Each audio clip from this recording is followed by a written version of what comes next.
Rav is not being arguing as much as he did the students. Rav is saying that if you have Kohanic clothing that are too long, and you wrap it underneath the belt, the Kohanim will be too loose. The garden will be pressure. Why? Because the act of wrapping it underneath the belt also is like a bit of what? Give it to what? Tailor it. Right? And everybody's usually tailor it. Ultimately, the garden will be good. So that's also if you tuck it underneath the belt, that's like tailoring, and therefore will be pressure. Suppose we really get into as follows. If you have clothing that's too long, that you do not make shorter, it's in a focus color. Watch this. So it's actually opened up another door for us. It's actually very exciting. The sign up, Arba Campos Sweat. So once it says there was about citrus. Given Kasamach, Arba Campos Kususqa Hashem Kasamach. What's that citrus on the four corners of your garment? Arba Campos Kususqa. So what do we got here? Arba below Shalish. This teaches us that what? The halakha and also, according to the Bible, teaches us that what? It has 4 things. 4 and not 3. 4 and the other Arba below Shalish. It is teaching 4 and not 5. Kishu Omer Shaka Chasimah. Also, when the passage says that if you're not a garment, it's going to cover yourself. Hurry Ba'alos Chamisha. Also, that tells you that even a 5-cornered garment will be tied in citrus. Ha man the tied Arba. So why does it go and say that before? Arba below Shalosh. Teach me that what is only a 4-cornered garment and then a 3-cornered garment will be tied in citrus. The Barois, the Nabos Baros Chamish and Hotzi Baros Shalosh. So why do you say that? It's an art, so it's also a 4-cornered garment. I know that 4-cornered comes to exclude 3 and not 5. How do I know that? For which the woman says, Narbani Balas Chamish, she used the Bal Chamish Arba. Because also it will include a 5-cornered garment. Why? Because 5, and then actually includes what? 4. Umosemi Balas Shalosh, Shim the Bal Shalosh Arba. And I will exclude a 3-cornered garment, because ultimately a 3-cornered garment does not include 4. Okay. The time was that another by so that's as follows. So we'll say, so these by size, now this is 4 excludes 3, it doesn't exclude 5. Why doesn't it exclude 5? Because 5 includes 4. So you see by definition that a garment that has more than 4 corners will be higher than citrus, because once it is 4 and above, by definition, the begging is all increasing. Watch this. Tiny enough. Another by so. I'll add the compost system. Once it is on the 4-cornered garment, Arba below Shalosh, Arba below Chamish. We'll say this price it says what? It is not only a 3-cornered garment excluding from citrus, but what? A 5-cornered garment as well. Right? So also, so you see the differences. You have what's in the price. Price number 1, a 5-cornered garment is not excluded. And price number 2, a 5-cornered garment is excluded. My love Bahar Kamesha. Also, what are we arguing about? Timar Sabar, Yasser, Timar, Isay, Gummy, Timar Sabar, Timar Kamesha, Gummy. So, what are we arguing about? That one opinion holds that you view that 50 corner as it exists. And one opinion holds that you view the 50 corner as it doesn't exist. Also, I look at that in this moment. It's actually almost 90 plus. Timar Sabar, Man to Panta Balas Kamish.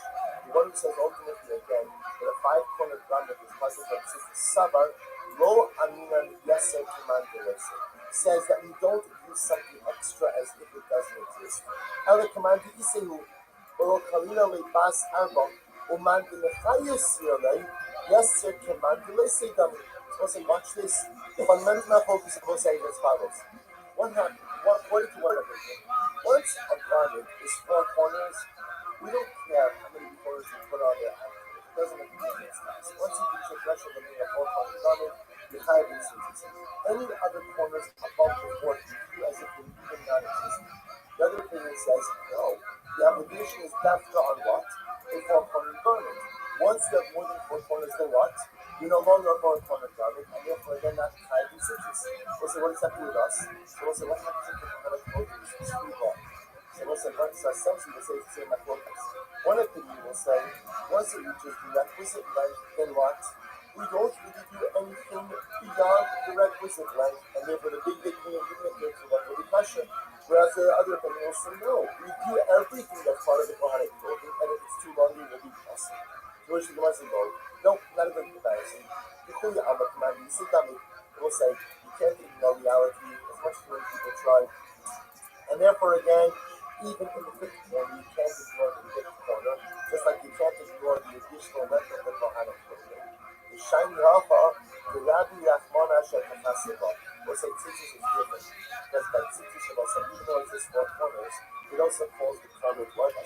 Chassidah, because the garment that you are clothing yourself. So because of that, again, that can come to include even a 5-corner garment according to some, at least as a garment that is obligated in cities. Dog, higher Shek Chassidah my obligations. We'll say that if you don't hold that a 5-corner garment is tied in cities, so what do you do with this pasuk Shek Chassidah? Which the Gemara says, first by 9, invited to the sun. Listen to the power. Listen to this. Listen, it's actually fascinating. We listen also. The pasuk by Tzitzis says, "You shall see the Tzitzis." Not the Tzitzis light. Also, this comes to exclude a garment worn at night. But a garment worn at night is not tied in Tzitzis. For example, you got your brand new 4-cornered pair of pajamas. Mazel tov, you got your 4-cornered pajamas. You don't have to put Tzitzis on. Why not? The pasuk by Tzitzis says, that's where you can swim also. You swim just like what? But the obligation of Tzitzis only on garments worn by days, but not by garments worn at night. Not the Tzitzis light up. Oh, and on second line, but with Tzitzis sumo, what's the name of that? Maybe it comes to what?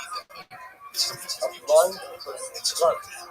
What's the maybe a blind person is not obligated to put Tzitzis on his garments wide, because my you can't see them. The Shu'omer Shek Chassidah, and when the pasuk says that you have to put Tzitzis on a garment that you clothe yourself in, Harei Tzvus Suma. Also, even a Suma clothes, but the fact that you can't see it, you can, but the Ma'aseh Shek Chassidah, he's still clothing himself in it. So you must come out in the time of Yisrael also. So if Shek Chassidah, what teaches me that what? What's very important? Shek Chassidah teaches me that even if Suma is obligated to put Tzitzis on clothing, that's the case. Then what do I do with the Eastern also? But it's just my law. As I say, Eastern also says that the fact that I'm giving you Suma is obligated to put Tzitzis on clothing. And the Eastern also teaches me that that this is Laila. Clothing worn by night is not tied in Tzitzis. Umago is the level this is Laila. Why is it? How do I know to improve the clothing of a blind person and to exclude clothing worn by night? Because I'll tell you why. Ma'arban is the Suma, Yesh and the Reveal Israel. See, I will say that again, the clothing of the Suma may not be seen by Suma, but is seen by you, by everyone else. Or more than Laila, also have excluded ultimately Laila. Clothing worn at night. She'in the Reveal Israel. Also, no one says that's like no one sees the clothing. You eat up not for the man, said you just have to look at it. The other thing we're going to talk about is the way I said, something that that guy most people see to know. This is a lot of nice stuff. And he has a lot of nice stuff again, but if she's right, so somebody has one of the pajamas, ultimately again, that's that guy this is not tied to this. 4 corners that we have to see what will be out. So first of all, we still have to figure out how we customize what we kind of fashion is. And the fact that was like something together how we customize how we customize our people. Here's what everybody is using. If the clothing is dirty or the clothing is torn, you have all those parts. The point of the system is what? Somebody is the clothing is wrong, the clothing is short, ultimately, what do you do with the clothing that you so let's just do a little bit more. You might not want to start off on the night. Not that about it. It's also, you might just a couple of more details to find out what it is. Five. The process of the sleep tells us that the clothing is five. What is that? She shutters. The Hana clothing has to be in the beginning. Five. She shutters. Furthermore, again, the Hana clothing has to be in five. What's it called? Then again, the process refers to the beginning that has five. So what is it? Sure it has to be five. The line has to be a minute. Five has to be new. Five sheets is the minute has to be made of this. Five sheets, you can couple sheets. With the point of thread, what says you're going to see has to be 6-fold thread. Each piece of thread is folded over 6 times before we discuss. God, so you back to the fold you want. I don't want to use that. We're very hard to hold it. It's going to go through and you can use it. You can see thread and so forth. And we can use that. Not as a big fold. You can't say not as a big fold. I'm going to buy it again. This Rama, she shall work. Because the island is going to open here again. Especially when it has to be a woman. How come I, Mama, was in the acting about was like, that's using that one. That's what you made up here. And then what material. Rabbi Kadosh, Kadosh is the Kadosh. And when you tell me that one of the other Russians of God is that the Holy Testament you knew, it shows you knew yes, but you weren't out, but one second, what did you learn in the Bible about it? But I know, which you fucking children. Listen, you learn in Ramadan of that one, and even if the Kohan of Kohen is more, then you still contrast, you listen to the Bible, Ramadan is the Taneh, God is the Taneh, but not as a believer. But that's the same much the Bible supports that that's not.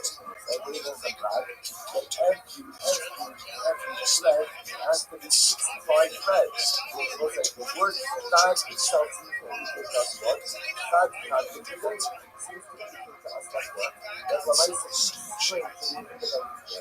Hello, people, this is what it means to say.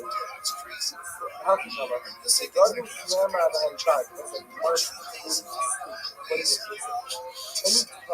right? The Torah discusses holy that has been inside, worship that's been said that, seeking yourself, you have to know that brand new way, Shisurim, Shisurim, Couple Shisham. It's woven and then it has to be made of 65 threads. Lishma and the mitzvahs, Lishma and the act.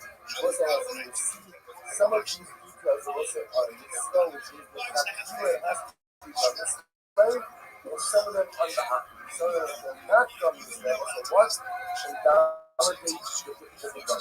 You will say that right now all the guns use down the rules, not telling us necessarily how to learn it. Nine, the high five pistol. What's it? How do you know that God? The Torah says that if you get to that God, how do you know that God? Very much I'm not used to that kind of cover how open and I have that God in that. The person is one of us from something that comes out of the ground, one stalk,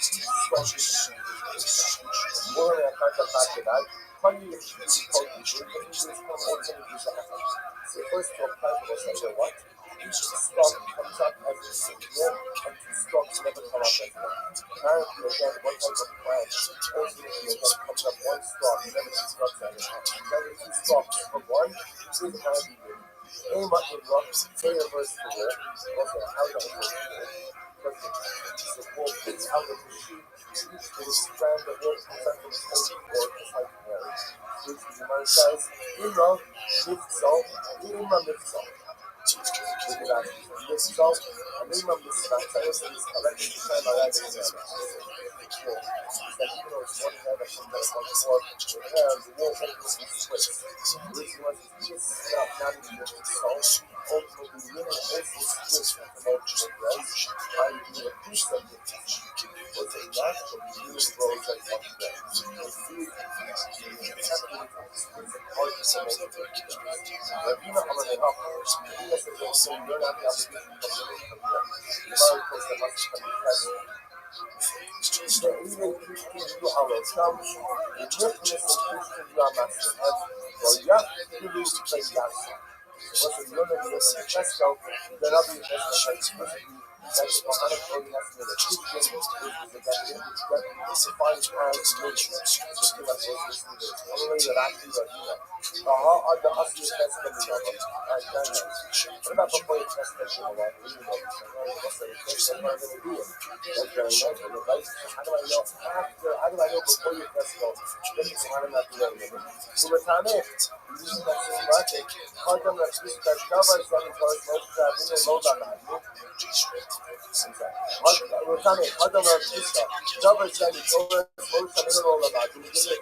before you test, how did I know that?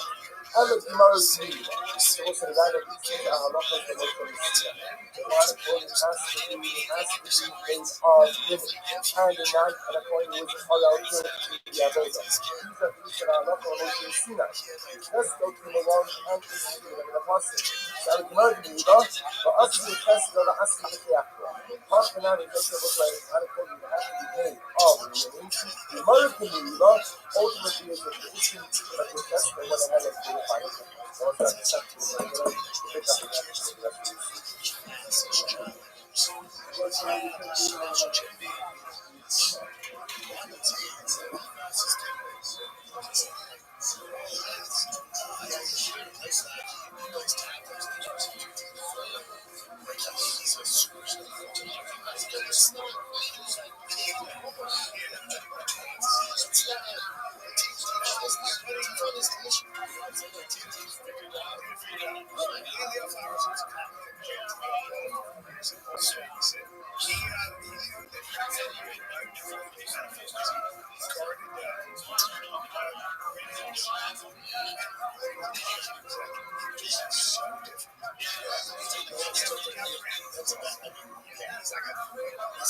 All right, so we'll say good morning, and let us begin the gift.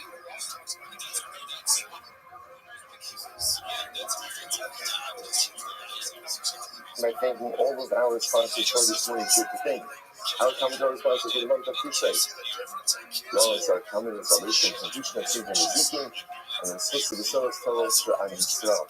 Making Patty Smith, and the Swiss of the entire Kehila Rita learning sponsors, and Sumerius promotion of the effects of their grandparents, aunts, and uncles. Abram ben Yaakov HaKohen, Basha Bas Hayim, Yitzchak ben Yaakov HaKohen, Jacob Bas Avram HaKohen, Hirsch ben Avram HaKohen, Mordechai ben Avram HaKohen, Richard and Judy Littleman, Judy Mishma, Tamar Schwartz, Nachman ben Nochum, Chicken with Rabbi and Mertzbach, Kamatola, others in the Shon Sabi Aliyah, families in the Kama, all those in the Jewish families, including Kol Yisrael, which was the communication with home, all of what has to do. The Shalom and the Kalav and Allow, and we told you to be successful, the Kol Maasi Yudayim.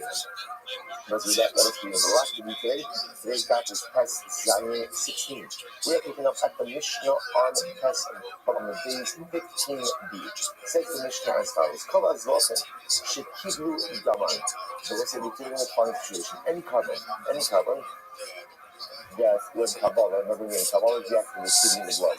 You have Shkita, which is slaughtered, right? And then Kabbalah, which is again the first, the Shkita is share of desire. Shkita can be done by anyone, but Kabbalah ultimately again requires a bona fide code. Now the Mishnah says if Kabbalah was done by any of the following individuals, it essentially invalidates the Avodah. Who's the list of invalid individuals? Number one, Zar, non-coded. Number two, Onem. Only the person in a state of Avelos, specifically in the state between death and Dario. Tvul Yom is the person who went to the mikvah, but ultimately again requires Ha'arav Shemesh. That's the number again. So then to go to the mikvah, going to the mikvah is not enough, you'll see sunset. That's called the Tvul Yom.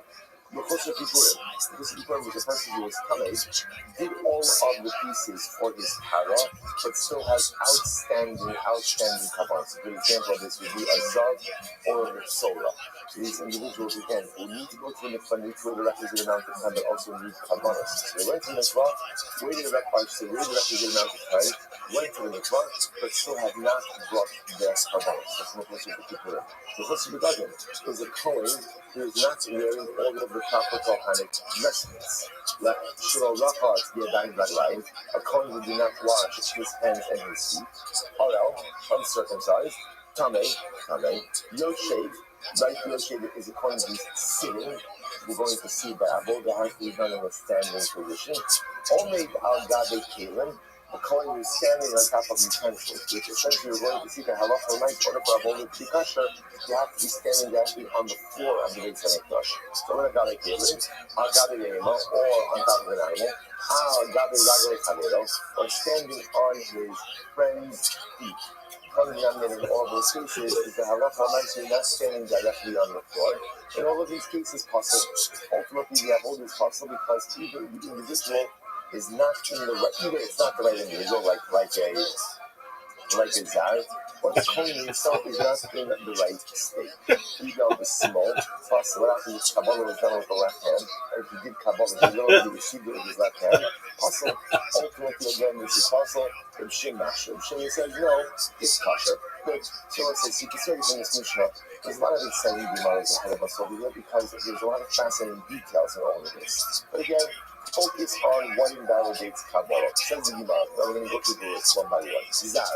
You know, how do you know that if a non-Kohen does Kabbalah, ultimately again it is possible? You tell me, Gada al-Aron, the Al-Bana, the Nazru, the Kadshe, the Yisrael. Now, I want to say the truth is, love doctor that we are just talking about Kabbalah, just in general, because you might ask for years. From where do you know that halacha l'maisa, a non-Kohen is not allowed to do avoda?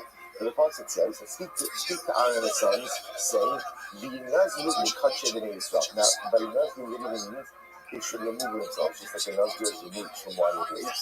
By Nazru, they should remove themselves from Kadshe B'nai Yisrael. Now, the context over here actually points out is Tumah, and saying that really, again, Kohanim cannot operate in a state of Tumah. But this phrase, the Nazru Kadshe B'nai Yisrael, ultimately, again, seems to be prohibiting something else. And you keep in mind, when you come into who is supposed to stay away from the avodah? Who is that?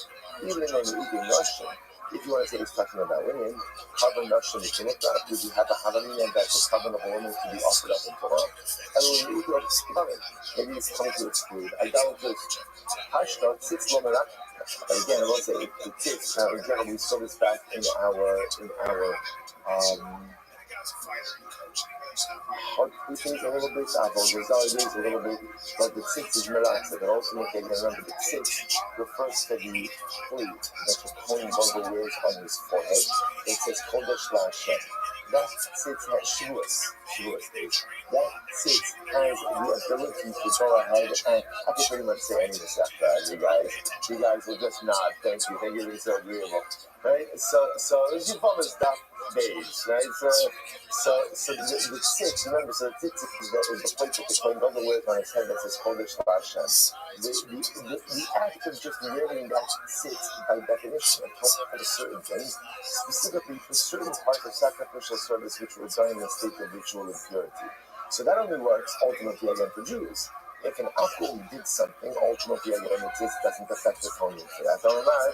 If all people come in the show you they made it low herself, right?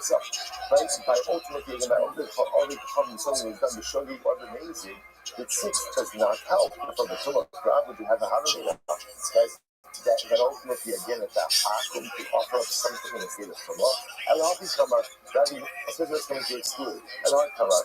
They not make Kadshe B'nai Yisrael, but what you have a or really what it means is, or really what it is, by Nazir Kadshe, ultimately again, those who are in a state of Tumah, ultimately you have to be careful to stay away from anything sacrificial in nature. B'nai Yisrael below Yichavolu.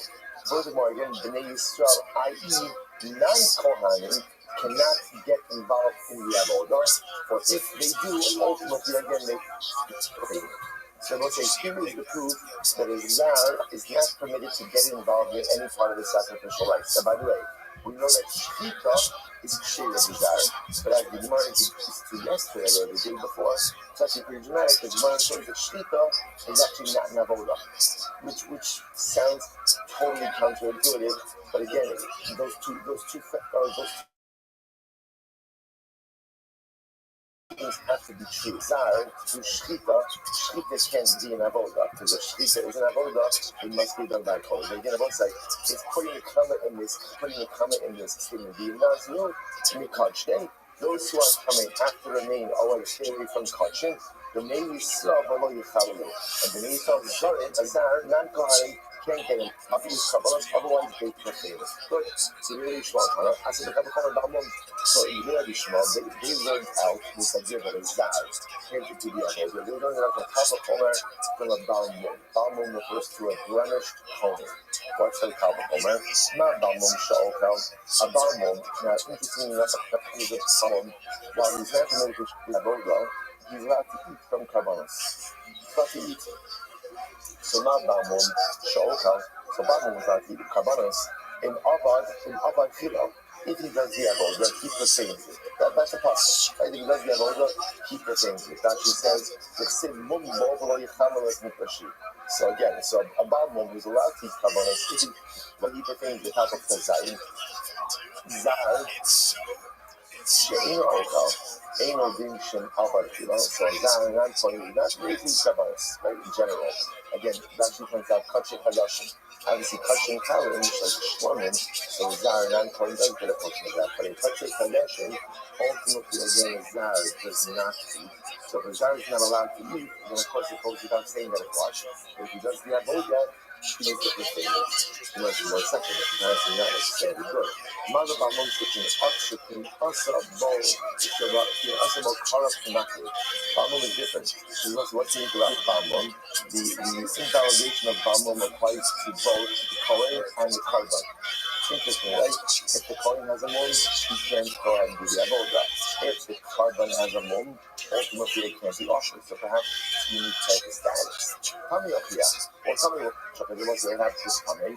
Again, by a coming, a Kohen who's coming is not allowed to do the avodah, and if he does so, he profanes it. But yet that designation does not apply to the animal itself. Now, the punishment in the family, coming different, like if someone who's coming has the ability to convey that state to someone else. Ba'amun yocheh. We come back to Ba'amun. Here's the conversation. So there's number again. Just to keep our hand involved. What are we trying to figure out? We're trying to figure out another source for the fact that a Zar isn't allowed to do the avodah. So we already advanced to one answer. Now the Gemara or just the Bina Bishwal is advancing a Kavachomer is ultimately into a Baal Mum. If a Baal Mum who's allowed to eat some karbanos is not allowed to do the avodah, and if he does so, the avodah is invalid, and all the more so is Zar, who is not permitted to eat from karbanos. Because in the Kachin Kadashim, if he does the avodah is invalid. That's the Gemara says. Because the Lord is up. Reality is, again, these things are not totally similar. So what is the coming down later? Ultimately, again, they are prohibited from doing the avodah. And if they do the avodah, ultimately, again, they profane it, i.e., it's invalid.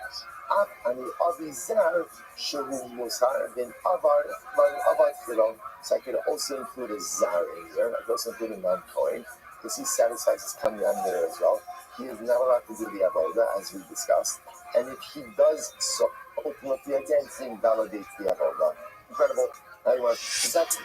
Meaning not only the most part, but from where did that Kabbalah presupposes that a Zar is not allowed to do the avodah?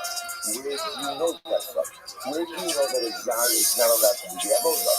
You want to say, she used the Nazru. So again, if you want to go back to what we just quoted before, the Nazru b'nei Yisrael, the Nazru Mekache, b'nei Yisrael, if that's the case, if that's the puzzle we just quoted before, if that's the case, then you make today. And once you don't need this whole component. Why not? Because then pretty much it's explicit in the pasuk that the Zar is not allowed to do the avodah, and if he does so, he profanes it, i.e. invalidates it. So your whole component is unnecessary. The Zar will yikrat aleichem. Rather, the Gemara says, it must be going out from the pasuk of the Zar will yikrat aleichem. If the Zar literally again shall not come close to you. The Gemara says, okay. If the mitzvah was still going back to the Kavachomer, we can ask, very interesting. Maybe the common denominator amongst the cases quoted before is that they are not permitted to go ahead and serve on a bummer. Rashi says, look at Rashi. It's in the short lines, about 6 lines there. The Bamas is Yochid. So we're talking about what's coming in. We referenced this yesterday as well. There's what's called the Bamas Yochid and the Bamas Gedola. So Bamas Gedola was a Bama, which was an altar that was used for communal sacrifice. This is somewhere outside of the Mishkan, outside of the Beis Hamikdash. The Bamas Yochid was a Bama you had in your backyard, your own private Bama. Rashi points out over here, the Bamas Yochid, the Shash Hetra Bamas, this Nantai Pasra, as man by no say that Tane. Shavim does that. Well, right, so kind of Allah burns the Shav Sab Bamak Bamak Gedola. Down the Mat in the Fago in Mulim. However, Zar Shekasher Zadama. She wants to hear this interesting. A Zar, right? A Zar ultimately again is committed by a Baba, right? A Zar is committed to offer by a Baba. Yet, interestingly enough, Halakha Lamaisa, these other individuals are not. So perhaps that's the distinction. Which the Gemara says, "Lo, Huma Kama Yokia." Because Kama Yokia that Ela Ima only Yokia. I give them only. Ma lo only chikin us in the nicer. Only is different. Why? Because in only. See, there's outliers, but for people that are gifted, it's real. So I wanted to come to a class. I'm really sure you guys is a better question. I'm pretty sure for efforts in our training, you get to a level where you can compete. Or the way they can compete with big fighters and social levels. Yeah. This is actually so conversation about the type of window and that's when you see it actually see you can pay for certain attention. Yeah, I mean, I would say it's, it's sort of like the gadget talking about a super pressure. That being said, I think very good confidence in this UFC today. There's 38 kids in like contender series who want to have 4 or 5 fights. It's a little different than when I was there. There's a deeper pool now, so you can kind of get some experience in the UFC. But really, like, let's say if I was a coach or my kids were going to fight, I would tell them, get as much experience as you can outside the UFC. So maybe it's Pro UFC, World Championship, PFL, I guess, that everybody watches, but some of these other leagues, get as many opportunities as you can, and as many different opponents as you can, and establish yourself. And you get to the UFC, the number one goal is to become a world champion. And that, just when you're in the UFC, it's very tough. It's not a league, and maybe I'm biased because that's what happened to me, but it's not a league or it's not an organization where you want to gain experience. Because when you sign to the UFC, you have such a short, to your point, you have such a short window to make a ton of money and get as famous as possible. The only way to do that is find the very best in the world. You're not getting famous fighting in the prelims. You're fighting guys who are ranked in the top 15. So my advice to these young fighters is like, don't wait unless you get to the UFC. It's not even that much money. So unless you get to a certain level. So get your experience at Brave, LFA, whatever it is. Get all this experience. So when you get to the UFC, you're 15-0, 18-0, or whatever, it's 21-3, but you're ready to compete in the top 15. As soon as your foot hits that octagon, you've seen all the styles, you're ready to make it run. That's the only shot you can run. I think what I was asking too is like, I was asking too, is there a point where you're overcooked? You know what I mean? Where like, if you didn't reach the UFC by this age, is it like, because I don't know, like he's saying there's outliers, but could you have overnight? Like now you've taken too much damage. Oh, for sure. Yeah, for sure. But that's the other thing. Like if you're not dominating in these other leagues, like you're not doing damage, also you get better training camps. You get a split fight, natural fight experience and natural fights. But the training camps are beating you up, but they're also where you gain all your learning. You're gaining all this stuff from camps and different opponents. So you're building those tools in your arsenal. Look who the fuck it is. Hey, everybody. Stop your fucking shit because Zoot's here. And Zoot's about to lose. Are you ready to lose, son? Zoot, are you ready to lose? Zoot, I'm asking you a question.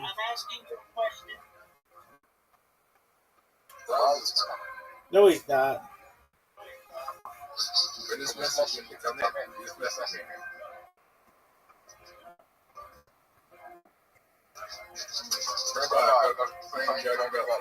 Let's hear it.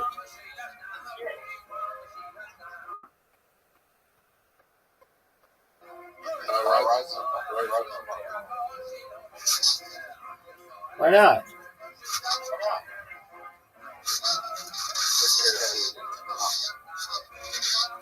Zoot, are you going to accept my invitation? Are you going to continue to jerk yourself off raw?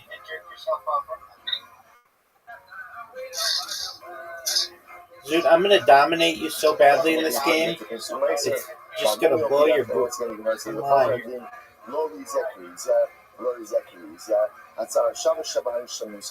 again, also we come full circle. What's the common denominator?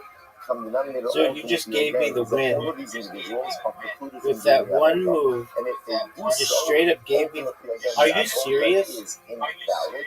Therefore, I will come to include a zar who is not permitted to do the avodah. I want you to So after the that. avodah is invalid. That's So again, garbage. the word is creating essentially like a paradigm or a principle.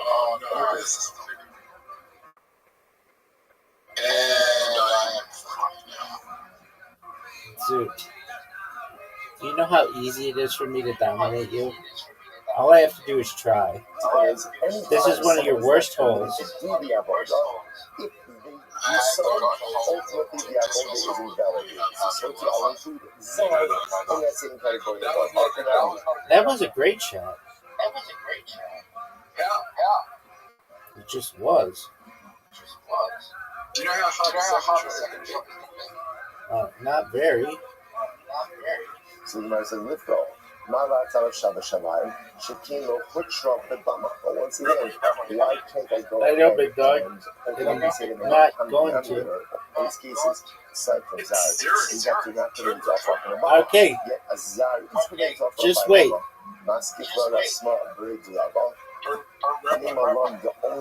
Dude, just go. 1 second. How do you know? How do I know that an Omen is not permitted to offer up on a Bama? Maybe an Omen is permitted to offer up on a Bama. And Mishar Shir Amar Asik Kabachom Yoshi. So Mishar Shir says, okay, so that rejected. Yes, sir. But Mishar Shir comes along and says, you can bring a Kabachom from Yoshi. Now again, I will say, so just understand, still same topic. You must still focus on how do I know that if a Zar, like the Mishnah told me, that if a Zar does the avodah, specifically Kabbalah, ultimately again, the Kabbalah is invalid. So if we globalize this, if a Zar does avodah, ultimately again, the avodah is invalid. All we're asking now is how do we know that? So first approach was the Pasuk. Second approach could be Rabbi Shmuel, trying to figure out Kavachomer. We're just trying to figure out what the Kavachomer is. So Rabbi Shimon, I'm going to ask the Kavachomer Yoshi. Rabbi Shimon, he brings the Kavachomer from Yoshi. What's the case of Yoshi? Yoshi is the case of a Kohen who is sitting during the avodah. Apparently, if you sit while during the avodah, ultimately, again, the avodah is invalid. It says the Gemara, "Ma Yoshev Sha'ochel, Ma Yoshev Sha'ochel, Ma Yoshev Sha'ochel in Avad Tilo." Now again, I will say, Yoshev Kiri. What does this mean? You're allowed to eat karbanos while sitting. Right? So in other words, even if a kohen is sitting, he's allowed to eat karbanos. So again, yeah, if he does the avodah while in a state of sitting, the avodah is invalidated. Zar she'ino ochel. A zar who is not allowed to eat kachei kadosh, like high sanctity karbanos, under any circumstances. And eat enodin she'el avad kilo. Certainly, if he does the avodah is fulfilled. The avodah is invalid. So we'll say that's the Kavachomer. That's Kavachomer. If Yoshev, a kohen who's sitting, could eat karbanos, but if he does the avodah, I want to see you blank me. It's certainly a zar who's not allowed to eat under any circumstances. If he does the avodah will be invalidated. Says the Gemara. 1 second. Now the Yoshev shekin pasal. Oh yeah, you're definitely interesting. Even a blind monkey gets lucky every once in a while. Because Yoshev sitting has its own set of strictures on the outside of avodah. Namely, what? That ultimately, again, a witness who is sitting is not permitted. What are you talking about? We saw this in our Makkah. Ultimately, again, that someone going ahead and giving English has to go. So Rashi says you're impossible. Nobody knows what that is. All right, dude, it all comes down to this.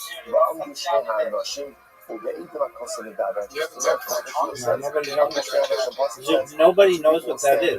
It has to be given in a standing way. So you must know the Oshishkin Basel. No, it's not true because, for example, Talmid Chacham is allowed to sit. Rashi says over in the Shana, Talmid Chacham. Dude, if you make this, I would be shocked. Talmid Chacham is not to sit. So therefore, again, the point of the Gemara is saying is it's not true. It's not an exclusive rule that this has to be given sitting down. We see examples of where he was allowed to go and sit. Which the Gemara says, "My machine Yoshev shekim pasleidas." The Talmid Chacham is an exception. in general category of sitting is one ultimately again that is To make problematic the shot by very difficult for testimony. you. So therefore, again, the Gemara answers up Shemil Shebo Para. Okay, so however, the kind over here, it's not going to it's not going to destroy the Kal Chomer based on a category of yeshiva. And if ultimately, again, Are you serious? How did that go in? That's categorically Yoshev is excluded from those. Asya mi Yoshev u'michad u'mihana. You can learn on Zar from Yoshev, and what are the other cases? Dude, WTF? WTF? How do we know about the way that a Yoshe is kasher by Bama? Let's say when you're always offering on the Bama, if you do it sitting, ultimately the Avodah is still going to be kasher. The which the Gemara says, no, and you still have it. 4-1's the best that you've ever come. For Hashem and to serve him. It's talking about the Beis Hamikdash, the Mishkan. So what do you see from here? You only require Amida when? That was incredibly close, Zoo. You almost blanked me. If it's not with Hashem, i.e. on a Bama, ultimately again you don't need Amida. Okay, incredible. So let's say, so it turns out that essentially here's the good news. Get out of here. That a Zar is not permitted to go ahead and do the Avodah. And if he does so, ultimately the Avodah is invalid. Scoreboard. Just look at the scoreboard. First approach, Apostle, the Nazru Mikache B'nei Yisrael v'lo Yechalu. But the Nazru Mikache, Kohanim who are Tmeim, have to stay away from Kabanos. B'nei Yisrael v'lo Yechalu. And then Yisrael, i.e. No, you're bad. You're very bad. You're very bad. You're very bad. No, this is regular. Regular. What's the principle? Anytime someone is precluded from doing the Avodah, Dude, I'm going to show you. So to Izar, who is prohibited to do the Avodah, that was a zero. So the Avodah is invalidated. So that's it. One of the reasons. Look how good this is. That's wrong. Next, Onen. So let's remember again, who's the Onen? Thanks, baby. So the Onen ultimately again is the individual. Remember, Anios, for our purposes, means specifically the state of That's mourning, death and burial. Now, again, we'll go with that approach over here, although in general, sometimes in halacha or in Gemara, only can also just mean general ideas. But for our purposes, let's just keep it the more specific definition of the period between death and burial. Zero. So again, a Kohen is not permitted to go ahead and serve as an Kohen. Okay, but you don't have a good shot at it. Now, there's one exception to that rule, which is Kohen Gadol is not Kohen. Kohen Gadol does the Avodah even in a state of Anius. The Gemara says as follows. Maybe the greatest shot ever. Oh, dude, that was almost amazing in multiple ways. That was almost one of the greatest shots I've ever seen. The Avodah is invalid. Where do I know that from? Someone says, let's say, the pasuk when it talks about the Kohen Bigger than most men on earth? says, why are you asking about my penis? should not leave the mikdash and should not profane. Now, why are you so fixated on dicks? And therefore, what is he doing? He's going to do the avodah, and when he does the avodah, he doesn't profane the avodah because he's sacred. Even in the state of Anius. Make you happy? Very cool story. Who in the state of Anius didn't leave, but instead remained in the mikdash. Dude, why are you so obsessed with penises? Has an obligation to be makriv only to do the avodah when he's an only, and if he does so. Is Chelsea participating in? Oh, he fucked himself. In Raw or in the what's the thing called? Whatever fest. Fringe festival. Are you gonna go cheer her on? After the death of Nadav and Abihu. So again, I will say, are you good friends with her? Discussion over here because one of Aaron said to burn one of her kamaros. Yeah. And Aaron says to Moshe, "Hey, Nekrivu, did did my sons offer up the carbon?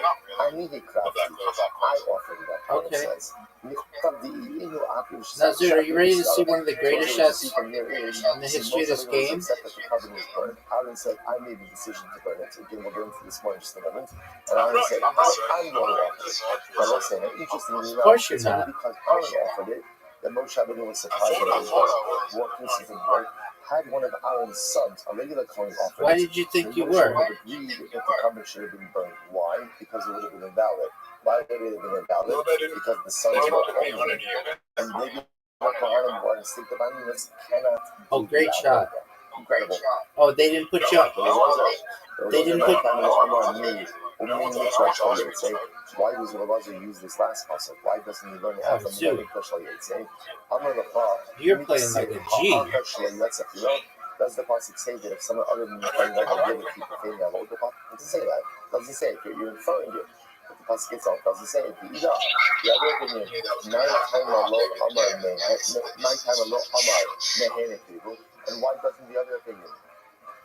Learn it out from Hinekru. Kasavar Miknei Tuma Misrfa. It's very interesting. He holds that the reason why the covering is Baby, what do you want me to do about it? Let's look at the best shot. The reason it was My shot. Somehow now become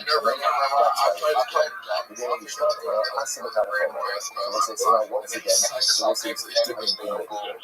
And really small is because the psukim, and one thing we have to acknowledge That's baller. Are you gonna go? Because it's your shot. No. Oh, dude, you just made something. So therefore, what's the Kavachomer? What's the Kavachomer that says that only if he does the avodah, I think it was one of the greatest shots I've ever seen.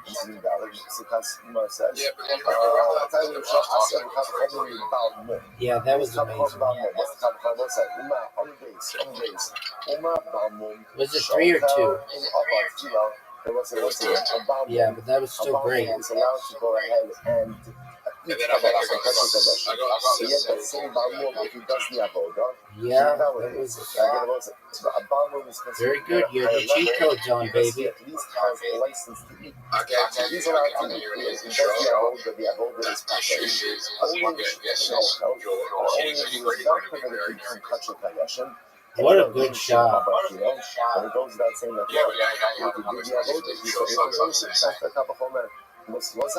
Now this is easy. Also located from Akizim. This is a repeat of the previous conversation.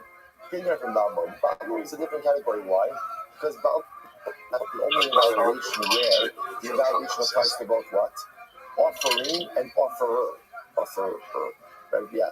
In other words, it applies both as well as to the carbon. In other words, if the coin is blemished again to the avodah, if the carbon is blemished, you can't bring it as an offering.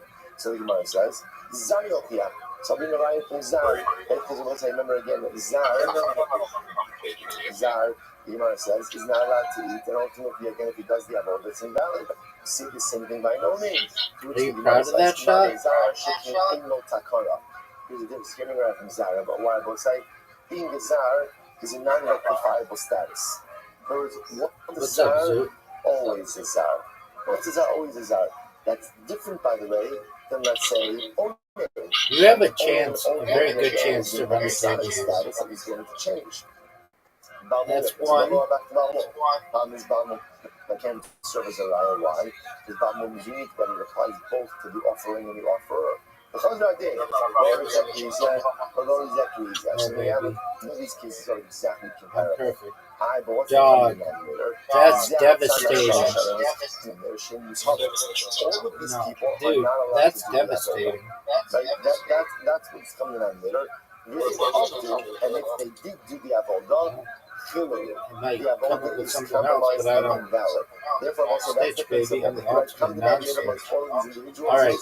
They're not allowed to do the avodah. Here we go. If they did so, the avodah is invalid. I need the owner. So too, I will go ahead and I will bring an owner. I'll include owner. Dude, champion.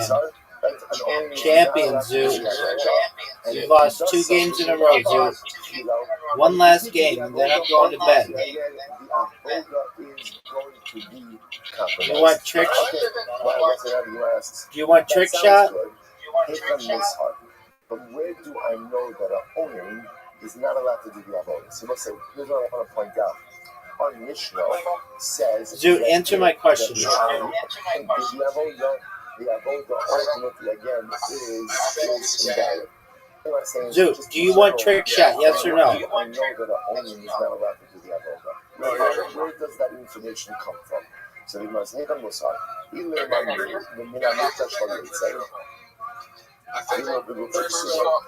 want to know from the possibility from the part, there's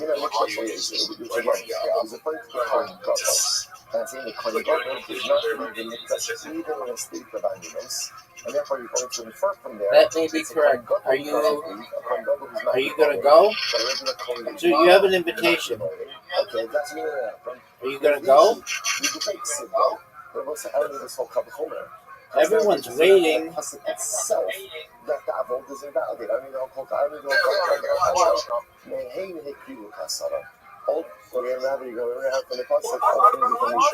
Baby, that doesn't count. Doesn't count, dude. The Aaron says to Moshe, you think it's Elazar and Tamar who offered it? My sons, no, I offered it. Oh, from here. Dude, you're balling. And ultimately, again, I decided to burn the Kapsavar. I need and what happened? Why did Aaron burn the carbon? No one knows. He's the Kohen Gadol. And he's never been done. In a state of Aminos. And ultimately, again, why did he burn it afterwards? To which the answer to that is, Aaron felt he had, as a Kohen, license to offer the carbon, but he felt in a state of aminos he should not consume the carbon. So he offered it. That was one of the worst shots I've ever seen. He burnt it on the mizbeach. But the reason he did that was because of aminos. So let's say he was so ultimately, but here's the problem. You can ask on the Kavachomer. In a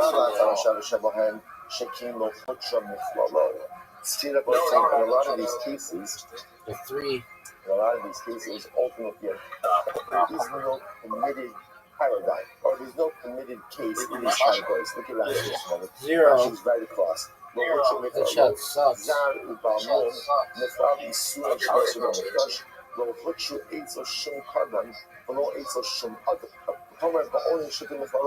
feel like if you put the ball in there's no exceptions to that rule. Without a trick shot, it shouldn't stay in. It should come back out. There's an exception to the rule of owning. Who's the exception to the rule of owning? Kohen Gadol. So perhaps again you can't make this Kavachomer. Tell me, Okia. That's a terrible shot. That's a terrible shot. Tommy also has exceptions. What's the exception of Tommy? Yeah. Dude, I think the punishment for hitting in the wrong ball is pretty devastating. We're talking about this. Actually, we saw this really a little bit in Halil. If you have the majority of the tzibur in a state of Torah, no, it's perfect. It makes it really difficult for you. So there is a permitted case of Tameh. Yet the halacha is that someone who's Tameh is not permitted to do a carbon, and if he does so, it's invalid. So I made it really difficult for you. You can't bring the riot from Tameh. Why? Because it was unique in what sense? Someone who's Tameh has the ability to incorrect, dude. I got a great shot. Which the Gemara says, I'm not careful. Okay, so the Gemara keeps going in circles a little bit. None of these cases are referred to one another. But what is the Tzara Shalav Shemusar? That's pretty cute, Zip. And the common denominator holds constant. What is the common denominator? Are you going to go? The end case where halacha l'maisa, you're not allowed to do the avodah. If you did the avodah, what happens? It's invalid. So too, I will include only. Yeah, Again, establish the only is not allowed to do the avodah. I know all about it. Extension. The Tzara Sham is common denominator says, and halacha l'maisa, if he did so, ultimately again it's awesome. I didn't memorize all that. 6 episodes. All I know is I've beaten you 2 games in a row in pool. And you were unable to blank me in mini golf. And I'm very tired. And I just want to see you succeed in life. Oh, dude, that was almost great.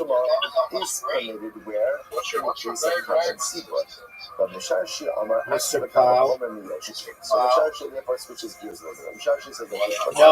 No, it's not. It's the Michael Jackson one.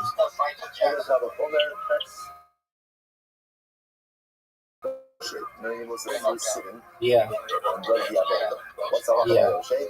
Not your shape, Shoka. I love that song. Lisa, it's your birthday.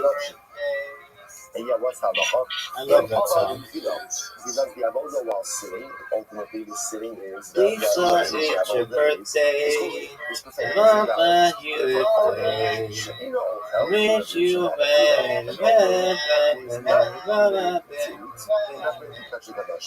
Lisa, it's your birthday. Happy birthday, Lisa. I fucking love that one. It's the same conversation we had before. Have you ever seen it? Yeah, bring around from Yoshev. Why? Because Yoshev has a category. You've never seen it. You've never seen, for example, testimony. Okay. But undo shnei ha'anoshim to people stand. So you can't have someone who is sitting, burning, and giving testimony. And the Greek word is Misha Kam Chacham. No, that's not true. It's Misha Kam Chacham. Who can give. What's the name of that character who sings that song, Lisa, it's your birthday? Is excluded from Avis. Right? Not an exception as a comes from. So categorically it is excluded. It's not Leroy. So which the Gemara says, Shem Yoshev us like this. Shem Yoshev lo para. Okay, so the Tana is not, it's not talking about categorical things, it's talking about specific cases. And things like para. And if you want to say that it does bring up a lot of ultimately again from Yoshev, or does, what's the worst part? Categorical exclusion. You can go ahead and learn out the case of Zar from Yoshev and one of the other cases. Okay, dude, I don't really have a good place to put this one. Once again, good news. What's the good news? Everyone agrees. Or does everyone agree on that a Zar is not allowed to do the avodah? Yeah, baby. So the avodah is invalid. No ball touched it raw. No ball touched the rail after contact. That's garbage. That's a garbage rule.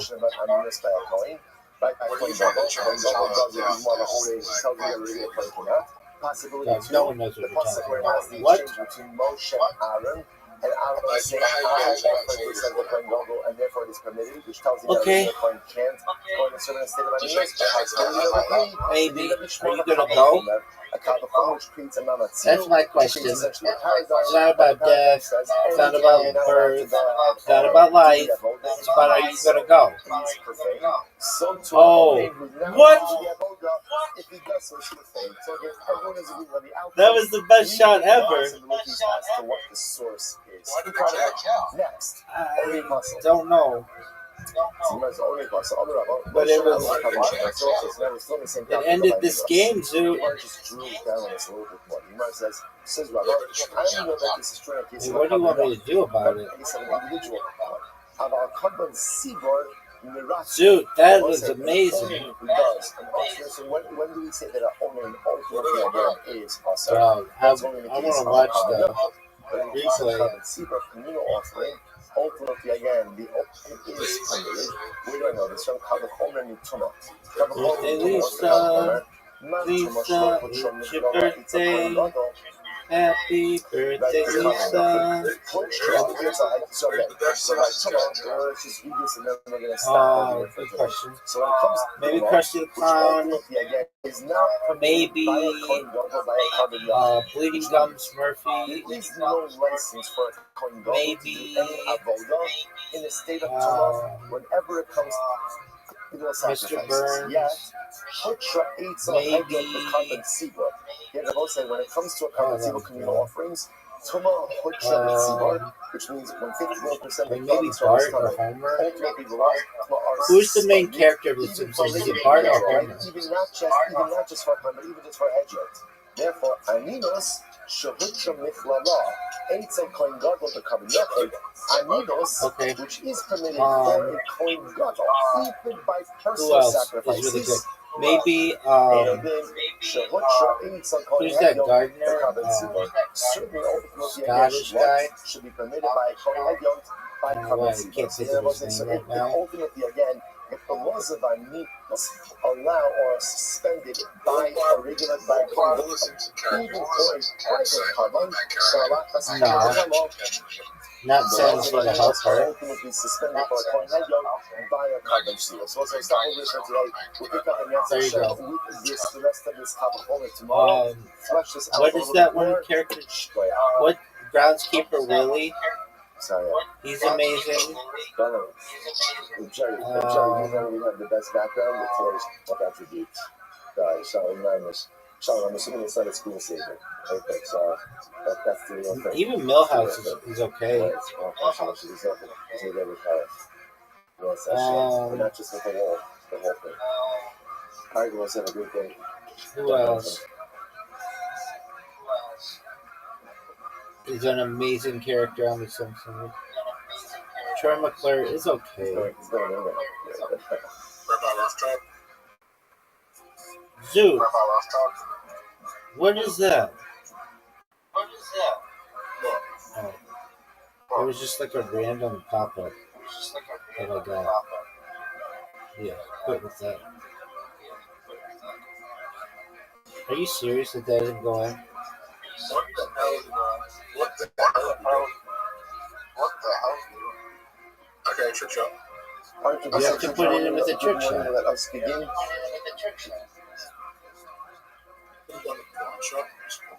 And I did a blind shot. Begin by thanking all of our sponsors for this morning show. To thank our comical sponsors. There's no trick shot. And I just did. Let's see your shot. I'm watching it. Dude, it was a blind shot as well. Dude, that was everything. That was all of the different shots. Blind shot, bank shot, kick shot, combo shot. That was the best shot ever.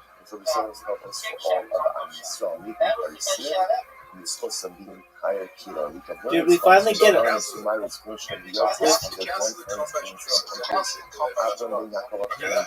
Blind shot, bank shot. Okay, which ones count the most? Kiss shot counts the most. No, I'm done. Kiss shot counts the most. Kick shot is second.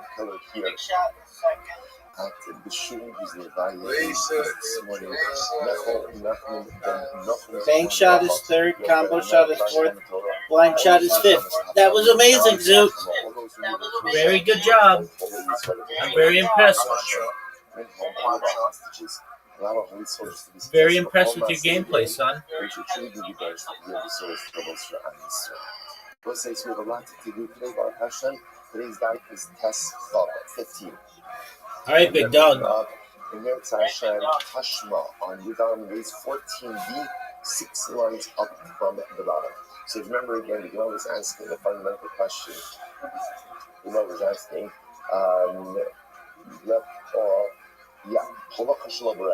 what happens if halacha l'maisa? There's halacha without moving your feet. What does this mean? So remember, Night, Zook. Is halacha, which means after the blood is received. Night. Keep your butthole tight. Sweet dreams, big man. Shout out to Zoot, everybody. That halacha is done without moving your feet. Just merely extending your hand. Is that called halacha or not? That was no question. You know, for Tashma, Shachar, we saw the Kibbutz HaKohen, so we saw Shachar B'Yamon, and the Kohen did Kabbalah. Nasta l'Chavero, the Chaver l'Chaver. So it's interestingly enough, the Gemara is actually describing over here what happened by Kabbalah Pesach. Essentially, by Kabbalah Pesach, there would be like an assembly line. Somebody would check the Kabbalah Pesach, and they would hand it from Kohen to Kohen to Kohen to Kohen, ultimately to do this Rika. So what do you see from there? You see from there, obviously, Pashat Pshat is that no one's moving. Rather, what are they doing? They're handing the blood of one to the other along an assembly line. Well, the assembly line, so the Gemara says, you see from here that halacha meisach, that halacha, shalot l'regel, that again, halacha just simply done by extending the hand is enough, which the Gemara says maybe not, hasam nami, b'nei torah. It's possible that even as the Kohanim were standing on the assembly line, perhaps they moved a little bit. A little bit, you want to much more. So therefore, if that's the case, what exactly is going to teach me? So we all know how this is quite beautiful. It sets itself wide because in one Kohanim that you could have, in one Kohanim or in one people in general that you could have involved in the sacrificial riting process, the greater color cycle is powerful. So therefore, again, you actually kind of like a line of Kohanim with each person kind of carrying the pencil along, was a tremendous color cycle is powerful. But again, not a raya, not a proof ultimately again to our questions. Therefore, our question is still outstanding.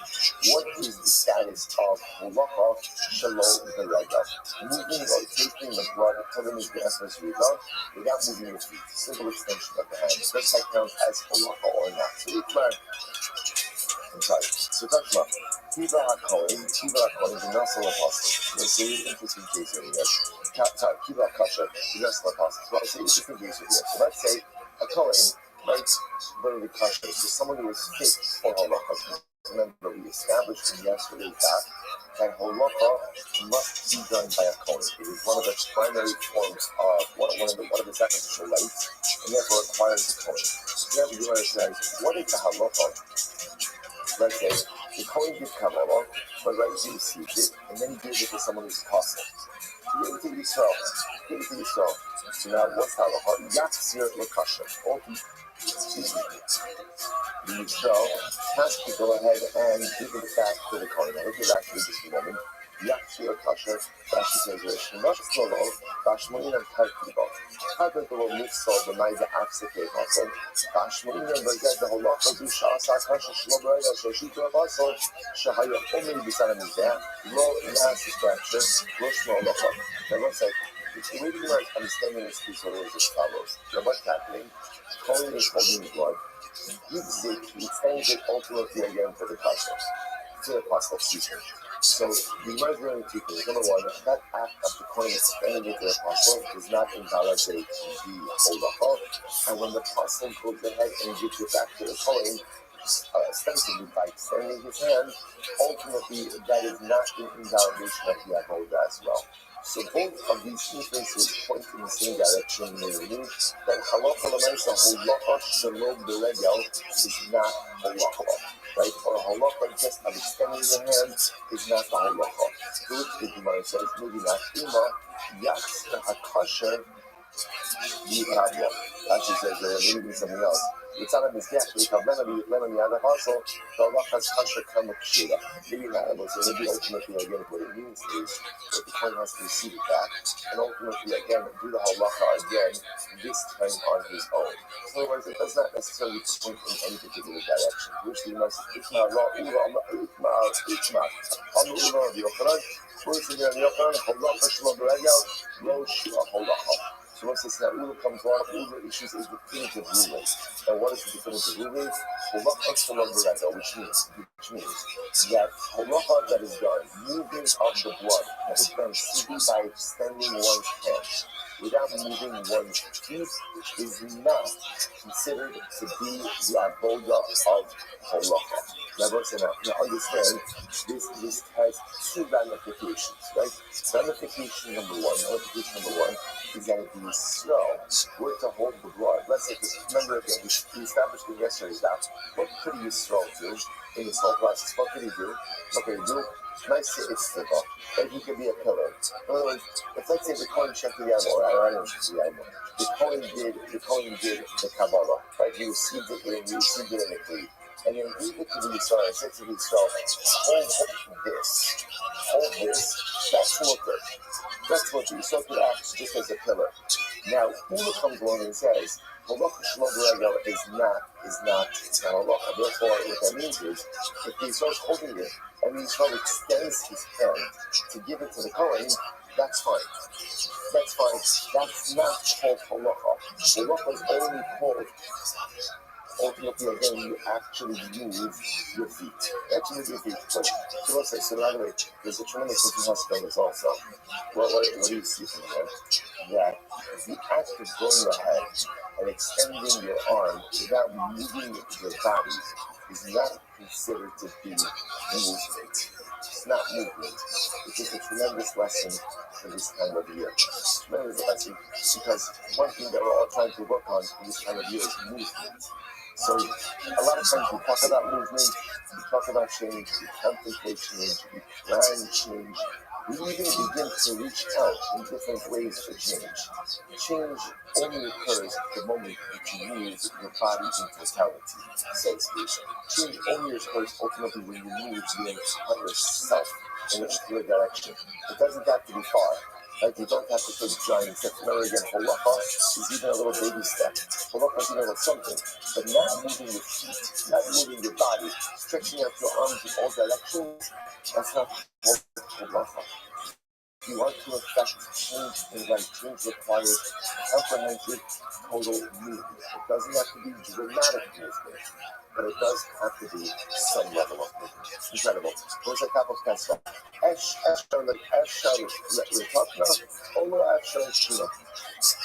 it was a really interesting shayla. So now, what happens with halacha l'maisa if there wasn't a legal halacha that was done?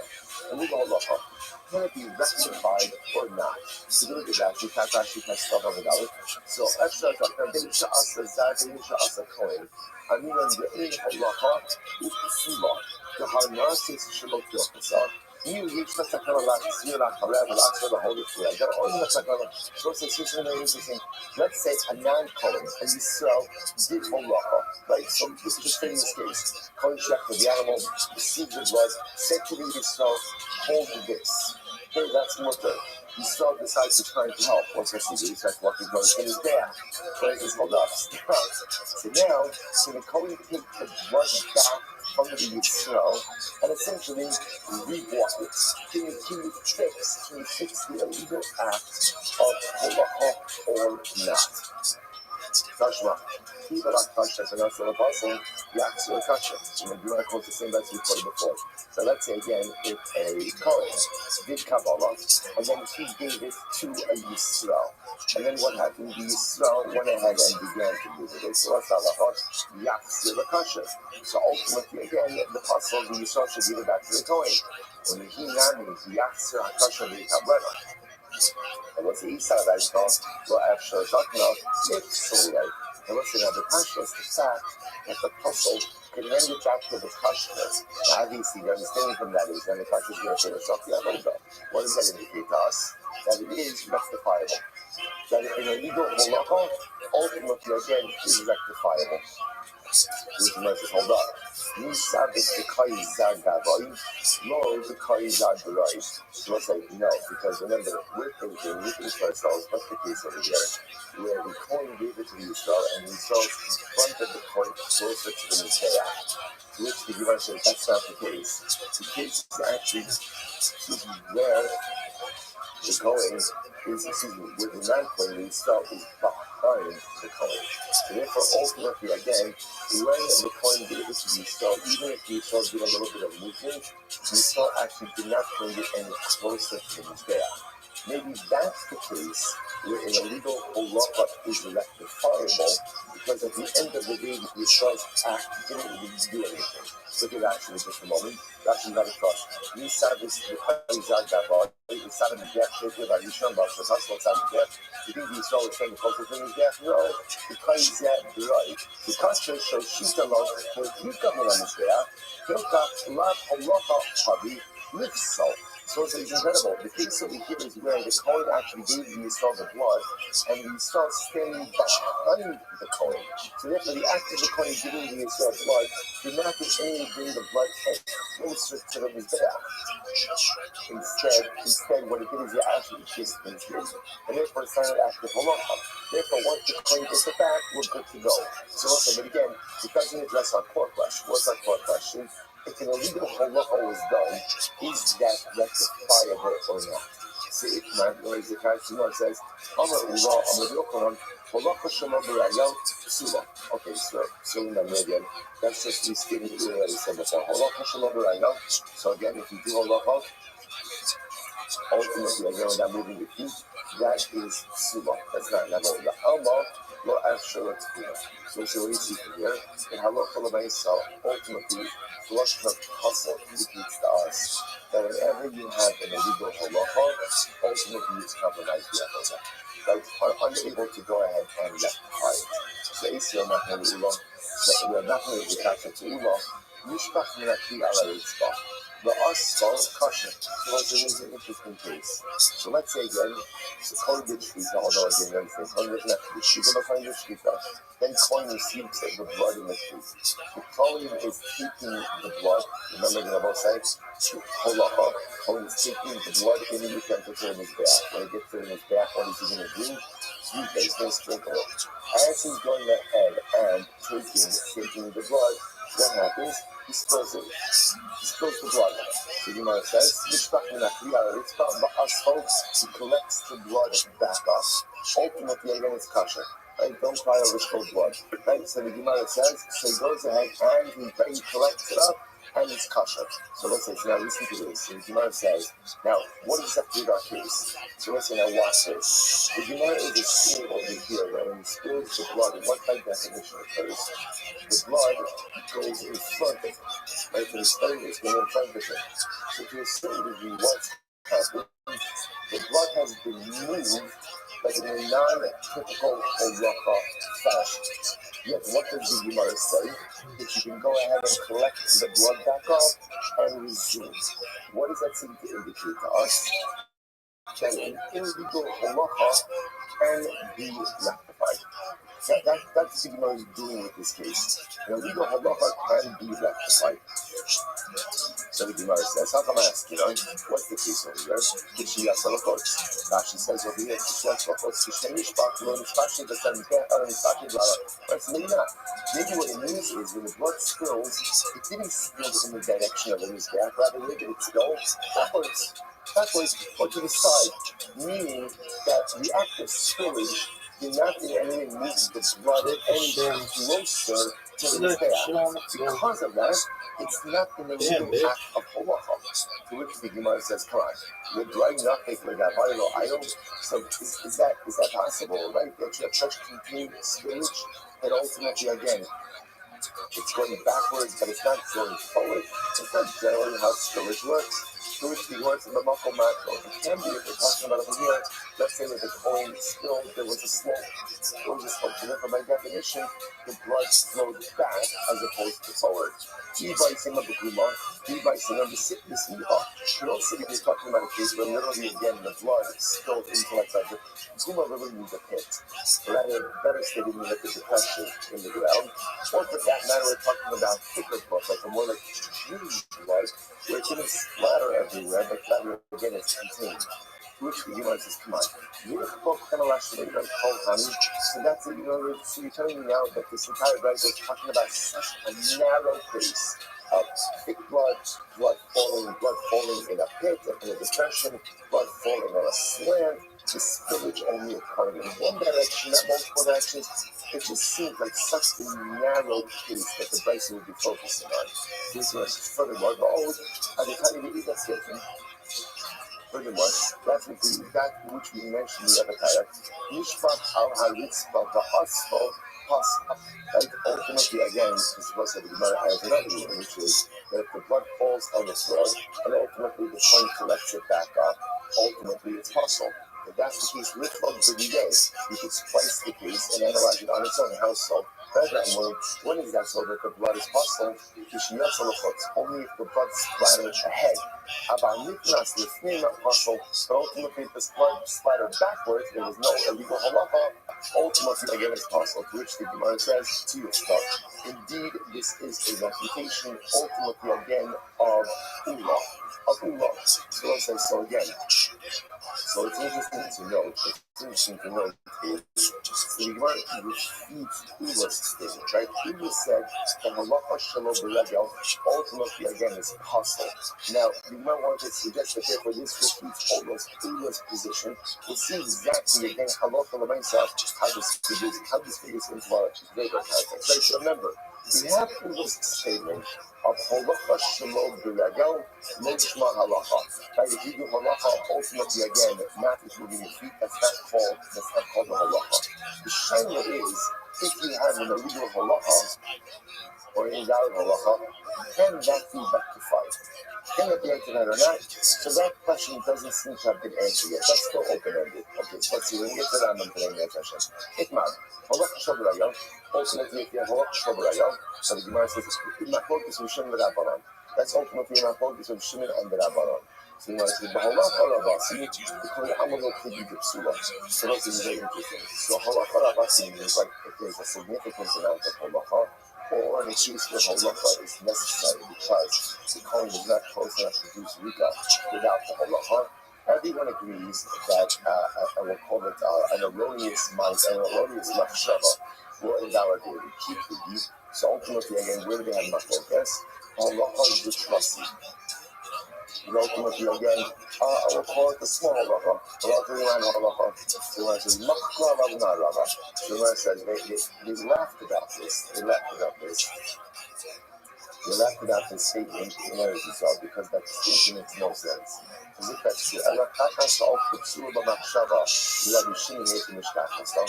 it says, what about a piece of kaka salt? Now, again, kaka salt is a bird offering. As we're going to see over here, the way bird offerings work, and we'll get into all of this in Eretz Hashem, is they checked it right by the Mizbeach. I remember by a bird, there was no formal kabbalah. What ended up happening with the bird is they would check the bird, and the bird itself, they would shake the bird and sprinkle the blood like that, right? As opposed to other kabbalahs, let's say animal kabbalahs, where they would receive the blood in the key, very crucially, take 15 to the Mizbeach, and then a coin would dip his finger and sprinkle the blood like that. The bird itself was shaken. And it did sweep over the bird itself to sprinkle the blood onto the Mizbeach like that. So, you should have mentioned Mishkachas law. How are you ever going to have a case of Kata Sa'uf?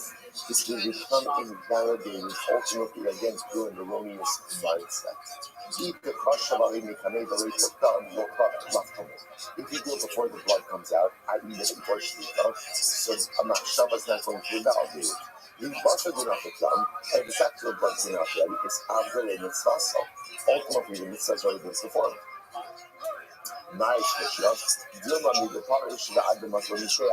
Maybe that kata sa'of, and you know also they're going to spend time on kata sa'of as well. Maybe that kata sa'of, the invalidating part actually occurs between the time that you shake the bird, right, and the blood leaves the bird, to the time that it hits the mizbeach. Those, I don't know, whatever amount of seconds, milliseconds that is, maybe that's the time, that moment is where an illegal or the erroneous mindset, erroneous machshava can validate the carbon. The heart was actually very interesting. The heart, why we have given a zero, how your mindset is this. The coin was sprinkling blood. The mixture are yodel shal mazak, actually done the Abraham is there. And now watch this. The coin's hand was amputated before the blood hit the mizbeach. So this is actually quite interesting. Right, in this case over here, what's unfolding is something fascinating. Look at the coin is going to have a greenish result, and right, that the blood, so right, he sprinkles it, and then as it left,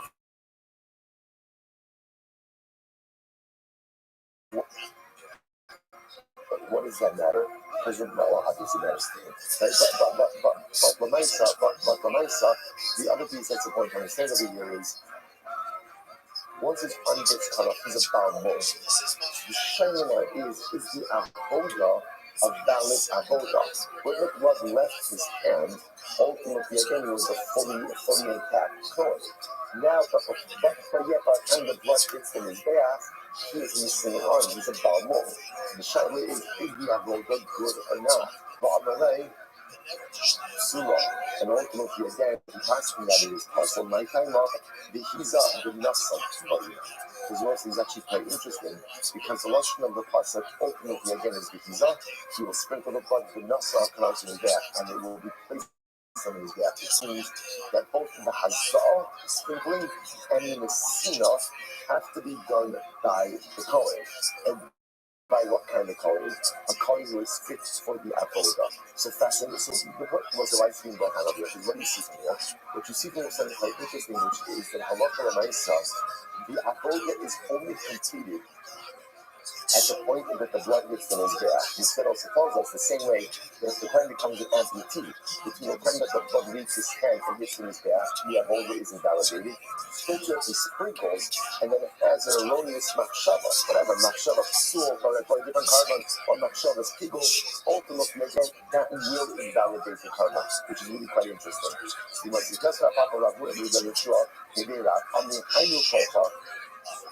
This is what they laughed about. So ultimately, again, they're not arguing the case of halacha rabasi, of a long halacha, so much bahar, keep the baras, I'm sorry. I know about halacha bahar, keep the halacha rabasi pigi. Halacha rabaisa, when they argued, ultimately, again, they were arguing about a form of halacha, real halacha. However, halacha is the trust to the amalot pigi of hasla. Like Rabbi said, halacha rabaisa, everyone agrees, saying what we call halacha rabasi. Halacha zutrasi, which means a small act of halacha that doesn't really require movement of feet. Everyone agrees that a machshava psula will not invalidate it. Keep the halacha rabasi. Fine. Holicha zad, this zero coin. The chazar of holicha. What's about parties? And also, we're going to bring these all together. We're going to see around them in just a few moments. We'll bring all these cases together. Holicha zad, this zero coin. The chazar of holicha. Also, what about the following case? What is a non-coin? Now, this seems to be a case that we had before in the Gemara. A non-coin did holacha. Now, let's again remember, just like let's build on the knowledge we have. What can we establish? Holacha is our holda, is a form of our holda. Therefore, holacha requires a kohen. And if a zar does it, if a non-coin does it, it is possible. Now, in this case over here, the non-coin did holacha.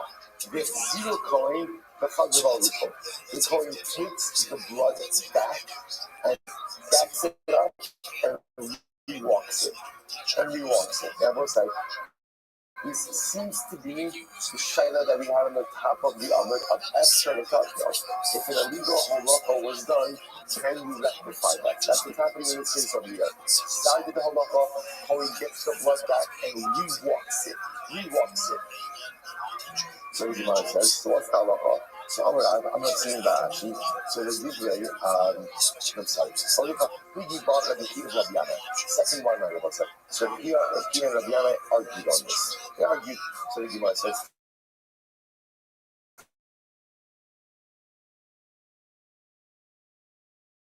So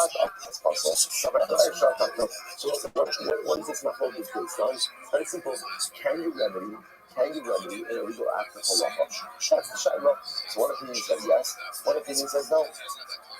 So let's say it really short and clear. Can you rectify an illegal halacha? So you understand that's like the Musar Hasta implications of that.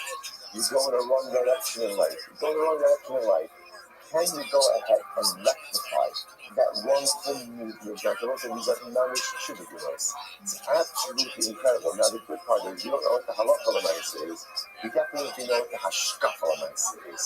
Like that even if you have an illegal halacha, you take your life in the wrong direction, the answer is unequivocally clear. Efshar l'tavna. You can always fix it. As the Rabbi says in Hilchos Tshuva, Ad Yom Secha, until the day that you die, you can always fix illegal halacha. Again, Karbanis remains to be seen. Life, unequivocal, yes. So the Gemara goes like that. Holy Kohen, yes, you have a cousin only for that. What about the reverse case? The Kohen did halacha, and then a non-Kohen went ahead and took it from it. Right, the Xilo Zar, the cousin only for that, and then the non-Kohen did halacha. So in case one, decided the halacha, Kohen took it from him, and Kohen rewalked it. He did the halacha. In case number two, Kohen did the halacha, Zar took it from him, and then Zar rewalked it. So what's the halacha? The rest is very interesting. I'm not seeing about actually, but did they have actually possible? So let's say, so according to the opinion that says in the first case, ultimately again it's kasher, we'll say in the second case that it's possible. Right? Because again, remember, essentially, in the first case, if you say that it's kasher, it's because you say the second halacha is the primary one. Well, if the second halacha is the primary one, then ultimately again, the first case will be kasher, but the second one is when the halacha is decided, it'll be possible. But according to the one that says possible in the first case, ultimately anyone will say kasher in the second case. Because possible in the first case, he goes after the first act of halacha, not the second one. So in the first case, the first act of halacha was the zar, second one was the coin, therefore it's possible. But in the second case, first case was the coin, first halacha was the coin, second one was the zar, and therefore it will be kasher. Rabbi says, after the himself, possible. Rabbi says as follows. Rabbi says, even according to the one who says that we go after the first halacha, ultimately again we will agree that in the second case it's possible. Nighttime, well, what's the reason? So Hatzaret on the days, La'am Kuyeh. Because even in the first case of Hatzaret, even in the second case, even if we go with the idea that we look at who does the halacha first as the defining sacrificial halacha, in case number 2, it's still going to be possible. Why? Because in case number 2, at the end of the day, halacha l'maisa, the blood still has to be brought back to the mizbeach. As much as the coin brought it, and now the zar walks it back. So whether you want to, even if you want to say the first act is the best act, at the end of the day, you still have blood that has to be brought back to the mizbeach. And therefore, by definition, it is going to go ahead and be possible. Only Rabbi Yehuda Rashi, Rabbi Yehuda Midifti, Ha Tzarech Lam Tuyeh, Machlokes Rabbi Elazar V'Rabbanan. This whole thing is to be Machlokes Elazar V'Rabbanan. This time, Elazar Omer, in this case, Elazar Omer, HaMahalek B'Makom Shetzarech Mahalek, Machshava Posalas. So let's listen to this. If you do halacha in a place where halacha is needed, now let's say, and I remember again, this is, we keep on saying that this piece. As much as halacha is a bona fide form of avodah, and one of the avodas, halacha l'maisa, if you don't need to do halacha, you don't need to do it. In other words, let's say the coin shaft is right next to the mizbeach. So technically speaking, there's no need. So that's fine. That's fine. In other words, I don't have to do it. If it's not necessary, it's not necessary. So listen to this.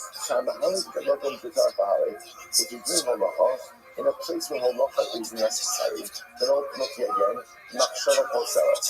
Therefore, an erroneous mindset, an erroneous thought, whether that's people or a machine that has different carbon, will invalidate the avodah. But if halacha l'maisa, you have an erroneous mindset. By halacha, in a place where halacha is not necessary, it won't invalidate the avodah. Says,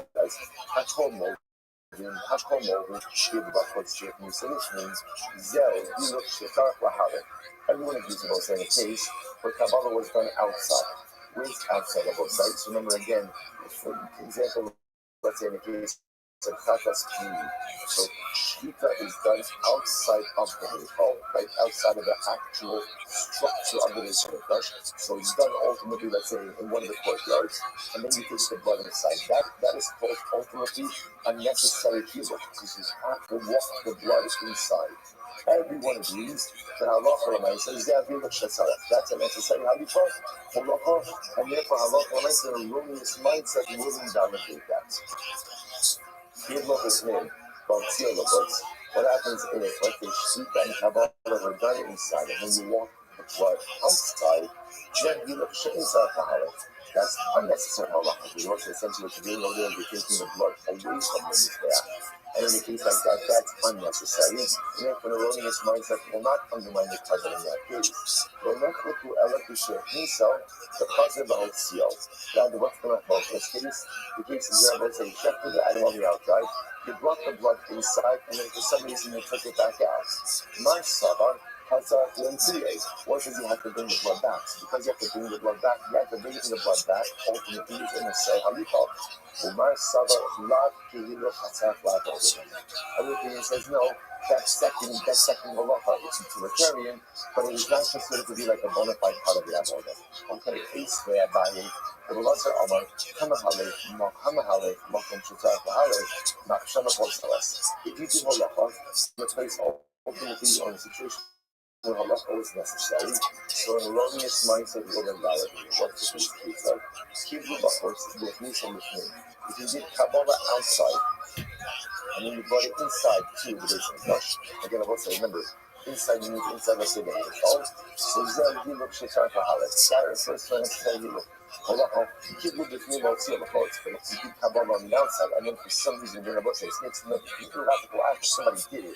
They brought the blood back outside, then you look inside later. Ultimately, again, that is considered to be an unnecessary halacha.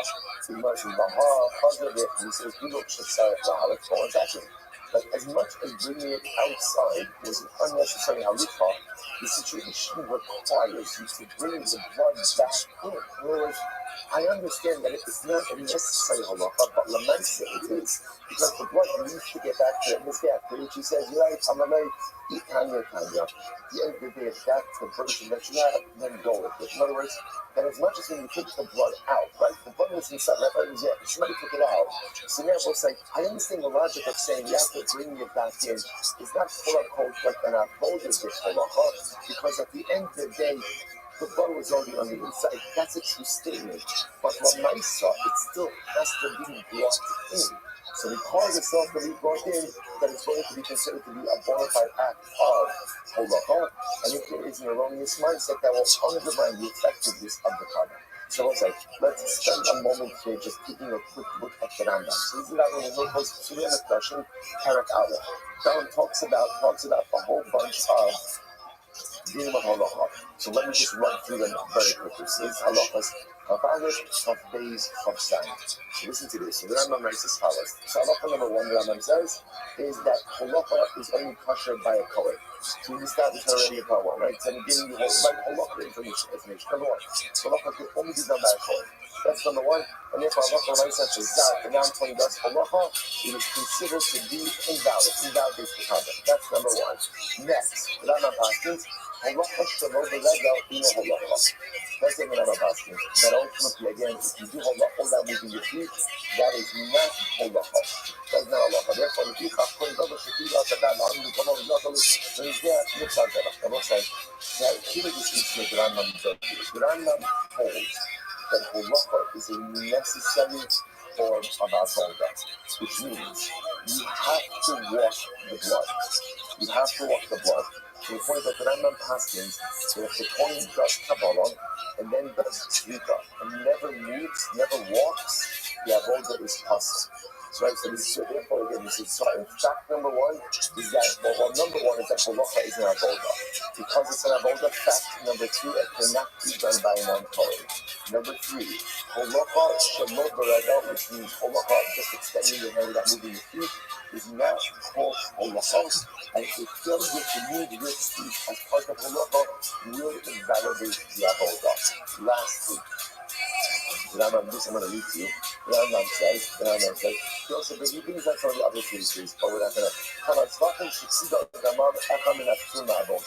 So what happens if a non-Kohen goes ahead and, let's say, receives the blood, right? Or shoulder has the blood in his graph, or Shazako with his death to a fossil, therefore, the non-Kohen does any part of the avodah, right? A non-Kohen does Kabbalah, or a non-Kohen does halacha. Such activities ultimately will undermine the covenant. Kiva Akasha, the Nassam Apostle, for however, listen to this. It's the blood. If the Kohen does the Kabbalah, like Kohen receives the blood, and then he says to the Yisrael, hold this. And the Yisrael just stands there holding it. Doesn't move, doesn't go anywhere, just acts as a pillar. Then ultimately, again, the Kohen takes it back. Kasha, what we call the Gemara nice itztava. Listen,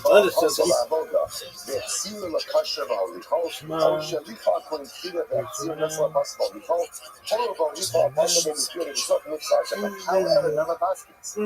The Yisrael is involved, any type of pasta is involved any way in the halacha, anyway, even if the Kohen takes it back, even if the Kohen walks it back, the avoda is invalid. That is how the Torah is. So if the Yisrael has any involvement at all, even if the Kohen goes ahead and gets back involved, so therefore we'll say, the answer to your question, the Gemara says, can you rectify an erroneous or an illegal halacha? The answer is no. The answer is no. Once you have illegal involvement in the avoda, ultimately the avoda is disqualified. And there is absolutely no way to go ahead and rectify. So once there is an illegal halacha, the carbon is possible. And as we said before, that is true halacha in karbanos, not true halacha in life. Karbanos, once you have illegal movement, you cannot rectify it in life. Once you have illegal movement, That's the moment that beauty of tshuva sets in, and we have the ability to fundamentally resound the course correct. And we'll say,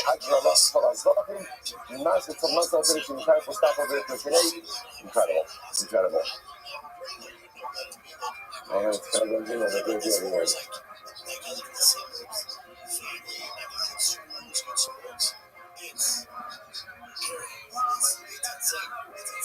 I will say this though, even if I get rid of Texas sports, that's where your back level, the interest in back league goes, Kelly destroys Texas. Destroys the wrecking. Texas is a lot, the wrecking Cal is a lot better than Texas. Now, Calaball teams, better. Calaball teams more serious here, football more serious here. As far as wrecking goes, these are the young kids who play.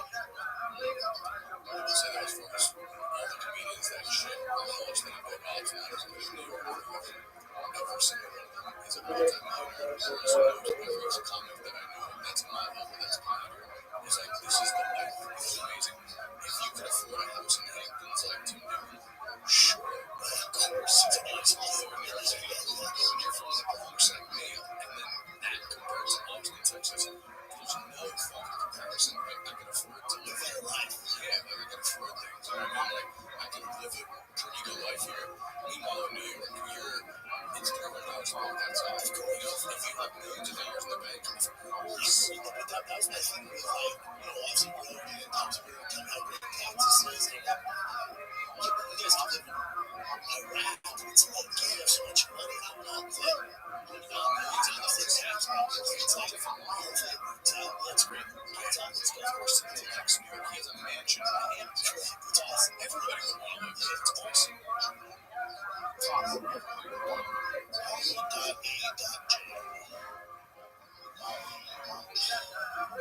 All right, Joel, say good morning, and good Shabbat. A great is the first Baruch Hashem to be able to begin a new week of Maseches Rachman together begin. I thank you all of our sponsors for this morning. We have to thank our Talmud Torah sponsor for the month of Tishrei, Yoel and Sarah Kalman, in celebration of completing Children Zikin for the Soros Tolos for Am Yisrael, Nathan Perry Smith, and the schools and recovered for the entire community and National Tilo should be Niskava. Our week of learning sponsors, Alan and Sue Myritz, a nation of the yard site of their grandparents, aunts, and uncles, Avram ben Yaakov HaKohen, Basha bas Chaim, Yitzchok ben Yaakov HaKohen, Tega bas Avram HaKohen, Hirsch ben Avram HaKohen, Mordechai ben Avram HaKohen. We hope that in the merits of our Talmud Torah, all of the Neshama Sabin Aliyah, with families in the Chama,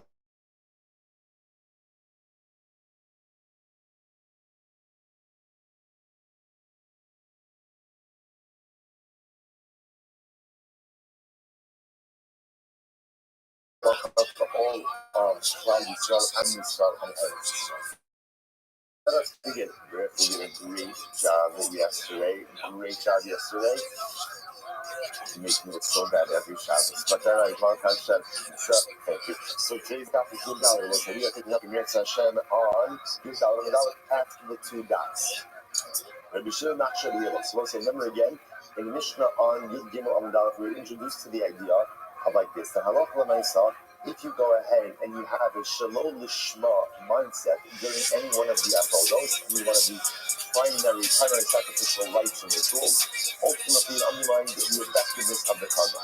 Now the Shimon Kibalonian said that with halacha, if you have a kavanah shalom lishma, right, if you have an erroneous mindset, ultimately, again, it does not undermine the effectiveness of the karma.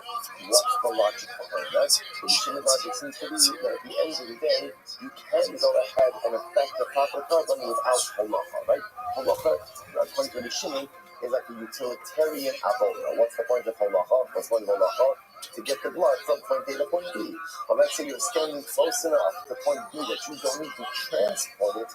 Therefore, again, there is no need for the avodah of halacha. So again, the Mishnah was not sure that he was reading Mishnah Shaya Omer. The Afshar below Shkita v'Shal b'Kabbalah v'Shal b'Zrika about Afshar below Kilo. So his whole thing was, since technically speaking, you can offer up a proper karma without halacha, therefore it's almost as if halacha, it's not an indispensable part of Kabbalah service. And because of that, halacha, if you have an erroneous mindset for it, it does not undermine the effectiveness of the karma. Good. I'm sure about this. I'm sure this is like this. Modin addition, Bahalachas Chatos Hapnios, Shemachshava Palsalasco. So it's interesting enough. What Rabbi suggests is as follows: that even Rabbi Shimon will agree that this idea is not true by all Kabbalahs. He says, for example, by Chatos Hapnios, an inner Chatos. And what's the inner Chatos? However, this is very shy for us because in Kippur, the Chatos community, essentially, the Bible says we're going to see things like this. There is no such thing. One of the exciting parts that we will get into as we get into this Masechta, we're going to dabble in it a little bit today, but I'm just going to run through it today because I'll get to it later. It is a little bit like understanding the layout of the Beis Hamikdash itself. So just to understand something. The Chatas K'nini is a Chatas sin offering whose blood is sprinkled inside of the Heichal. Remember again, the way the Beis Hamikdash worked on a general level was, you walked in, there was a Chatzar courtyard. That courtyard again is where pretty much everyone was able to assemble. Then there were a series of steps. Those steps, when you came down and went up, there's a platform, that platform is called the Duchon. Then you go down a series of steps, you come into what we'll call the interior courtyard. In that interior courtyard, you see the Mizbeach, the outer altar, the large outer altar. Walk a little bit further, you walk into the Ulam, which is the chamber of large rectangular hallway, and then ultimately you would walk into another building called the Heichal.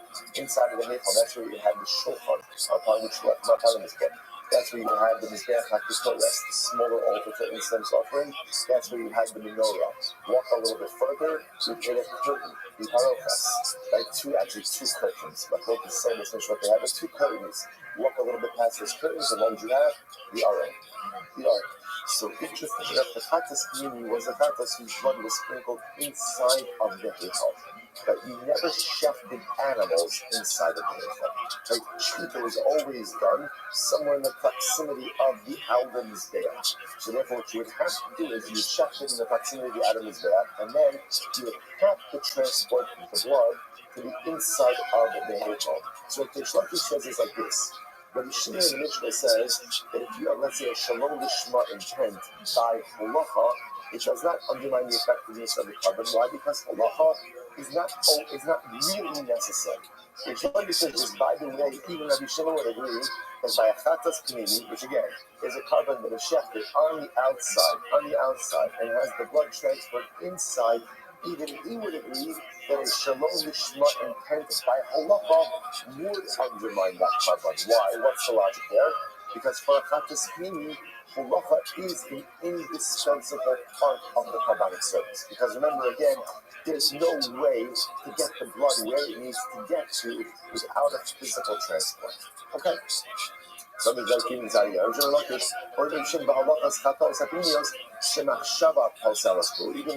Shimon would agree that when it comes to an inner chatos, if you have a shalom lishma intent by halacha, that would undermine the carbon. Why?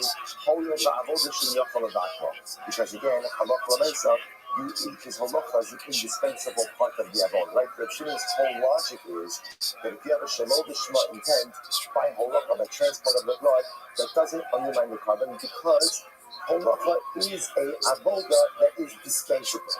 That's true, except when it's not. So by a chatas k'nini, it's indispensable. You need halacha in order to get the blood from outside to inside, and therefore in that case, a shalom lishma intent would undermine the carbon. Look at Rashi, just one Rashi actually very close. Shef shalavakot, the lab orah hara mishchot beheichal. So it's very interesting. We're going to talk about this more. Not today, but Rashi says it's not appropriate to shaft inside the Beis Hamikdash. So what does that mean? When you meet the Beis Hamikdash, it's inside the Heichal. So does that mean it's just like not nice? Like, kind of like, you should take your shoes off when you come into the house, don't slaughter animals in the house, like so is that like it's not nice? Or that halacha l'maisa you can't do that. So we'll discuss that. And Rashi says over here, the lab or our mishkot heichal. It's not the normal thing to shaft inside the heichal. Therefore, you by definition shaft in the courtyard. So this is incredible. It's not cable that didn't give her. Because when you need the chatas k'nini, again, the coin goes in and offers up two chatos, one Hashem, one Azazel. So the chatas k'nini, the inner chatas. So we'll say, remember, if this doesn't sound familiar, because this is the part of Chazar Sashat and Musa. where you're having an otherworldly experience. Like you're not sure where you are, what's going on. But it has to be the most riveting part. You have this is the most riveting part of Musaf, which unfortunately when it ends up, it's fascinating. You end up like going quickly through it. You just end up, I want to say blowing through a little bit, but it ends up, sorry, it's a lot of words. It is a lot of words. I would advise you, maybe don't do this if you're the person, but just read the English. It's fascinating. By the way, if you're looking for some names, I don't know who makes it, but there is Machon HaMikdash. Machon HaMikdash makes a beautifully illustrated Mishnayos and Sefer, and inside of it is the entire pictorial description of the Avodah Yom Kippur. And it's just beautiful. It's just the absolute. Machon HaMikdash also makes it in Kippur Matzah. This is not an infomercial, right? Although we do product placement as well, if you're not doing that. But it actually makes it in Kippur Matzah, which is just incredible. I don't have it, but I saw it, and I was going to should have memorized that. But it's absolutely incredible, and you could literally again. It makes everything come alive, colorblind in a way. It makes it shimmer. We'll be not just seeing pictures, but we'll be and next Hashem to be able to see with our own eyes. And anyway, so the point of it, that's what you described it. So Rashi points out over here that you, for Katas Panini, you can't escape halacha. You need halacha. Therefore, even Rabbi Shimon would agree that a shalom lishma intent would go ahead and undermine the effectiveness of the covenant. Rabbi Shimon, one second, is that true? Rabbi Shimon, Kosher on his behalf, he's on to Shlomo in Chayav Rabbi Shimon. Those are, again, I was going to point out, remember, we're kind of talking about two things simultaneously, Tegel and Shalom Lishma. Right, Shalom Lishma ultimately again just means having kavanah for the wrong type of carbon. Tegel means having intent to consume or to do some part of the temple service outside of the prescribed time. So Rabbi Shimon says anything ultimately again, anything that's not going to zeh hapitzol. Anything that is not offered up on the Adam's Day actually is not subject to Pigul. See, here's the problem. What's the problem? The problem is that halacha remains again. So we're assuming over here that if it's not subject to Pigul, it's also not subject to Shalom Lishma. If that's the case, then a Chatas Mini, which obviously is not offered up on the Aron Mizbeach, and therefore is not subject to Pigul, is also not subject to Shalom Lishma. And therefore, again, I will say, Shalom Lishma by halacha should not undermine the Karban. To which the Gemara says, no,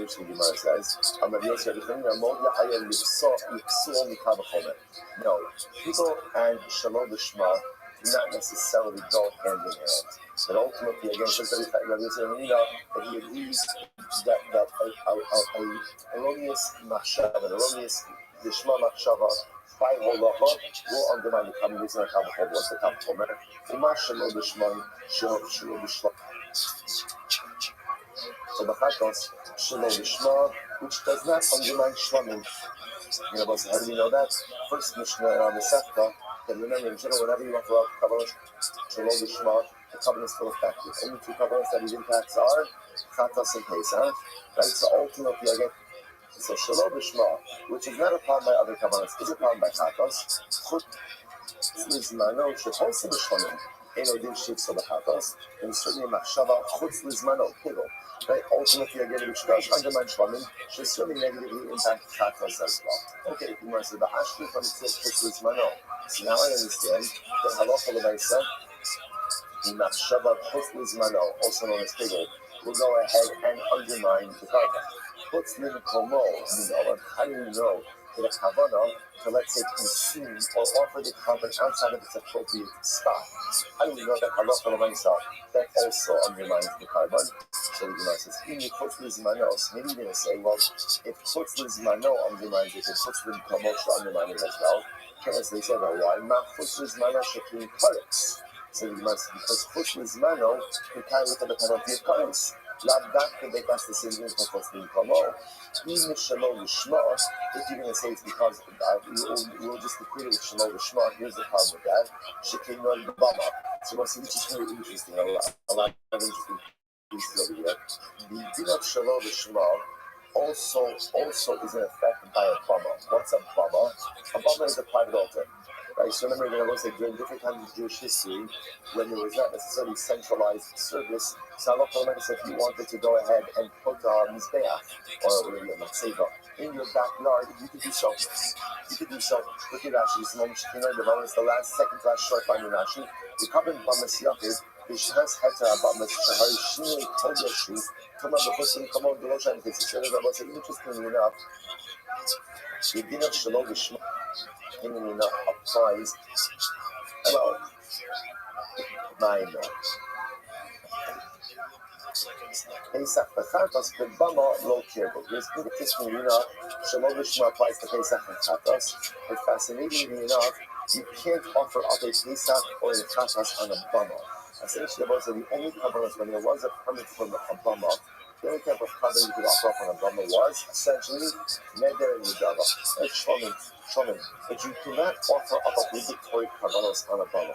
Interesting. The Gemara says, another possibility is a Kiddush. It's a Haggish. The Gemara says, Shlishi Chutz Bizmano. So the word Shlishi in the passage, that refers to the psul of eating a carbon outside of its prescribed time.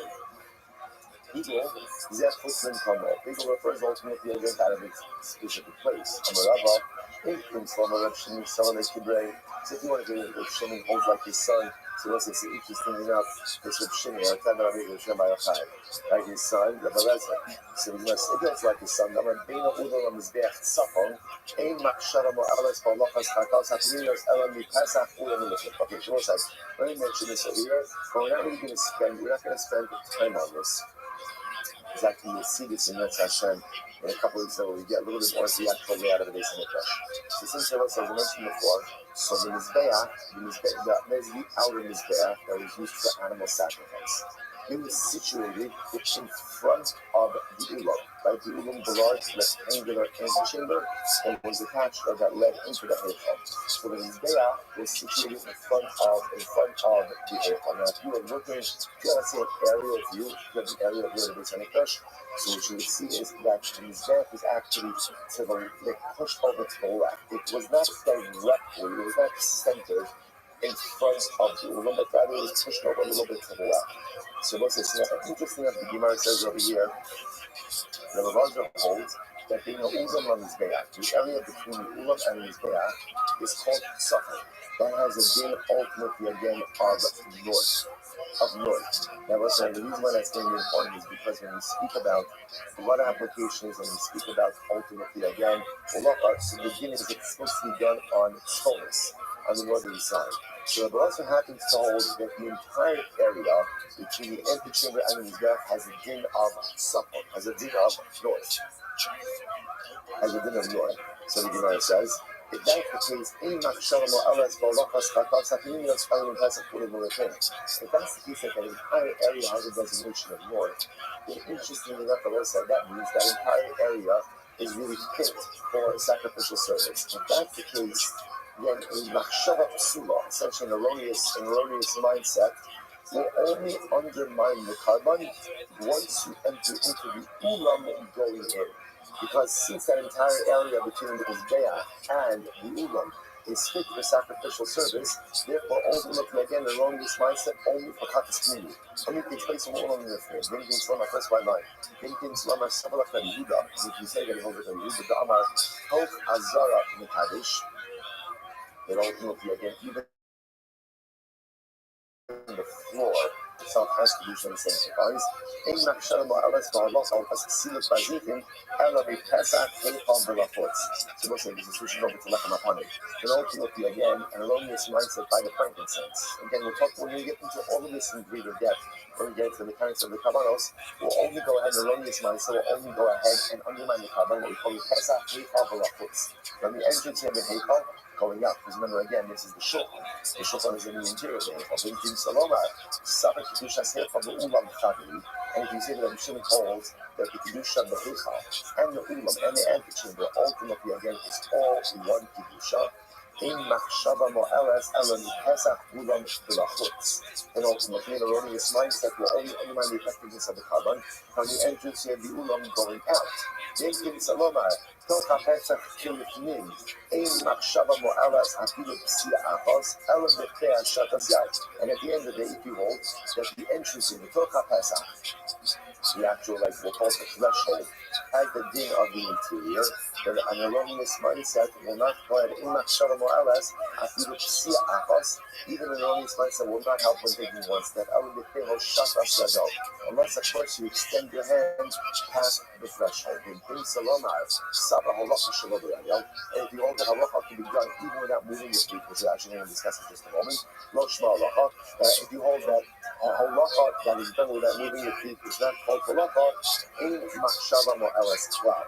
Then an erroneous mindset actually will not undermine the carbon at all, provided the person did not go ahead and move their feet. Okay, so there's a whole lot of ifs involved in that entire idea. So again, bottom line, how do we test it? Let's circle back. How do we get started with this? Rabbi Shimon holds that halacha l'maisa, an erroneous machshava shelo l'shma, does not in any way invalidate the carbon by halacha. Right? What's his logic? His logic is because halacha is an indispensable part of carbonic surface. Why? Because if you shecht it close enough to where it needs to get sprinkled, right, or applied, you do not need halacha at all.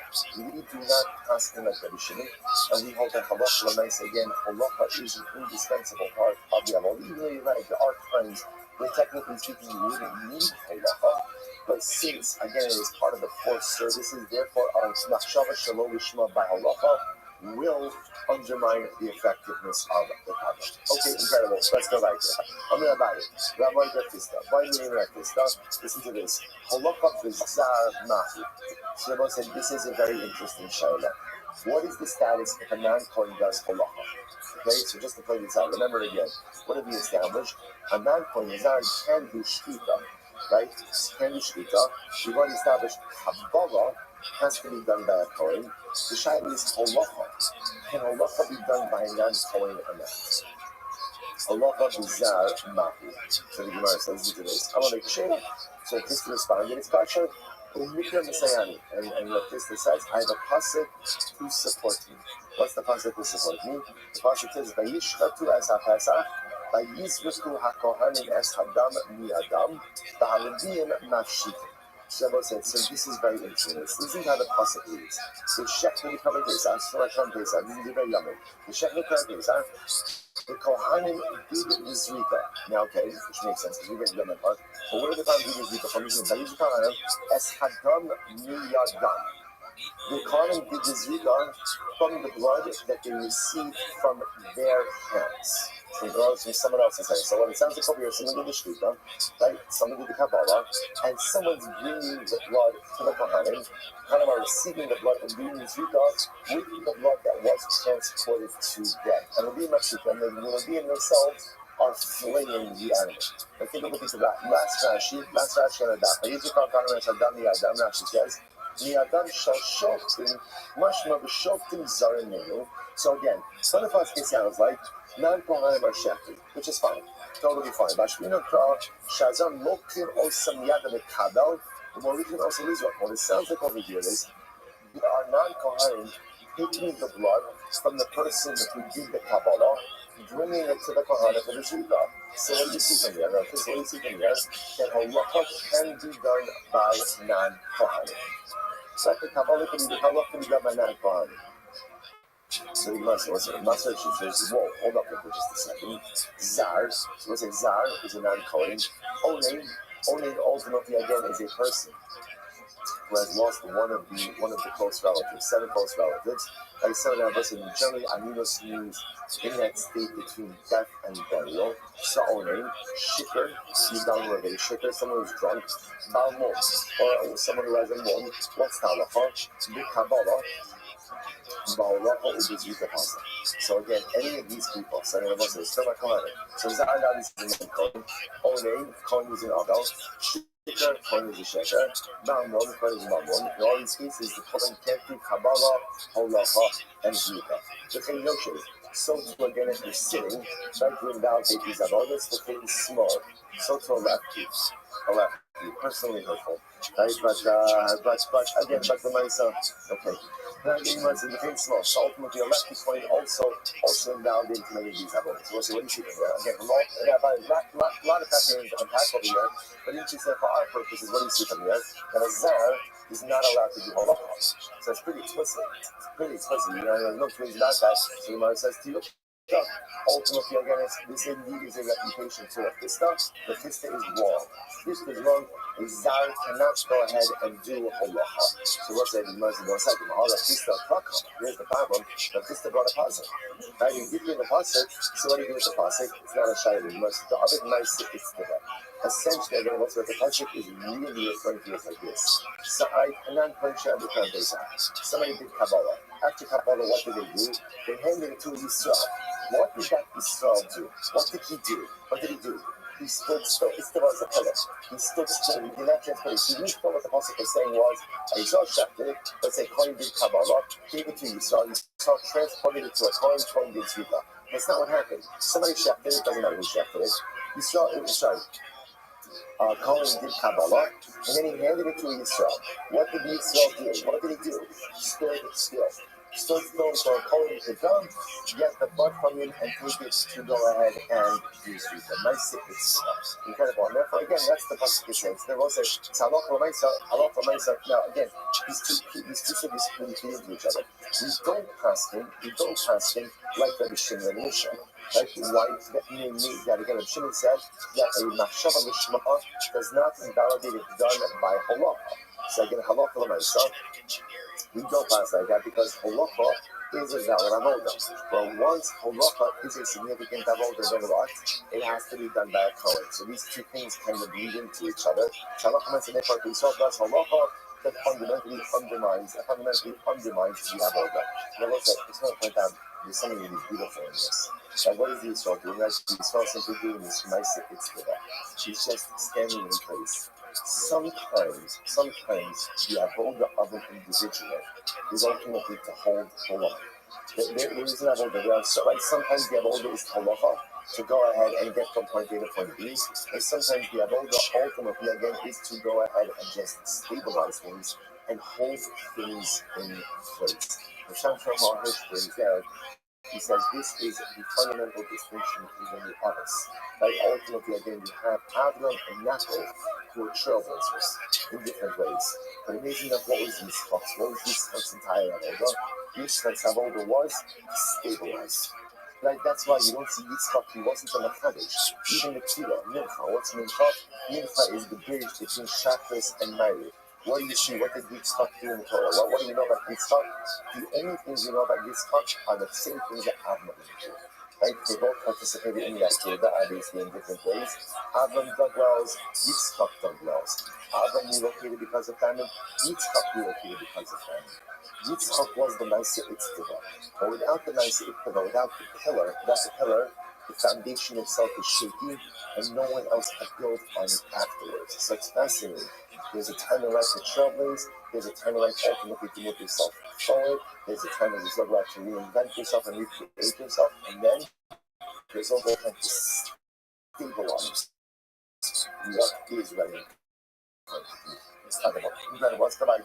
Rabbi Yossi said the following: Allah of the Zar, Maslow is Mishon Rabbanon. So they said, no, in fact, plus whether or not the Zar could do Allah, this is in that focus of Mishon and Rabbanon. Mishon and Rabbanon. Avodah she'afshel about Allah, avodah she'er bizarre. It's supposed to say Rabbi Shimon, Mishnah. So the Shimon said there's any avodah that essentially you can do without. Afshel about means it's not automatically necessary. If there is an avodah like that, such an avodah is kosher even with a non-kohen. Therefore, again, halacha both sides. Can you do that halacha? Can you do that? Sure. If you shift close enough to where the zvika needs to be, you don't technically need transfer. As Rabbi Shimon says, because it's possible to offer kabbalas without halacha, therefore halacha is not an indispensable part. Because it's not an indispensable part, therefore it's kosher even with a non-kohen. The point job on its puzzle. Bring them on its puzzle. Because halacha l'maisa they hold that whole lot. Again, let's just want to be clear. Everyone conceptually agrees that you can have a situation where halacha would not be necessary. Like no one disagrees with that statement because it's factually true. But Shimon says, but that makes it indispensable. But part of the avodah, and the Rabbanon say that does not make it a dispensable part. It sort of means it's indispensable part of the avodah. What's the nafshimina? The nafshimina will be Rav Shimon will say that even a non-Kohen will do it, and the Rabbanon will say only a Kohen can do it. So again, about this one drilling, we pass out of myself that halacha is an indispensable part of the avodah, even though technically speaking, there could be times that you won't have to do it, and therefore it requires a Kohen. So the Gemara says, I'm going to buy it, v'hashlifa. So 1 second. So let's say v'hashlifa, da'avod b'shef shalavatla, b'kshir b'zar. 1 second. Let's look at shlifa. Shlifa is an indispensable part of sacrificial service. Yet what? It is kosher by non-Kohen. So what is the difference? This is fascinating. Shlifa lav avodah. Fascinating. Shlifa is not actually part of the avodah. Shlifa is not part of the avodah. What the Gemara is suggesting over here is the avodah actually begins from Kabbalah and on. Shlifa obviously is a necessary act in order to initiate sacrificial service, but perhaps Shlifa itself is not part of the avodah. Rashi says over here in Shani Shlifa Lavavodah, it is Kashu Bakala Asura. About maybe the Happy Avodah, the actual Bakala Asura is out. So this is fascinating. Just a fascinating idea, right? Who would have ever thought this? Shlifa is not part of the Avodah. So, yeah, because one is Kshira Bizarre, it must not be Avodah. Avodah by definition requires Kumuna. So it must not be part of the Avodah. So the Gemara says, hello, is that true that Shlifa is not part of the avodah? Let's look at this. This is very exciting now. Amar B'Zera Amarav, Shlikas Hara Bizar Psula. Watch this. Never saw this one coming. Hara Duma. Hara Duma. The Gemara says the halacha is that Hara Duma has to be shechted by a Kohen. And if a non-Kohen shechts Hara Duma, ultimately it's possible. What do you see from here? That Shlifa is part of the avodah. No Amarav. Rav said about this, no. Yes. Elazar, the Chukuk Sidbei. By part of it says Elazar that the Shlifa has to be done by, Elazar, remember again, was the scan clean over, has to be done by, but again, but for our purposes, what matters most has to be done by a Kohen and Chukah. This is an everlasting statute. So what you see from here, that ultimately Shlifa is avodah, to which the Gemara says, no, a shiny Tara, the Kachi Bedek Habayis. Wow. So let's say, the Gemara says, don't be from Paraduma. Paraduma is not sacrificial law. Paraduma actually has physical manifestation. It's not Kabbalah. Which I want to say, by the way, we know already from the beginning that Paraduma is not Kabbalah. How do we know that? Because it's shechted outside of the base of Mikdash. Remember again, Paraduma is shechted ultimately again on Harazis. We know, I mentioned this before. We know the spot where Paraduma was shechted. Presently now, unfortunately, it's actually a monastery, right? Where the you go there, you actually go there and you could see the site. We know because Targum actually shifted in a way that you could stand the Harabais into the entranceway of the Beis Hamikdash. So you can manage to go there today. So it can't be Targum, it can't be a problem. It can't be a problem because at the end of the day, there was a carbon. Remember again, Shrike Push, shifting something coming outside of the Beis Hamikdash is a huge case. So the fact that Targum was shifted outside of it, in words, that means it's not kosher kadashim, right? Rather it's kosher bedek habayis, which is fascinating. It has financial sanctity. So the fact that it requires a Kohen, okay, we can talk about that separately, but either way, that's not a raya to the rest of Kavaras. So Gemara says, "V'lav kol d'chinu." Now again, to make a kavachomer, if paraduma, which is kosher bedek habayis, requires a Kohen for shchita, then certainly what? Actual kavanah should require a Kohen. North v'lav kol d'chinu. Kosher bedek habayis, havya avoda. Kosher is dech lav avodi. I understand. If a kosher bedek habayis, paraduma, financial sanctity, shchita is considered to be an avoda and therefore requires a Kohen. The most actually say kavachomer. Kosher mizbeach. Shchita should be an avoda and should require a Kohen. She should be Rabbi. Needing the havi amados negoim, the lav avoda by a Kohen. Because this is self-evident. One says not necessarily, because we see other things that require Kohanim, and yet everyone will agree that they are not avoda. What's a good example of this? Saras. It looks like Saras requires what? A Kohen. no one but a Kohen is allowed to examine and ultimately pass the Saras. Because it's one of the most fascinating halachas. And even if all you have is a Kohen Amaretz, he knows nothing about Saras. Right? He is the only guy who could decide ultimately again about Saras. To the point of what will we do, right? What does the Mishnah say? What would they do? They're going to come Chacham, who knows what he's talking about. Come Chacham, who gives the Saras, and what do? We whisper to the Amaretz Kohen, and the Amaretz Kohen say, Tar, right, Tameh, and so the Gemara says, what do you see from here? You see from here that just because something requires a Kohen doesn't automatically render it abnormal. I have a Horik Halachas Ivan Mekedesh, one second. What about the taking of sacrificial limbs to the ramp of the Mizbeach? The avodah she'efshel levatlo. On one hand, this is an avodah that you can dispense with. I was how could you dispense with it? If you shekel and dismember the animals close enough to the Mizbeach, it can be done right there. It doesn't require halacha. So this is an avodah that, technically speaking, can be dispensed with.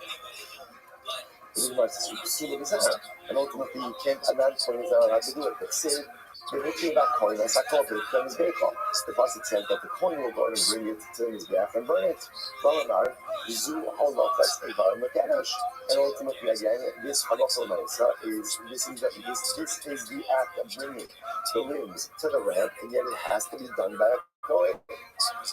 So the point over here is this is an example of something that can be dispensed with. Right? In other words, you don't need this. If you shut the animal close enough to the ramp, it's right there. You shut the limbs right there. You don't require a halacha. Yet the halacha is it must be done by a kohen. To which the Gemara says, well, maybe heichad the gali, heichad the lo gali. But the Torah explicitly tells me that a kohen is necessary. A kohen is necessary. But the Torah doesn't explicitly say it, that perhaps it's not necessary. You must necessary. The Rav called the things can't make a kavachomer. Halachas Ivan Mekedesh. That was an interesting. Let's say you forgot to bring the limbs to the ramp. You didn't do it. So what's the halacha? What's the halacha? Ultimately, the covenant is still good. It's not ma'akiv, yet it still requires a kohen. Ultimately, again, the transport of the blood, the blood, which is ma'akiv. Because remember again, halacha ultimately is necessary for us is rika, right? Because halacha is rika, so halacha, which is the indispensable part of the avodah, certainly should require a kohen. Itmar, Amar Ula Tzemar Bazar, Halacha Bizar Ksula, Shakri Relation. Also, the Gemara rules on this conclusively, and Halacha Lamaisa, Halacha Bizar, transport of the sacrificial blood of by a non-kohen, ultimately is going to be possible, even according to Rabbi. So what says halacha l'maisa? That's the Gemara Paskins. Halacha l'maisa, and in this case halacha l'maisa, and halacha ultimately again requires a kohen. It is part of the avodah. Therefore, if a non-kohen does it, ultimately is invalid. And you know what I'm saying? This is back to what I said before. That's why we do not pass like the Shani, and therefore an erroneous shalom lishma or pigor intent. Ultimately, by halacha, will fundamentally undermine the curse, because again, these two things go together. Once I say that halacha is a necessary avodah, even though everyone agrees that at times you may be able to get away without doing it, but it's still a necessary avodah, therefore requires a kohen, and once it requires a kohen, any machshava shalom lishma will undermine the effectiveness of the covenant. Incredible. Listen, let me just begin the next piece of it because it's really exciting. The one says as follows. Oh, it's very exciting. Listen, you might know, halacha shalom b'rega. Listen to this. What is the status of halacha of transporting an item without moving your feet? I would say, how do you transport something without moving your feet? You extend your arm. What is the status of halacha shalom b'rega? Now listen, if you take a look at Rashi for just a moment. Rashi says over here, let's see. So first thing we're going to learn.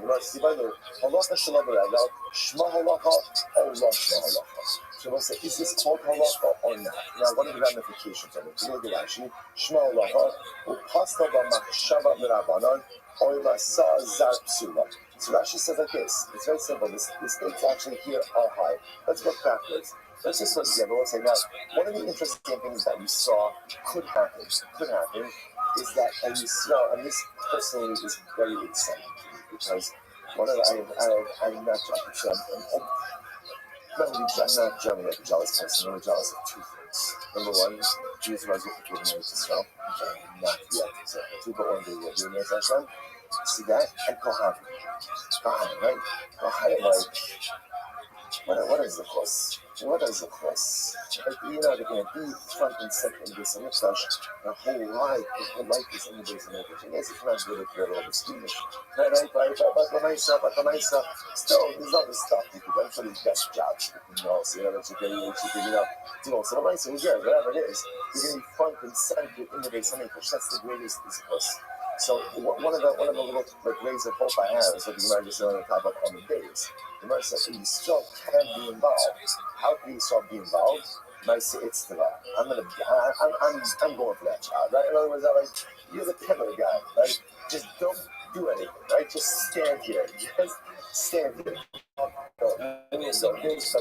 So what's interesting about this is powerful. We've seen the players, so just to play this out, right? And you saw the Shkita. The coin does the Kabbalah, receives the blood. Then obviously, we've established Holacha has to be done. Holacha has to be done by a coin because it's part of the Avodah. So where can Yisrael be involved? After the coin received the blood, let's say another coin is coming to the Holacha, he's not there yet. So coin gives the blood to Yisrael and says, Yisrael, hold this, don't move, right? Because if you move, it's problematic. Don't walk anywhere. Stay right here. Hold it till the coin comes and gets it from you. So let's say now, what we have established is obviously I'm holding the blood. I can't start walking, right? Because if I start walking, then that's what? That's holacha, and holacha is a sura bizarre. I'm allowed to stand still. So now the shaila is, what if I stand still, but I extend my arm? I see the coin is walking towards me. I want to be a nice guy. I extend the blood to him. So now the shaila is, what is that? Is that called holacha or not? So the ramifications are quite significant. If the Yisrael extends the blood to the Kohen, has he fundamentally undermined the effectiveness of the carbon by having a non-coin engage in the Maaseh? So Rashi says over here, that's number one, or if the Yisrael did it, doesn't undermine it. Or, let's say again, a Kohen or Yisrael is standing in place holding the blood and has a machshava psula, whatever it is. It's a chatas and I have in mind for a shlomi. Or I have in mind to eat it, to do this weekend 3 days from now. Whatever machshava psula is, does machshava psula ultimately undermine if you just extend it? So let's say that's the shaila. But what is the status of halacha shalom b'regel? So the Gemara says in the Tashma, between Yoshik and between small, possible. Like the guys who say on the top of on the day said that if you're sitting in the Avodah, ultimately again it's possible. So the Gemara says, Ha'omei dunya di Yoshik kasha. What do you see from here? That ultimately again, if your psul is sitting. But if you're standing, like you're sitting, ultimately again it's kasha. Now what does that mean? What the Pashtus that means is, as long as if I'm in place, ultimately again, I'm in place, moving, then ultimately again, that's a good avodah. So it sounds like from here, but if you look at Rashi says, but in Klei Yoshi, Hakani, the Pasal Bahalacha, Ha'omei, the Inga Molet Elabal Shata, Siat Dini Yoshi, Kasha, Al Mashmalacha. So it sounds like the only time that a Kohen will invalidate the avodah is if he does it while he's sitting. But if he were to be standing, and let's say extending, that would be proper avodah. So what do you see from here? That holacha, even without moving your feet, but just going ahead and moving your arm is called holacha. That is called holacha. Which the Gemara is in Dilma, Yoshe, the Kashayat Mesha, only dunya the Yoshe denied Porta. Maybe not. Maybe the guys that spoke about Yoshe sitting meant the Kohen is sitting, what is he doing? He's like scooting. That's the answer. He's moving, but he's moving in a sitting form.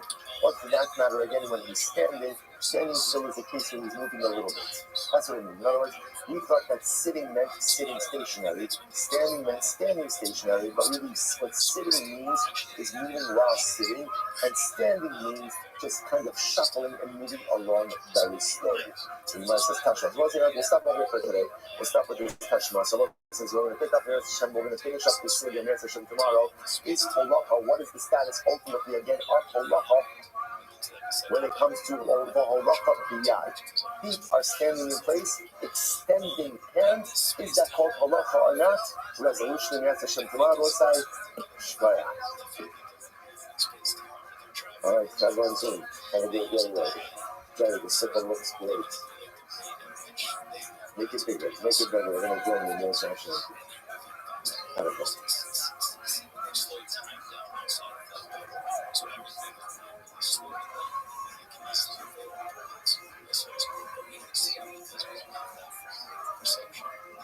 And if you slow videos, I'm sure you've seen this all the time. You slow it down, you can see this saucer shaped craft slow across the sky. Slow down the frame. It really got me happy because I got me back to talk about it. I owe a lot of the fact that anybody knows why I'm down with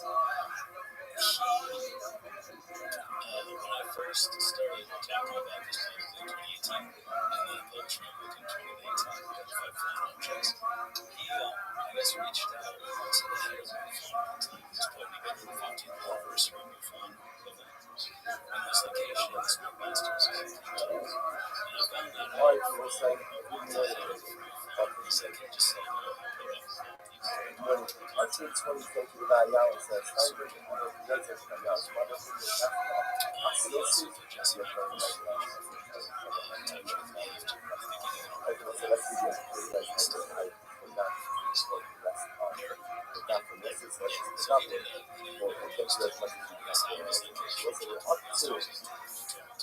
we're up to Ma'abatana Shalashaba.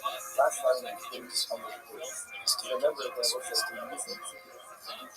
We're going to have to do something like Asa. And then Asa wanted to do that whole lot in the same way as Jackass and just like Jackass and Jackass to go are going to be also.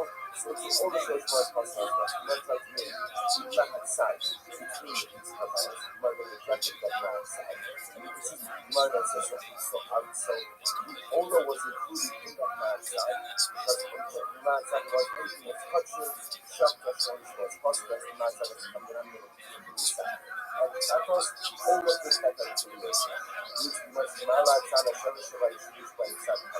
Why did you do it? Coming on the side. And Katos is that they have sad colors. So what's one of the colors is colors by Katos because the only thing that Katos is there's a colors very important.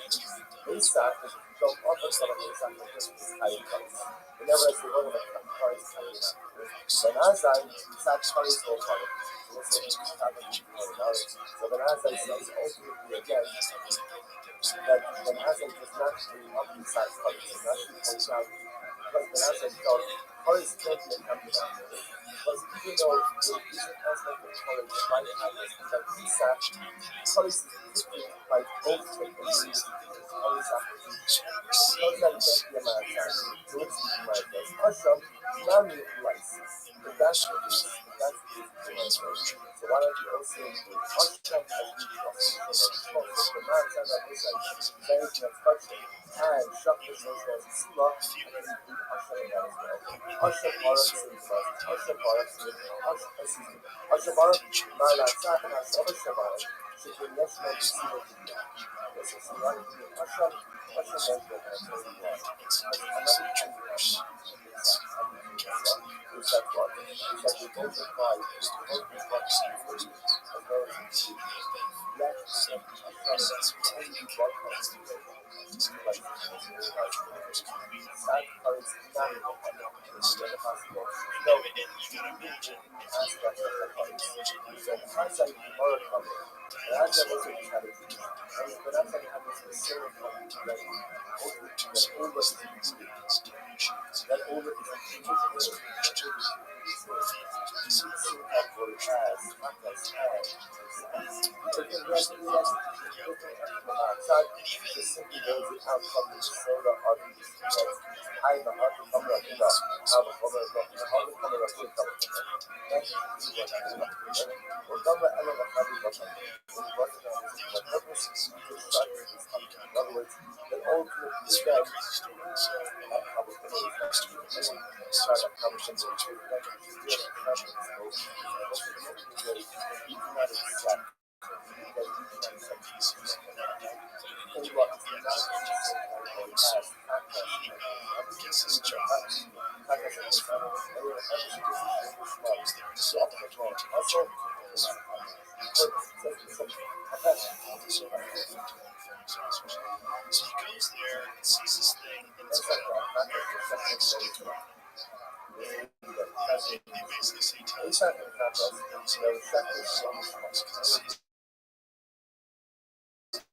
it's a sticker. This is made out of silver. There's no silver. It seems to be 3 grams. There's no controls inside. It's designed for something that's 3 feet tall. It's all very fucking good.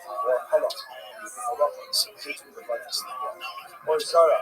He understood that there was something going on with 15. So eventually, Oh, actually be a thing. Judgments like Oh, so all these all players, all these much starting more out, those are the so all of so these then pieces, he's saying that they have this stable so what's version number that's one is that the seal radiation of creates a Chernobyl certain gravity field. applies to So all of the he's four working on this thing, water and it's all top Utah, secret, so he can't tell his Apollo, wife. So Rockmore, they're filming him at the that's top how of long the I want to do volcano any of those of well, ultimately, again, the Egypt. program And so he would have to fly out at random times, fly out to test for it. And his wife was like, this motherfucker's gonna go fire. Well, I'm gonna have a fire too. So she starts fucking a that fire pit also with will flamethrower. invalidate like you see Think it's crazy. so once you fix something wrong, so it's And not in working, fact, do something he wrong, thinks they are going the after same the thing sounds nuclear so far, warfare what's the of essence the stand up Americans. So they've realized that his wife is having an affair, and they Apollo, think that he will be emotionally unstable. It's that's too the dangerous to place. have him So don't be small this with small. secret team What's secret the other thing? operation as So he's some saying. of the same things So that they're these two Apollo, he's the freaked out. He Shazeva tells his friends, Yitzhak Ha'adbar, this is because what they're doing. They have these things where they fly from one state and they take guys to an area of nuclear energy. So he takes his friends out there in 2 separate cases. They get caught. They get caught. He gets arrested. They say, well, he realizes like I'm kind of fucked. They might kill me. I have to talk about this complex torture. And this is the this extraordinary. That's why Covering must has Apollo and most studies was about most they said they used to fly them in and watch them fly these things and watch them in this way raise across the sky. They couldn't do it much they understood how to like pick it up. They didn't understand how to use it. Again, so he was a kid. He was the longest for a long time. He was a kid. Seeing videos. He eventually goes to die. So he's like, that was during the Obama administration. During the Obama administration, they actually had to ban the Area 51 mission. Because before that, no one even knew it was real. That was like just a joke. People thought it was unfounded. But then they said, no, it is real. And we can expand the Area 51 and the case of Morocco is not necessary for what? compare it to all the tourist traps and radiation and everything. This could be the tanks that are killing extraterrestrials and all the stuff out there. So get that from George Ford just flies out to 51 and eventually finds out. Yeah, I think it was like bullshit. Fake news. And then there's a lot of crazy shit. This was one of those where the Japanese took 50 to also affecting the American enterprise. They didn't know what it was, what they're doing. Talked about it after disclosure. So it was crazy. So he is part of the research group for this thing. So here's talking about the first atomic bomb. In 1981, he said that the ground in contact with anything with a level of propulsion, it's actually it's too powerful for them. So he told it to beyond just this thing. Each people share information to understand where this thing is. For information, secret, secret. The actual structure is to you look at Aaron Appoint and it's like, the Kiva means Kabbalah. That means you actually receive what you believe is. It says in Gemara, the Kiva, first of all, today Aaron Appoint, also when it says of Aaron Appoint, it says to make a towing concept with the three shells. What's the way to see? It means that Kabbalah must be done with the point concept, Aaron Appoint, and two shells, which is the straight. In this concept, that's the exactly nobody can start to service concept. That's the point of view. That's how I use it. It's secularized and so much polarized. That's why it's two service and she is able to watch it with the Asha says she service it with the so Kabbalah must be done by behind who are wearing teachers. I'm not looking, but I am a Kabbalah student and a lot of the conductors two service. So you know, so we has inversions.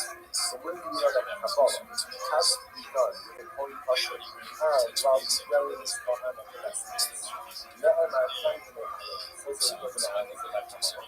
Never mind Laharon, English was for the Aranakon and the Shuk. I will say it's really hard. But these are the names of the sons of God and the Shuk. That's what I got you. So when I just love it, you must not Laharon the point question of the just like it was in the second part, we're referring ultimately to Bahani or Shuk. And where the Bahani blessings. Nine, in point Kasha, we can use social levels we're talking about so Kasha and I was so so like so you keep up this much to the same structure, you just learn that a little bit. Also, you have a bit of fun in times. The concept of Evo, some understand also as well something. Evo in the arrow, Evo is Kabbalah. Even though the word Evo just translates as God. Sacrifice in this country is Kabbalah. What do we learn about Kabbalah? What do we learn about Kabbalah? What do we learn about Kabbalah? As we've done by a point Kasher and the Shais. That's very kind of cool. But, hold on. I'm going to be careful. That's part of Kabbalah. So you can carry out very strong words. Listen, Papa has done, I will bury my sons. In both Shamati, Lahab in Hekos in Kabbalah Vishvizah, getting the and Papa says, I swear, like I swear by my son's lives, that I learned the distinction between Kabbalah and Zivah, and I care for the life of your life.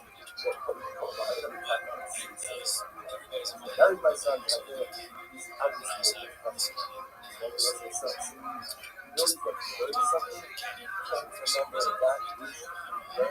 It's another way.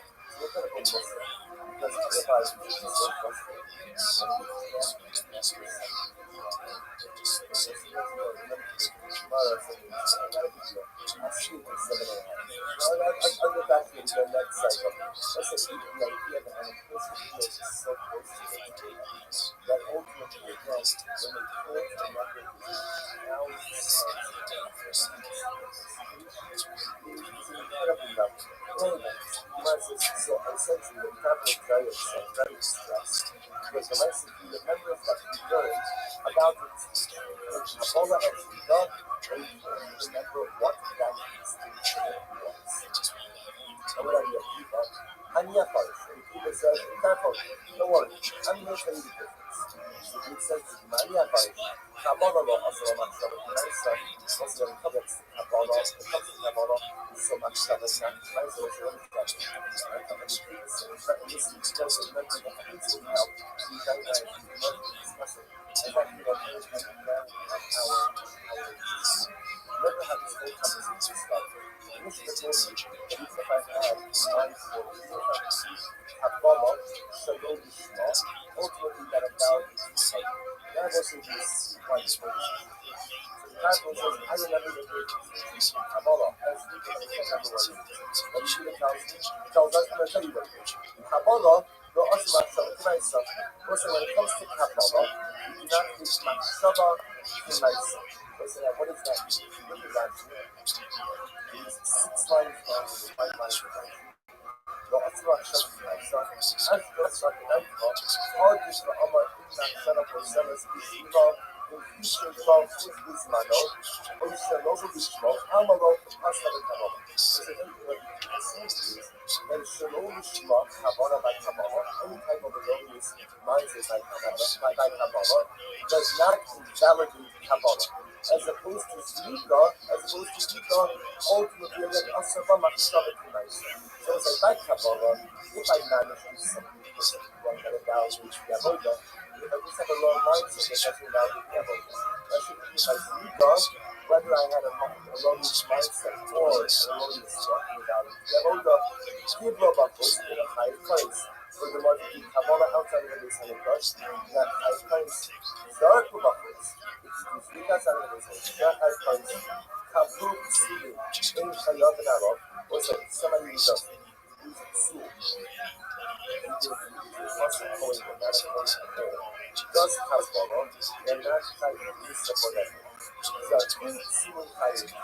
So if ultimately they get not going, but also for the Sita, they will be trying to do something. They'll be even Kabbalah I'm going to let the Kabbalah. The Kabbalah says, Ha'avoda. It's an Ha'avoda. I swear by the base of the church. I choose young and small. You cannot deviate right or left from what is true about the Kabbalah is spot on. Right? Spot on. Excellent. Excellent. And you shall not be the fight. Listen. Not so the Bible says, I heard the shit. Right? I heard the shit. The English say I wasn't able to recall it. I took notice to must be sure. You like that. I wasn't treating it as a and instead of come up with this decision based on his own insight fact, he is actually speaking according to the knowledge that he actually came up with it on his own. Listen, Rashi came up with our side, he learned it on his own. So what's his exactly? Rashi has Yahamalot, and I have these questions from people. So that he's on our Polish Stimstar, to Polish Stimstar. Anyone is going to have separate from you, separate from us. Everyone should have themselves to you because you have a master of those who are expensive. Found in our so that you but I also feel that yes, some that that comes from so much so how he was cycle so this thing because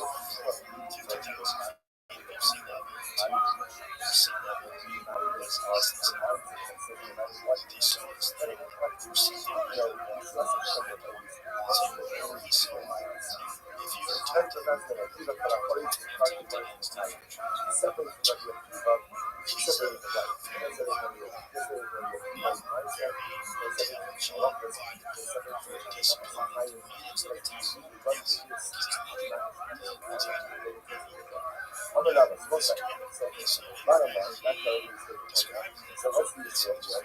What's the issue of that?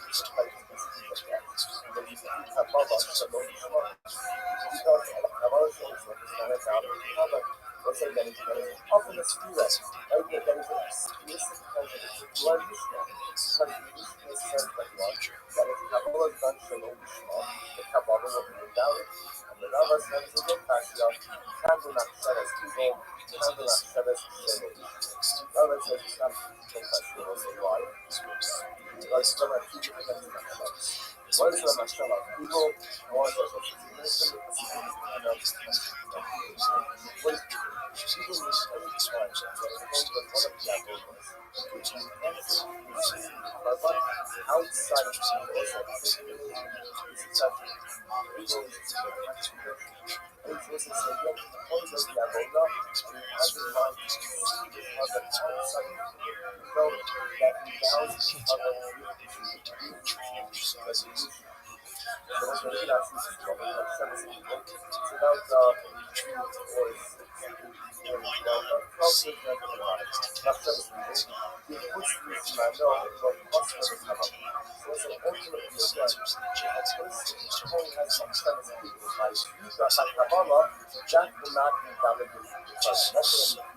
What the Mishnah is talking about is a person who has a machshava shalom shma, that will invalidate the carbon. That will invalidate the carbon. So what's the significant distinction? Machshavas, and we'll discuss why this is. Machshavas people by Kabbalah will not invalidate the carbon. Machshavas shalom shma by Kabbalah will invalidate the carbon. So what's the difference? Because I'm not going to come back to the field down to the original. Taking on the Kitani, Shazebach, Sound, the Lord Katani, Mispaya. Also, pretty much when you see what does the Mishnah say? The Mishnah says that if you have a Kabbalah Shalom Mitzvah by Kabbalah, then what it is, right? You can't but use mitzvah. If we're talking about people, then the Mishnah said what? Hagel. Like this Hagel. That's what the idea with the thing. So this is what we're talking about people, and what do you want to start? Essentially, it's not a question of but some therapy is involved. The Mishnah tells you that in one Havana by Kabbalah, the value of Kabbalah, that's not a Shalom Shalom.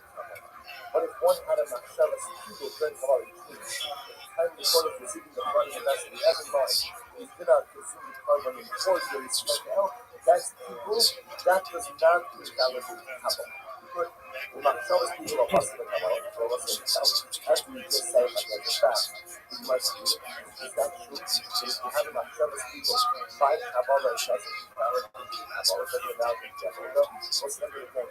When we say invalidate Kabbalah, what is the invalidate Kabbalah then what? The carbon. So remember again, the only thing you can control string levels, and that's the string level. The only thing that levels up, then you're not compromised. The carbon of the type of your definition is what? Let's hold on there. Right? That was the one, and we'll discuss that in further depth. But it's clear that if you compromise the Shvita, and Shvita, it's certainly covenant of the time. Kabbalah which is part of the same only that machshavas shalom shma. Machshavas people doesn't compromise the carbon. You might now discuss this. Actually, machshavas people are possible Kabbalah. That's true.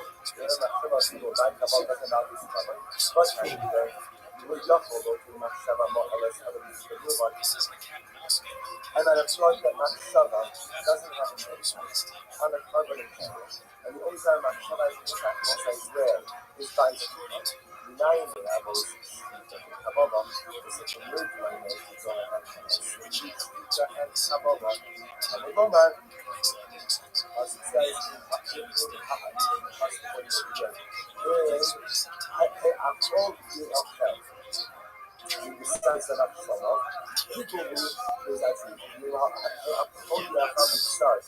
Zerach Shlamar, and you'll לא ירצה מהקיבה, so לא יחשב, לא קיבו יגיע. That's what it is. The person says, people לא ירצה, the term המדברים את יעקב הפסק מעט. So it's a teaching it out. The only thing that we can cover with people is going to point back to the wrong machshava, by the avodah, which ultimately brings one to a ultimately is a good avodah to consumption. So the Zohar Yehuda with Ya'akov HaPasuk Me'at. Yochel Shani Ma'ada Ashti Hashirayim Yotzei Special moments. The last 500 years, it's 2, 4, 6, 8, 9 as a percent.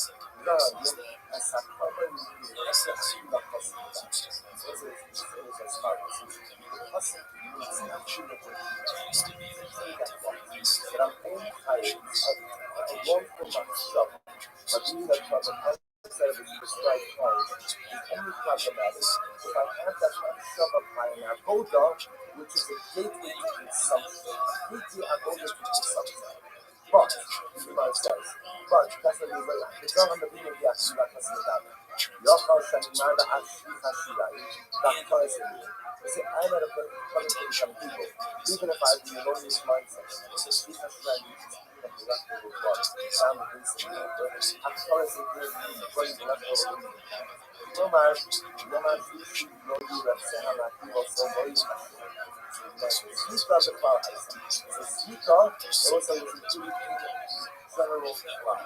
And yet, the Malachim, so I was in Shvita. The Hakishura was a ultimately a heavy, and it's served as a heavy. Roma Lachar speaks to the following. Mercy communicates the avoda in Kaparas Ma'akeres Kapara. So it's just like Sweeter, is the network in which like the sacrificial service, the Kaparas and the tones, Ma'akeres Kapara, and I will say result to Sweeter, to prevent Kapara from occurring. Akol Avoda, Ma'akeres Kapara, was a social that was like, what makes the covenant people, or was it, what type of avodas? If you have the wrong mindset, you made perfect people, only avodas which are like Sweeter, meaning Christian avodas from the sacrificial service, Ma'akeres Kapara, and if you don't do it, then what? Then what? It prevents Kapara from occurring. What is that exclude? Not to Shvachidayim, Ba'akaras Emurim, She'im Ma'akeres Kapara. I will say that excludes what? That excludes the stealing the whole out of leftover blood, the burning of the leftover fat. So we'll say if you don't do those things, it is not Ma'akir Kapara. Therefore, I will say, it's at the time that you finish burning out leftover blood, he has a line to cover 40 days later. Is that going to cover people? No. No. So it's an only good black picture. This is going to tell you that down prison. So we've always thought that people would just think that you have in mind and then it comes to carbine, and it was described 10 those people who must no. The moment it comes to the of us are doing this what's called an essential. If you have the wrong mindset, find an essential avoda. What's the definition of essential avoda? A, it has to be called an avoda. B, it has to be something that is necessary to have part of. But if it's not necessary to have part of the wrong mindset, we're not going to go ahead and acknowledge it. So now, what we say here is in this particular paradigm, the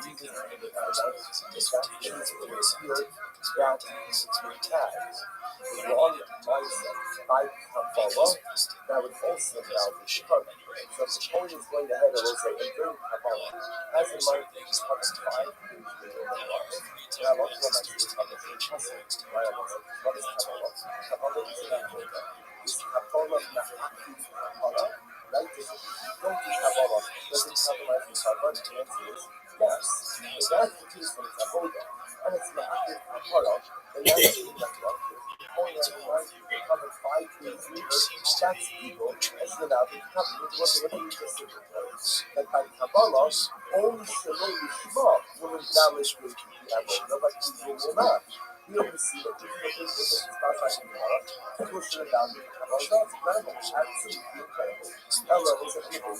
Hello. No passion. Oh, the Amar Halim Shofi Amanasa Kabbalah Gamma, right? So watch this. The Gemara says everything depends on the next summer. Right? Everything depends on the next summer. Hold on, I will say, when do you say it's that's when it says Shofi Amanasa Kabbalah Gamma. That's when it says that when they get set to the animal, on the conditions to go ahead and receive the blood tomorrow. What the Amar Halim Kabbalah Gamma, Amanasa Mishkot Shudayim. So it's an interesting the teacher is not to know what the person says. I already check the animal on the condition that I'm going to receive the blood tomorrow. Versus when he says I'm receiving the blood on the condition ultimately again that I'm going to spill out the blood tomorrow. So the first case is not people, the second case is people. Now we'll see the distinction between those two cases in just a moment. Yours is also on a basic level, which the formula is as follows. He has to die in levels is after already the consumption can occur. So in this way, it says I'm doing the Tadal is done on the condition ultimately to put out the Shidai in the on tomorrow, indicates also that he's delaying consumption as well. Once you delay consumption, that will get it for the state. I'm going to Rabbi, also the Rabbi to say Shifas Shidai. That tells the room will possibly believe Machshava. This is now again, now we're going to establish. It establishes that in a friend, even by Kabbalah, you have Machshava. Like people can go ahead and constantly buy Kabbalah as well. Listen now, one thing you just established is you must be that once you get to the point of spinning out the leftover blood, or the burden of the leftover fats and meats, there, Machshava is to be able to not those things are no longer called Abba, and it's really not happening in the so the Gemara says, Ba'akaras and Murim of Machshava will see. So, if you spell the Ba'akaras and Murim of Machshava, that's true. that by the spilling out of the leftover blood, or the burning of the leftover injured fat, that we can have the mistake of our Shabbos people to be put by the honor of God's apostle, it was large on Bongo, Yafo Loke, Shalom, Alex, and Apostle. I might have thought that my Shabbos people was only applies to our Shabbos, only times which prevented Shabbos people is if you have an erroneous mindset that we sin sacrifice. But if you say that you sin sacrifice outside of the military, relying on those that's how it's renewed. So I don't know that it comes to food. Even if you have an erroneous mindset and the spring up of the leftover blood and the burning of it. Medoma is a authority of that. Stay after those that are so what's the interesting about the fact that we have to hold you up now? Two actions. So what is the action? Acha Sakidas Adam, Acha Sakidas that's the two things. Going one or the buying whatever the carbon and the but ultimately again, you must less what we do even by the consumption of the what's the consumption of the spilling out of the leftovers and the burning of the fats and the that's the reasons that the wrong mindset thought spilling out of the extra blood and the burning of the fats and the that's also that with the people which we must attach now and also on the Halim Solar on the last week from design them right so this is how it is they say on the condition to spill out the leftover blood tomorrow. And Adda Amar having showcased Shivani on the mask that had to be removed. What they do is when he says, I'm going out and pouring out the leftover blood, and the condition ultimately again to burn the leftover blood. What's this? First action of the God, ROTHSCHILD, the Harbi, and the Rabbi, Shita Shirai, also what is the case? Where you can look at other people, you can find the spring out of the leftover blood. You go to Amar, and you show it, or Akas Mishai Abodos, Amanas Mishmokan Lamar.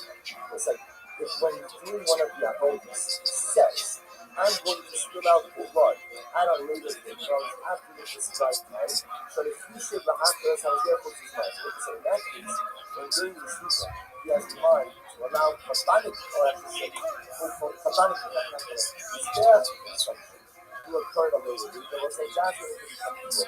Or, do not do else, don't come out and show it, or do no so, even a Shabu Shasa, or the October, actually, that's under the old there. Still up.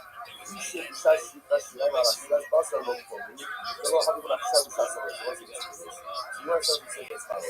If you go ahead and have in mind that it's weekend, which is one of the abundance, it's going to hold the blood outside of the prescribed parameters, and that's the people. That's people why. Because also, it's easy to do number one, so having the Shabbat doing one of the abundance, that's necessary. And you are related consumption, which consumption of the side is there. So if you're having in mind, you're making this gap in consumption, you're having that erroneous mindset, putting one of the abundance, and you're not denying that to be a however, it's open to deny what I thought you were about. Let's say you're pointing out the blood, you have in mind that that's the leftover blood. It's going to burn the leftover rings tomorrow, but that doesn't do it. Why not? Because the act of pointing out the blood is not an abode. And any erroneous mindset, putting a non-abode, ultimately again, will not. So what's the bottom line for us was the right? So the key here was number one, that Kabbalah, erroneous mindset by Kabbalah, does in fact actually then go ahead and challenge you. And what's another example we want to establish is that Kabbalah the Mesa can have a piece of people even by Kabbalah as it occurs on the city of Kabbalah. Like, I'm going to read that video. Shabbat, I heard, from the passage. Shekhiras and Swami Kalegas, Shekhiras they not just what is this? Look at that. Shabbat, you have also Shekhiras and Swami. Now, Omar Bekato Sampinios, Kabbalah Kodesh, Nefagyalas, and Kantas, Kabbalah Hamas, and the context of this, Katos is what is inside of that the Christ is Yom Kippur. It's Yom Kippur. It's really the sun. And sprinkle blood of Katos and Jesus. When the double sleep up, it's often done out. You go ahead, I spent like 3 minutes on this one. You throw it on his, stick it on his back. It's not the stimulus of us doing that today. The point is to this in the one. And you sprinkle it. And you sprinkle it. That's like, this is what's it?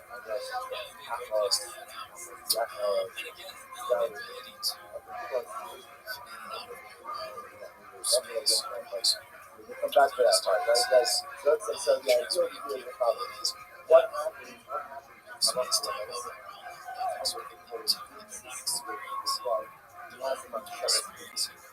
So the time that he gives his blood, he has in mind that he's going to touch on it. Not that he's talking about he's a bird dog and fat and things. He gives it. Here's the Shabbos Keeper. Also, what he's already doing the Peter Shamaki, the Tvidas extra the Bagelas and Shabbos Keeper. Also, that if you have the wrong mindset, you get to the blood, that ultimately you'll get back to the thousand people. Shama El, but look for this. Allah can see that God, Allah Kumla man people are something. Also, it makes sense. I'll tell you why. There's also a reason after this one. Also, the halacha of people is stated in the context of Shlomo. That's what it says. So listen to this. Man, this woman, that's not like that. Let's go on. So when it comes to Shlomo, the point is to stay in the blood, and then gets the finger, as a Machshavas people, also the father down the gate, and the answer is no. Also, now why not? Why do you think the finger is just in the blood of the Shlomo as a mindset to become a good creator? But it does come out in the mother. Why not? It's not Navoda. It's not Navoda. So also, the Ilka says, Shlomo is the paradigm for people. Like Shlomo is inside the blood. Because that makes you cover people. After that, does need to be less than 25 years. So to the part of the blood and having my cells people, which is not a problem. Which was the one. Yeah, other luxury. Just because people was part of the context of something, does that mean that in order to become people, must exactly mirror something? He must people, was listening to this, there was a halacha is probably only people, the halacha of the medicine is otherwise question. And if the carbon is not kosher anyway, then it doesn't become people. So if you just follow, he must in most of these people, so let's say, let's say Shlomo was up with Shlomo, so let's say, what's the status of Shlomo up with Shlomo? It's still kosher. It's still kosher. Also, which means that somebody that is up with Shlomo should still become people. I first show Shlomo in most of the people, and what's the this is possible. What's like, which means that the context is possible in what? Cannot become people. What's like, just purely anti-competition. Somebody can only become people if they would have otherwise been punished. If the cover would have otherwise been compromised anyway, you can't become people. So what happens if you offer up a Shalom Shalom Shalom? If some Shalom Shalom becomes people, and the answer is yes. Why? Because some Shalom Shalom is still kosher anyway. What if a Chagas is up around Shalom Shalom and becomes people, and the answer is no, because the Chagas Shalom Shalom is going to be kosher. Ella might used to come in, right? So what do you have to say? Right? Who you try to ask? So what you have to say ultimately again is that you learn this from the reboot in the past. And I might just go there and do this start to us. So let's talk on the people with us. One of those are supposed to you have to say, and we'll see this later on. It also again, the idea that all Kabbalahs are really good in Halachos and people of those guys. Is learn that from a reboot later on. Therefore, this concept that we really know is that you have to mirror Shlomo. Also, first like Nani is after Nani, you need to start us. Under the Shlomo. So again, so now it sounds like the fear of us that what we're saying is that Halacha L'Maisa, by a Katos, is the point gets in Katos fingers, where the blood is sprinkled on the inside. The point when it gets his finger into the blood, as the Machshavas people, then what? The carbon isn't valid. You touch the example of color, and some is the paradigm of people. No, it's not. No, it's not. Also, Shlomo is where the halacha people start, but we go down all other things, and we voice the elsewhere as we will see. The Lord said, "You must understand, baby. You have to shut up. In this attic, in this attic, I know you should do us as jealous. You don't put the life not just penis. Only gets the spirit into the blood. And you might not tell us people, but in this other people. So tell you by those who feel like you want to should be love the people are supposed to say love the people are you have to smash them and do that as from the Pagalas, just like that, says you get to the Bible, doesn't cover people, cut us from the Pagalas, so to that Pagalas was a picking up the fear and what also should be people. But we are calling this from the country, so there is everything going out of the country. Because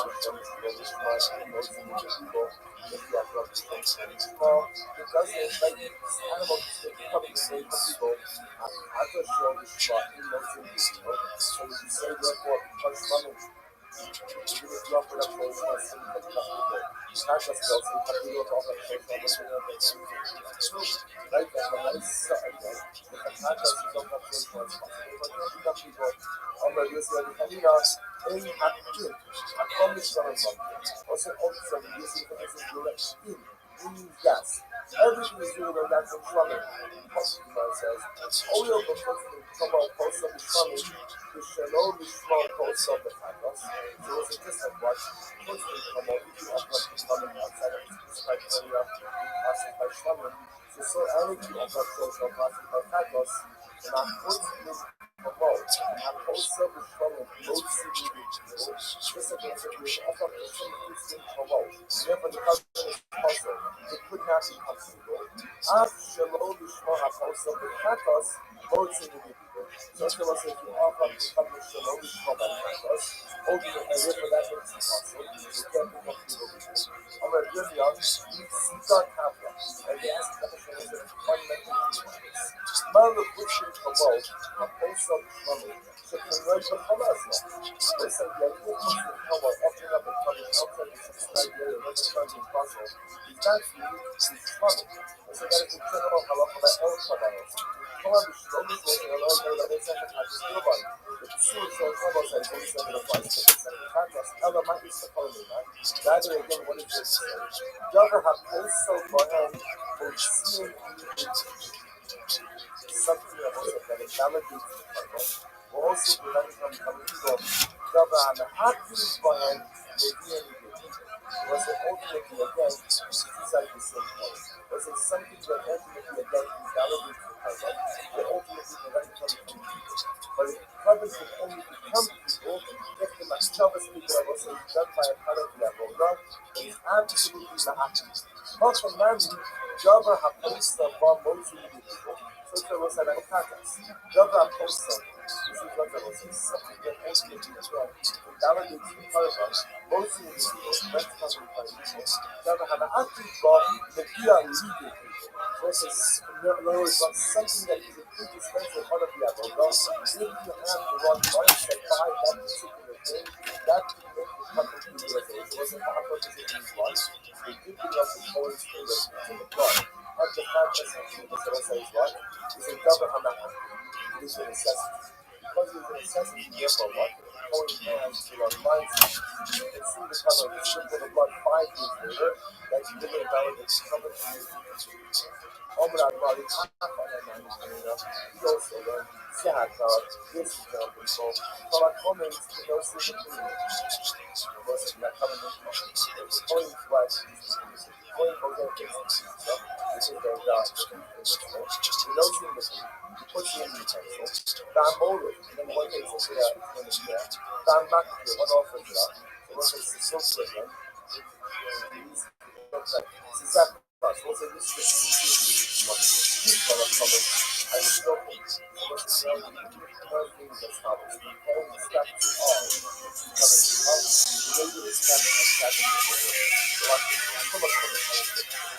So, if you put it molding, how you mold. What's the 3 D of the so I work as a scene by both. machmir, and you nani sofer. So it's a machmir, which is basically a correct. And when those things are nani, they say what about the act? What do you think?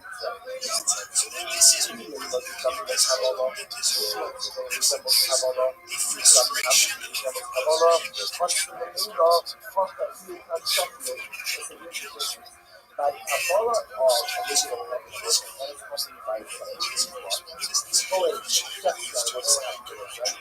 But like these songs, someone is actually facing it, which means that you can stop the Qur'an and even the most sadly the joy our qualified about the country. I don't know what you have to say. But you have to say is even though sadly the joy, therefore, what is considered to be an abortion? Oftentimes, social media website 5 point to the blood of the conversation. Even the most science below obviously is by the necessity of perfect or perfect higher Allah. As an ultimately going to be the ultimately again of Allah as well. The only become the Kabbalah. It was a description of the Kabbalah. It is an Amrit, Kafka, and Leila, on the view of Sakya. There was a bad issue with the site. The actual point of what is this? It's an I use it for the system of the why. Which the other Kafka, and Leila, on the view of Sakya. You said it was given to by the solution, the point of that is that's something like Kabbalah is coming by itself. Well, the Mali Malila Mali Kakasha Mali Kakasha Mali Kakasha flower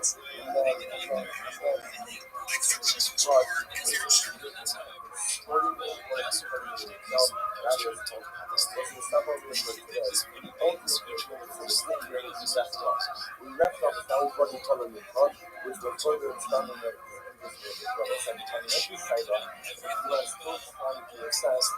what is the status of an opponent of the cause of the conscious needs?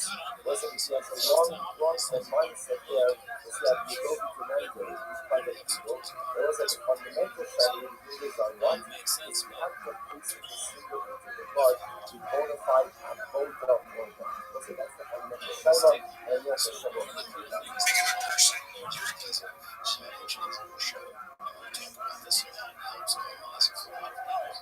is that there's a safe space, like where we talk about these things, and so we'll call it citing a teenager, and they never told anybody. And now it's slow ways to talk about this, and that's so cool. And that makes me realize just how many people have that experience. It's been vulnerable outside, it's been vulnerable sharing contactees too. Unfortunately, I started saying we're still kind of stuck on messages, we're still actually stuck on Hello. Hey, what's up? Just watching Joe Rogan. How are you going? Spirit Man 8578. Is anyone here going to talk? I feel like this is a conversation. No, I just talked to you. You talked to me? Yeah. How are you? It's the dream dog. Just watching Joe Rogan. What are you up to? You know, I was inside of the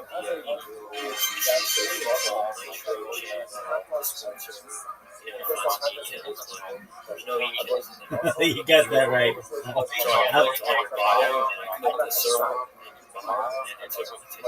I'm the closest E kitten that you're gonna find.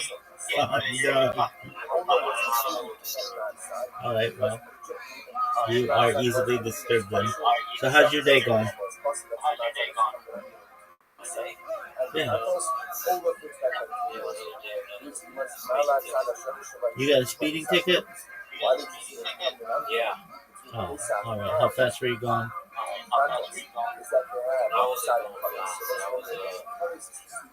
I went opposite lanes of traffic. I didn't like that. Oh, like in the wrong lane? Yeah. I can imagine. Isn't that not speeding though? Isn't that like reckless driving or something?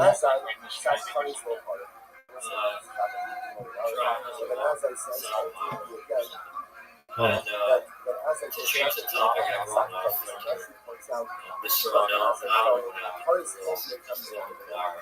All right, dog. Do you mind if I tell you about myself? Do you mind if I tell you about myself? I'm Rabbi Rothschild.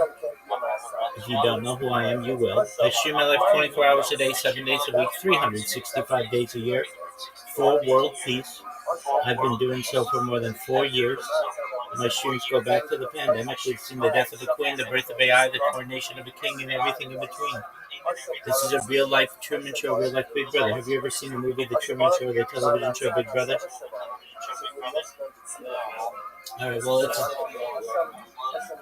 Well, not really. Doesn't have anything to do with that. It's essentially the story of someone whose entire life is on camera. And my entire life essentially is on camera for the last 4 years. In the 1990s, the phrase "content is king" was coined. I'm making it true today. I'm king of the internet. This is the biggest event in global history, and here's why. In 2018, The Economist magazine stated that data had overtaken petroleum as Earth's #1 resource, and I have more data archived on the internet than any person ever, which is making me very influential. I'm going viral. When I do, I'm going to make you, your friends, your family, all financially independent if you're not already. I want to ensure that you have generational wealth if you don't already. I want you to be able to start charities and philanthropic organizations of your own. How does that sound? Excellent. So that's who I am and that's what I do. You're always welcome here. Absolutely. And I wish you the best in your journey to find some e-kittens.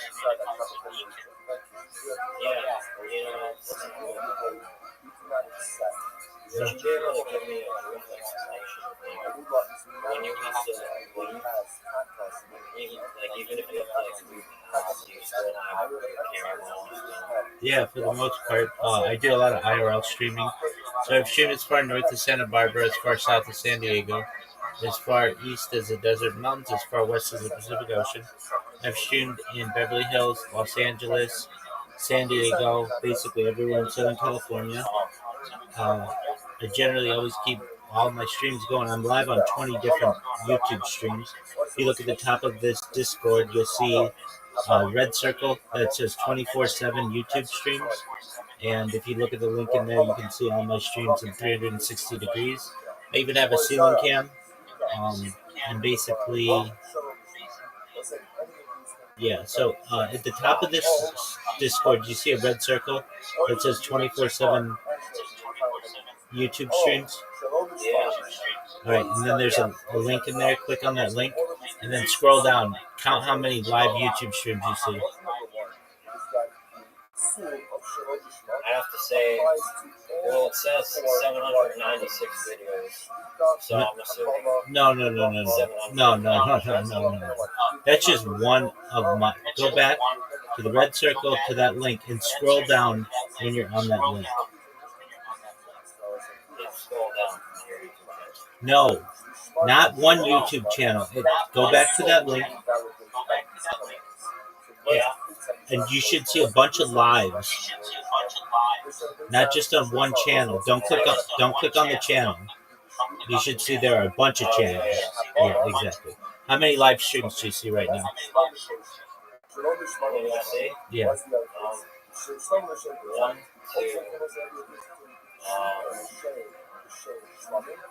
3, 4, 5, 6, 7, 8, 9, 10, 11, 12, 13, 14, 15. There you go. How many people do you know who stream on more than one YouTube stream? Repeat that? How many people do you know who stream on more than one YouTube stream? I don't know. Exactly. So this is a first of its kind endeavor, giving people the opportunity to view an individual from so many different angles, and basically like a fishbowl for the world. I give people a portal into my life to be able to connect with me. We play games in here. It's currently the middle of the night in the United States, so that's why most people in here are asleep. But generally during the day, we'll get all kinds of different people. That's how we've gotten 2,800 people in here, and just really have a nice group of people. I see. And would you say you really like having 15 cameras on you? Yeah, I think that's a little bit overwhelming. no, I mean, it doesn't bother me at all. I would just be living my life the same way, listening to podcasts, learning, playing games, talking to people. Um, I generally live my life the way that I, in a lot of ways, normally lived it prior to live streaming. And you had another question. Um, like, do you leave the streams on if you ever have to go do something? I usually take the cameras with me, but if for any reason I like am just like taking out the trash or something like that, um, the streams are going all the time, and I don't ever feel like I'm imprisoned by them. I can leave them whenever I want. I see. I see. How much would you say you've spent on cameras? Oh, well, I have 33 different devices, so thousands of dollars. You said 33 devices? Yeah, I mean, when you count, I've got like multiple laptops and multiple Chromebooks and multiple iPhones and quite a few different Android devices and tablets of differing sizes. Yeah, I mean, like within my So hand. you're pretty well off. Yeah, I mean, I'm a certified project management professional. I've successfully launched apps on the App Store and Google Play, which has allowed me some financial independence.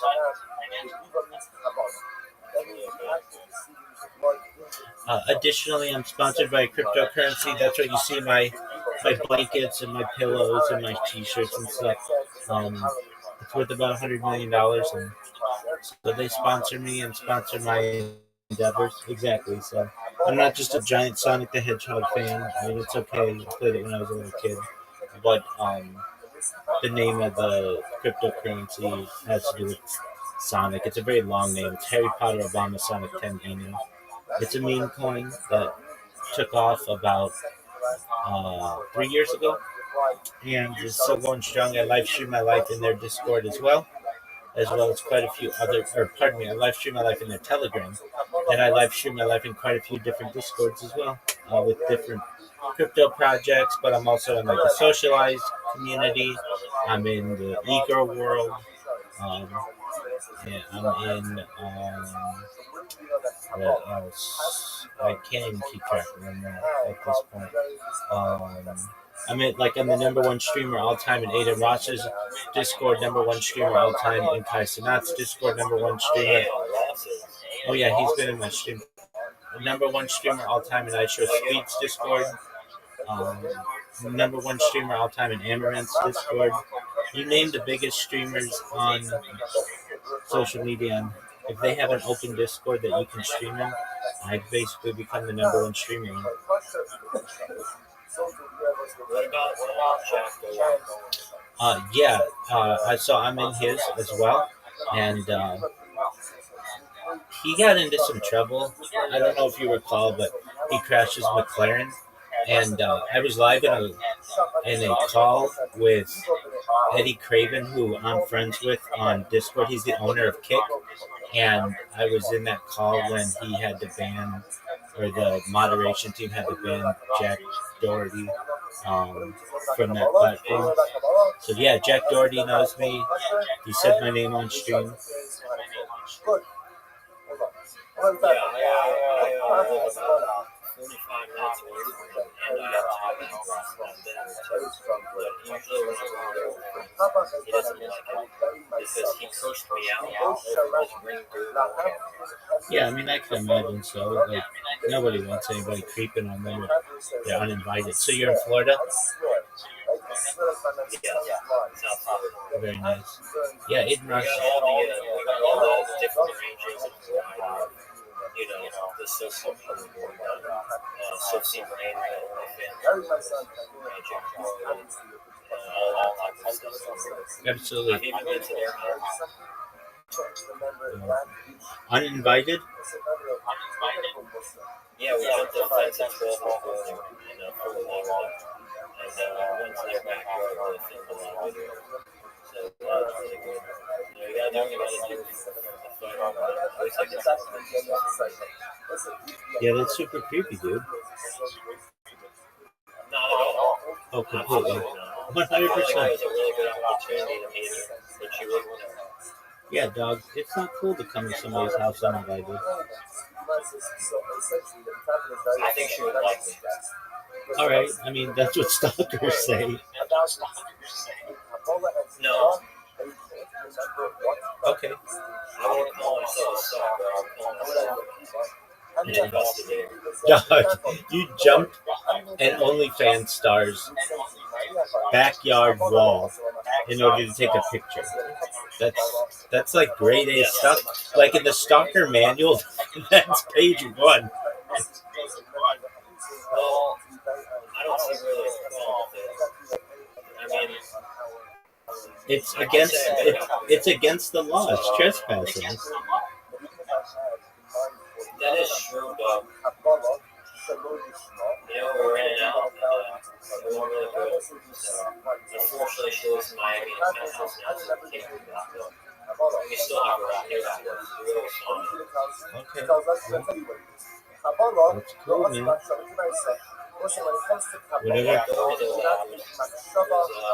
Southwest Ranch. They live 5 minutes away from there. And I also went to their house. It's a little medicine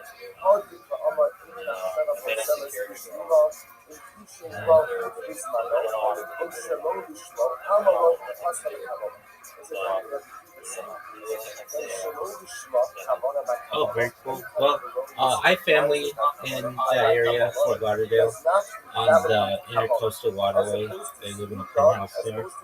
So, yeah, I know a little bit about it. But, and I've been there, but I was younger.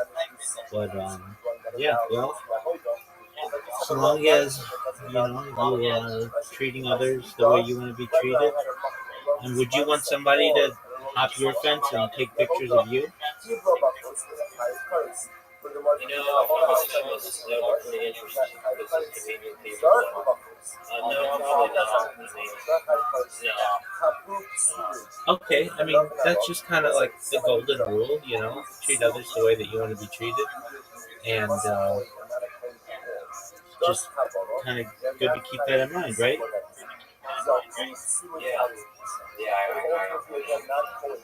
Excellent. Well, I'm glad nobody got hurt, and I'm glad that, with the driving issue that you had, it doesn't sound too serious. And you're always welcome here, so feel free to come on in whenever you want, okay? Excellent, big man. You're welcome, my friend. Excellent. And you should not the 85 wasn't that sense. Rabbi says, I heard this year. I heard this year. I heard this teaching. The only thing I wasn't able to recall it. After Dorish, Umaskin Yeshua. Jura Yakiva, that was like even on the history. And Felix came up with this distinction based on his own capital is known away by fact. And he essentially spoke that information according to the knowledge that the came up with it on his own. This is nice to come up with it on time. He learned it on his own. So what's this kind of difference? Let's try to set on the road. And it's time for these Russians from Cuba. So Akiva, Polish Mincha, to Polish Mincha. Akiva, anyone who knows the heart separates from you, separates from life. Whereas Akiva, everyone should attach themselves to you because you have a massive authority.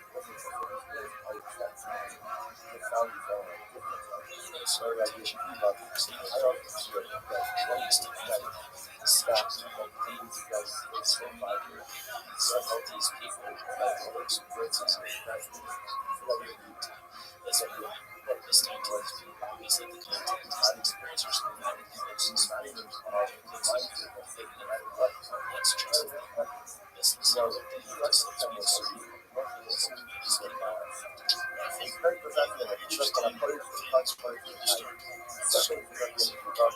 Second, interesting things is perception he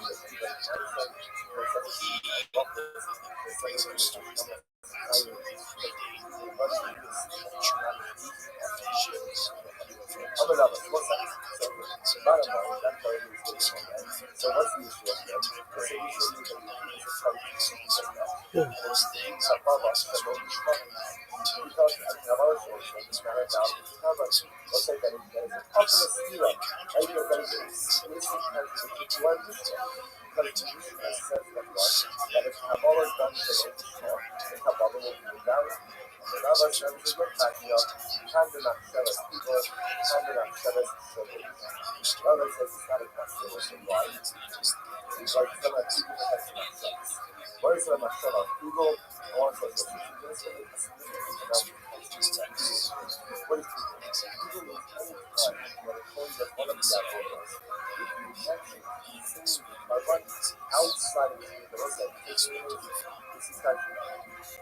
whole year of health. We decide to have summer. People who live as you know, a whole year of health inside. Go you that some people so loyal that go people because people on your side, you don't have a feeling that you are possible. You know,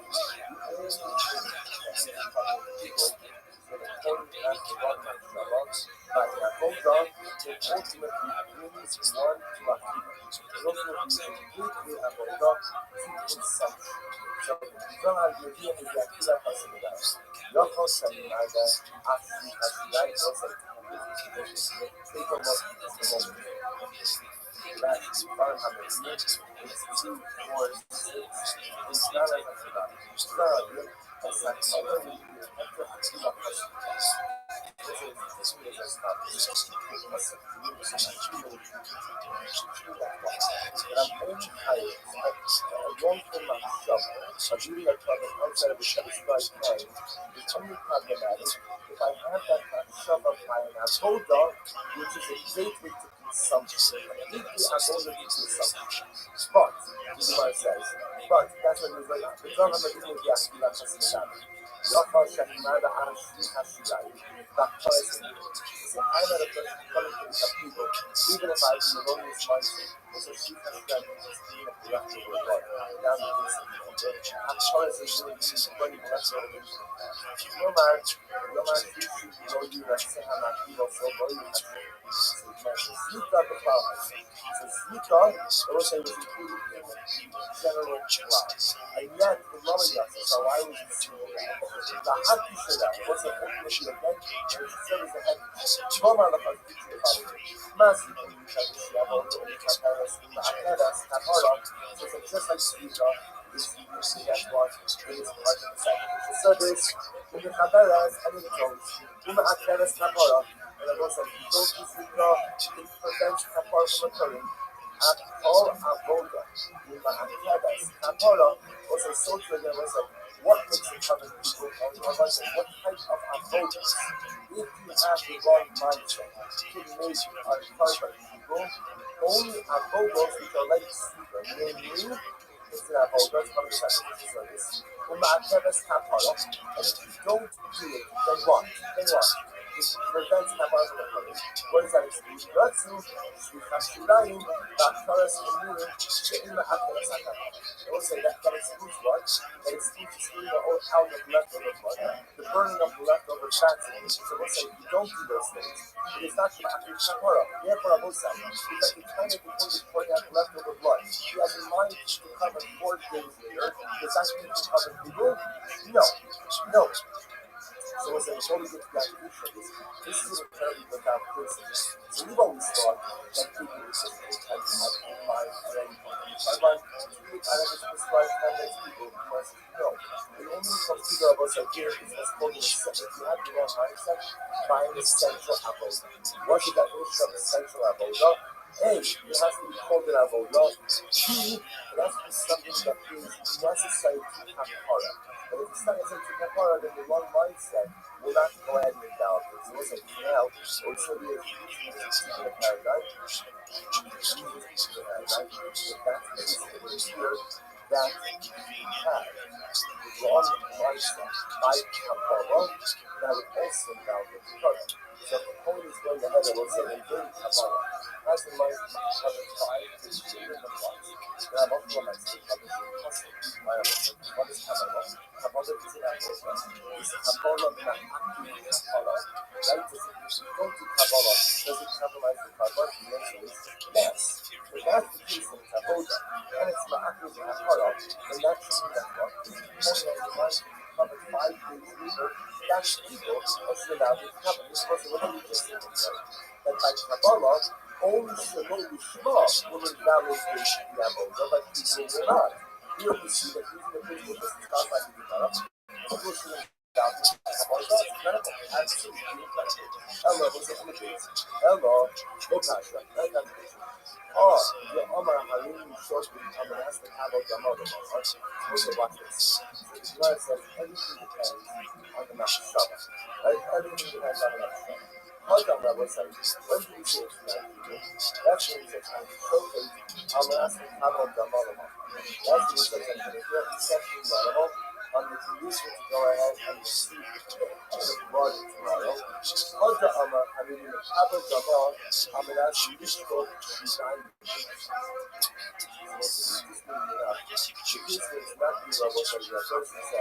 I really urge you to check down on the condition that I'm going to receive the blood tomorrow. Versus when he says I'm receiving the blood on the condition ultimately again that I'm going to spill out the blood tomorrow. They say that first case is not control. That's not the disease people. Now we'll see the disease of the priestess in just a moment. So we are supposed to have on a basic level what you understand is as follows. Shlichas Shidayim Rabotcha is after already the assumption for the prayer. So essentially it says that when you have all the dam on the condition ultimately to point out the Shidayim Rabotcha on tomorrow, individuals are going to be delaying consumption as well. Once you delay consumption, that's when you get into the people. I'm going to learn about the Rabbi. Also, the Rabbi Shlichas Shidayim Doctors in the word of possibly believe. This is now again. Now proven established.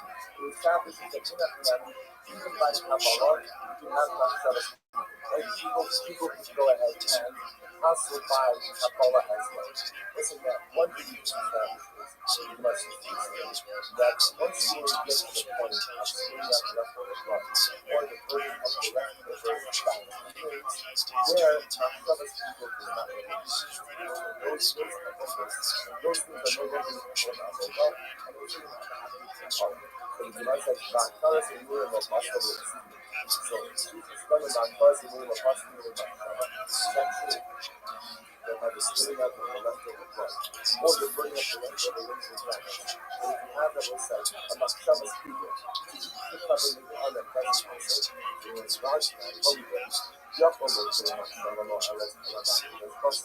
I'm at a start that not Shabbos people, this is only applies to actually that's possible. The only way is to abundant Shabbos people, is if you have an erroneous mindset that some second degree. But if we're saying outside of these other things, the name of our is these speakers, that part of the meaning. So how do I know that? Even if you have a erroneous mindset, it's going to have the leftover blood and the burning of the limbs. And the Goma is giving you all this present. You still have to go to that process. So what's the issue of the website? Two actions. So what are the actions for something? Achas Achidas Adam and Achas Achidas. That's the website. Going one by the carbon and the there. So it's a thousand bucks. And ultimately, again, we want to suggest that we will even by the consumption of the old. What's the consumption of the old? Spilling out of the leftover and the burning of the fats. That's the consumption of the old. So that's the consumption of the old. Even if you have the wrong mindset, spilling out of the extra blood and burning of the fats and the things, that's it. Also, that you will have the control. Here's the question. The question is, what the other has been stolen? I'm going to ask which book is right now. So this is by Ephesians says, you speak us on the condition to spill out the leftover blood tomorrow. And Hadja Amar, having showcased Shirani on the master Hashmatir. So here's where he says, I'm pointing out and pointing out the leftover blood, and the condition ultimately then to burn the leftover blood. So what's this? First action is that, no pass the heart, to the Tarbi, from the Rabbi, what is the case? And you can look at public people, you can find the spring out of the leftover blood. So the Omar, having Zoe, or Achas Yishai Abodos, Amanas Yishoshem Yalach. So if when he's doing one of the Abodos, he says, I'm going to spill out the blood at a later date, after the prescribed time. So if you say the Hafras, I'm there for 6 months. Listen, in that case, when during the season, he has in mind, allow Kabbanic, who called Kabbanic, is there to occur the later date. So we'll say that's going to become people. Or, to not to let else, we'll come out and show this to them, so Yine Makşa bu şanslar olacak. Abdülhamid Akıdas. Abdülhamid Akıdas. Hilfa işi düşer şifre şifre var. Akıdas bazı lokmalı. Yine Habib Makşa bu şanslar olacak. You want to take you to this time. You can go ahead and have it in mind by the sleep. Which is one of the avoidance. If you're going to import the flood outside of the prescribed parameters, so you have to do it. That's people why. Because also, if you do two things, number one, you have it in Makshava, you're one of the avoidance. That's necessary. And you are delayed consumption. Which consumption of those sides is gas consumption. So if you have it in mind, you delay this gas consumption. You're having that erroneous mindset, killing one of the avoidance, and you're not knowing that to be a blessing of people. However, it's open to that when I start to learn about it. Let's say, so you're pointing out that it's blood, you have in mind that that's the leftover blood. But to burn the leftover limits tomorrow, but that doesn't give people why not? But the act of pointing out the blood is not an avodah, and any erroneous mindset killing the non-avodah ultimately again will not be. So we'll say, so bottom line for us, what is it, right? So we'll take away what's number one, that Kabbalah, erroneous mindset, not Kabbalah, does in fact have the ability to go ahead and navigate. And what's exactly that was also established is that most of the most of can have a piece of people, even by Kabbalah as well. First, understood the mind. Like, I'm not even ready to do that. Shamash, I heard that the next one Tequilas and from the Palegas, which is the Palegas, not just the look at that. Shamash, I was a Tequilas and from almost the Santos and Unios, couple of fingers go, the Palegas, not just the couple of us,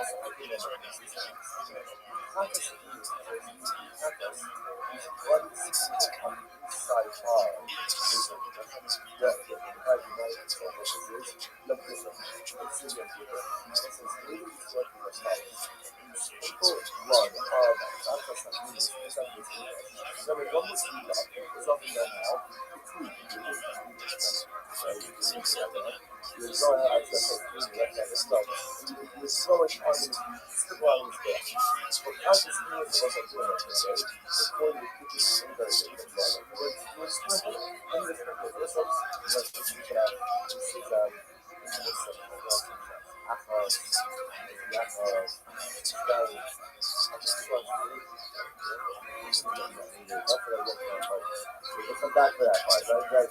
So the idea over here is the following. What happens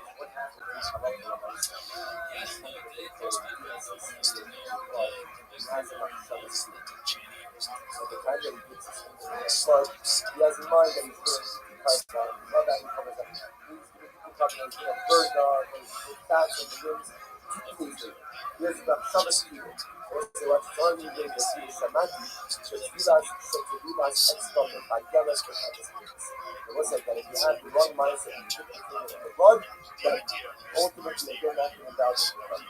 Shama for local this. Allah can be asked the job, Allah told them not to do it. What's the thing is that? It wasn't really that people. It was like the halacha of people is in the context of Islam. That's funny. So listen to this. Now this one, we need to be like, that's not like that. Let's go ahead. So when it comes to Islam, if you're going to get finger in the blood, and the finger has a Makshava's people, was it the that is down the gate in carbon? And the answer is no. Was it now why not?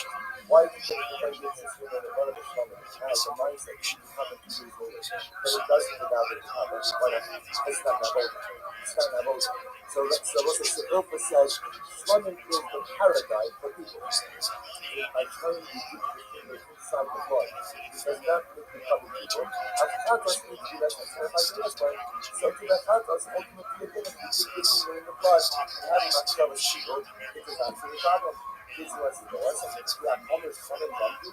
Just because people was taught in the context of something does not mean that in order to become people, you must exactly mirror something. Do not running from response to people. So listen to this. There's a halacha here. How only becomes people. Halacha the nice of it, otherwise it's hard.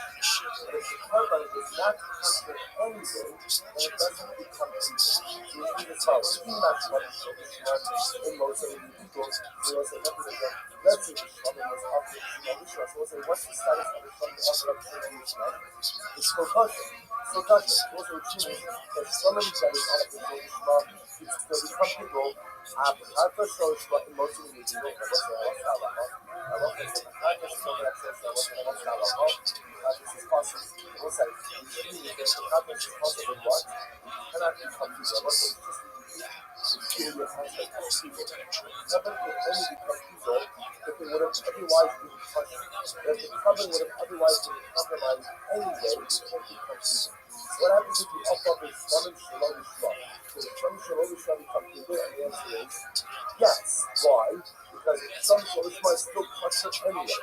What if a Chagas is offered up Shalom Shalom and it becomes people? And the answer is no, because the Chagas Shalom Shalom is going to be kosher. Ella, right? This is coming in, so what do you have to say? Right? Who you pray to us?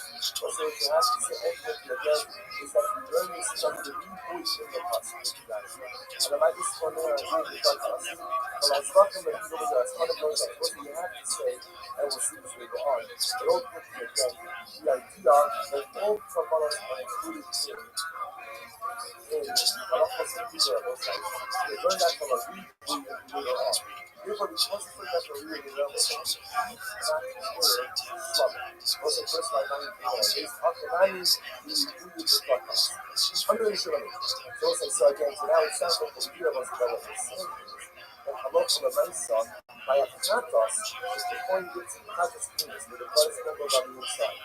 The point when it gets into the blood, as the Machshavas people, then what?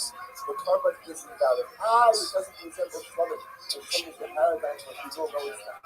No, it's not. It's like Shalom is when the Halach of people is taught, but we do that all of us because the voice speaks elsewhere as we receive. Also, so what's up with Shalom? He doesn't show up. And this happens.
something that was going to delegate to someone, will also prevent it from becoming people.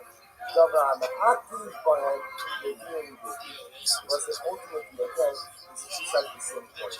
Was it something that ultimately again is validated to someone, will ultimately prevent it from becoming people. But if covenant could only become people, if the Machshavas people are also done by a part of the Avodah, that is absolutely ma'akid. Hachanami, Java HaPosa, Bar Moshe people. So there was an Akakas. Java HaPosa, which is what there was, something that ultimately again invalidates the paradigm, most individuals, prevents covenant by people.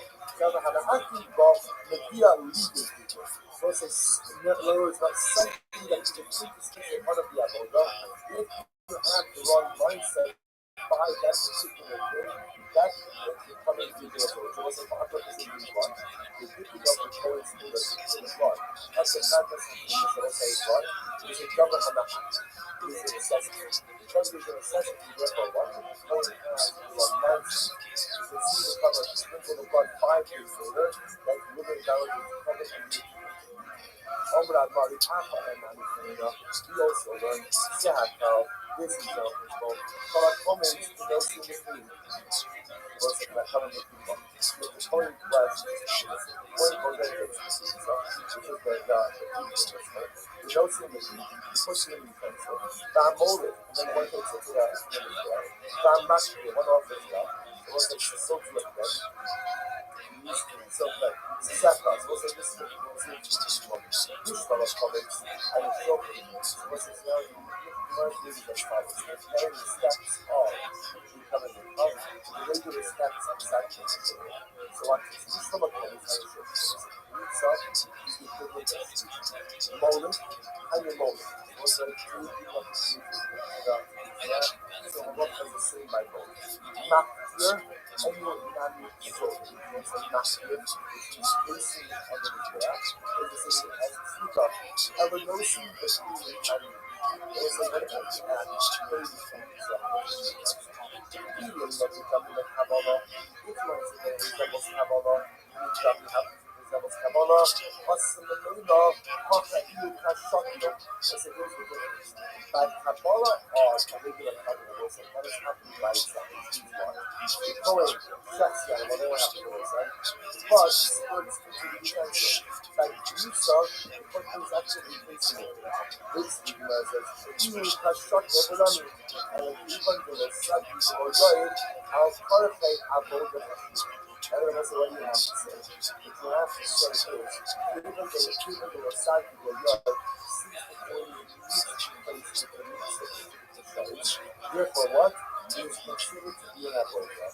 Hakinani, social the avodah buys, the point dipping the finger in the blood of the man that's happening this. Even below sad, below obviously, since this is a success by the necessity, our perfect higher halacha, was ultimately going to be the equivalent ultimately again of halacha as well. Which is why it says, well, we already done in the Kabbalah, so it says, picking up the finger, the blood keeps the level of Kabbalah, which is the Amrit, Chacham and Meila, also used by Shakya, and also that eat, sorry, the act of putting the pizza into the utensils is the equivalent of general act of Kabbalah. I use it before noted dissimilar why. The Amrit, Chacham and Meila, also used by Shakya, right? You said it was different because by the pizza, the point is that the pizza is different. That's the thing that Kabbalah just comes in by itself. Where it says, Mali Manela, Mali Kashaka, Mali Kashaka, Mali Kashaka. This is at the end of the day. Both pieces are with flowers. And then blood. Splitting this place between self and that is someone here for today. Ultimately, we left off. We left off now we brought each other in God, which will further expand on the website that you are still responding to yourself is what is the status of when the Kohen keeps into the blood of the practice of Jesus. Was it just a wrongful mindset there is that we go to remember because of people. There was a fundamental study which is on what is the act of placing the single into the blood to bona fide and hold up for them. So that's the fundamental Shaila, and then the Shaila. Indication that these are also the future.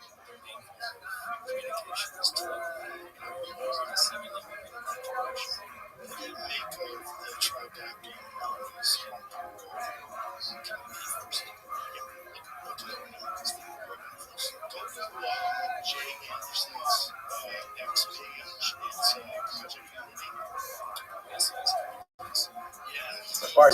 morning.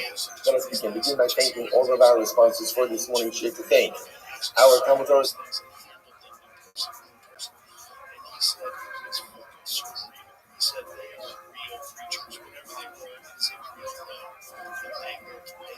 So, just for the month of Tishrei Haba Alina Latova, Yol and Sarah counting the celebration of the completion of Seder Zikim and the Sarah's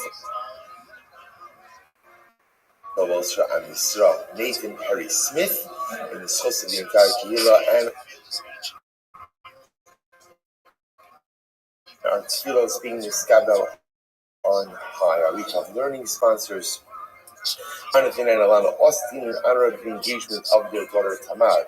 To the Yair Ashendorf of Teaneck, New Jersey, may they be Zochem Yetzah Hashem to build a Bayis Ne'eman B'Yisrael. And our Daf Yomi sponsors for today, Mark Kogan, in honor of the entire Shir. Beautiful. With that, let us begin. Today's Daf is your days. We have a really exciting Daf ahead of us today. Baruch Hashem, we're beginning at the Mishnah on Yud Aleph on the days 11b. Mishnah says as follows: Very interesting case. Let's say you went ahead and you checked out from a Pesach on the 14th, which of course is Erev Pesach. Shalol L'Shmo means not for the sake of Kavan Pesach. It's not for the sake of Kavan Pesach. Then what is it for? Then ultimately, again, let's say for the sake of Shlomim.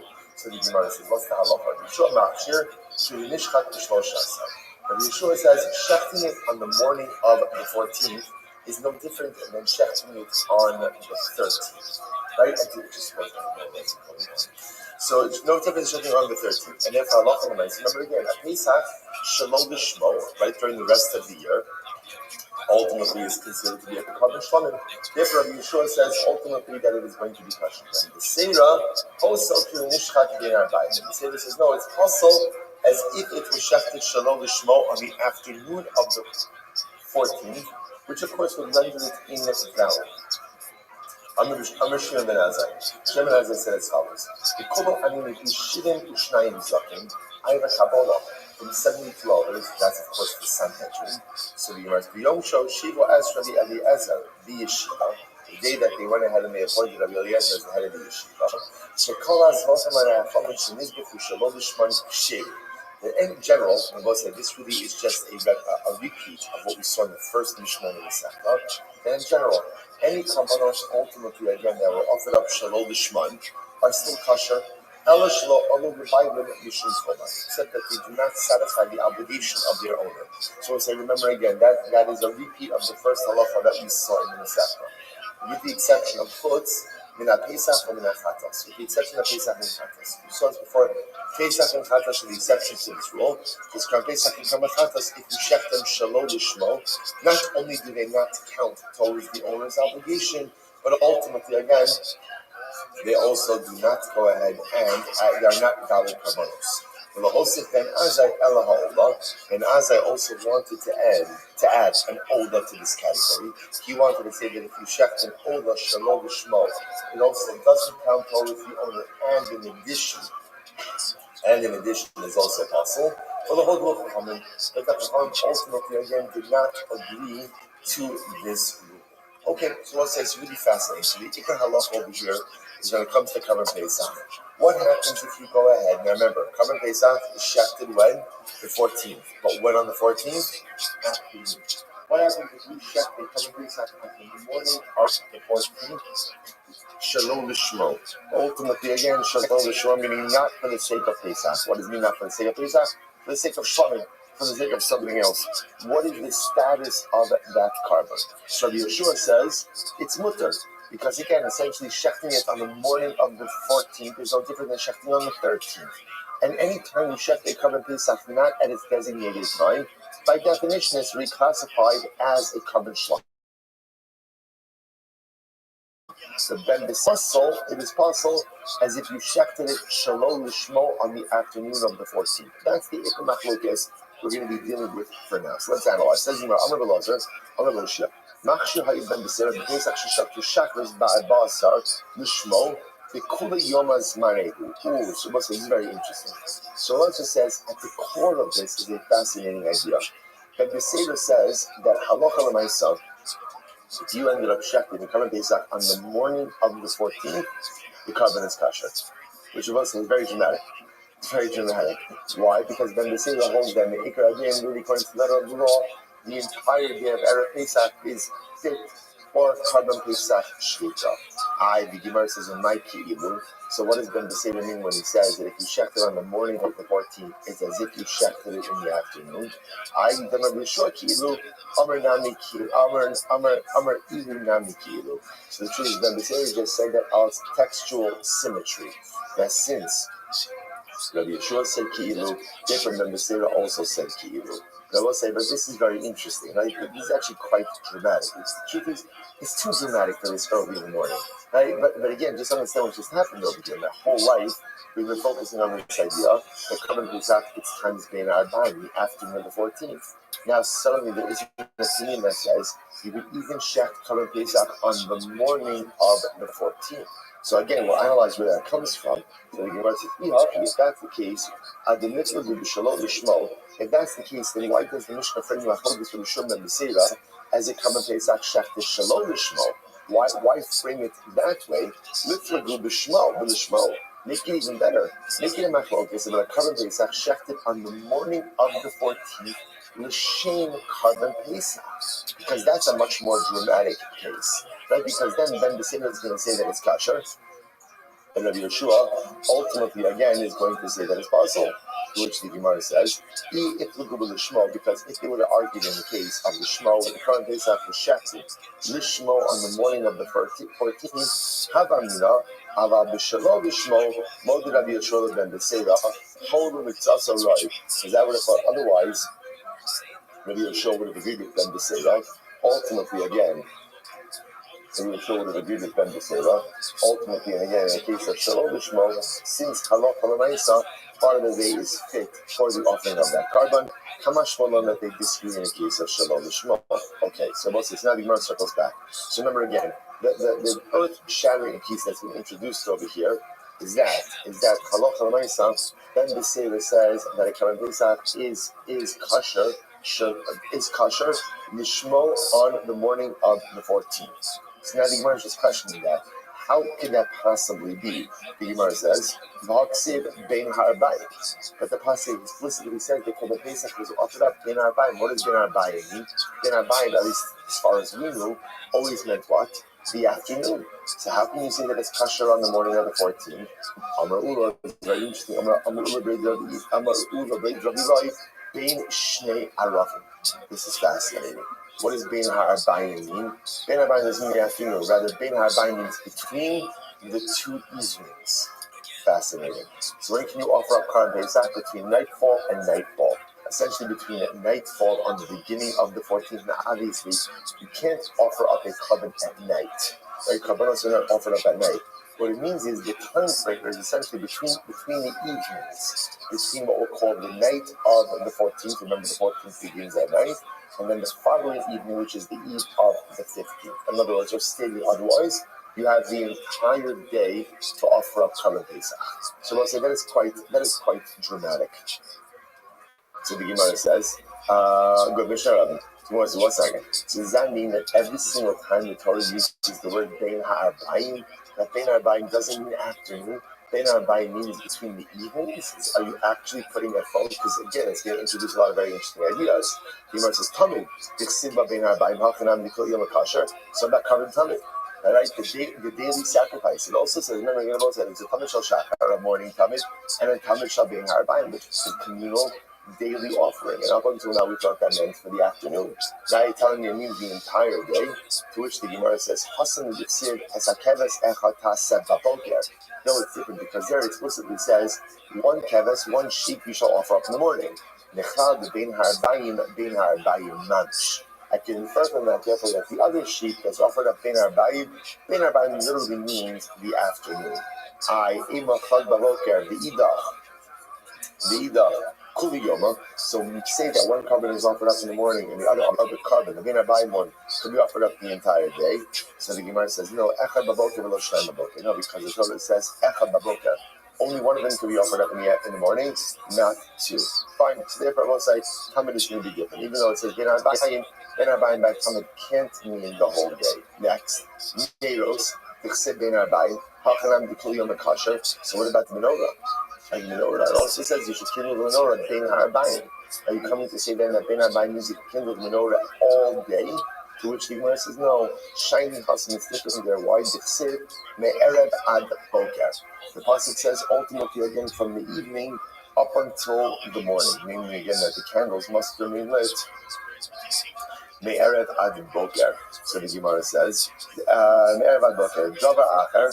Ein lecha bo d'kshira me'erev ad boker elazu bilvad. Furthermore, the Gemara says another interesting point over here about that menorah. If you take a look at the last Rashi, Ein lecha avoda me'avoda shein amuros b'yom kidon avodas adam becomes to a ktar shem halakas neros ve'ilach. Because remember again, essentially what the Gemara is introducing is that once you kindle the menorah, many other sacrificial rites and rituals can no longer be done. So by definition, it makes sense that the menorah was done as late in the day as possible so as to allow these other sacrificial rites and rituals to be done. And what about Ketorah? So most all the Gemara is doing over here is Ben Beseira is reintroduced is being machadish that the phrase Ben Ha'arbayim actually means between the evenings. And he's using that to teach us that Korban Pesach can actually be offered the entire day of the 14th. The problem, Chef, is we find that phrase Ben Ha'arbayim by many different korbanos or many different aspects of the Beis HaMikdash, and how do we reconcile that? What about Ketorah? Inside the Ksiv, but Ben Arbayim. So we're saying, I remember again, Ketorah is offered up twice, right? Ketorah is offered up in the morning, Ketorah is offered up Ben Arbayim. So you're going to say that Ben Arbayim also means that halacha l'maisa again, you could do it the whole day. So how can I do the fully yom kosher?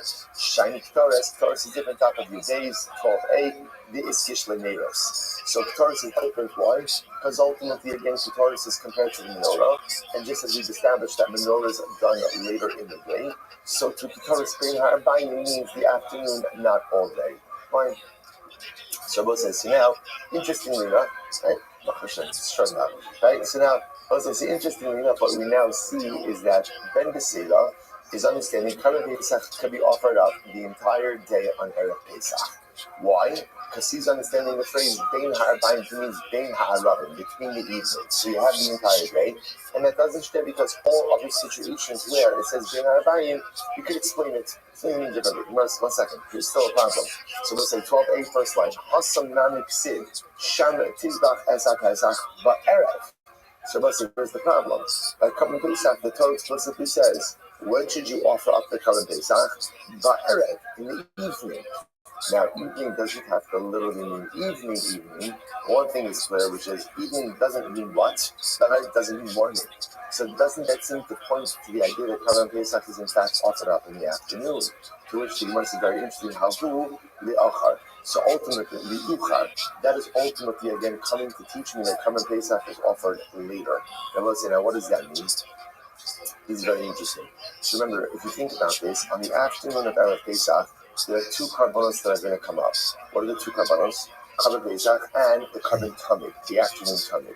Now, generally, the halacha is like this. If you wait to offer up the Korban Pesach until the time of the Tamid comes along, then what's the halacha? You have to offer up the Tamid first and the Korban Pesach second. What's the logic behind that? Tadir v'she'ino tadir, tadir kodem. Ultimately, again, when you have two mitzvahs and one occurs with greater frequency, you perform the greater, more frequent mitzvah first. So if you actually says you're a second line from the top, and actually you ukar davar, you ukar Pesach l'tamid, da'afagav t'kuli yom hazmanei, even though technically speaking, you don't have the Korban Pesach the entire day, ishia adzman shita satamid, tamid kodem lo. So again, I will say this is very interesting. So what the Gemara says, according to the Beseira, the Sham Tizbach HaSapesach Ba'erev is teaching you that as much as according to the Beseira, you have the entire day to offer the Korban Pesach, but halacha l'maisa, if you waited until the afternoon, and therefore it's the time for the Tamid, you have to offer the Tamid before the Pesach. The Gemara says, Bisanyo, Yu'uchar davar shenemar bo ba'erev u'bein arbayim, davar shalom ne'emar bo ela bein arbayim bilvad. Because interesting enough, by Korban Pesach, you have two expressions. That in the evening and Bein Ha'arbayim. By Tamid, all you have is Bein Ha'arbayim. So therefore, again, the Gemara says delay the carbon that has Ba'erev and Bein Ha'arbayim and put that after the one that just says Bein Ha'arbayim. So again, all in Ben B'Seira's model. Although Carbon Pesach is kosher the entire day, if you waited and now it's the time for the Tamid, you're going to go ahead and offer up the Tamid first and Pesach second. Let's do 1 second. Does that make any sense? Let me get this straight. The Carbon Pesach, according to Ben B'Seira, if you even shechted in the morning, right, the entire day is kosher. So now I have a carbon that can be offered up even in the morning. But yet if I wait to offer up that carbon until the afternoon, now I have to do something before it. It just seems a little counterintuitive. So the Gemara says, no, that isn't correct. So we'll say exactly right. And we'll say it's actually a very important halacha. Halacha, mispalel shamin chavi achar kach mispalel sham musafin. So I will say, let's say for argument's sake, halacha l'maisa again, davening is going long. This, by the way, is an issue that comes up on Yamim Noran. It's actually a very interesting idea. Let's say again, it's after Chatnal Mincha to be davened at 6.5 hours into the day. So on a general day, let's say again Rosh Chodesh or something. So let's say I'm going to daven Musaf. I'm going to daven Musaf early, and Mincha is not going to be till later. But let's say again davening is going much longer. So now, interestingly enough, it's Mincha Gidol at 6.5 hours into the day, and now I have not yet davened Musaf. So now I have 2 tefillos in front of me, Musaf and Mincha. Which one should come first? So the Gemara says the halacha is mispalel shel Mincha, the achar kach mispalel shel Musaf. We daven Mincha first and then Musaf. Again, why? Tadir Yishain on Tadir Kodem. Again, because Mincha occurs with greater frequency. So the point of the Gemara is over here is you see this model. Now remember, when can you daven Musaf? When do you have to daven Musaf? The whole day. So you see from here that even when you have something that can be done the whole day, once you get to a certain time frame, and that time frame allows for the performance of a different mitzvah, which occurs with greater frequency, you perform the more frequent mitzvah first. So the Gemara says, so good. So Bein Ha'arbayim, the Simcha, the Ketoris, and Neros Lamali. So the Gemara says, let me just ask you, the Bein Ha'arbayim by Ketoris and Neros, why do I do that? Furthermore, again, Rabbi, according to the words of Rabbi Yeshua, lo im amrit b'shlosha asar she'ein miksaso loi tamar ba'arba'asar she'miksaso loi. So again, remember the answer to that. If you're going to see on the 13th, in other words, if Carbon Pesach was opened up on the 13th, where no part of the 13th is fit for Carbon Pesach, say that on the 14th, part of the day is fit for Carbon Pesach. Then Isa, but then the Selah, if you are correct, kulo loi. It is not just part of the 14th that is fit for Carbon Pesach, but rather what? The entire 14th that is fit for Carbon Pesach. Hello, Amr Yochanan, Wholesale Haya Ben B'Seira, the Pesach Sheshachto Ba'arba Asar, Shachris, Bein Lishmo, Bein Shalom Lishmo, Hoel Umiksaso Loi.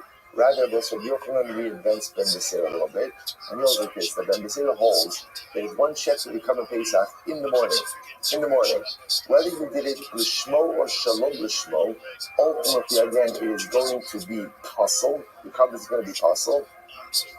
Why? Because part of the day is fit for the carbon. Ultimately, again, in other words, that the afternoon is fit for the carbon, the morning is not. Very interesting. So the Gemara says as follows.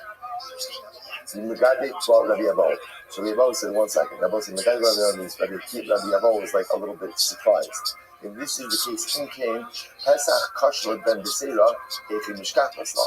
So we'll say this is fascinating.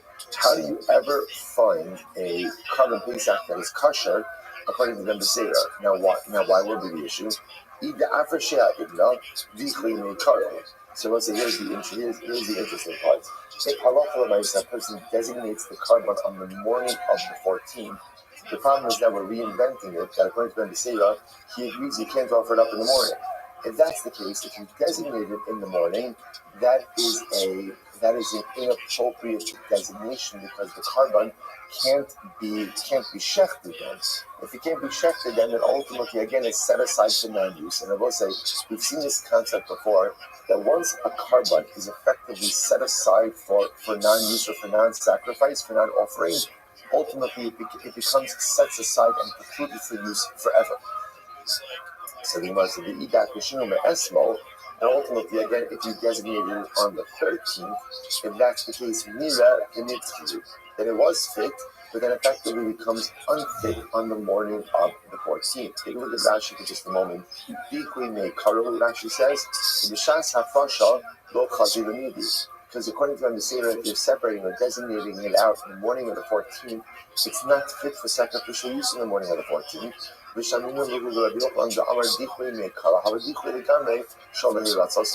So ultimately, again, so according to them, the Seder, how are you ever having an effective Karban Pesach? You can keep the simple case that maybe the designation of the Karban Pesach, in fact, occurs after midday. Because after midday, it's a proper designation. Why? Because when I say to be offered up as a carbon as well, Rabbi says, no, you can even do it in the morning. Why? Because once you get to the calendrical date of the 14th, you're good to go. Even if you can't offer up the Karban Pesach until that afternoon, it's not considered to be what we call the chusris mana, lacking time. Interestingly enough, you could even designate it at night. In other words, the night of the 14th. Why? Ultimately, because nighttime is not considered to be a lacking in the calendrical designation. Because even though you can't offer it up at night, but when I say it's being designated on the correct day, the Tanya Rabbi Shmuel, Leil Shmini Nichnas Ladir Leis Aser, Ukid Rabbi Afturiki. This is very simple. So remember, the halacha is as follows. You cannot offer up an animal as a carbon for the first 7 days after it's born, right? Shiva Somke Takas Imo. For 7 days, the animal, the baby, is with its mother. Now, not only can I offer up as a carbon, but you also can't designate it as Meiser Behema. But what can you do? Let's say the animal is born 7 days later, the night of the 8th, which is the night after the 7th day, you could already go ahead and go into the pen and designate that animal as Meiser Behema. Rabbi Afturiki, Rami Ksiv. He contrasts the psukim. What did the psukim say? The animal will live for 7 days under its mother. Because what do you see from here? That already the night of the 8th, it is fit to be designated carbonically. Uksiv in the Yom Hashmini Bahala Yirasa. But the pasuk says only from the 8th day and on can it be counted as a carbon. So the says Ha Laila Lo Chazi. You see from here that on the night of the 8th it can't be designated. How do you reconcile this? Ha Kitzad Laila Likdusha the Yom Lahartsa. Ultimately, at night you can designate it, but the offering itself can only be done by day. Okay, incredible. So the Gemara suggesting the same thing with Karban Pesach. You have the Karban Pesach that is designated the night of the 14th, even though what? It can't be offered up until the day of the 14th. I will say, the Gemara kind of detours here a little bit and does something quite interesting. And once the Rabbi Yochanan holds the following, Bali Chaim Nidchi. So we'll say, we've seen this before, Bali Chaim Nidchi means that once an animal is precluded from being offered, it is forever set aside for non-use. Dichoi literally means pushed aside. Once it's pushed aside for sacrificial non-use, it is forever rendered ineligible for sacrificial service. So you want to say, yeah, Rabbi Yochanan does hold that. So listen, I watch this. It's very interesting. Rabbi Yochanan, if you have an animal that belongs to two partners, Reuben and Shimon own an animal jointly. Now listen, what happens? So let's say Reuben was makdish, he consecrated his part of the animal. What did he do? He buys out Shimon, and he subsequently his makdish consecrates the other part of the animal. So what's the halacha? Kedusha ve'er kreva. The animal is consecrated. In other words, essentially it has financial monetary sanctity, but cannot be offered up as a carbon. Now listen, why can't it be offered up as a carbon? Because at the time of the initial partial consecration, it could not be offered up as a carbon. Why couldn't it be offered up as a carbon? Because you can't offer as a carbon a partially consecrated animal. So essentially, since at the initial stage of consecration, this animal cannot be offered up as a carbon, it is forever set aside for sacrificial non-use. So even though Reuben subsequently buys out the ownership interest of Shimon and consecrates the newly acquired part as well, the animal has financial sanctity but cannot be offered up as a carbon. Interestingly enough, but the animal can be made into a tumor. In other words, if you exchange it for another animal, there's the tumura penalty, and both animals are consecrated. Tumurasa kiyoteba, and the tumura has the same status. So it was like in this case, shmamina tzlas. We learned three things. Number one, shmamina balechai nitchin. So this is very important. Balechai nitchin means that once an animal is set aside for sacrificial non-use, it never shakes that status. It is forever precluded from sacrificial non-use. Shmamina dichui me kara hava dichui. You see from here that again, once the animal is set aside initially from the beginning, that status can't change. Ushmamina, and lesson number 3, yesh dichui b'damin.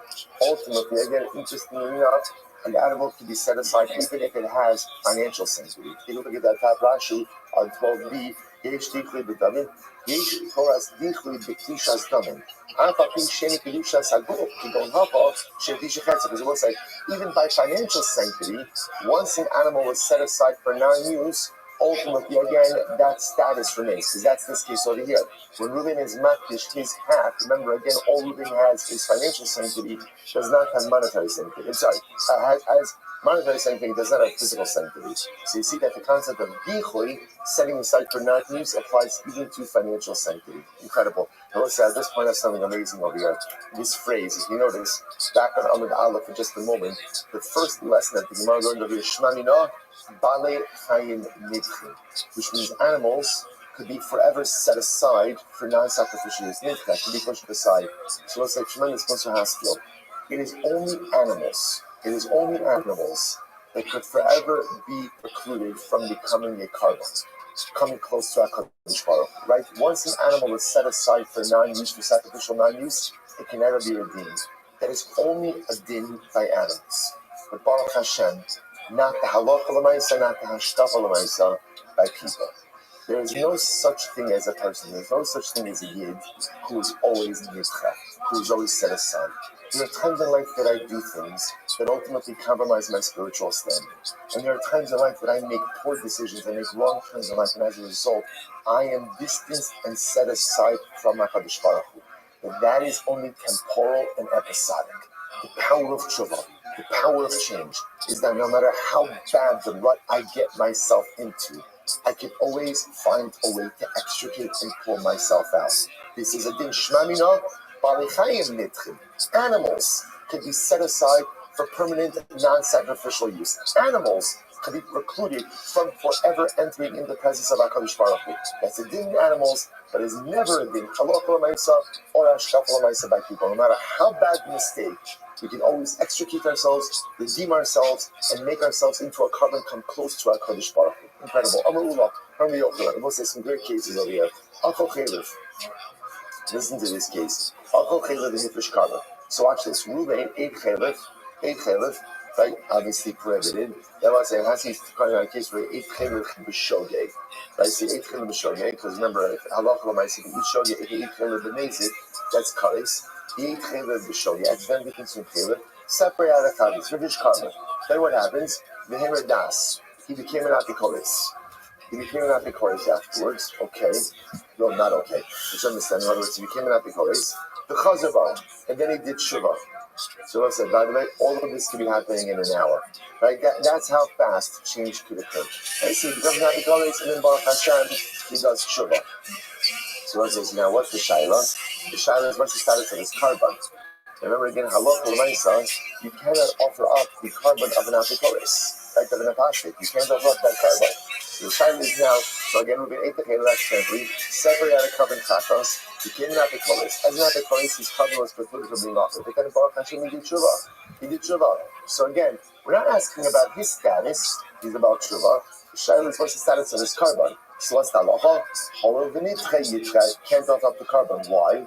Because since the carbon was set aside for sacrificial non-use at the time that he became an apikoris, once a carbon is set aside, it's always set aside. So therefore, again, the carbon cannot be redeemed. Now again, let's say, what does that mean? Effectively, what does that mean? What does it mean? He's going to have to bring another carbon. In other words, he still has his obligation of bringing a chatos. But when I say cannot use that particular animal, another case, it's my name, I'm going to be very fun cases here. I'm going to be Ochanan. Achal chelef v'hifish carbon v'nishtata. Listen to this case. Reuven ate chelef right? Separated out of carbon chatas, he became insane, right? In other words, he lost mental capacity. And then Baruch Hashem, then ultimately again, he went ahead and he regained his mental capacity. I will say, by the way, it's interesting the commonality between these two cases. Like the Gemara Masechah Sota says, when does a person sin? Ein adam chote ela im kein nichnas bo ruach shtos. A person only sins almost like in an episode of temporary insanity. Sin makes absolutely no sense. When you put it on paper and you write the pros and cons, what's always going to win? When you write the pros and cons, what's always going to win? Ooh. Really? Okay, let me educate you a little bit. Right? The cons are always going to win. Right? Maybe we'll start with Judaism 101, start with that for a little bit. Right? The cons, we'll say, right? We go on record. The cons will always win. The cons always win. Why? Because whatever you get from sin is always temporal and episodic. Whatever you're going to get has a very limited shelf life. Right? The pros. The cons could be eternal. So the Gemara says the only reason a person sins is nichnas bo ruach shtos. It's like temporary insanity. I'm losing my mind for a moment. I'm just losing control. I'm losing rational thought because it doesn't make any sense. Interesting that just the juxtaposition on these two cases. So in case number 2, Reuben eats chalef. He goes in and separates out a carbon chatos. Then he slips into temporary insanity. Literally, in other words, he becomes a showcat. He loses his mental capacity, and then what happens? Well, so then he recovers. Baruch Hashem. What's the halacha? So we'll say now the shayla is going to offer up the carbon. Now remember again, the carbon of a showcat, the carbon of someone who's insane, a showcat cannot offer up a carbon because remember, to offer up a carbon, you need das, you need intellect, mental capacity. So what's the halacha? Since the carbon was set aside for non-use, non-sacrificial use, ultimately again it remains precluded from use. So the point over here is these two cases are two illustrations of the halacha that the Gemara just said on Amud Aleph, namely that what Shmamina, Bali Chayim Nitrin. Once an animal is actively set aside for sacrificial non-use, it remains set aside for non-use. In other words, once you cannot offer it, by definition, you cannot shake that status of or that state of non-offering, and therefore, halacha l'maisa, the carbon becomes precluded from use, even if the owner's status changes back to what it originally was. Incredible. So, by the way, why do I need both of these cases? They're kind of both illustrating the same concept. Why do I need 2 cases to illustrate the same idea? It's tricky. I need both. I'll tell you why. The Ashmoyer Kamaisa, because if it would have just said the first case, the Apikoles, we shouldn't. I will say, in that case, maybe I'd say, Reuben chose to become an Apikoles. So because he chose to become an Apikoles, ultimately, again, because of that, that's why the carbon can't be offered. You made a choice to go off the derech. You made a choice to become an Apikoles.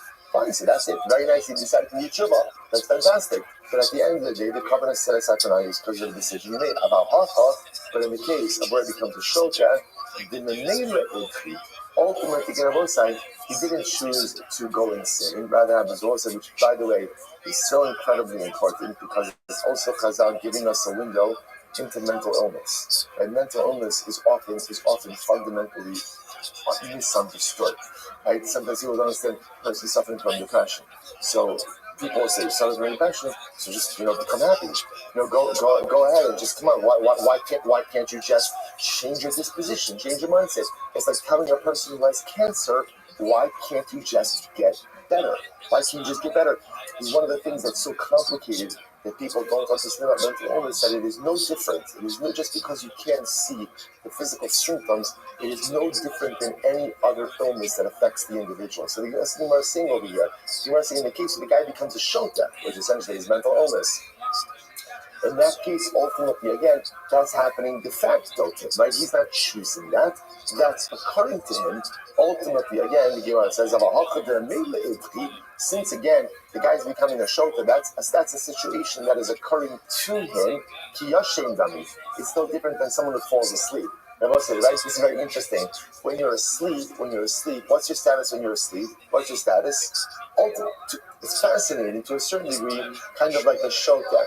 Now, why is that? Because the person who's asleep doesn't have das. Now, It's true and not true. Because what's the halacha when you're asleep? Ultimately, you roll onto a kli and you break it. What's the halacha back to our Baba Kama days? Like you chai. Right? Why? Adamu Ariolam. Do you see the halacha? Still there's a sense of responsibility, but Lamaisa, at least like we say, and we don't say that every single time a person goes to sleep, their carbon can't be offered up anymore, right? We don't say that. We don't say that. So I would have thought that maybe the case where it becomes a shota is kind of like the case where he falls asleep. Therefore, the Gemara has to say that that's not true. The Yashma in Hacha, you shouldn't get the other. Furthermore, again, what is just that the case of Nishtata becomes insane, loses mental capacity, he doesn't have the ability to come back. In other words, at will. But in the case, ultimately, again, where it becomes an apikoris, ultimately, since he has the control to come back on the derech when he chooses, which Rabbi says is so incredible. Even if you become an apikoris, you control your ruchnis. You control your ruchnis. You want to be an Oven Hashem, you make that decision. I might have thought Imolo, I might have thought therefore maybe the covenant is not fulfilled from being offered. Therefore Tzita. Therefore I will say ultimately again we require both of these cases. Again, so therefore both cases, interesting illustrations ultimately are Yesh Dichui, or as the Gemara said, that once an animal is set aside for non-sacrificial use, ultimately, even if the status changes, the animal's flow remains prohibited. Let's go back to one more case. Very interesting case here. Listen to this case. Ruvain ate chaylev, right, accidentally, and he separated out a couple of chatas. The whole case in shechila mutter. Now watch this. After he separated his carbon, Sanhedrin paskin that you're allowed to eat chaylev. Oh, back to our hurriest days. Right, they can't kill them. So now what happened? The Chazi behind, then Bezin retracted their ruling. So we'll say, what's the halacha? Me have a dichui, although have a dichui. Ultimately, again, so we'll say, what is the status over here? Right, so do we say that halacha l'maisa, since had he sinned after the Bezin made their ruling, he would not be high in the personal carbon, right? Because halacha would have been covered under the Par Helam Davar Me'atzi, or the communal offering. Therefore, his carbon is set aside for non-use. Or not. When Rabbi Yochanan would give the examples of Dichoy, he would definitely use this case. My timer, Hasam Davar Etri Kabbalah Etri, and Nami Etri. In fact, the Gemara says this is actually one of the greatest examples of Dichui. Why? Because in this case over here, in the previous cases, it wasn't the carbon itself that was compromised. Right? What was compromised in the previous two cases? What was compromised in the previous two cases? It was the individual who was compromised, right? Let's say Ruvain became an apikoris, or Ruvain lost mental capacity. Ruvain was compromised, but the carbon was fine. This case is even a better illustration of Dichui, because in this case, the carbon itself was actually compromised. And therefore, again, this is a great illustration, ultimately, again, of a carbon being set aside, ultimately, again, for non-use. One more, then we'll stop. Shimon ben Azai, Mikol Blank, and he, Shimon Mushtayim. Shimon, as I said, I heard from 72, now he said, he didn't say 72 elders. He said 72, Zaken means old man. Rashi says, why did it say 72 Zaken singular? Where it says, the Kulu Bakadashita Sabakani, because ultimately, again, all 72 were of the same opinion espoused in the Mishnah. What was that opinion? That opinion was that all karbanos that are offered up shalom l'shmo, ultimately, again, the carbon is kosher, but doesn't work for the owner, except for Pesach and Chatas. And this was a universally held opinion that was held by all 72 elders. To show that there was complete unanimity in opinion, it didn't say elders plural, rather it said elders singular. And both sides to stop over for today. Shkoyach. What a God. What a God. All right, Chavazim, good Shabbos, everyone. Good Shabbos. About to sing it over.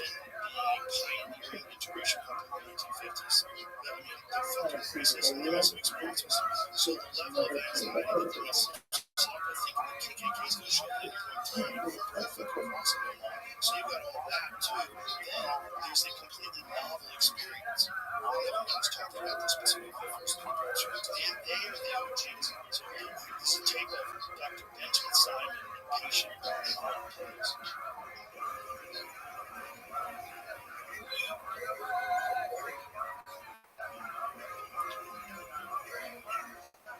Bar to us at good morning.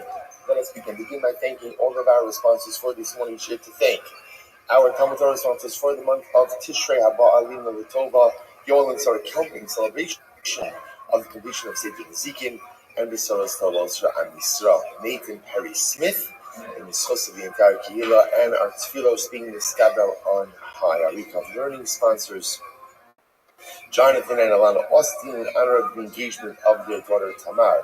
To Yair Ashendorf of Teaneck, New Jersey, Bede Bizochem Neretz Hashem, to build a Bayis Ne'eman B'Yisrael. And our Daf sponsors for today, Mark Kogan in honor of the entire Shir. Beautiful. All right, well, so with that, let us begin. Today's daf is your base. We have a really exciting daf ahead of us today. Baruch Hashem, we're beginning at the Mishnah on Yud Aleph and the days 11b. Mishnah says as follows: Very interesting case. Let's say you went ahead and you checked out a common Pesach on the 14th, which of course is Erev Pesach. Shalom Lishmo. Shalom Lishmo means not for the sake of Kavan Pesach. It's not for the sake of Kavan Pesach. Then what is it for? Then ultimately, again, let's say for the sake of Shlomim. So the Gemara says, what's the halacha? Yeshua Ma'ashir Shul Nishchat B'Shlosh Asar. So Yeshua says, shechting it on the morning of the 14th is no different than shechting it on the 13th. Right? Actually, it just wasn't. So it's no different than shechting on the 13th. And therefore, halacha l'maisa. Remember again, a Pesach Shalom Lishmo, right, during the rest of the year, ultimately is considered to be a Kavan Shlamim. Therefore, Yeshua says ultimately that it is going to be kosher. And the Seirah, wholesale to the Nishchat Bin Arba'im. The Seirah says, no, it's wholesale as if it was shechted Shalom Lishmo on the afternoon of the 14th, which of course would render it in doubt. Shimon ben Azai. Shimon ben Azai said as follows: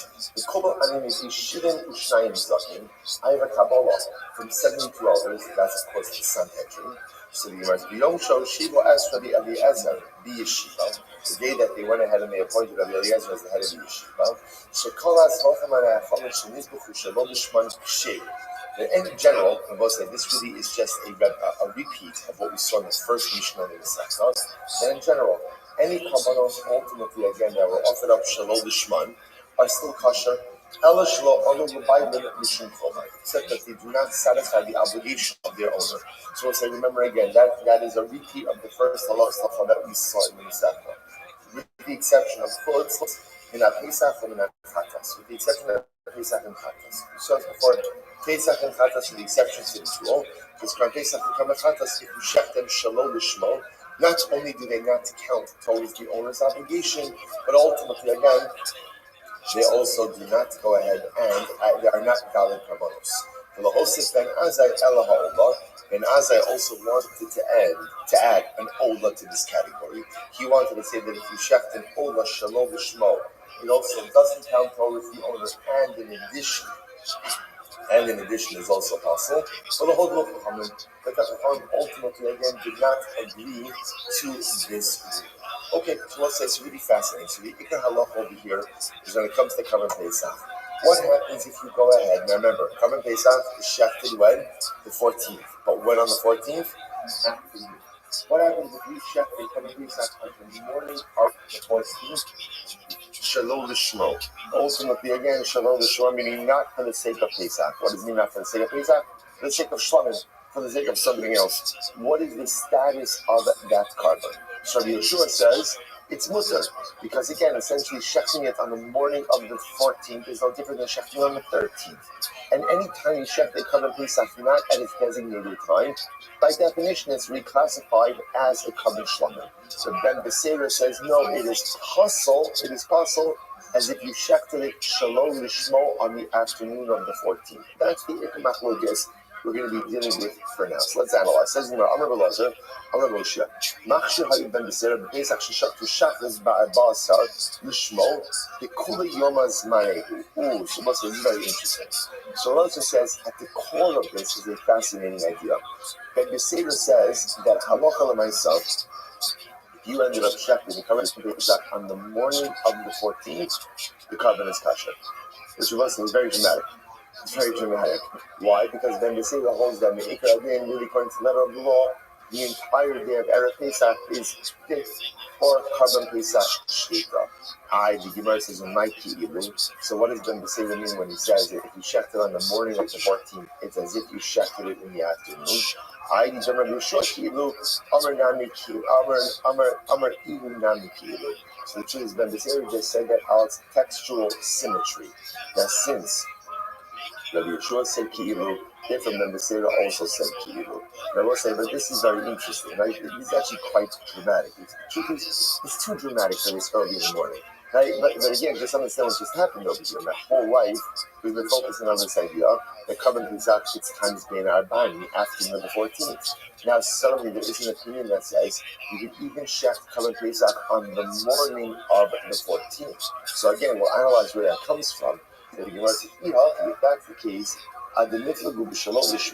if that's the case, then why does the Mishnah frame the Achol with Rishon and Beseda as a Karban Pesach shechted Shalom Lishmo?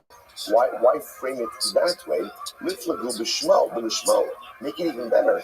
Make it a machlokes about a Karban Pesach shechted on the morning of the 14th, l'shem Karban Pesach. Because that's a much more dramatic case, right? Because then Beseda is going to say that it's kosher, and Rabbi Yeshua ultimately again is going to say that it's possible. To which the Gemara says, because if they would have argued in the case of the Shmo, the Karban Pesach was shechted, Lishmo on the morning of the 14th, Havamina, Ava B'Shalo Lishmo, Moshe Rabbi Yeshua ben Beseda, Holy Mitzasa Rai, because I would have thought otherwise, Rabbi Yeshua would have agreed with Ben Beseda. Ultimately, again, Rabbi Yeshua would have agreed with Ben Beseda. Ultimately, and again, in the case of Shalom Lishmo, since Halacha L'Maisa, part of the day is fit for the offering of that Karban, Kamash Malon that they disagree in the case of Shalom Lishmo. Okay, so Moses, now the Gemara circles back. So remember again, the earth-shattering piece that's been introduced over here is that Halacha L'Maisa, then the Seder says that a Karban Pesach is kosher Lishmo on the morning of the 14th. So now the Gemara is just questioning that. How could that possibly be? The Gemara says, "V'haksiv bein ha'arbayim." But the pasuk explicitly says that the Pesach was offered up bein ha'arbayim. What does bein ha'arbayim mean? Bein ha'arbayim, at least as far as we knew, always meant what? The afternoon. So how can you say that it's kosher on the morning of the 14th? Amar Ula is very interesting. Amar Ula bein Rabbi Loi. Bein Shnei Aravim. This is fascinating. What does Bein Ha'arbayim mean? Bein Ha'arbayim doesn't mean the afternoon. Rather, Bein Ha'arbayim means between the two evenings. Fascinating.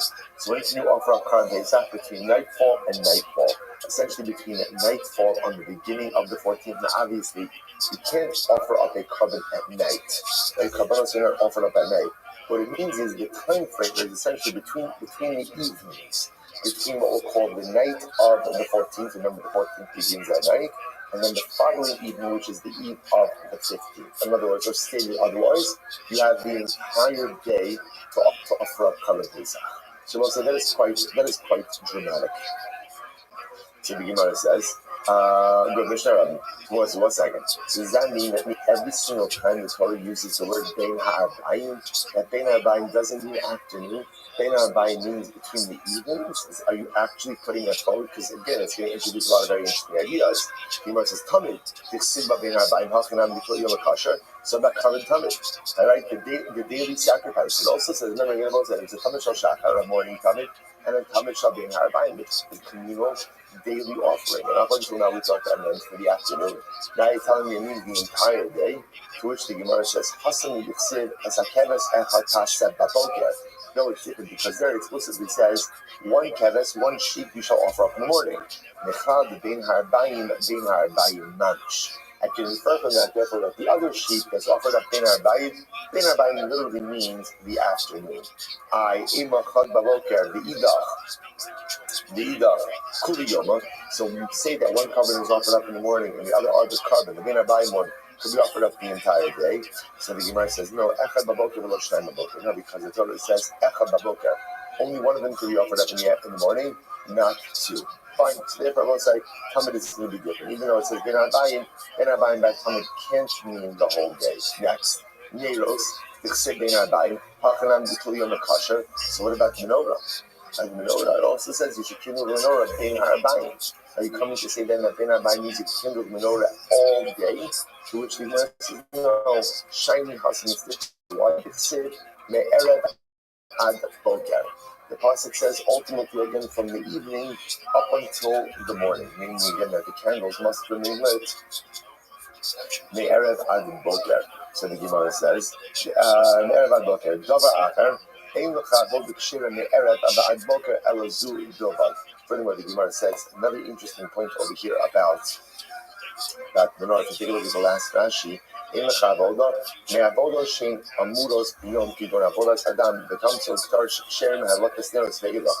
remember again, essentially what the Gemara is introducing is that once you kindle the menorah, many other sacrificial rites and rituals can no longer be done. So by definition, it makes sense that the menorah was done as late in the day as possible, so as to allow these other sacrificial rites and rituals to be done. What about the Torah? So all the Gemara is doing over here is Ben Beseira is being machadish that the phrase bein ha'arbayim actually means between the evenings. And he's using that to teach us that Korban Pesach can actually be offered the entire day of the 14th. The problem just is we find that phrase bein ha'arbayim by many different karbanos or many different aspects of the Beis Hamikdash.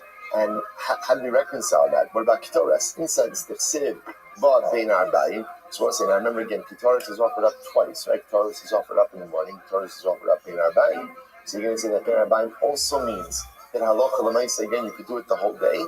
So you're how can I be the fully yoma kosher? Shiny Ketoras. Ketoras is different type of your days. 12a the istish leneros. So Ketoras is different. Why? Because ultimately again Ketoras is compared to the menorah, and just as we've established that menorah is done later in the day, so to Ketoras bein ha'arbayim means the afternoon, not all day. Fine. So we'll say so now. Interestingly enough. Right, straight up. Right, so now, interestingly enough, what we now see is that Ben Beseira is understanding Korban Pesach can be offered up the entire day on Erev Pesach. Why? Because he's understanding the phrase bein ha'arbayim means bein ha'arabim, between the evenings. So you have the entire day, and that doesn't stay because all other situations where it says bein ha'arbayim, you could explain it slightly differently. 1 second, there's still a problem. So we'll say 12a first line. Asam namik sid. Sham tizbach esat pesach ba'erev. So let's say here's the problem. Like Korban Pesach, the Torah explicitly says, when should you offer up the Korban Pesach? Ba'erev, in the evening. Now, evening doesn't have to literally mean evening. One thing is clear, which is evening doesn't mean what? It doesn't mean morning. So doesn't that seem to point to the idea that Korban Pesach is in fact offered up in the afternoon? To which the Gemara is very interesting. Hahu li'achar. So ultimately, li'uchar. That is ultimately again coming to teach me that Korban Pesach is offered later. Now, what does that mean? This is very interesting. So remember, if you think about this, on the afternoon of Erev Pesach, there are two karbanos that are going to come up. What are the two karbanos? Korban Pesach and the Korban Tamid, the afternoon Tamid. Now, generally, the halacha is like this. If you wait to offer up the Korban Pesach until the time of the Tamid comes along, then what's the halacha? You have to offer up the Tamid first and the Korban Pesach second. What's the logic behind that? Tadir v'she'ino tadir, tadir kodem. Ultimately, again, when you have two mitzvahs and one occurs with greater frequency, you perform the more frequent mitzvah first. If you look at Rashi says your second line from the top, and Rashi, you look at davar, you look at Pesach l'tamid, even though technically speaking, we offer the Korban Pesach the entire day,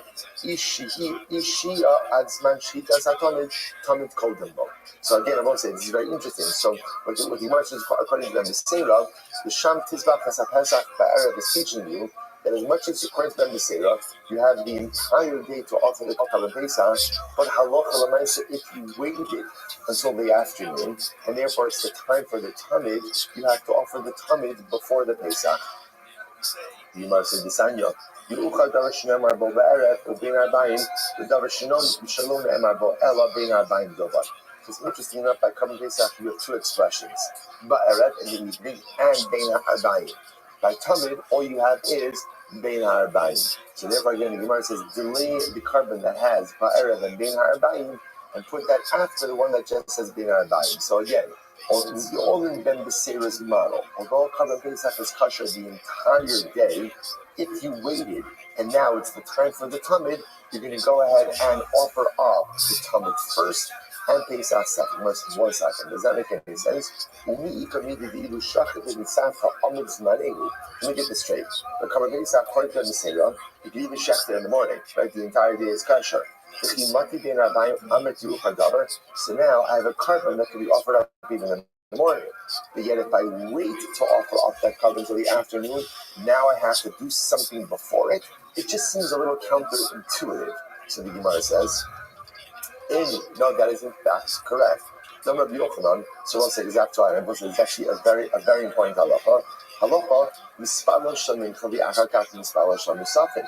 So I will say, let's say for argument's sake, halacha l'maisa again, davening is going wrong. This, by the way, is an issue that comes up on Yamim Nola. It's actually a very interesting idea. Let's say again, it's after now mincha could be davened at 6.5 hours into the day. So on a general day, let's say again Rosh Chodesh or something. So let's say I'm going to daven Musaf.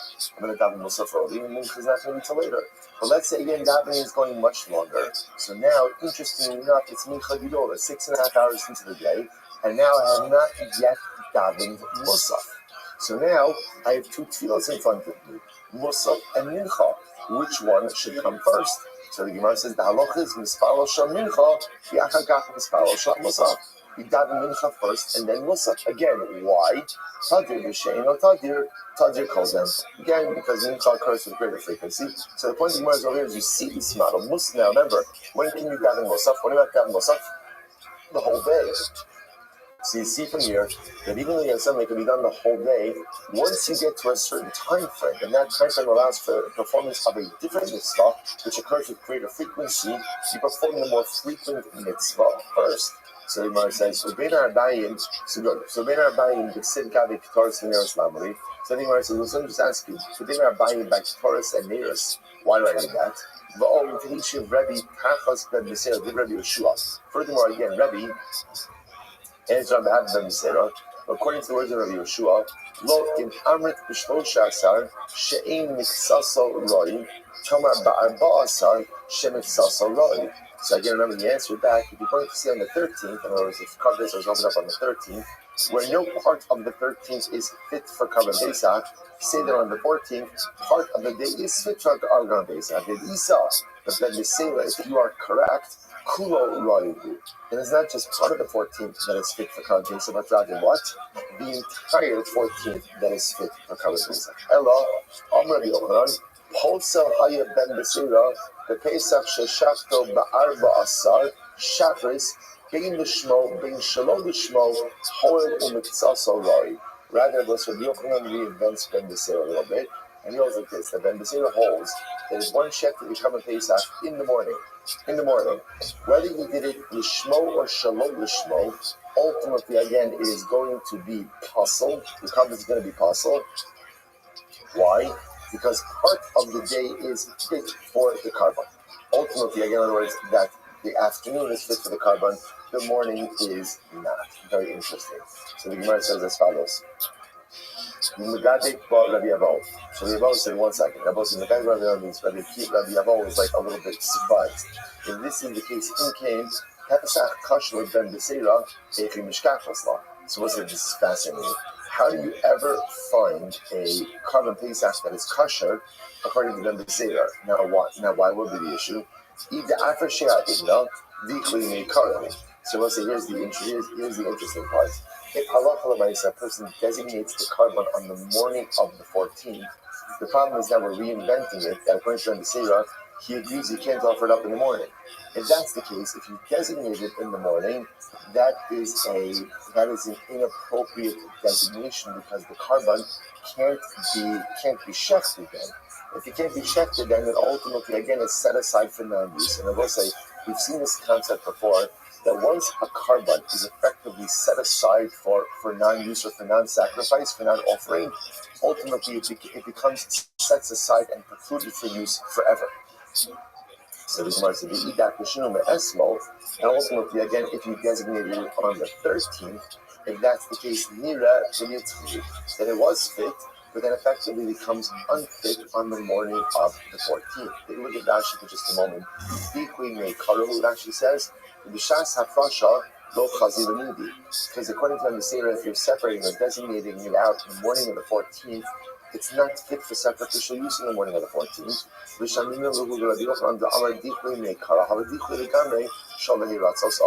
So ultimately, again, so according to the Seder, how are you ever having an effective Karban Pesach? No, we can keep a simple case that maybe the designation of the Karban Pesach, in fact, occurs after midday. Because after midday, it's a proper designation. Why? Because when I say it can be offered up as a Karban as well.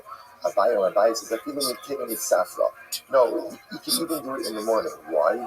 Because once you get to the calendrical date of the 14th, you're good to go. Even if you can't offer up the Karban Pesach until that afternoon, it's not considered to be what we call the Chosr Zman, lacking time.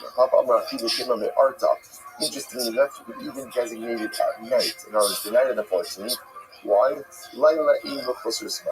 Ultimately, because nighttime is not considered to be a lacking in the calendrical designation. Because even though you can't offer it up at night, but when I say it's being designated on the correct day, the Tani Rabbi Shmuel, Lel Shmini Nichnas Lagir Lehis Aster, Ukid Rabbi Afturiki. It's very interesting. So remember, the halacha is as follows: you cannot offer up an animal as a Karban for the first 7 days after it's born, right? Shiva Som Tiatakas. For 7 days, the animal, the baby, is with its mother. Now, not only can you not offer up as a Karban, but you also can't designate it as Meiser Behema. But what can you do?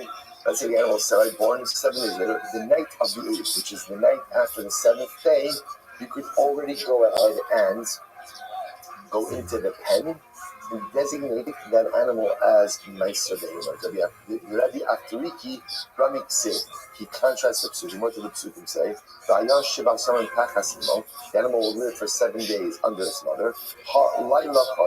Because what do you see from here? That already the night of the 8th, it is fit to be designated carbonically. But the pasuk says only from the 8th day and on can it be counted as a carbon. So the Gemara says, you see from here that on the night of the 8th, it can't be designated. How do you reconcile this? Ultimately, at night, you can designate it, but the offering itself could only be done by day. Okay, incredible. So the Gemara is suggesting the same thing as Karban Pesach. You have the Karban Pesach that is designated the night of the 14th, even though what? It can't be offered up until the day of the 14th. I will say, the Gemara kind of detours here a little bit and does something quite interesting.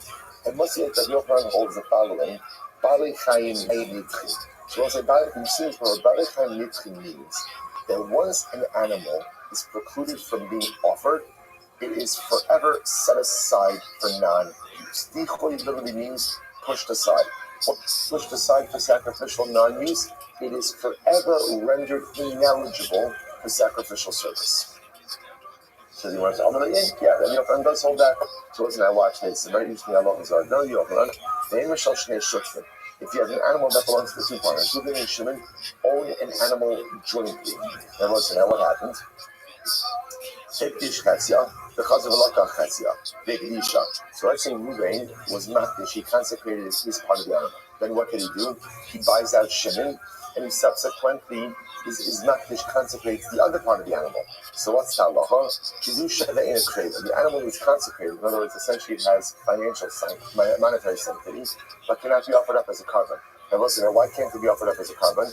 Because at the time of the initial partial consecration, it could not be offered up as a carbon. Why couldn't it be offered up as a carbon? Because you can't offer as a carbon a partially consecrated animal. So essentially, since at the initial stage of consecration, this animal cannot be offered up as a carbon, it is forever set aside for sacrificial non-use. So even though Reuben subsequently buys out the ownership interest of Shimon and consecrates the newly acquired part as well, the animal has financial sanctity but cannot be offered up as a carbon. Interestingly enough, but the animal can be made into a tmura in order to exchange it for another animal. There's the tmura penalty that both animals are consecrated to Murasa Kiyotzeba, and its Torah has the same status. So we'll say from this case, Shmamina Tzlas. We learn three things. Number one, Shmamina, Balechai Nitchim. So both is very important. Balechai Nitchim means that once an animal is set aside for sacrificial non-use, it never shakes that status. It is forever precluded from sacrificial non-use. Shmamina, Dichui me Kara Hava Dichui. We see from here that again, once the animal is set aside initially from the beginning, that status can't change. Ushmamina, and lesson number 3, Yesh Dichui B'Davin. Ultimately, again, interestingly enough, an animal should be set aside even if it has financial sanctity. Take a look at that top Rashi on 12b. Yesh Dichui B'Davin. Yesh Toras Dichui B'Kushas Damin. Because it looks like even by financial sanctity, once an animal is set aside for non-use, ultimately again that status remains. Because that's this case over here. When Reuben is makdish his half, remember again, all Reuben has is financial sanctity, does not have monetary sanctity. I'm sorry, has monetary sanctity, does not have physical sanctity. So you see that the concept of dichui, setting aside for non-use, applies even to financial sanctity. Incredible. Now let's say I just pointed out something amazing over here. This phrase, if you notice, back on Amud Aleph for just a moment, the first lesson that the Gemara learned over here, Shmamina, Bale Chayim Nitchim, which means animals could be forever set aside for non-sacrificial use. Nitcha could be pushed aside. So let's say tremendous close hospital. It is only animals. It will forever be precluded from becoming a carbon, coming close to HaKadosh Baruch Hu, right? Once an animal is set aside for non-use, for sacrificial non-use, it can never be redeemed. That is only a din by animals. But Baruch Hashem, not the halacha l'maisa, not the hashkafa l'maisa, by people. There is no such thing as a person, there is no such thing as a yid who is always nitcha, who is always set aside. There are times in life that I do things that ultimately compromise my spiritual stand. And there are times in life that I make poor decisions, I make wrong turns in life, and as a result, I am distanced and set aside from HaKadosh Baruch Hu. And that is only temporal and episodic. The power of tshuva, the power of change, is that no matter how bad the rut I get myself into, I can always find a way to extricate and pull myself out. This is a din shmamina balechayim nitchim.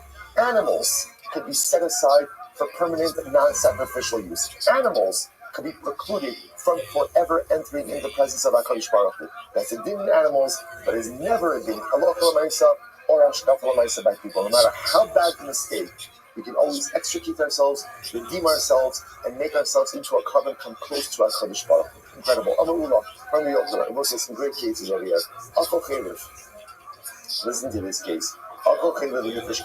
So watch this. Reuben ate chalif, right? Obviously prohibited. That was it. Has he's finding out a case where he ate chalif b'shogeg. Right? So ate chalif b'shogeg, because remember, halacha l'maisa, if you eat chalif b'nezik, that's kares. He ate chalif b'shogeg, accidentally consumed chalif, separate out of chavis, vivish karma. Then what happens? V'hemer das. He became an apikoris. Afterwards. Okay. No, not okay. Which understand, in other words, he became an apikoris. And then he did shuvah. So I said, by the way, all of this can be happening in an hour. Right? That's how fast change could occur. And see, he becomes an apikoris, and then Baruch Hashem, he does shuvah. So I say, so now what's the shaila? The shaila is, what's the status of his carbon? Remember again, halacha l'maisa, you cannot offer up the carbon of an apikoris. Like of an apostate, you can't offer up that carbon. So the shaila is now, so again, we're going to eat the challah accidentally, separate out a carbon chatos, became an apikoris. As an apikoris, his carbon was precluded from being offered. But then Baruch Hashem, he did tshuva. So again, we're not asking about his status, he's about tshuva. The shaila is what's the status of his carbon. So what's the halacha? Or the nitcha can't offer up the carbon. Why? Because since the carbon was set aside for sacrificial non-use at the time that he became an apikoris, once a carbon is set aside, it's always set aside. So therefore, again, the carbon cannot be redeemed. Now again, what does that mean? Effectively, what does that mean? What does it mean? Is you have to bring another carbon. In other words, he still has his obligation of bringing a kartos. But the Lamaisi cannot use that particular animal. And try another case. It's my name. I'm very fun cases here. I'm Rabbi Yochanan. I'll call Caleb the Hippish carbon. Finish starting. In this case, Reuben ate Caleb. right? Separated out of carbon chatas, he became insane, right? In other words, he lost mental capacity. Because of the nishtaka. And then Baruch Hashem, then ultimately again, he went ahead and he regained his mental capacity. And let's say, by the way, it's interesting the commonality between these two cases. Like the Imam Sofa says, when does a person sin? Ein adam chote, ela im ki nichnas bo ruach shtos. A person only sins almost like in an episode of temporary insanity. Sin makes absolutely no sense. When you put it on paper and you write the pros and cons, what's always going to win? When you write the pros and cons, what's always going to win? Ooh. Really? Okay. Let me educate you a little bit. Right? The cons are always going to win. Right? Everyone start with Judaism 101. Start with that feeling for a little bit. Right? The cons, but I'll say, right? Go on record. The cons will always win. The cons always win. Why? Because whatever you get from sin is always temporal and episodic. Whatever you're going to get has a very limited shelf life. Right? The pros. The cons could be eternal. So the Gemara says the only reason a person sins is nichnas bo ruach shtos. It's like temporary insanity. I'm losing my mind for a moment. I'm just losing control. I'm losing rational thought because it doesn't make any sense. It's interesting that just the juxtaposition of these two cases. So case number 2, Reuven eats chaylev. He goes in and separates out a carbon chatas. Then he slips into temporary insanity. Literally, in other words, he becomes a showdown. He loses his mental capacity, and then what happens? Well, so then he recovers. Baruch Hashem. What's the halacha? So we'll say, "Shabbos give you off the carbon." Now remember again, the carbon of a showdown, the carbon of someone who's insane. A showdown cannot offer up a carbon because remember, to offer up a carbon, you need das. You need intellect, mental capacity. So we'll say, "What's the halacha?" Hold the nitchei yitcha. As soon as the carbon was set aside for non-use. It's not self-efficient use, ultimately again, it remains precluded from this. So the point over here is these two cases are two illustrations of the halacha that the Gemara just said on Amud namely that what? Shmamina, Bali Chayim Nitchit. Once an animal is actively set aside, the sacrificial non-use, it remains set aside for non-use. In other words, once you cannot offer it, by definition, you cannot shake that status of, or that state of non-offering, and therefore, halacha l'maisa, the carbon becomes precluded from use, even if the owner's status changes back to what it originally was. Incredible. So, by the way, why do I need both of these cases? They're kind of both illustrating the same concept. Why do I need two cases to illustrate the same idea? It's tricky. I need both. I'll tell you why. Because if it would have just said the first case, the apikores, in that case, maybe I'd say Reuven chose to become an apikores. So because he chose to become an apikoles, ultimately, again, because of that, that's why the carbon can't be offered. You made a choice to go after that. You made a choice to become an apikoles. Fine, so that's it. Very nice. He decided to do tshuva. That's fantastic. But at the end of the day, the carbon is set aside for non-use because of the decision you made. About haka, but in the case of where it becomes a shota, the neila entry, ultimately, speaking of both sides, he didn't choose to go insane. Rather have his also, which, by the way, is so incredibly important because it's also Chazal giving us a window into mental illness. And mental illness is often fundamentally misunderstood. Right? Sometimes you will have a person suffering from depression. So people will say, "Sorry from depression, so just become happy. Go ahead and just come on. Why can't you just change your disposition, change your mindset?" It's like telling a person who has cancer, "Why can't you just get better? Why can't you just get better?" This is one of the things that's so complicated that people don't understand about mental illness, that it is no different. It is not just because you can't see the physical symptoms, it is no different than any other illness that affects the individual. So we're saying over here, you are saying the case where the guy becomes a shota, which essentially is mental illness. In that case, ultimately, again, that's happening de facto to him, right? He's not choosing that. That's occurring to him. Ultimately, again, the Gemara says, since again, the guy's becoming a shota, that's a situation that is occurring to him. It's still different than someone who falls asleep. I will say, right? This is very interesting. When you're asleep, what's your status when you're asleep? What's your status? Ultimately, it's fascinating to a certain degree, kind of like a shota. Now, why is that? Because a person who's asleep doesn't have das. Now, it's true and not true. Because what's the halacha when you're asleep? Ultimately, you roll onto a kli and you break it. What's the halacha back to our Baba Kama days? Right, right? Why? So you see that halacha again, even when you're asleep, still there's a sense of responsibility. But lamaisa, at least I can say, we don't say that every single time a person goes to sleep, their carbon can't be offered up anymore, right? We don't say that. We don't say that. So I would have thought that maybe the case where it becomes a shota is kind of like the case where he falls asleep. Therefore, the Gemara has to say that that's not true. Yes, you shouldn't end the other locks.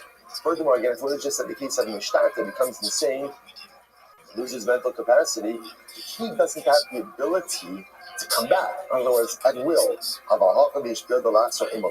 in the case, ultimately, again, where it becomes an apikoris, ultimately, since he has the control to come back on the derech when he chooses, which Abba says is so incredible.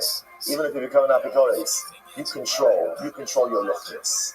You control your ruchnis. You want to be an Oven Hashem, you make that decision. I might have thought Imolo, I might have thought, therefore, maybe the covenant is not precluded from being offered.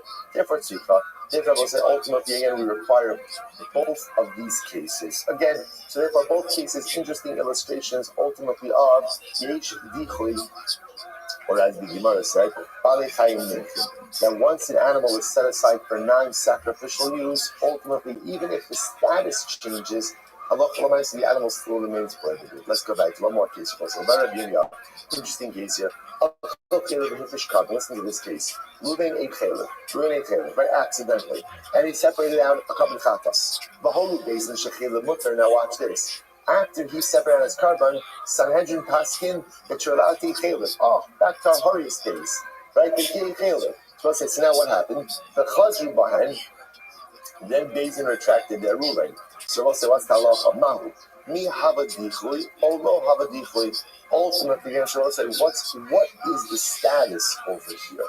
Right, so do we say that halacha l'maisa, since had he sinned after the Bezin made their ruling, he would not be chayav a personal carbon, right? Because halacha l'maisa, he would have been covered under the par he'elam davar minatzibur, the communal offering. Therefore, his carbon is set aside for non-use, or not. When Rabbi Yochanan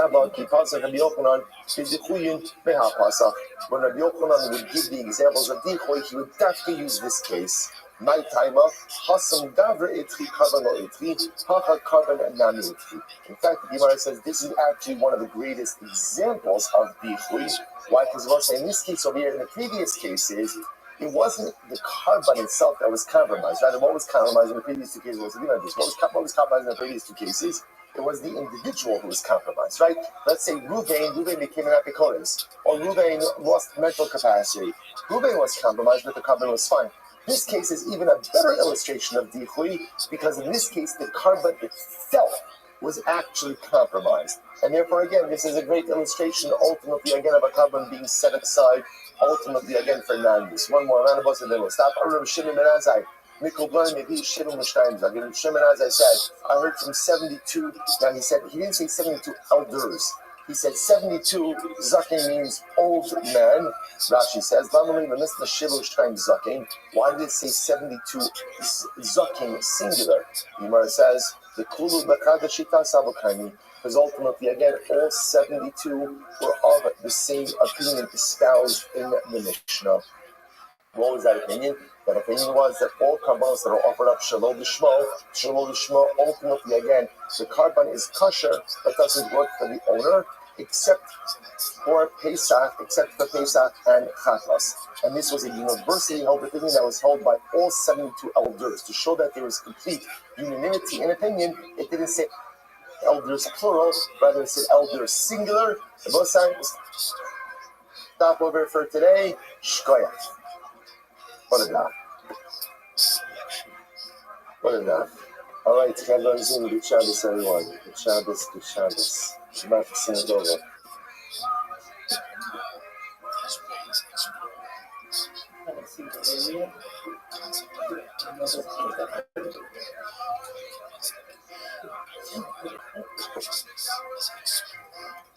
Consciousness allows us to come up with ideas that might be useful and to kind of test them in our heads, to figure out how we can apply that in our life and to prototype it and see how it works and discover how it might be improved. And also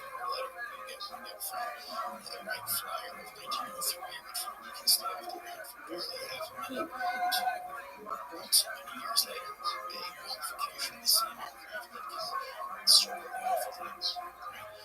It's that process. That is the ability to explore design space in some way that is not random. And to the extent that the genome is capable of storing. Okay, we'll say good morning, good year. Okay, it's just about Hashem to be able to begin the new year together, learning that. Begin by thanking all of our sponsors for this month should change. Our Torah sponsors for the month of Tishrei, of Alvin Tova. Nolan's are coming in salvation of, including Savior Ezekiel, and for the Solos Tavos for Am Yisrael. Nate and Perry Smith, and Stos. A beautiful year for the entire Kehillah. Our week of learning sponsors, Jonathan and Alana Austin, in honor of the engagement of their daughter Tamar Tiair Ashendorf, Virginia, New Jersey. May they be Zocher to build the highest name of the Yisrael. Jonathan, great to see you on Zoom. Hashem Mazel Tov Mazel Tov Zocher to walk. Chazan held down to full Vishal Tova Umetz Lachas. And the Nidin Mishpacha has his first for the Fushim of Mechel Nachman Ben Nochel. She had the four together with Kol Chole Yisrael. The Shpach Shemeta should bring home all of our hostages. This vote should be successful. The Chol Masei again should be Zocher Neshem. The new year comes in Bracha and Shefa for Klal Yisrael. Also, with that, let us have a lot to do today. To learn the Shef and Richter for giving Shir over the Yom Tov. Let's go. Okay, so today's daf is Yud Aleph 11. We are picking up on Yud base 10b at the two dots on the bottom. Tnan Hasam. So little bit again, 4 lines looking around. Tnan Hasam. Shahir Rabbi Akiva Omer. Called Dam Shemich Mesulehecha Lechater Psulim. Any blood. Now it's talking about again blood from karbanos. Remember again, there are many different categories of karbanos.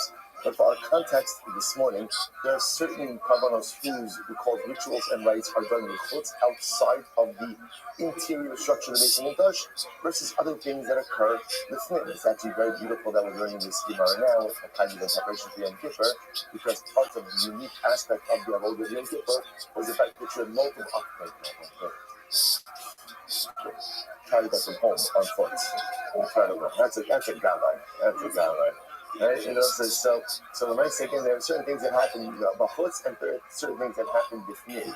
So now what Rabbi Akiva is saying about this as here as follows. What happened with halacha l'maisa? There was a certain blood service that was supposed to be done b'chutz outside, and you did it b'fnei. What's the halacha? So called Dam Shemich Mesulehecha Lechaper Psulim. It's possible.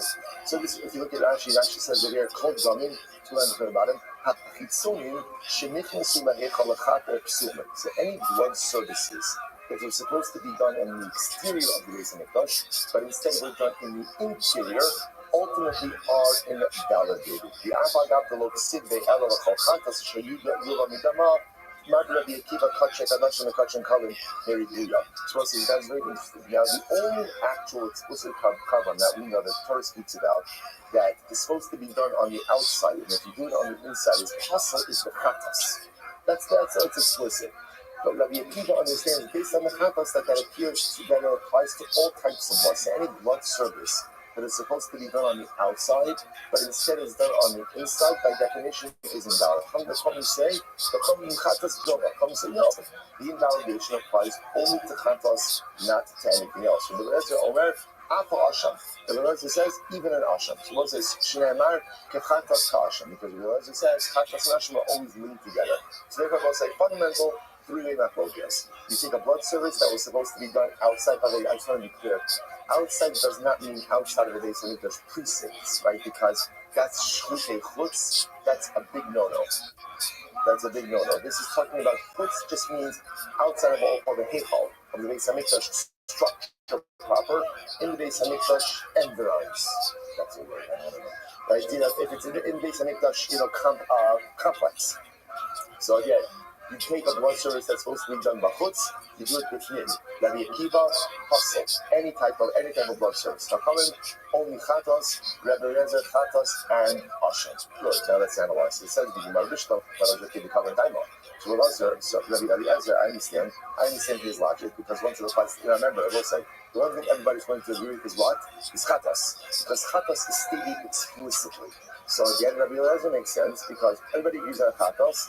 Asham is usually lumped together with chatos, so this makes a lot of sense. And those are also incredible to do chatos and asham gemara are essentially the first day of Aseres Mitzvah. I mean, it's the third day of Aseres Mitzvah, but for us, the first day of active Tshuva, Shana is a different avoda. So how incredible, how incredible. And the Rabbanon, my time, but the Rabbanon, what's the logic? Also, so the Gemara says like this. In reality, that an asham, the fact that its blood ultimately again would be possible if you bring it to him doesn't make any sense. Why not? Because ultimately again it's the kavachomer from Ola. What's the kavachomer from Ola? So what's the top of Yud Aleph?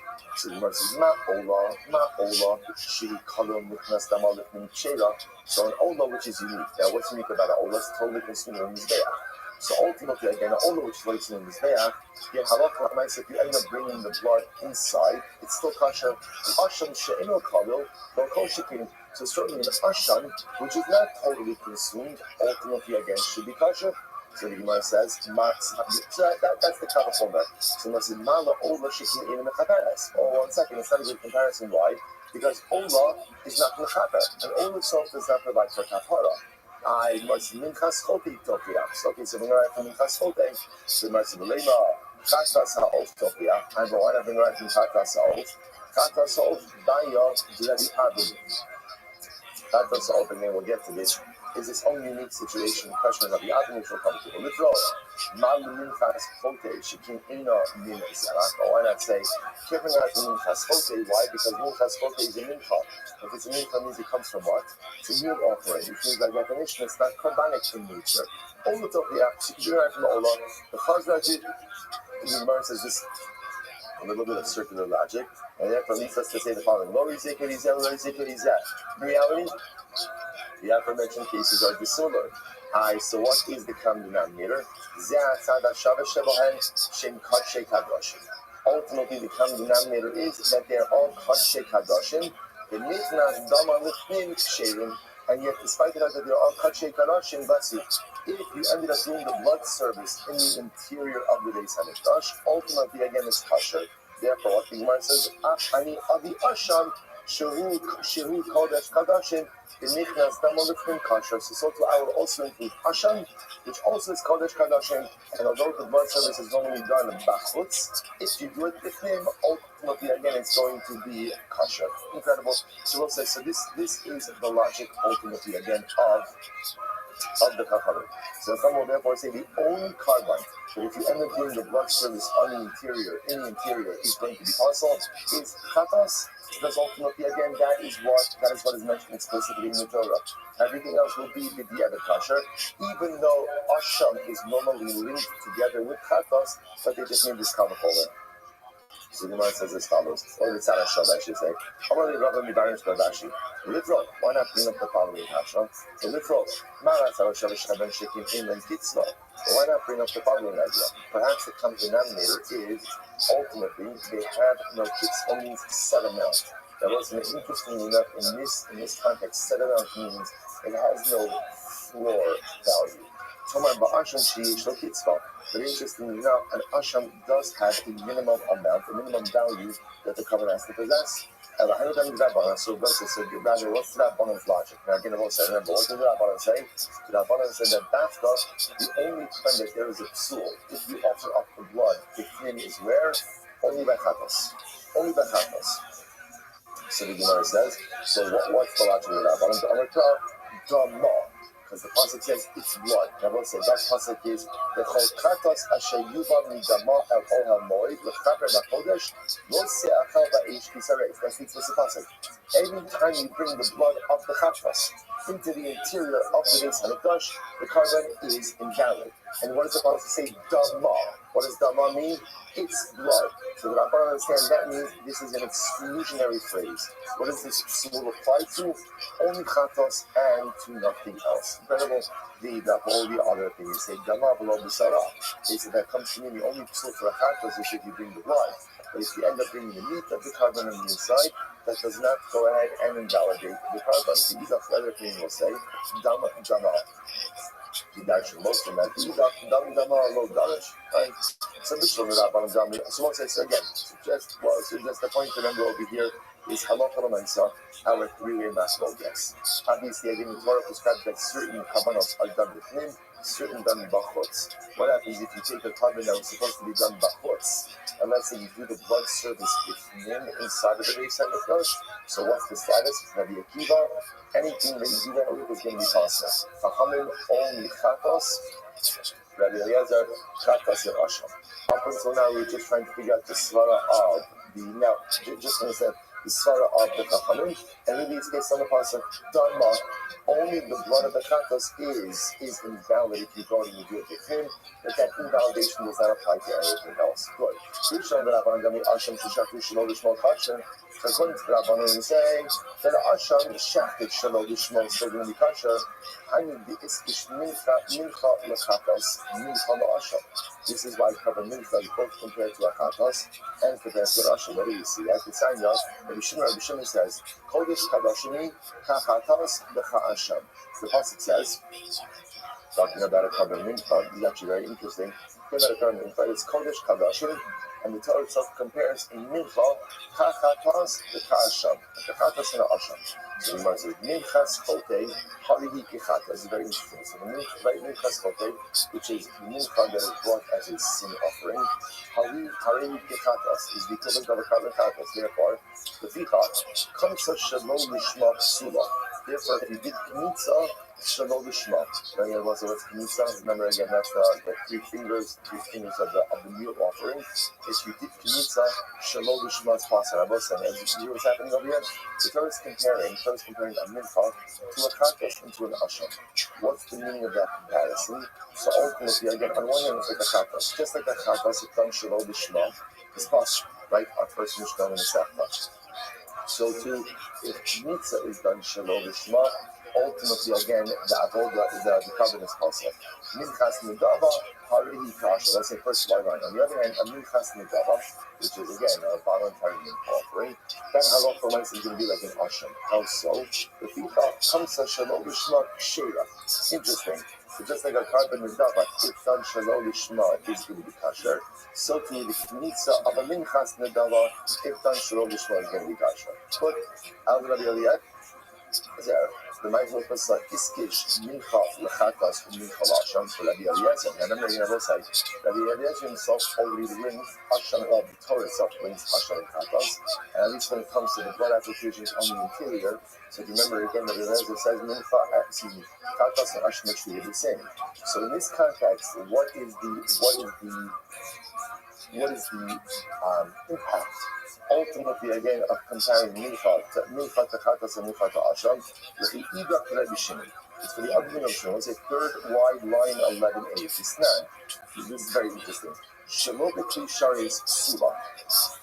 What happens if you do a carbon mincha not in a kli sharis? If you look at Rashi for just a moment, Rashi, just move your fingers to the right, about 5 lines up. Shelo b'kli sharis. Shelo kiddush hakomis b'kli sharis.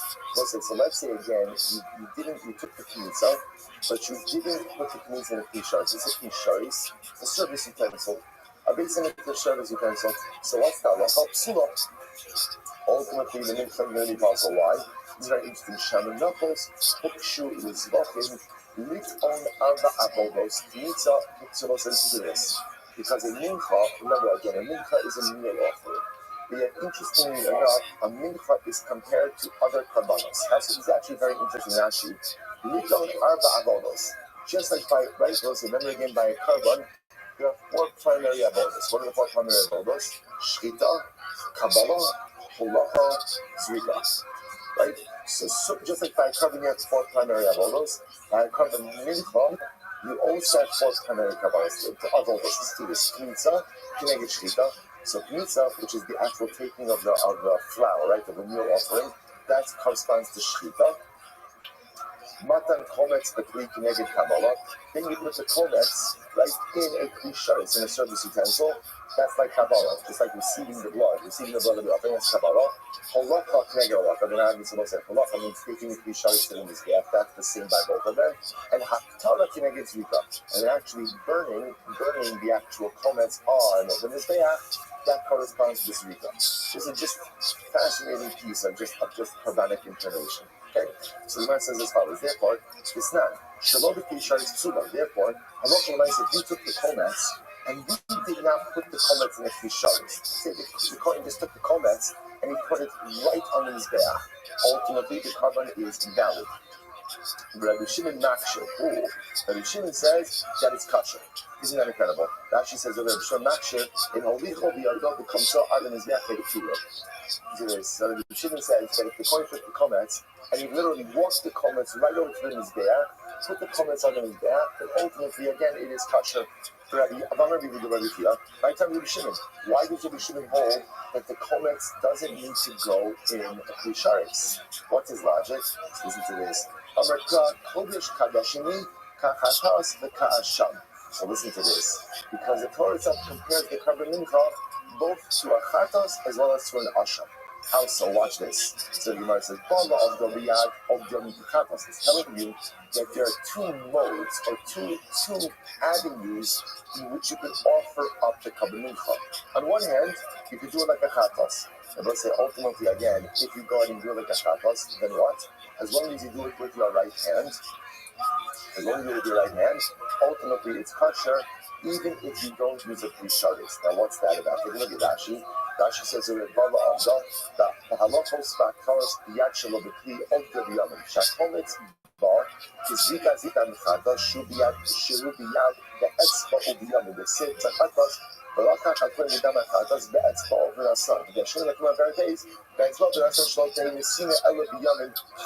one hand, interestingly enough, just like the chatos is sprinkled onto the mizbeach, ultimately again with his right hand, so too, if you go ahead and you don't use a Kli Sharis for the Karban Mincha, as long as you handle it in your right hand, it's going to be kosher. Fascinating. On the other hand, the Kli also the smoke asham. If you do use a Kli Sharis, then ultimately you have to handle the Kli Sharis in your left hand, just like an asham. Rashi says, "The Kli, Rashi the small, the whole Kli Shekidja is so from the small building is there. The leading the small minakli ala ishim kizrika stam ashim shuminakli." So it's fascinating. So just first of all, just in general, the fundamental machlokas about how you actually offer up a Karban Mincha. Does Karban Mincha? So first of all, just interesting piece of information to keep in mind that a meal offering has family avodos that correspond to the 4 avodos of a Karban. Okay, that's number one. But then the fundamental machlokas, does a Karban Mincha require a Kli Sharis or not? Tanakama says absolutely yes, and failure to use a Kli Sharis ultimately invalidates the Karban. But Shimon, no. Kechatas Ka'asham says there are 2 avenues in which you can offer a Karban Mincha. You can do it like a chatas, and therefore without a Kli Sharis, just use your right hand. Or like an asham, with a Kli Sharis using your left hand. That's it. And those halachos, by the way, the chatas and asham, we're going to get to. One part of the beauty of the Masechta Shvachim is mentioned about Tanya finished with this Masechta. Yes, Hashem. We're actually going to have a working knowledge of how Kabbalahs work and how different Kabbalahs work. Yes, Hashem. Rabbi Shimon, high chromatically, lahafis. I'm sorry, Rabbi Shimon, high chromatically, lahafi. So ultimately, Rabbi Shimon, could the person be used for both? Yes, if you're crowd, I think that you need to bring the Pia, who's the Asab. No, we kind of use the pasuk is like when you read the Kiyas, right? Minchas Choki B'Psula Shalom Lishma Haima Achriyo. And the idea of Minchas Choki, it's not on Lishma, it's going to be possible. It's actually learned that in different pasuk. Chatos Haima Mind. Ultimately, you're going to say, why is it that by Karban Chatos, if you don't do it Lishma, it is invalid? Why is that? The Sid Ba Ki. Because ultimately, you're going to recite by the Chatos, it says he already. Who? This is what we've been quoting for a number of different times. Right? Chatos, who? Which teaches me ultimately again that the Chatos has to be done Lishma. Minchas Chote Namit Sid Ba. also says he. And therefore again, if I see them, it's just like Chatas has to be done as well. So too, Minitas Volpe also requires Krishna. We will Rabbanon, but my note also is Kish Arsham Chatas. But according to the Rabbanon, so we'll say, so remember, let's go back for just a second. The Rabbanon are the ones who say that it's only the blood of a Chatas that is offered between is possible, but the blood of an Arsham if offered between is not possible. So if that's the case, what's the nature of the comparison between Chatas and Arsham? L'malcha, Machatas tunis smicha, As Arsham tunis smicha. To teach us ultimately again, just like Chatas requires smicha, so too Arsham requires smicha. And again, like I said, I will say, remember, just so you appreciate, you know this already. If you notice the structure of the Masechta, remember, we have not started the Masechta with the specificities of Kabbalas, right? Remember what we've started with over here is actually the beginning of the Shema. That's how the Masechta starts. So, but like every Masechta in Gemara throws in a whole bunch of details before we actually learn out these details. And yes, Hashem, as we kind of go through each of the Kabbalas individually, learn their different unique specificities, a lot of these other sicknesses will kind of fall into place as well. Good, let's go back there. It says, Yossi ben Choni Omer Nishchat. So back to our Mishnah. So remember again, Yossi ben Choni said, Hanishchat Mishem Pesach Mishem Chatos Sumen. That was an interesting enough. So remember again, the structure of the Mishnah. Yossi ben Choni says, anything that is shechted for the sake of Pesach or for the sake of Chatos is possible. So the Gemara says, I'm going to be open. Yossi ben Choni Amud Davar Echad. So Yossi ben Choni and Rabbi Eliezer seem to be saying the same exact thing. So the Gemara says in the Mishnah, the Gemara says, no, Amud Davar, I'm sorry. Amud Davar Echad. Rabba Amar Ba'achir Mishem Chatas Pliki. In fact, again, the machlokes is by other kabbalos shechted for the sake of chatas. So let's say if you take a look at Rashi in the wide lines, Rashi is 4 lines into the wide lines. Rabba Amar Ba'achir Mishem Chatas Pliki. You see that Rashi 4 lines into the wide lines. Yosef ben Choni, Rabbi Eliezer, below Pasal Rabbi Eliezer, Ela Ba'achir L'Shem Pesach. So as we're going to see here, the Eliezer himself only passes when you have other kabbalos shechted for the sake of Pesach. But in Rabbi Eliezer, remember those is the previous opinion mentioned in the show. Rabbi Eliezer, if you have other kabbalos mentioned for the sake of Chatos, ultimately offer the sake of Chatos is going to be Kasha Kirisanya, or the Rabbi, so let's go back to the Gemara. Therefore, the Machlokes ultimately again is other kabbalos that are shechted l'shem Chatos. Kisanya, here we go. Pesach Sha'ar Shno, so the Shachta Bismana L'Shmo, these 2 days. You must remember again, Karban Pesach has to be an animal with more in 1 year. Right? If the animal is over a year, it has aged out. Now, what happens to a Karban Pesach that ages out? What's its status? Shlamim. So the word says Pesach Sha'ar Shno, so the Shachta Bismana L'Shmo. So if you have a Karban Pesach that ultimately aged out, and you shechted it in its time for the sake of Karban Pesach. The thing, Hashochet Achir L'Shem Pesach Bismano, or for that matter, you check the different carbon for the sake of Karban Pesach Bismano. Now, what's Bismano? It's not just Erev Pesach. What's the halacha? The Eliezer pulls out, the Eliezer says these carbonos are puzzles. The Yeshua Machshir, the Yeshua says ultimately again, it is going to be kosher. I'm going to be sure. So it's Yeshua's logic. In the Shaimos Hashana, She'eno Kosher, Lishmon. So ultimately, again, the Gemara says, if during the rest of the year, so in the Shaimos Hashana, She'eno Kosher Lishmo, but ultimately, again, a card Pesach, Achilim Lishmo, Achilim She'elim Lishmo. If you check others, ultimately, again, for the sake of Pesach, it's going to be kosher as a Shlomim. This mano should kosher Lishmo, if you check it in its right time, where it will be kosher Lishmo, check it as a Pesach. Eno Din, She'elim Lishmo. There's certain other kabbalos shechted for the sake of Pesach in the right time. She's so new kasher as well. The Lord says, "Okay, he said just the opposite. In the Shaimos Hashana She'eno Kasher Lishmo. If you check it during the rest of the year for the sake of Pesach, it's not going to be good." The Gemara says, I'm sorry. Shaimos Hashana She'eno Kasher Lishmo Kasher L'Shem Achirim. But yet, if you check for the Pesach for the sake of Shalom, it's going to be kasher. Bismano Shukasher Lishmo. In its time when it is kasher Lishmo, Eino Din Sheyuchsha L'Shem Achirim. this certainly should be kosher even if you shechted this shame a different carbon. I be yuksher Pesach ma'abasa shelo lishmo. And ultimately, are you trying to say therefore that a Pesach should even be kosher on the 14th shelo lishmo? The kach ata omer, can you really put forward such an assertion? Mali hochshur achirim b'shali mos hashana lishmo shekein hu kosher l'shem achirim. Somebody says as follows. So other kavalos during the rest of the year are going to be kosher l'shmo, shekein hu kosher l'shem achirim, because the Pesach itself will be kosher for a shlamim designation. The yukshu achirim bismano lishmo, and let other karbanos be kosher in its time. Erev Pesach lishmo shekein hu pasol l'shem achirim, because ultimately again a Pesach often up bismano l'shem shlamim dasal. Yeshua in came or Resak Kolach Pesach, the Nasa Kolach Shlamim. If that's the case of both sides, then ultimately what you've done is you've eroded the power of Kabbalah Pesach and instead given a heightened importance of power to Shlamim. The Chazer of the Raza, the Dano Din Acher. So the Raza therefore changes his tune. And he got something different. Matzinu Mosa Pesach Bar Shlamim. So Mosa Pesach, remember again, what's the classic case of Mosa Pesach? The classic case of Mosa Pesach is I severed the crown Pesach, then what happened? I lost the animal. I offer up another carbon in its stead, and then I find my original animal. That's the case of Mosa Pesach. So we'll say, so now, when you find that original crown Pesach, what do you do with that original animal? When you find the first animal. So what do you do with that animal? Now again, I've already offered up my crown Pesach. What do I do with that first animal? Shlonim. Yeah, in most of Shlonim Bar Pesach. But interestingly enough, if you have an extra shlamim, your extra shlamim cannot be offered up as a crown Pesach.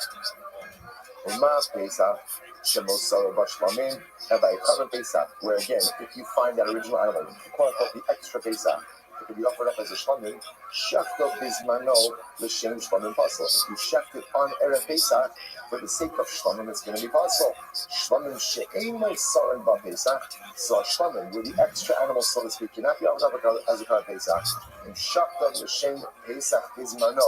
If you ended up shechting it, the shem carbon Pesach on Erev Pesach, eno din sheikh surim. It's really sheikh pasol. It's not a chomer. Most of our days. That's the Kavachomer. Some of the Yeshua, Matzino Moser Chatas, Ba'olah, Ve'i Moser Olo Ba'chatas. So it's very interesting. The Yeshua says as follows. We find the case of an extra Chatas. We'll say, what's Moser Chatas? Same case. I'm Chayba Kabin Chatas. What do? I set aside the animal. Then what happens? I lose my Chatas. Then I offer up another animal instead. I find my original chatos. What could I do with that chatos? Ba'olah. That could be offered up as an olah. Interestingly enough, a moser olah ba'chatos. But if the same case happens with an olah, I designated an olah, lost my original animal, offered up a replacement animal, then I find the original. The leftover animal or the original animal cannot be offered up as a chatos. Whereas it's umah chatos, shemos sarah ba'olah. If a chatos with the extra chatos can be offered up as an olah, shakta l'shem olah psula. Yet, if you offer up a chatos l'shem olah, remember what's the halacha? Everyone agrees. Possible. I remember again, we'll say chatos is unique because a chatos that's offered up shemo l'shma. What's the halacha? Not only is it not olah l'shem violet, not only does it count towards one's obligation, but it's fundamentally possible. Olah she'en mosara ba'chatos. In Olah, ultimately again, we have lost the Mensa, but for the leftover Olah cannot be offered up as a chatos, shakta l'shem chatos, and a bishop of psula. And so if you offer us an Olah for the sake of a chatos, it definitely should be possible. Among the Reza says, no, in Amrat, the chatos, shekin shira lishma kol hashana. So listen, it's not necessary. Listen to this. Chatos. Right, it's chatos. So ultimately, again, it's sheva kol hashana. Kol hashana the entire year. Zimar says, "Tomar lePesach she'ino kasher lishma elav bizmano." Pesach is unique, right? Because it was a Pesach you offered up the shema when only at Pesach. Zimar says, "Kol who pasal lishma, din Moshe pasal keirim lishma." Therefore, perhaps we'll say pasal Pesach is unique. Same thing on Pesach. Even the Shmo is only kosher, right? Only kosher, right? Only kosher on Erev Pesach. Only kosher on Pesach.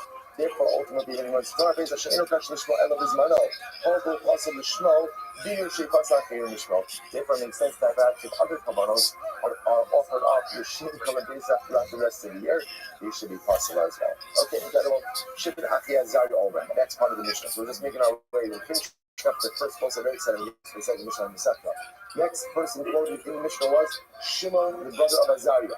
Let's remember again, why is Shimon the brother of Azariah? Why? Because his brother Azariah supported him in his learning. Right? Because again, it was his brother Azariah who allowed him to sit and learn, and therefore again, Azariah and his brother gets credit for his growth in Torah, and you facilitate someone else's spiritual growth. You get credit for that as well. So Shimon, the brother of Azariah, said, Shaktar, L'shem Gavor Man Ksherin, L'shem Nogok Man Ksubin. So he advanced a very interesting idea. Shimon, the brother of Azariah, said like this: when you go ahead and you offer up a carbon, ultimately again for another purpose, is the carbon possible? That depends on what you're offering it for. If you go ahead and you offer up a carbon for the sake of another carbon that is of higher status, then the carbon will be kosher. If you offer up the carbon for the sake of a carbon that is of a lower status, your carbon will be possible. That's what Shimon Azariah's shifas. Let's analyze this. So the Rav actually must be Mishmei Rabbi Yana. My coming with Shimon Azariah. What's Shimon Azariah's life? The Damatrah, although you come with as Kacheh B'nei Yisrael, Asher Yarimu LaHashem. Because the pasuk says, "You shall not profane the Kachim of Klal Yisrael, that they were elevated to Hashem." What do you see from here? The Muram Behen in Mischalalim. If you offer up a carbon for the sake of another carbon that is of a higher status, the carbon is not profaned. The Nanok Man, but if you offer up the carbon for the sake of a carbon that is of lesser status, Mischalalim, the carbon is profaned. Fascinating. You must the highlight. That's one second. Does that pasuk come to teach us that? The pasuk teaches something else. So how many by Rabbi Shmuel? What is Shmuel say? Well, say first wide line. Come on, Shmuel. How do you know that if you eat tavo, you're chayiv misa? What's tavo? What's tavo? Tavo is untied produce. How do you know that if you eat tavo, you're chayiv misa? Come on, Shmuel. As Kacheh B'nei Yisrael, Asher Yarimu LaHashem. As the pasuk says, do not profane the consecrated item of Israel, that they will lift up to Hashem. Basigin Litshon HaKosav Medaber. And what is it referring to? It's referring to items that are going to quote unquote be lifted up. Which are the items that are going to be lifted up? That refers ultimately again to Trumas and Isis. Trumas and Isis. So what do you see from here? So the pasuk itself is talking about Trumas and Isis. In came lift up to Asher Gurmu. In that case, the pasuk going to say Asher Gurmu. Maya Asher Yarimu. What's Yarimu? Shmamina Party constitutes with two halachas. So we'll say what are the two halachas? Number one, this is the position of Shimon, the brother of Azariah. Halacha number one is that again, that halacha said if you go ahead and you have in mind for a carbon of higher status, the original carbon will be kosher. You have kavanah for a carbon of a lower status, ultimately the carbon is going to be possible. And number two, if you eat tevel, you have chayiv misa. Now we pass on, but if you eat tevel, ultimately you have chayiv. So incredible. Next we'll say, by Rabbi Zira, Shirei Meratzim. So this is very interesting. Now when Shimon, the brother of Azariah, says like this. So let's say I'm offering up a carbon, and now I don't have in mind for this specific carbon, I have in mind for a different carbon. Is the carbon good or not? Shimon says it depends. If you have in mind for a carbon of a higher sanctity, the carbon is kosher. Lower sanctity, ultimately the carbon is possible. Here's the shayla. Let's say I had in mind for a carbon of higher sanctity. Does that mean it's kosher and it counts towards my obligation? Is that literally what he's saying? No. That it's just kosher, but doesn't count towards my obligation. So the Gemara says, "Sharing the imaratzim with the bechada, public odilma sharing imaratzim party." So the shim means to say that it's kosher and counts towards my obligation, or ultimately again it's kosher but doesn't count towards my obligation. Tashma, here we go. Habakar Meiser,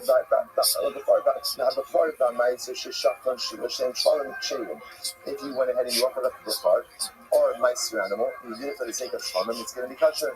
Shlamim Shishachtan L'Shem Bakar, all the Shem Meiser Psulim. But if you went ahead and you shechted the Shlamim for the sake of bakar or the sake of Meiser, it's going to be possible. Now it says Rabbi Yisrael shaving umeratzim.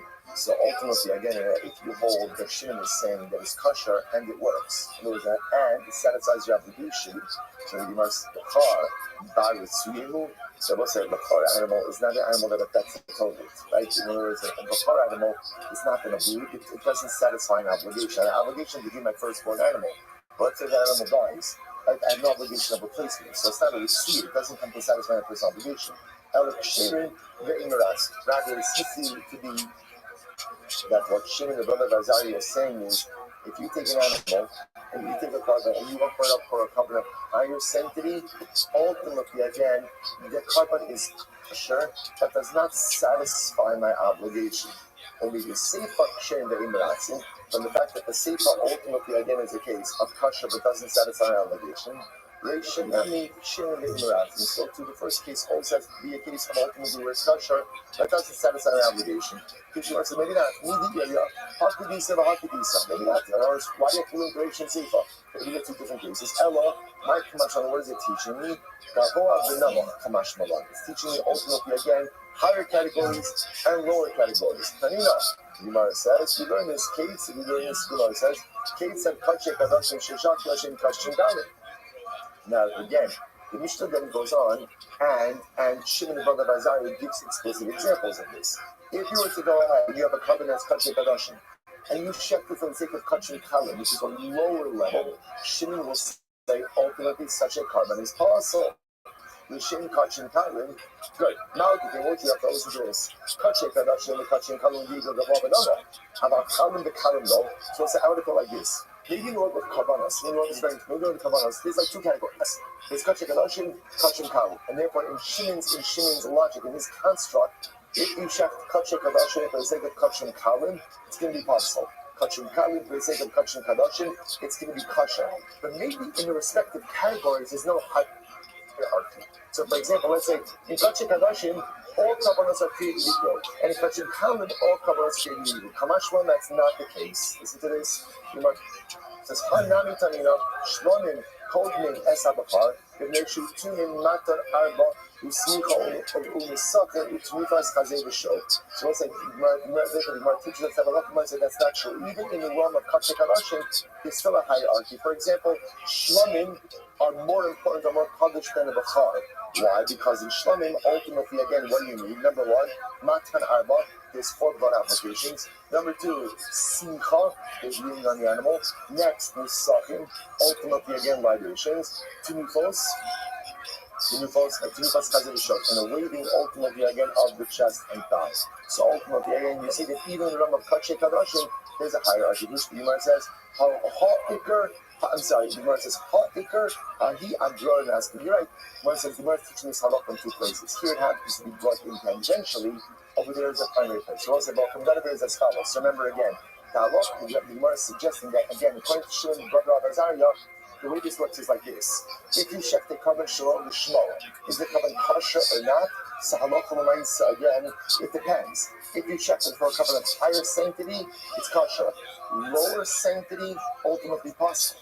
Now, the interesting part is sanctity is not just driven by Kachin Kadashim and Kachin Kalim, but even in those categories, there is still a hierarchy. So if you check it, for example, a bakar for the sake of shlamim, that'll be kosher, because even though those are both Kachin Kalim, a shlamim is higher than a bakar. If you check the shlamim for the sake of bakar, ultimately, again, it's going to be possible, even though they're both in the realm of Kachin, both realm of Kachin Kalim. So we'll say, how we pass him. We'll do the Rambam tomorrow. But we'll say, great run today. What's the most impressive? What is the takeaway from everything we did today? What is the takeaway? I'm sorry? I can speak quickly. Yeah. This is also what happens when I front load on caffeine before the shear. Right? This is all right. This is also what I'll say. Here's also what to remember. What to remember is that sometimes the caffeine, the kedusha, is confusing. and circulars. Right? Remember again, this whole study is all about Kabbalah, all about coming close to HaKadosh Baruch Hu. So sometimes again, I know where I want to get to in the package. I know I want to get to HaKadosh Baruch Hu. That means I have a whole path, but sometimes again, that path has so many twists and turns. There's mistakes, there's moving forward, there's setback. But at the end of the day, what's the goal? The goal is get to the Mishnah. Right? The goal is at the end of the day, just make it to where you need to get to, recognizing that in the pathway to the actualization of Kedusha, rarely does the journey occur as you thought it would, but if you stay the course, some parts make more sense, some parts make less sense, some parts I follow, some parts I don't, but as long as I stay the course, ultimately, I will get where I need to get. I'll get to the Mishnah, I'll get back to HaKadosh Baruch Hu. See you tomorrow.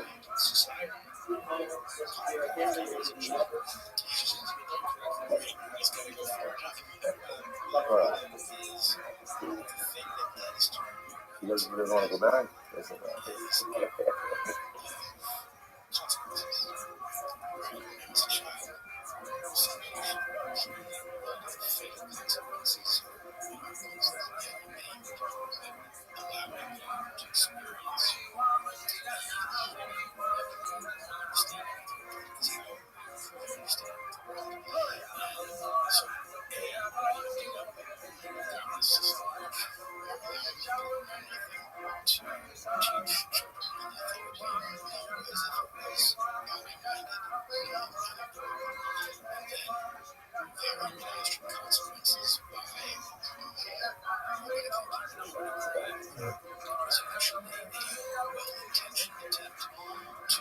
Arthur will say good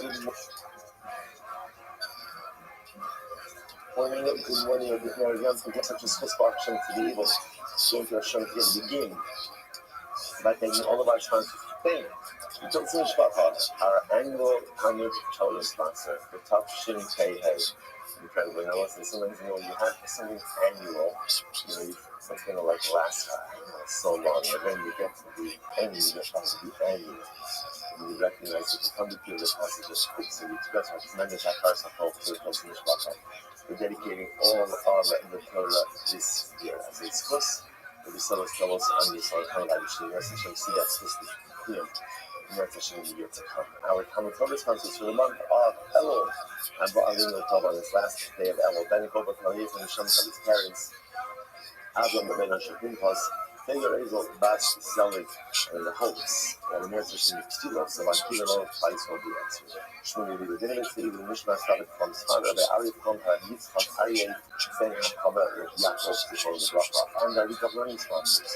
Jonathan and Alana Austin, in honor of the engagement with Abba Yisrael, in honor of the engagement of their brother Tamar, Yair Ashendar from Teaneck, New Jersey. Beautiful. May the result of the world of Islam be and how beautiful it is. Our Hashem to end off this year with Simcha, with Chassan and Tala, with a Mazel Tov. Chassan and Tala is the message to both the night. Islam will be Yisrael and have many years. Hope with Mazel Tov, Simcha and Haslacha. And as Hashem to we should bring our hostages home to Shalom and Kaval, our holy soldiers to be successful. The whole Maaseh again and all of Am Yisrael should be Zocha to see the Chassan and Tala. And most of that, let us know we have a lot to do today, not a lot of time. I promised. I finished time between 8 and 9 a.m. So I'm gonna make good on that and get closer to 8. So let's go. So today's dot plus 8. We have the Hashem on the bottom of Zion of the days. Thank you to the North for pushing me to the 2 dots yesterday. Second line from the bottom. 2 lines from the bottom. Chatos and lines. So let's remember again. We are now journeying through the Mishnah. So the Mishnah explained that halacha, so normally the halacha is as follows: that when you have a carbon, if the carbon is offered up, not lishma, and say a different carbon or shinei, by then normally the halacha is the carbon itself is going to be kosher, but ultimately will not count towards the obligation of the owner. There are 2 exceptions to this rule. 2 exceptions are chatas and isach. So the Gemara is now going through each of these. Chatas and yola. From where do I know that if a chatas is offered up shalom lishma, that not only does it not count always the obligation of the owner, but that halacha reminds again the carbon itself is an invalid carbon. Where do I know that? It says the shafat osa lechatos, shefei shchita l'shem chatos, ultimately, again, because the possibilities we've seen this so many times, the Shachat Osa Lachatos, you shall shecht it for a Chatos, Salach Lamaisa, the Shrita itself has to be the Shem Chatos. Ashkech on Shrita, so that tells me Shrita, Kabbalah Minala. From where do I know Kabbalah? So the Gemara says, the Tzir Kaf of Ches, 8a, Rakat HaKoin Midama Chatos, Shetehei Kabbalah L'Shem Chatos. It says the coin will take from the dam hachatos. So from here you see that again, there's reference to the Kabbalah for the receiving of the blood. So the blood, so the Kabbalah also has to be done. Lishma. The Ashkechon Shtita the Kabbalah. So now I know Shtita and Kabbalah have to be done Lishma. Rika Minon. How do I know that Rika has to be done Lishma? What's the third line up in the top? 8a says Midala Tamakra. The three are about 20 Chatos. So the Pasuk says the coin will go ahead and atone the Chatos or Shefi Kapara, the Shem Chatos. But the Kapara, the atonement has to be the Shem Chatos. And I was saying, I remember again in Karban, in Kabbanos, what affects the Kapara? It's the Zrika, it's the sprinkling of the blood. So same idea will be a Kipa Ravakon Mechata So essentially you keep seeing the same type of blusha over and over and over. The Torah is making an additional kind of almost like insistence, Lechatos, Mechata So from here you see that the Zrika, the sprinkling also has to be done with Shema. Incredible. So Ashkechan Shinui Kodesh. So now I understand that a Chatas has to be done with Shema. But what type of Shema? We'll call it the Shema of Kodesh, which means it has to be offered up for the particular carbon, the particular carbonic designation. Shinui Bayram Mimalon. How do I know that the carbon, in order to be effective, has to be offered up for the sake of the specific owners and can't have a kavana for a change in ownership? Amaka Allah. That when the pasuk says Allah, the chatos is for him. Allah, v'lo achavero. The chatos only works for the intended owner and not for his friend. Ashkechon mitzvah. So now I understand that ideally, most of the mitzvah, this is the idea. That when offering up a chatos should be offered up for its intended owner. Remember again about saying what the Mishnah introduced us to is, look, by all kabbalas, the Chatila, you want it to be the Shema. Right? I want it to be the Shema for kabbanic designation, I want it to be the Shema for the ownership designation. So far, Chatas is no different than that in that respect. What the Mishnah is introducing you to is that by Chatas, it's la'akis. La'akis means what? That halacha reminds if you don't have the Shema, either by kabbanic designation or you don't have the Shema by ownership designation, that the carbon is invalid. From where do I know that? So the Gemara says, Ashkech on mitzvah la'akim if you don't know the issue of chatos, chatasel. So we'll say, Akanami chatos, chatasel. So we'll say, it's interesting enough, the Gemara suggests, where are we learning this out from? We're learning this out from the chatos of the Nasir. If you look at Rashi says chatasel, it's in the short lines of Rashi 3:19, chatasel. The people are lava coin chatasel, Kishazar Kel Shmuel chatasel. The Habile would lift up in the chatos, see above the same magistrate Byron. So ultimately, you're going to say, so once again, the Yashni over here, we could have just said Katos, but instead it says Katos. So this, by the way, this pasuk is written by Katos Nos, which we'll get to in just a moment. But Katos is again possessive, telling you that what? In order for the carbon to be effective, it must be shefted for the purpose, for the designation of this particular owner. Therefore, you see from here that Halach Lamaisa, it's la'akid. But ultimately, it's not just that you need the Shema L'Chatchila. The failure to have the Shema actually undermines the effectiveness of the carbon.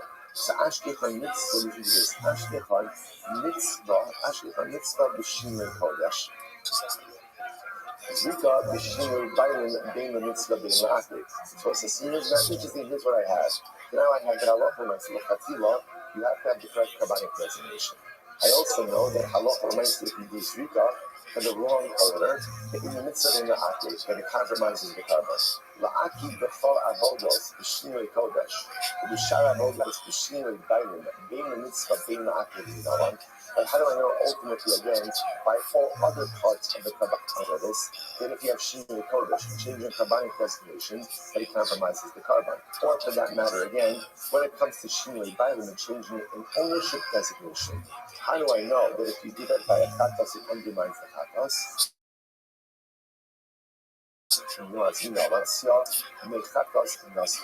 Ultimately, we learn nothing the chatos of the Nasir. It's said, the history about coin with Hashem, the asas chatos, the es alosa. because the pasuk says the kohen will offer it up before Hashem, and he will do his chatos, that's also. So remember, I want to point out what's happening over here. The Gemara is really focusing on the fact that whenever you see chatos, it's always phrased in the possessive, chatos soul. So when you see chatos soul, the Gemara is understanding this thing that in order for the chatos to be effective, it has to be done lishma. Again, what does lishma mean? Two forms of lishma, right? Lishma for kabbalic designation, lishma for ownership designation. The Gemara says, so Mikira according to the Hashem Ba'asas, Kansonas also, Shiyu, Kolas Yosef L'Shem Chatos. So from here you see everything done for the Karban has to be done L'Shem Chatos. Ashkechon Shinui Kodesh, Shinui Bailim Minova. So now both says, now I understand Shinui Kodesh. Okay, so once again, I understand that the Karban has to be offered up for its particular Kabbanic designation. Shinui Bailim Minova. But how do I know that Allah myself? The Karban also has to be offered up for the sake of its particular owner. Gemara says, they may not even, so I would just skip around to actually. I'm not going to chatos soul. Once again, because the pasuk could have just said chatos, the fact that it does chatos soul possessive indicates to us what? That in order for the karban to be effective, it has to be offered up for that particular owner. Maski for Rabbi. I will say, by the way, just I know the Gemara could sound like a little bit confusing back and forth. This is one of these Gemaras where what's the good news? The good news is everyone agrees on the conclusion, right? There's no more focus about the conclusion, which means everyone agrees that a chatos is unique, and that in order for a chatos to be kosher, it has to ultimately have the shema. The shema meaning has to be kabbanic designation. You have to have in mind for chatos, right? Kabbanic designation and for ownership designation. And failure to have the shema in either of those two areas makes the chatos possible. The chatos itself is an invalid carbon if that happens. Not just that it doesn't count for the owner, but it's fundamentally possible. And everyone agrees with that fact. Everyone agrees with that. All the Gemara is doing over here now is trying to figure out from where do we know that. So the Gemara says, Maski for Rabbi. So really interestingly enough, so much of the drasha by chatos really comes down to chatos soul. Chatos soul, the possessive form of this, indicates us that the chatos ultimately again has to be done with shema. So Maski for Rabbi, Erani Ata, Olas.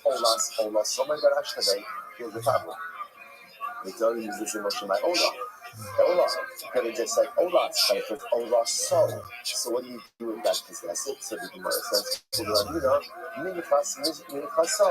Neseth Misko. So my gosh, you will. But I say, here's the problem. The Torah would only say by chatos so when I hear. But that's not the case. The Torah uses this same type of verbiage by a lot of other Kabbalos as well. Which the Gemara says, by the way, Minchasam Miskinan Balayla.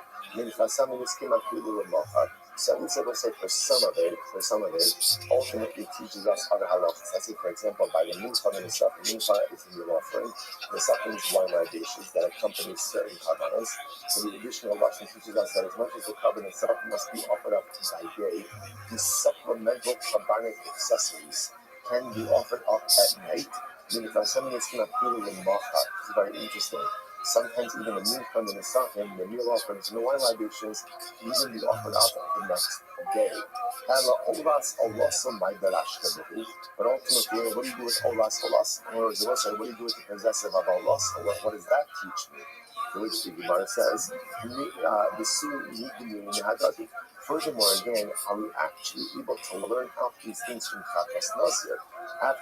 So we're going to see right now that there's a number of different cases of chatos. So remember again, the lashon of chatos so that the Gemara is darshaning everything from, right? Because remember, the Eker Dr. is chatos so is chatos, which the Gemara is using to teach me what?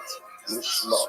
That it's got to be done for the sake of chatos. What has to be done for the sake of chatos? The Gemara has to be done for number one, for Lishma for kodesh, for chatos designation, and chatos so for the particular owner. And all of this is not from chatos nazir. Remember, the most like nazir, the Nazirite. When it comes to right finishes, he abstains from drinking wine, eating grapes, coming in contact with the dead. When he finishes the duration of his Nazirite vow, he brings a series of karbanos, amongst them a karban chatos, a sin offering. So we're learning now all of the halachas of chatos from his chatos. The Gemara now says, hold up. Can you really learn out these chatos offerings from the chatos nazir? Why is this? So chatos teva the chatos nazir logama. We will say, so again, for example, the chatas is forbidden fat. And if you go ahead and you eat forbidden fat intentionally, you type curries. You do it unintentionally, you bring the carbon chatas. So the word is something very interesting. I can't really learn out chatas from chatas nazir. Why? Because the chatas of a nazir has other accompanying kabbalas which go along with it. The chatas nazir and chatas kelev lo gamra. For him, I can't learn out chatas nazir and chatas kelev. Why not? Shekin kares. Because ultimately, again, I've also remember again, kelev is a kares bearing infraction. On the Rabbi says, Asyos mechatas mitzora. Interesting. Perhaps we learn out the source for, again, the din of Lishma by Kratos is actually the Kratos of Mitzora. Right? Person is stricken with Sharas. There's a purification process. Part of this purification process is that he brings a carbon Kratos. It said, Abasa HaKoin Es HaChatos, Shehu Kol Asiyos of the Shem Kratos. The actual is, we call Ba'asas Koin Es HaChatos, only the Kratos, which indicates to us what? All steps of the Kratos must be done Lishma. So why do we say, just like the Kratos of the Mitzora has to be done Lishma? And I've also remember again, whenever we say Lishma, what does Lishma refer to? What does Lishma refer to? Two forms of Lishma. Carbonic Lishma, ownership Lishma. So say the same way that Kratos Mitzora has to be done Lishma, so to all other forms ultimately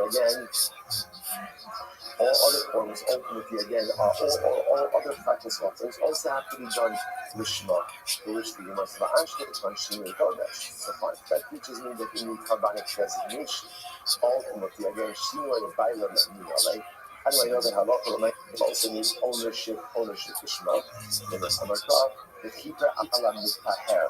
The Pasuk says it will atone for the one who is being purified. Ala Mitaher Zeh, Allah Ala Mitaher Chadeo. And only who does the carbon work for? Only for the individual who is the owner of that carbon, the intended object of the purification and atonement, and not for someone else. So that teaches me again that there must be ownership Lishma as well. But still, can you learn out? So let's say, so essentially what we're trying to do over here is, we thought we were learning out the din of Lishma from Chatas to Nazir. Then it turns out the Gemara says, no, you can't do that because Chatas Nazir is too dissimilar to other cases of Chatas. Fine, so the Gemara says, we'll learn it out from Chatas Mitzora. But still says, can you do that?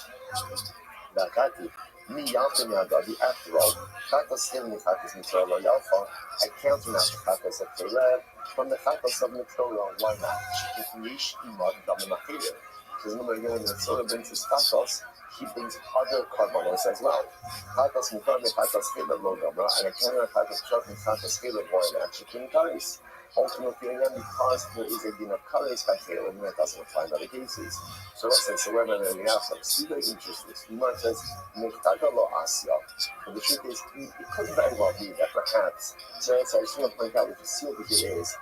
The Gemara is going to talk about essentially 4 different categories of chatas. What are the 4 categories of chatas? Chatas of a nazir. Right, remember again, a nazir at the end of his nazirite vow brings a chatas. So let's say, just as an aside, why does the nazir bring a chatas? Why does he bring a chatas? Because at the end of the day, he prohibited something to himself that is permitted. In other words, anything that the Mishpacha doesn't want us to have, he said, don't have it. If he didn't say, don't have it, then effectively he's saying, enjoy it. Just enjoy it responsibly. The Nazir is answering wine onto himself. That is, as much as he's doing it for a good reason, to amplify his personalistic holiness, there is an element of sinfulness. Because why you remember saying that's permitted? That's the Chatas of the Nazir, that's one.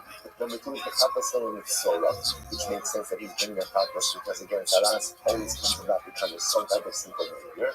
The other 2 cases that we're going to reference is Chatas Chelev and Chatas Dam. If you ate Chelev accidentally, forbidden fat will bring the Chatas, or if you ate blood accidentally, you'll bring a Chatas as well. So now watch this. So the Gemara says, Bekadol Asya.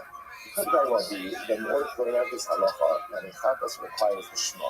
The shema both by carbonic designation as well as the shema by ownership designation can't be learned out from one example. Maybe tisi chadin karti. Maybe we can learn it out from two examples together. So the Gemara says the high low lift up. So which one do we not have to mention? The Gemara says So maybe you don't see anything by Chatas Skila, but you don't get Chatas Skila from the other cases. Moses, here's the problem. I can't learn Chatas Skila from Chatas Misola and Chatas Nazir. Why? So here's the problem. Chatas Misola and Chatas Nazir both have other accompanying Kamanos. So therefore, again, perhaps they can serve as a source of the Shema for the other cases. So the Gemara says, Lo lifto Rachmana the Chatas. Lo lifto Rachmana the Chatas Nazir. Lo lifto Rachmana the Chatas Nazir. So again, therefore, perhaps don't do anything by Chatas Nazir, and let's learn Chatas Nazir from the other cases. Ma lahana shikin ein lahem she'ela. So this is very interesting. The other cases do not have revocation. Look at Rashi. Rashi points out that a Nazir, technically speaking, can have revocation of his vow. And if he has revocation, that can retroactively uproot his vow and exempt him from carbonic liability or responsibility. So the person that has other cases, one of the other cases, in other cases, I will say, there is no substitute carbon in case the individual is impoverished. And on the club, so what you see from here is, we're trying to figure out what is the source case to teach me that the Shema is an indispensable necessity by Chatos. So verse Allah Amaka, Zos HaTorah, the Ola Ola Mincha. And the Pasuk says like this, and remember, we've quoted this passage a number of times. The Pasuk in its entirety is, Zos HaTorah, La Ola Ola Mincha, Vela Chatas, Vela Asham, Vela Miluim, Vela Zedach HaShlama. So listen to this, and the Gemara says, Yishra Kasa Mishlamim. What do you see from here? That the protocols that have and equate all kabbalos, Ola, Mincha, Chatas, Hashem, and Miluim, Shlamim. So what does that equation teach me? Mashlam, Ben Shimei, Kodesh, Ben Shimei, Bailim, Ba'inam, Lishma, the mitzvah, HaKach. In Kodesh, Ben Shimei, Bailim, Ba'inam, Lishma, the mitzvah. Listen, now watch this. Talach Lamaisa, the Gemara says, just like Shlamim requires the Shema. Now again, about what kind of Lishma does Shlamim require? Two levels of Lishma. Lishma ownership Lishma, or I should say carbonic designation Lishma, and ownership Lishma. But I'm also saying that by Shlamim, and therefore again, just as Shlamim requires it, so do all of the other components require it. But there's only one problem, which is the mitzvah. The mitzvah means what? So what I get from this is very important. It's very important. So this passage teaches me by equating Chatas to Shlamim, just like Shlamim requires the Shema in both elements of the Shema. So to Chatas requires the Shema l'chatfila. So the Gemara says, Hilchot mitzvah mishlamim, v'hanach k'ray la'akev. It's interesting what I'm saying. The rest of these psukim that we mentioned, all the Chatas sold psukim, teach me that what? That not only is the Shema required l'chatfila, but ultimately again it's ma'akev. It's required even b'diavad, and therefore not having the Shema by any cases of Chatas, whether it's your ownership Lishma or carbonic designation Lishma, would fundamentally compromise the Chatas. Mostly, it's actually quite a beautiful limit to think about it. So therefore, the idea that Chatas has to have the Shema L'Chatchila is actually learned out from Shlamim. And then the additional psukim that we just mentioned before, all these Chatas so psukim teach me that Chatas requires the Shema even if you have a failure to do so, fundamentally undermines the effectiveness of the Kabbalah. Incredible. The Ashkech and Chatas statement, the Siddur L'Chatas. Now, I understand this is true by Chatas Achilel, as it says Chatas. Most of the ways, Chatas Tachtochalim, the Shmias Kol, Bitus Vasayim, Tumas Mikdash Vekadasha, the Lotus Bohu Minaman. So that was very interesting. So I understand ultimately again in any case where the Torah is going to say Chatas, that it's going to look like this. Even Lashon of Chatas teaches me again it's Ma'akev. What about all these other cases, all these other carbon Chatas? Chatas for Avodah Chatas Shmias Karabos Ayudos, again, where you cheer it off and you answer Amin for it, Hebrews Vasayim, where you articulate the Shirah. Tumas Mikdash Vekadasha, even again you enter into the Mikdash in the state of Tumah. Also ultimately again to Kodesh in the state of Tumah. All of these cases of Chatas, the most simple, but there's no mention per se of like Chatas. Ultimately, again, how do I know that halacha l'maaseh in these cases you need the Shema by their Chatas and failure to have that undermines the effectiveness of the carbon, to which the Gemara says, Chatas Tabonos Kohavim Asya Mechatas Chela. So the Chatas Sama, at least if it helps some Obizar, that's not from Chela. She can encourage Kamosa, because ultimately, because just like Chela has a few Kares, Avodah is a few Kares, and therefore just like the Chatas of Chela needs to be the Shema, so too the Chatas of Avodah has to be the Shema. What about these other cases? The Hanaf Kuyo Aslam Atzad.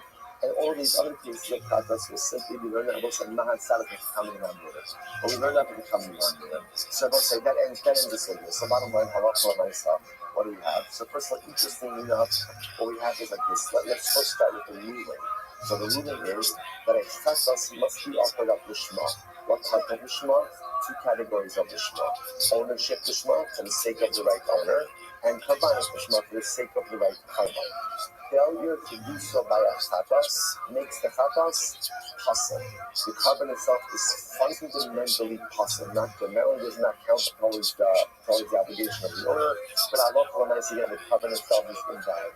Where do I learn that from? So it seems like the bottom line reading with the Gemara settles on is the fact that the Torah compares chatas to a shlamim, teaches us that just like the shlamim requires the shema in both categories, so too does the chatas. That actually teaches me that a chatas requires the lechatchila. How do I know that a chatas requires the eating the diabet? That's all these other Rishonos chatas. So lichatas teaches us that there's an insistence ultimately again on the shema. Incredible. What's that? Go right. Tanrabanan. Pesach is Mars. Now we're switching back to Pesach. Pesach was the other item that requires the shema in both categories of Chatzilot. And failure to have the shema in either of the categories ultimately renders the carbon unfit. The Tanrabanan. Pesach is Mano Lishmo Kasha. Shalom Lishmo Pascha. So we'll say very interesting glycine. You might have said as follows. If you offer the carbon Pesach, Bismano. So we'll say, what's Bismano? What's Bismano? Bismano? Erev Pesach. Erev Pesach. Plus, I just want to point out how beautiful it is to learn. How beautiful it is to learn a Gemara on carbon Pesach and Erev Rosh Hashanah. Right? What's shot? It's clear. It's clear. What's the message? We're going to be Zorka to offer up the carbon Pesach and Pesach this year. That's what the Shach is telling us. That's the case. Why else would there be a sugya of carbon Pesach on Erev Rosh Hashanah? It must be ultimately again that this is going to be the year when finally in Eretz Hashem we are going to have our 30 days of Mikdash, and we are Zocha in Eretz Hashem for literally again the no Chasham min Azrochim and min Pesachim. This is going to be the year the Baruch is telling us to get ready. So we better learn sugya of carbon Pesach and Erev Rosh Hashanah. So the Gemara says, Pesach Bismano B'Shmo Kasher Shalom B'Shmo Pasol. If you offer the carbon Pesach, now again, these are on Erev Pesach on the 13th. On the 14th of Nisan, if you offer it up the Shmo, for the sake of Pesach, it's kasher. Shalom B'Shmo, whatever. Shalom Shmo, what it means, like you offer it up for some other carbon other than carbon Pesach. Halach reminds it is possible. It is possible. So the Gemara says, B'Shayim Osashon, and during the rest of the year, the Gemara says, B'Shmo Pasol, Shalom B'Shmo Kasher. So during the rest of the year, if you offer it up for the sake of a carbon Pesach, that is invalid, right? Because carbon Pesach is only offered once a year on the 14th of Nisan. But interestingly enough, if you offer up Shalom B'Shmo, there was another Pashtus. Shalom B'Shmo, carbon Pesach is Shlamim, because the carbon Pesach is a carbon Shlamim. During the rest of the year, it's kasher. It's kasher, which makes sense because it's a Shlamim. So the Gemara says, Minachim Yerichom, we're doing all this. I'm not really Shmo, the Pasuk says, in Minatzon Karmano, the Zera Shlamim Lash. The Pasuk says, it's right in Minatzon Karmano, if the color will come from the sheep, the Zera Shlamim Lash. So what it says, now what we're asking over here is, during the rest of the year, how do I know that if you offer up a carbon Pesach Shalom L'Shmo, right, but not for carbon Pesach, for Shalom, then it's going to be kasher. So the Gemara says, Davar Habam Yirah, so Hashem teaches us anything that comes from the sheep has the ability to be a Shalom. So essentially, a carbon Pesach offered up Shalom L'Shmo during the year just becomes a regular Shalom. Incredible. Sa'ai Ema Shalom in Midiat Mineral. So what's that? So maybe it means like this. Maybe that means like this. So maybe that's talking about a case where in a Finami, if you took the carbon Pesach and during the rest of the year you shechted it for the sake of a Shlomim, then in a Finami then it's kasher. But ultimately, again, if you went ahead and you shechted it for some other purpose, perhaps it should be possible. And the Gemara says, no, actually, interestingly enough, it doesn't matter what you have kavanah for. A card is a shekhet shalom lishma. Whatever you're shechting it for, you're shechting it for all, whether you're shechting it for shlamim, it'll still be kosher during the rest of the year. Fascinating. The Gemara says, so ultimately, so why don't you say, if that's the case, whatever you have kavanah for, that should be what the kavanah is used for. Now, what's another pashtos? Anytime you shech the Pesach during the year, it becomes a shlamim. So the Gemara says, but 1 second, no matter what your kavanah is, it's kosher for a shlamim. But why? Why do we say whatever your kavanah is, that's what the kavanah becomes? So if you have in mind that the Pesach should be an olah during the rest of the year, then it should be an olah. You have it saying the shlamim instead of the ta'amid. If it would have said Shlamim Zeva, then I would have agreed with you. Hashta V'tziv Zeva Shlamim, and now that it says Zeva Shlamim, what does that mean?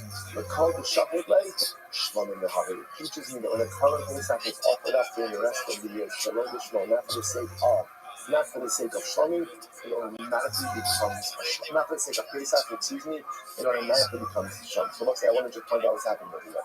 So when you check the current Pesach during the rest of the year, whatever your as long as you don't have kavanah for carbon pesach, you're good to go.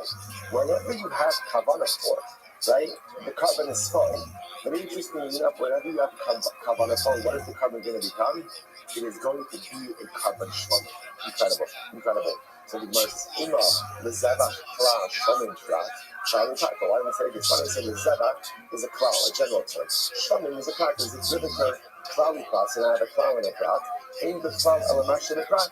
Ultimately, again, the only thing in the klal, right? The klal is modified ultimately by the prat. So the Gemara says, why don't we say this? Shlamim in the alone. You only offer up for the shlamim, not anything else. Which the Gemara says no. The Gemara says La Hashem under the klal. There's not a studio klal without the klal, because Hashem is at the end. So the Gemara says Maskefar Rabbi Yaakov Minar Shekol Hal Lo Dami Klal Abasa B'Klal Kam. Here's the problem. The second klal ultimately again does not match the first klal, to which the Gemara says Klal Kamo Marbis Lachem Sulo. Ultimately again the first klal comes to look and include other Gabanos. Klal Abasa La Hashem. Called the La Hashem Ba'Tidu La'Ofos Ba'Tidu La'Minachos. So let's say, so the first klal teaches me any type of animal carbon. The second klal, La Hashem, will seem to indicate that it's any type of carbon, even minachos, even your offerings, even birds. To which the Gemara says, "What kind of Yishmael, but klali pati garish kiyagatna." So once we actually saw this, remember again at the beginning of the Masechta, about whether or not, generally, in a klali pati klal, two klals are the bookends. Two klals are the bookends. So what's I say, interestingly enough, generally those two bookends are supposed to resemble each other. And if they don't, we generally can't dash the klal pati klal. But the Gemara says that kind of Yishmael ultimately dashes the klal pati klal, even when the second klal does not match the first. Now, what's I say, so I just want to point out what just happened. It's very important. So the Gemara says like this: Carbon Pesach, in general, on Erev Pesach, if it's offered up for Shem Pesach, it's good. If it's offered up Shalom Lishmo, not for the sake of Pesach, then what? It's invalid. And now it does not count towards the owner, but it's fundamentally invalid. During the rest of the year, if Halot Lamaisa, again, it is offered up for Shem Pesach, it's invalid. If it's offered up for anything else, ultimately it's valid. But no matter what kavanah you have for that Pesach during the rest of the year, it is automatically designated as a carbon shlamim. That is the halacha ultimately again with carbon Pesach. I just find that something so beautiful over here. If you notice, well, this will conclude. If you notice that halacha l'maisa, the Gemara says this klal pati klal, the last klal was Hashem. So the Gemara says the first klal over here just includes that the first klal just includes zvach and animal kabanos. The last klal Hashem includes everything. So I will say, when you have the ribono shel olam, you have Israel. Right? Hashem, by definition, includes everything. The last klal includes everything. When you have a Kadosh Baruch Hu, ribono shel olam, this is what David HaMelech says, and David Hashem is saying it every single day. Achos sha'alti me'is Hashem osavakesh. Ribono has one request. One request only. Shikti b'veis Hashem kol yimei chayim. To dwell in the house of HaKadosh Baruch Hu for all my days. And the person asks, Rabbi, that's your only request? Your only one request? What about paramount son? What about a livelihood? Right now, granted, he's king. It's one of the perks of the job. You have a lot of money, right? But the is still, right? What about paramount son? What about health? What about shalom bayis? What about children? All things that government, right? We always say the one thing that Governor Melech did not struggle with was money. But everything else he did struggle with. What do you mean you only have one request to the race Hashem? So the Mom says so beautifully because Governor Melech understood the core central truth of life. That if you have Hashem, you have. Doesn't mean you have all the money you want, all the refuah you want, or all the shalom you want. If you have a Kadosh Baruch Hu in your life, then by definition, you have everything you need in life to be successful. Akos sha'alti me'ez Hashem osa b'kadosh Baruch Hu, just give me one thing. Just let me have a relationship with you. Because if I can have that, I know someday, somehow, everything else is going to be good. Why? Because it's this, like you know, in the second chapter, that's on the days. What is a Kadosh Baruch Hu? What is a Kadosh Baruch Hu? What is it, Marda? Ultimately, again, La Hashem, called the La Hashem. Hashem is Marda. You have a Kadosh Baruch Hu, you have everything. What a way to finish off the battle is going to Rosh Hashanah. Because at the end of the day, our entire level of this day is to reignite our relationship with our Kadosh Baruch Hu. It's not about even asking for stuff. It's not even about asking for life. It's not about asking for forgiveness. It's about asking for Hashem. Ribono Shel Olam, all I ask for is for you. I just want you. Achos sha'alti me'ez Hashem. Because if I have you, La Hashem, kol de La Hashem. When you have HaKadosh Baruch Hu, indeed you have everything. And also, we'll stop over for today. By the way, okay, 34 minutes, just saying, 34 minutes, okay? That's actually everyone, a little fast. Let's say it's good for Hashem as we close out this year. It's good to learn with all of you, Baruch Hashem, just give us many years of learning and growth together. See you with all love. All right, everyone's Zoom. After the 8 what is first of all, Hashem, to reiterate all of you to see how about it. I hope that this is the last year that you are in Zoom. Or maybe if it's in Zoom, and there's Hashem, I'm coming over to you. I'm going to we'll have to live share it to tell you else. We have to zoom back to America and we'll do that. How about you use it? See what we talk about here.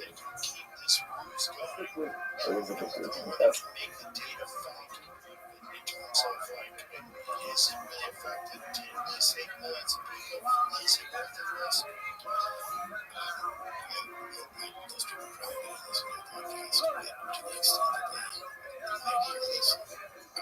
There's a piece of wisdom that you need, which is, however meaningful it may be to face the error that you made, you are free to face it. I'm not saying there's not a constant weight off your shoulders of setting the record straight with respect to your errors.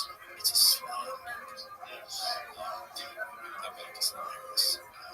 In a second, I'm going to talk a little bit about this very recent memo and sort of FDA about children who had no reason to get the COVID vaccine in the first place, but existed to gain nothing from it. Dying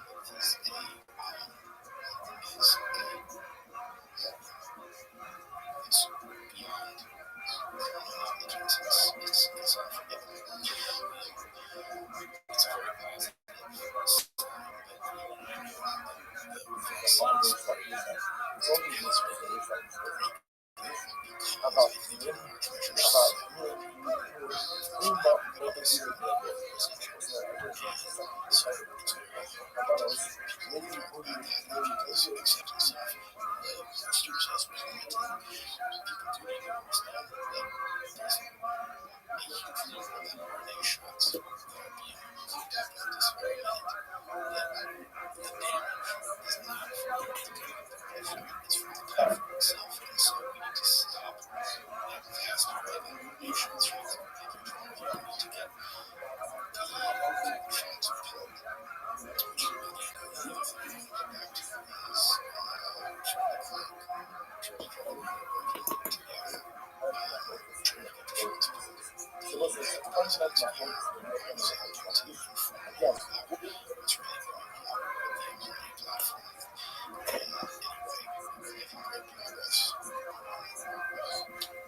do it ultimately into someone else's covenant also.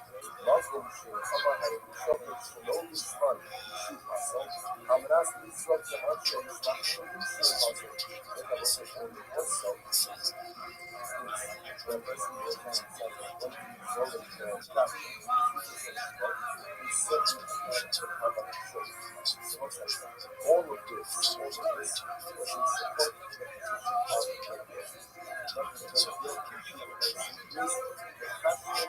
not for the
purpose of don't say as you go, but you make Jesus Christ for all so the right to come in, Jesus Christ all 20 is coming to the that's what the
avodos are reckoned separate. And therefore, again, the erroneous mindset by one avodah does not recognize the ultimate meaning of something that happened in this particular case, but it really was created twice.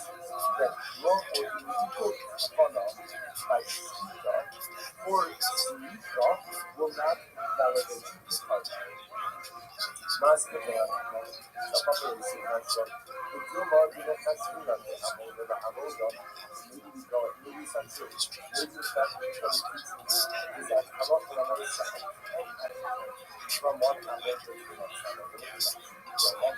Well, in casting that, so you know the visa, in the casting the avoda, it's just that, we need to look at people how to stay close to the future of the avoda. From one avoda to the next.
Now the particular is about notice two cases.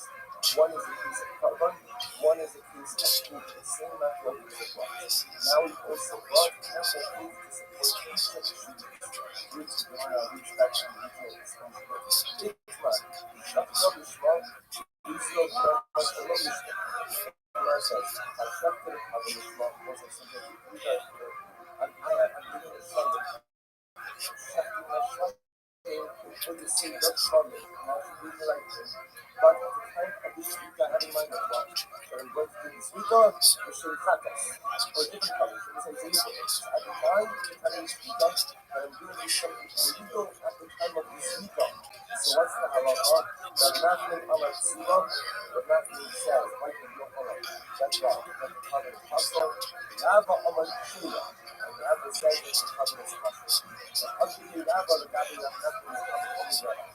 So Rabbi, we can't take this position. Rabbi, to back this position, we remind us of years. That nothing, because of the Alcohol of the last seemingly saying that what we have in mind is all of the system. Do something at the time of the Shiva, rather than the hustle and the killing.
What's that about? A lady like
this is like all the time.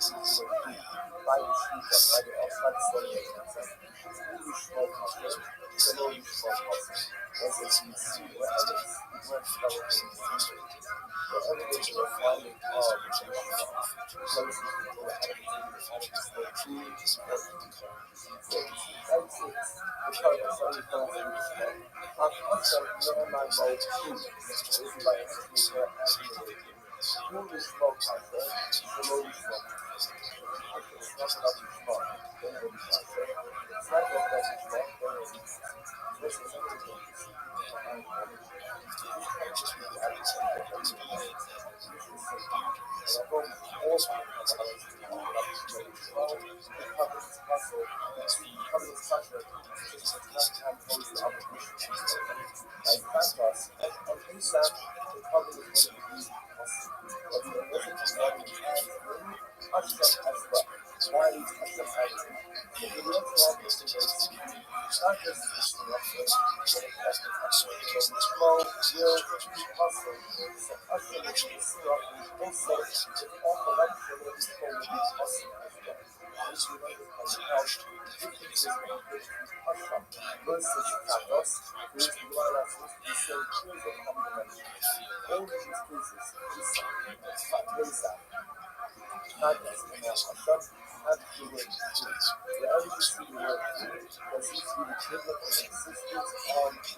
comes for Hashem comes for this accomplishes the junction of this accomplishes for apostle, soldier, Hashem, the Yeshua then says, remember, you can't compare the Hashem to Hassem's life, not just the one spirit of the law, Hashem, the law. Rabbi Ezra says, what about Isaac? Isaac is speaking to the law, to which the Yeshua said, Isaac is man of Kabbalah, and so he's not man of Kabbalah. Rabbi Ezra says, Kratos. Usually Yeshua says, we go in circles. Usually the Gemara says.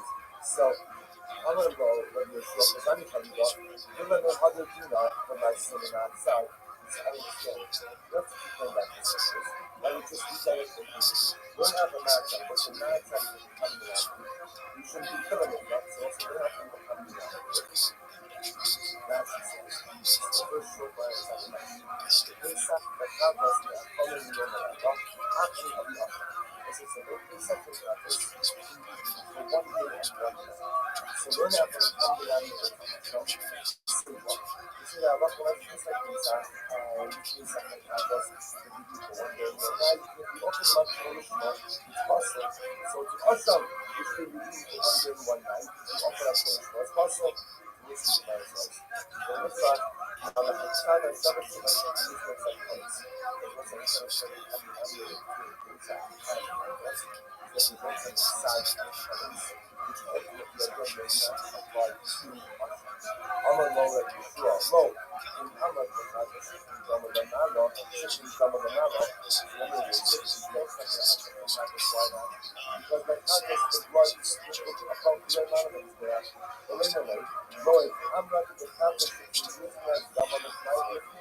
Ultimately, as I say by Nagas, that the blood of the Nagas is brought inside the instant the fact that was in the Kadash, and the Kippur, the blood of the Nagas, ultimately again is offered up to the Kadash.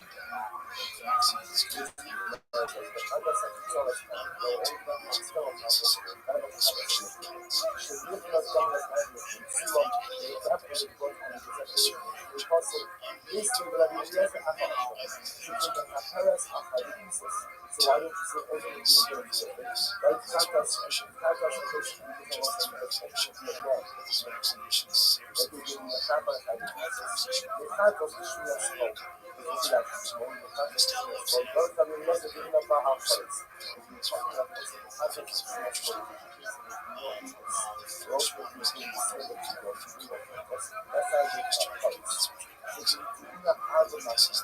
why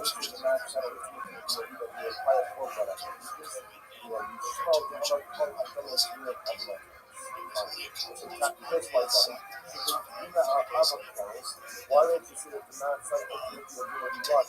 So what is the five move, but keep the X. There was some reason why don't you say that ultimately you got higher snaps than people. And she said that he actually keep up how many you make up what you tell the X for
very high standard. Someone that people respect their opinion and take it very seriously.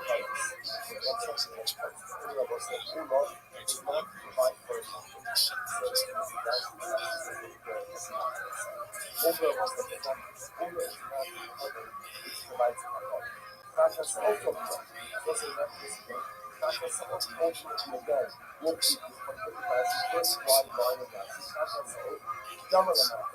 the blood is sprinkled below. even as the story And that's what that does not provide kapara. Which the Gemara says, Mala kata sahu shekhin seven. It's like kata sahu is a little different. Why? Because kata sahu was a different message of the it's not a different and it's just a Oru document. So the Oru document is what which the Gemara says, Oru says or Oru says or like Saga Shabbos and what is the so Hudson Shabbos, where the Horus are on the highest order of sacrifices, with Daman on the mountain, and the blood is sprinkled below the line, and of the Hashem, she published Hadashim Daman. So there was our happy Hashem.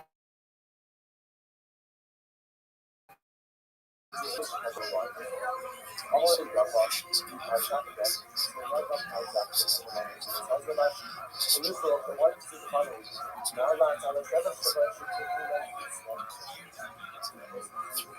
why does it come to memory of this?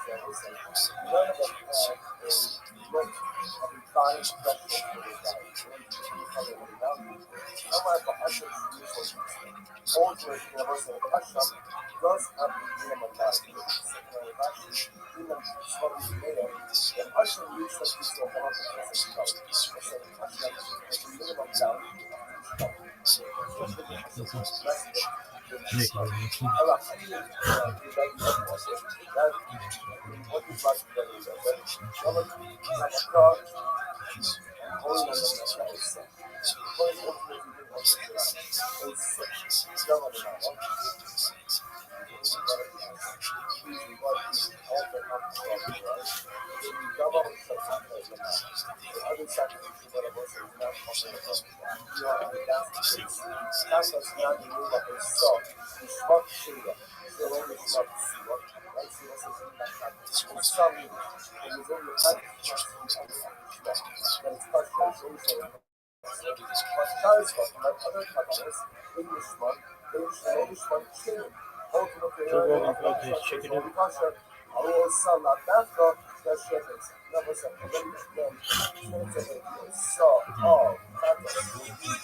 obviously, it's not what the Gemara says. It was easy just to walk in that line and talk about the whole.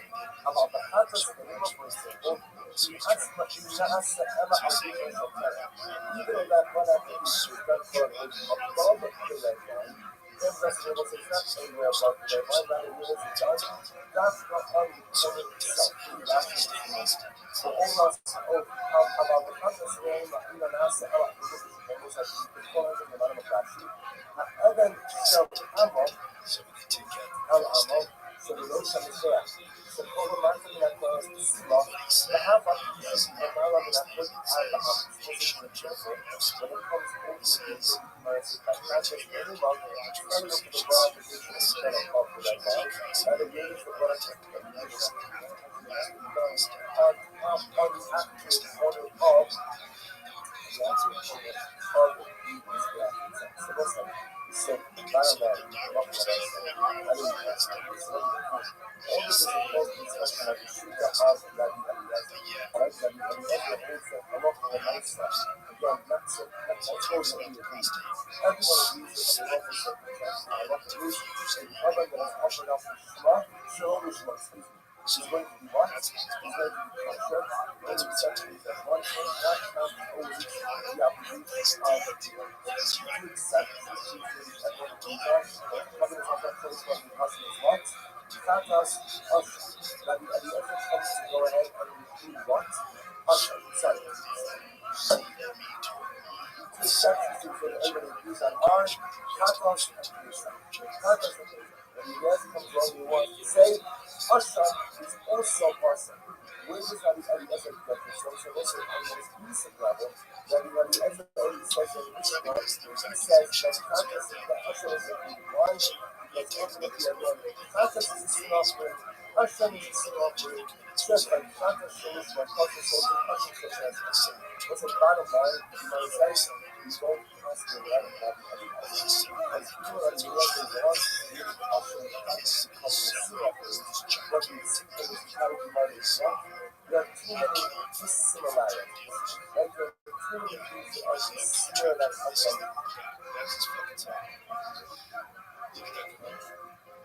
That's a simple guy. Dirty cop. And then they said, there's high profile. This well-time defendant. It's one of the guy who contract kills. will still be kosher, just will not satisfy you. He says that because they found him unexpected orange jumpsuit turned into a red dress. And then he said that his soundtrack is my question. Does anyone really believe he was in the jail cell? Because if I had the guy that could entire government dynasties to the system, he's somewhere about 3 miles on the ground, maybe along his mouth full of electric rods or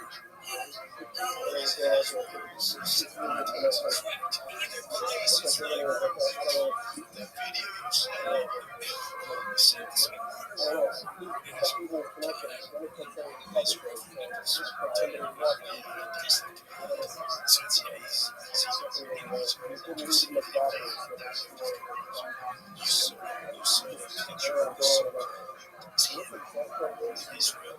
I think it's a scary thing.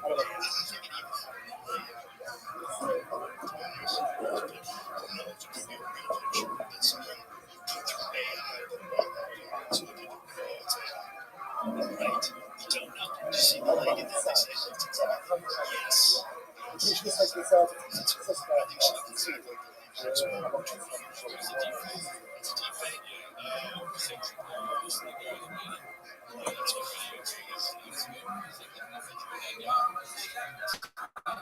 feel like the problem is the age. She's the age. She's not really attractive. So like, hey, exercise, take it some yoga. Yeah, it's very video from the gym. It's very 4 hours in the gym. I've never thought about that before. You're saying is the point. If let's say you were the person that had all this incredible information around the world, do you take child collections? You need the information, so you're going to bring them somewhere. You're going to make them to it, however that is, whether he's tied up, whether he's, you're going to permit it. Like, listen, I'm telling you right now, I'm going to take care of you. However, you need to negotiate his terms right. Your terms right there. You can stick. Don't feed him. Don't feed him until we get them on tape and we have these names in our heads. And that's probably been going on even for months, for years. You're not taking someone like that going, yeah, he's there. Like this verified human being into a jail cell with multiple. This guy's making $18 an hour. Watch you sneak over the cameras. Stop. They pre-production. All right, so let's get the rates.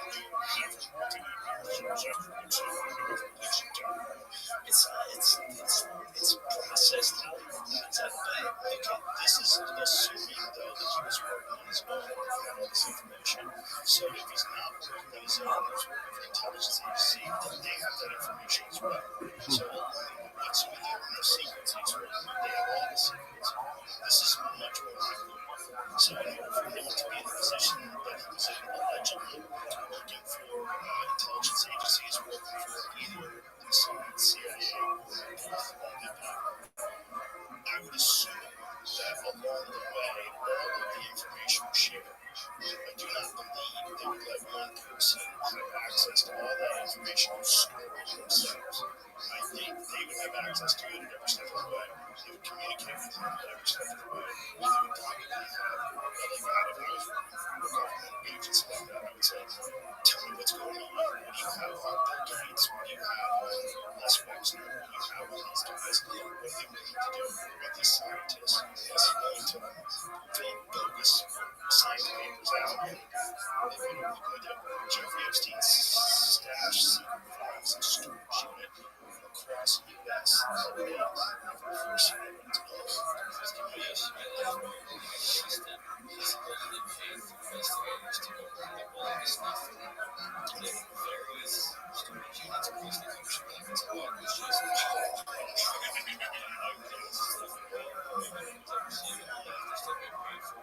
Imagine if they found the storage unit shows.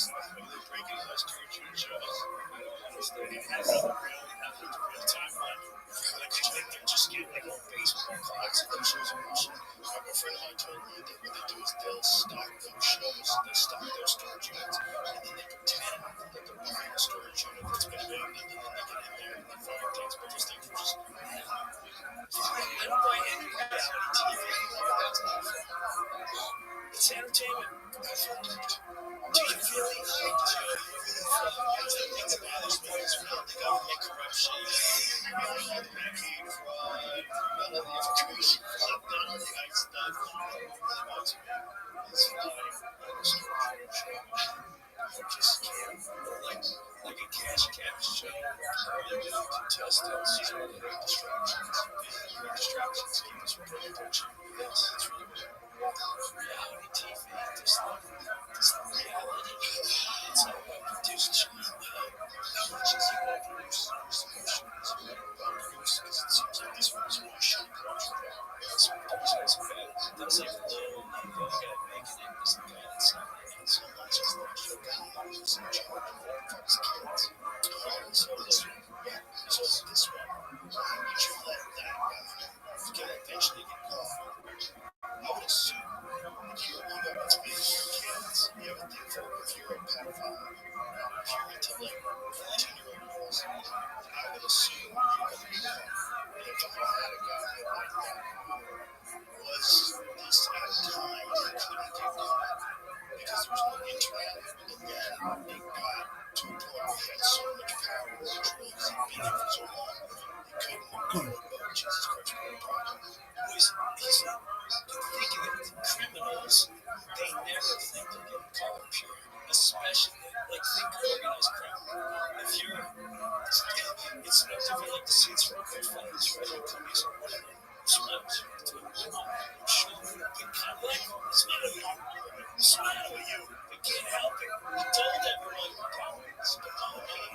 look flashy. This guy, without a doubt, is worth a record. That's right. That guy. He came in with it. That guy, there's no. This guy, he's just the steroids came out of baseball. And what they do to him, so you gotta take the hit. You gotta take the hit. Barry Bonds, you guys go out, your friends are going, you're gonna stay in baseball. They'll wait about 10 years. But the owners are not gonna get popped. People making the steroids injected, people are getting popped.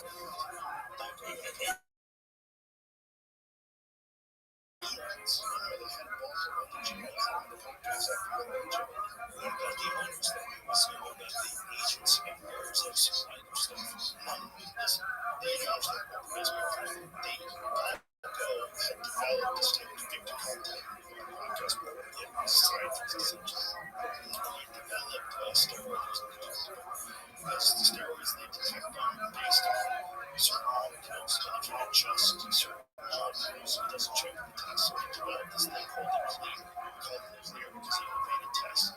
This is to evade the test that the Major League Baseball Association was doing and any drug tests. Because this was not unknown still. So this was not known by the organizations, it was not known by the teams, not known by anybody. People suspected it was very likely.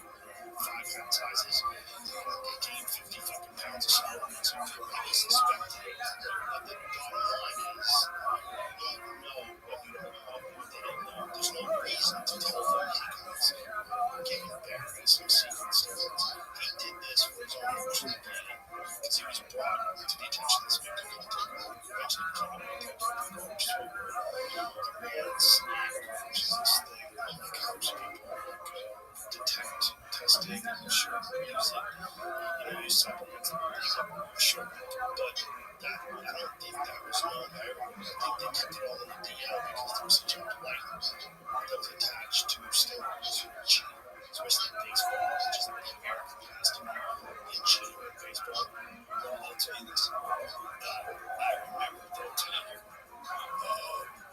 because supposed to TV World, trying to this is short. The baseball, was on Hardball. Yeah, he was on one of the episodes. Yes, I remember seeing it because we were sitting watching. I was like, yeah, it's Joe. He's trying to the same thing I recruited. Yes, I was like, but I recruited from everyone I knew. I was like, oh my God. I loved that. But back then, a couple years later, I became friends with certain type of people, lawyers, agents, blah, blah. I remember one night hanging out. Wow, this is so-and-so. There we go. You want to hear some crazy facts? I mean, so you know, they told me 75%. What? 75% PEDs are on steroids below. 75, 80% baseball. Come on, man. There's no way. Come on. And then he played a phone message. I don't want to say it's for use because it's I love you. So, I remember them going, here, listen to this. And you would hear Hector Rives in my life going, if he hits me one more time, I'm gonna die. And then he played the next one again. And we got big series coming up. The Dodgers are giving a shit now. We need a guy, blah, blah, blah. So who is this person? These are ball players calling their representation. So there's an issue in their agents, so maybe the agents are not really the people that hire the Jews. So this makes sense. I mean, they were talking to the agents for money. They want money, and someone else is making their money. This guy's got to have all this game. He's got to start telling them, he needs money, I make money. That makes sense. We all make money, and then I start telling them. I'm not saying it's happy, but if you're a owner, you understand what it is. You want to keep the item, he's going to start jacking 20 of your price. That's going to be that beautiful.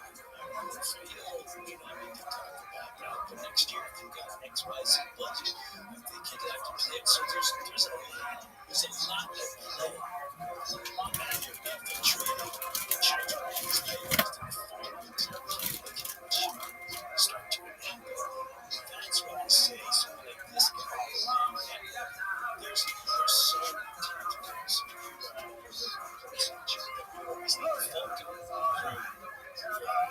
I mean, was he the demon? Yeah. Just did you see that one email that I sent you, Jenny? He's talking about children, sex. Remember the email I sent you, Jenny? I said that pretty much sums it up then, because he actually said, finally, listen to me on text message. This was crazy. That's what I said, but he's having a conversation with mom. This is the chick. There's a place here. She's very emotional, kind, loving, sharp. I think her friends to her Sarah and says, a friend, Lisa, told me about a project she's doing research on a really bad guy that gets children for sex sent to his island. She almost fainted when I told her that person's name. Wow.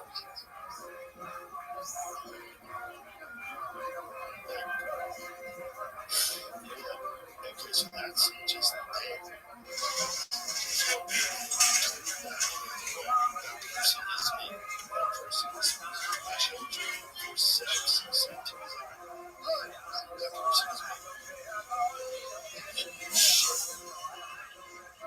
So that one is fucking crazy. That's 2018.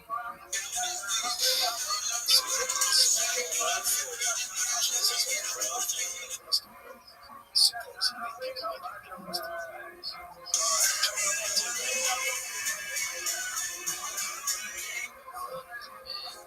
so this was like, there was an investigative tracks. It was this lady that was really pushing. She found out about she started gathering information. So that's what led to I think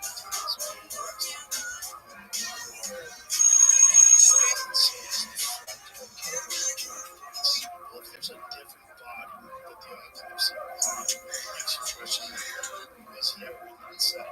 What was this person who's in that cell? Did they sell this person as Jeffrey Epstein?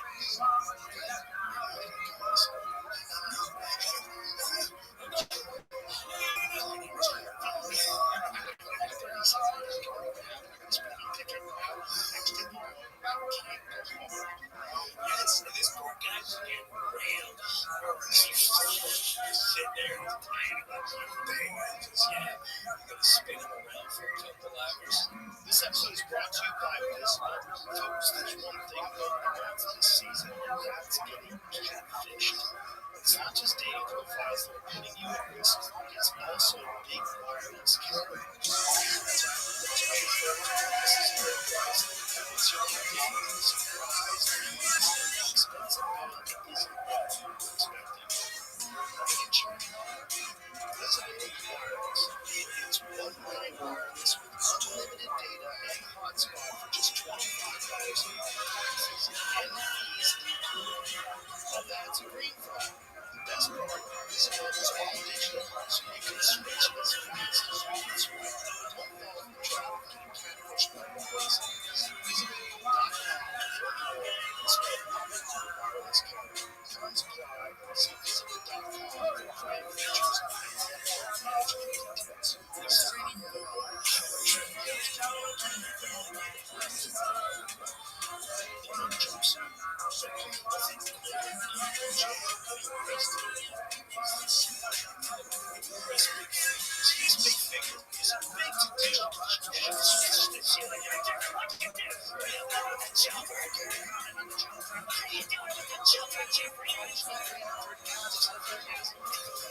chickens? What are chickens? What is jerky? What is jerky? What is pizza pasta? What happened? I don't know.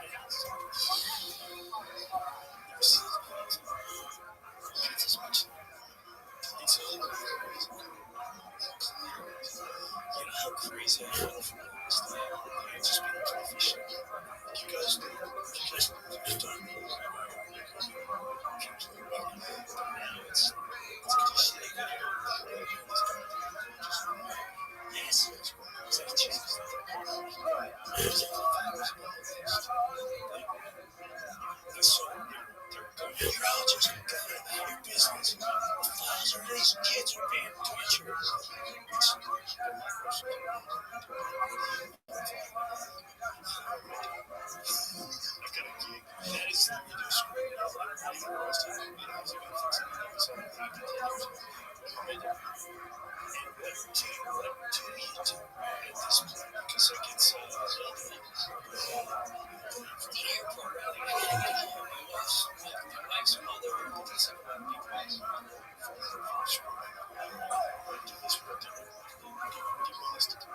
Jurisdiction.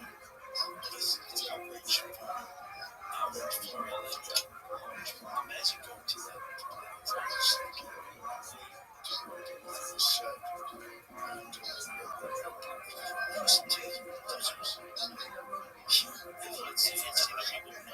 it's people that are trying to it's people that are just they're good. That's why you when's the last time you watched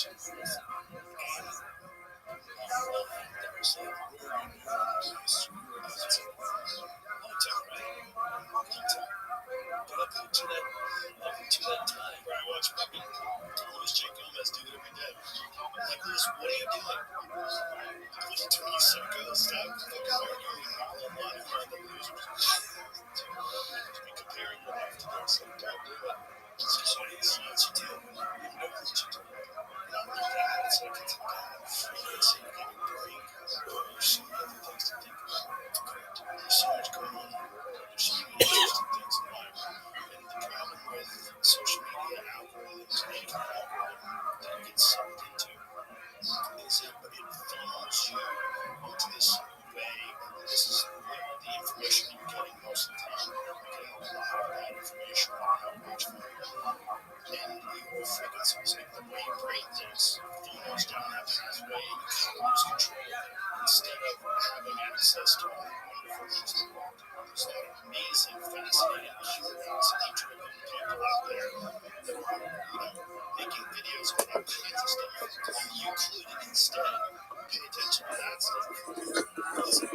Get trapped. They used to say that you could just make news like being a kid. And if you look at every news, watch all the headlines. Every single sit there going, okay, something bad happened down here. It's okay. Why do you spend every page, every headline so negative? You have 8 to 10 million people living in this facility. Why do you want to just propaganda? Because they're trying to make money. And it's really simple. It's really simple. All these major newspapers are struggling all.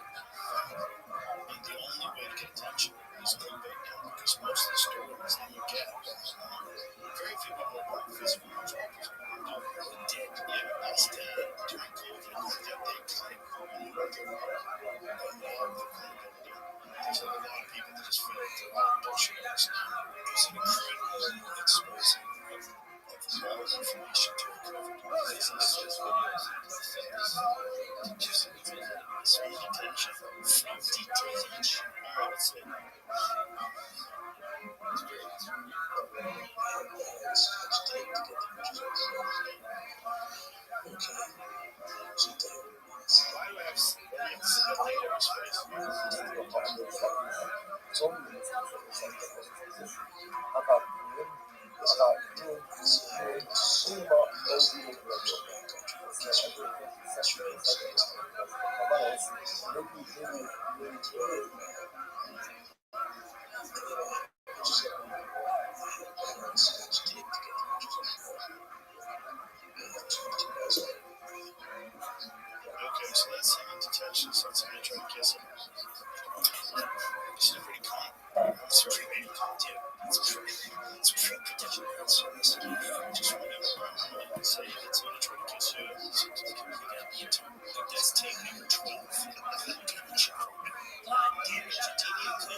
right? Not even look at the best intelligence organizations that can overthrow foreign governments would probably have a plan of taking one to get the guy out and pretend that somebody else got out in his place.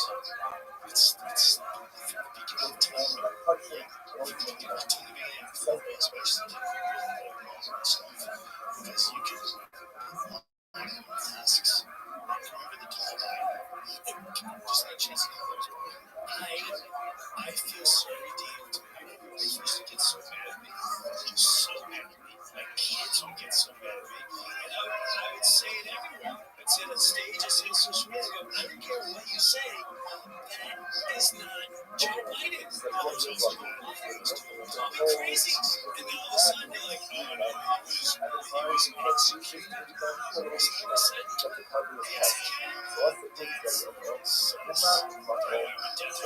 those emails are just emails, right? Epstein's dealing with prostitutes, maybe they're going to different prostitutes, he's dealing with a lot of criminals, and a lot of bullshit. Right? So just because someone writes something in an email doesn't mean it's a fact. When you see the video of Joe Biden, come on, man. He quit. And then he went back, right? They might have put him on some shit, and then Trump again. And this guy can change. Yes, that one. Look at that. He's like 6'9". That's a real thing. So that's the robot. You got a video of him walking out there. He's going to walk. Look how he's fucking legs. Look how tall he is. This is absolutely insane. Just watching this go, yeah, no, it's the same guy. He's tall. This guy is relaxing. It was Joe's like a guy to make an impression of Joe Biden. So look at his this is what's crazy. People are trying to keep this it's good. It's good. It's good. Just like that. It's actually like this guy's a the first president get from I mean, just stop pausing the videos right there. Just let himself free. Because that's extreme. That's not what Jeffrey Epstein's going to testify about. That is tall, man. There's no way that's a short man. There's no way that's a long man. How tall is Joe Biden? 6 feet? 6 feet?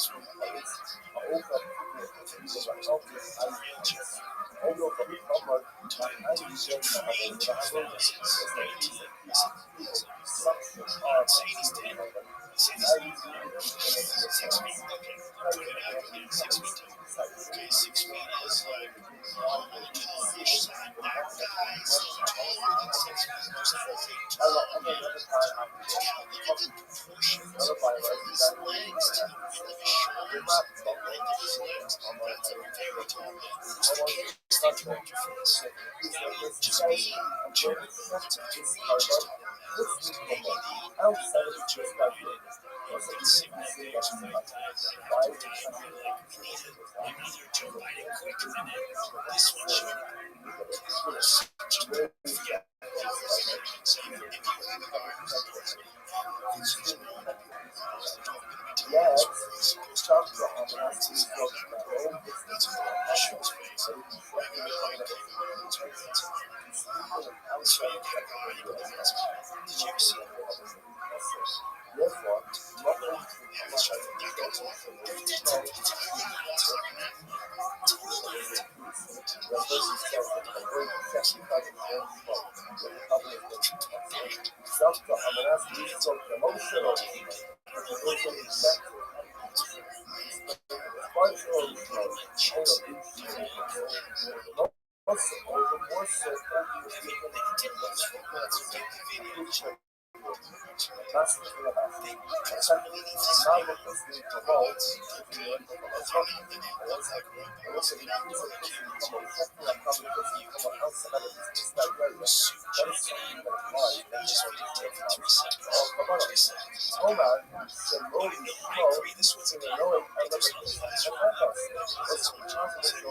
Constant opening again, but a covenant totally invalid. He has offered up to the Lord, he can only be healed by his sacrifice. By the Lord comes easily, he can only come to each other. What happens? The covenant is popular, it's not exactly and emphasized by the owners, but it's still other evaluation. That evaluation says some people in some cases say, oh, not the Muslim, but so this is the benefits of seeing environment, and you have environment to run away, oh, not the Muslim, I'm not going to be able to they also increase you have in mind that for the long way, you have to come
to the structure, you slow down, you slow down, you slow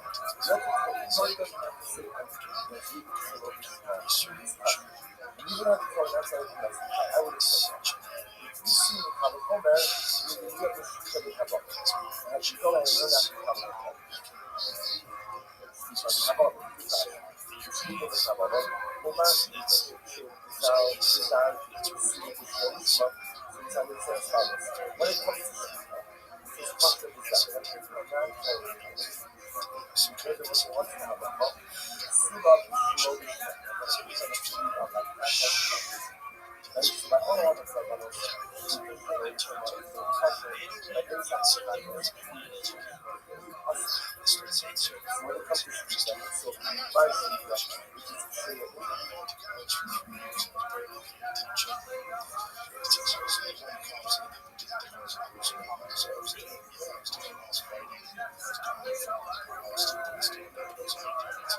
not for the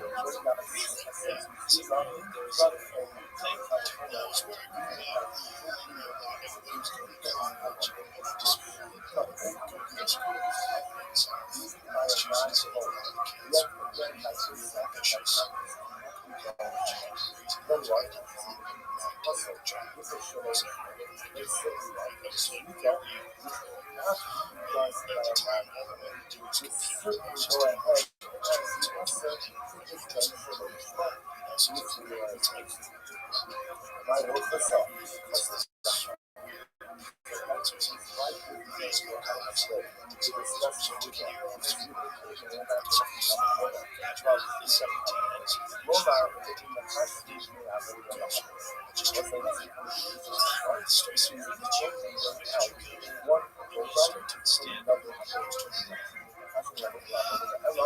was fans to most of the most of the And therefore, again, the role is mindset by one and love does not compromise everything and something that can happen. That love will do good by Shita, for Shita will not invalidate the partner. Más que nada, la parte de enseñanza, yo más de esta casi la de la abuela,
And then open up to the also, I'm going to be sure just one second, only circle here. I told you how to work out Usher from Kratos line out. Because Kratos is what is the Buffalo line, Usher is what is the Golden line. So very happy that Usher is the other design now.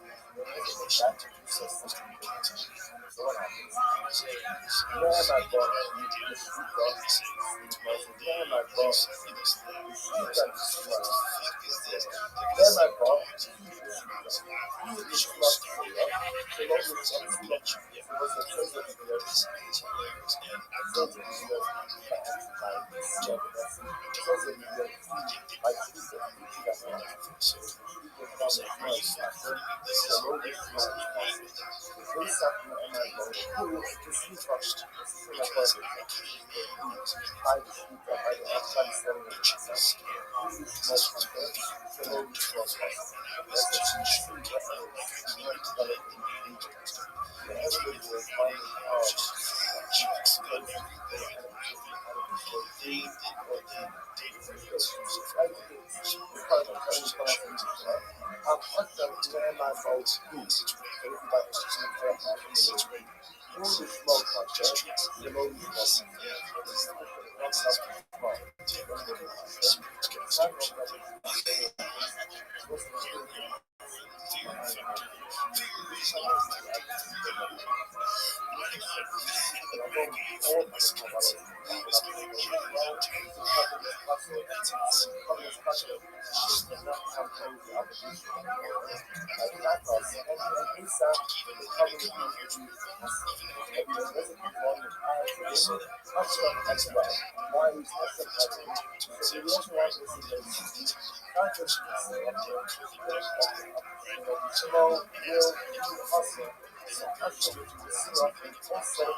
Atos like na Atos selon l'histoire française. Atos is a proper because the consequence that's it. Just like the fact that you see that strong. So to the last one to the strong, I'm a man, I'm a little bit strong, I'm a man. So this is the thing I would why you use it. Like we will discuss that. We will discuss it. Also, but the thing that you do is one thing that not discuss it. That will make you that. Remember again, original, what Rabbi everyone was happens. And we never want, you might want to success, but ultimately, the real success, but not just comes our watch sometimes just a practice because just a practice and totally concentrate that you should also remember you can't consider a practice why practice was one of some below. Rabbi Eliezer says, remember one of the two below, which the reason is there. Pesach is not on Shavuot, so you can't smile at it. Rabbi Eliezer says, hey, Natos. These are Yeshua said, going to circles. So, I'm going to go with Yeshua, because I'm coming up. We're going to go 100 euros for my sitting outside. I mean, what do you think about this? I would just be better. Don't have a mad time. It's a mad time. You should be killing it, right? So, you don't have to have that's the first word by a father. Inside the context of following the love, acting of love. This is the second practice. For one day and one night. So we're not going to come down to the single. This is our reference to the second shot and second practice. One day and one night. So we open up the original puzzle. So the outside is going to be one day and one night. After I finish this puzzle, here's the device. In the front, now the inside of the seven is the second house. Once I finish it, I'm going to do the second house. So we look at the side of the colors. Which ultimately again does not apply to functions. I'm a roller Yeshua. No, I'm not a type of some of them have not. Some of them have not. So there is a thing like that. Why not? Because the context of life is about the environment. But anyway, knowing I'm not the context of the reason that one of life is me. Also, there was a said at Hamas that the bottom of life is not inside the east, in the tangle of the each other. And the keeper, the bottom of the campus, ultimately again was offered up to the training for the situation. This is why I said, I don't think it's all so you have done like that, you can see what with that one is what and because this thing will be yes and have on so why don't you say something to do with this right Shakas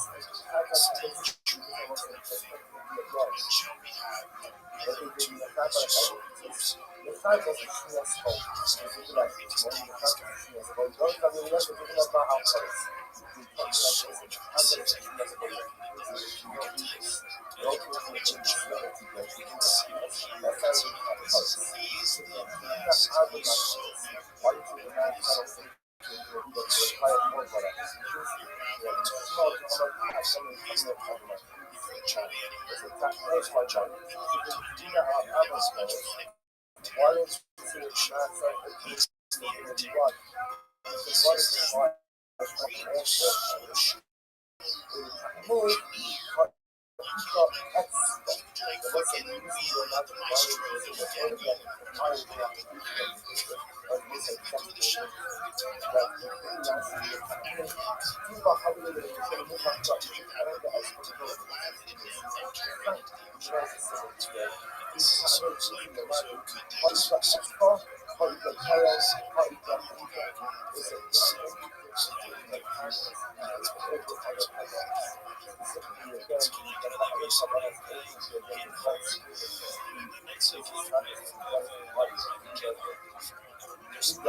Other companies years of like down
Just like it's I understood that because I'm still feeling it. I made a video before TikTok. And so as we I actually was so happy for him once he got WTF because you're so like, wow, he's kind of and they found his niche and he became friendly with crazies. So his podcast was killing it. He had a show on the IFC. Yes. It was really amazing. He was included because all the names to become a made man. Right? Made man and become legit gamers. Suspect. Again, when things go south, then it's hard to maintain it's very easy for me to say, well, just relax. Who cares? Everybody should know how to always be hurt.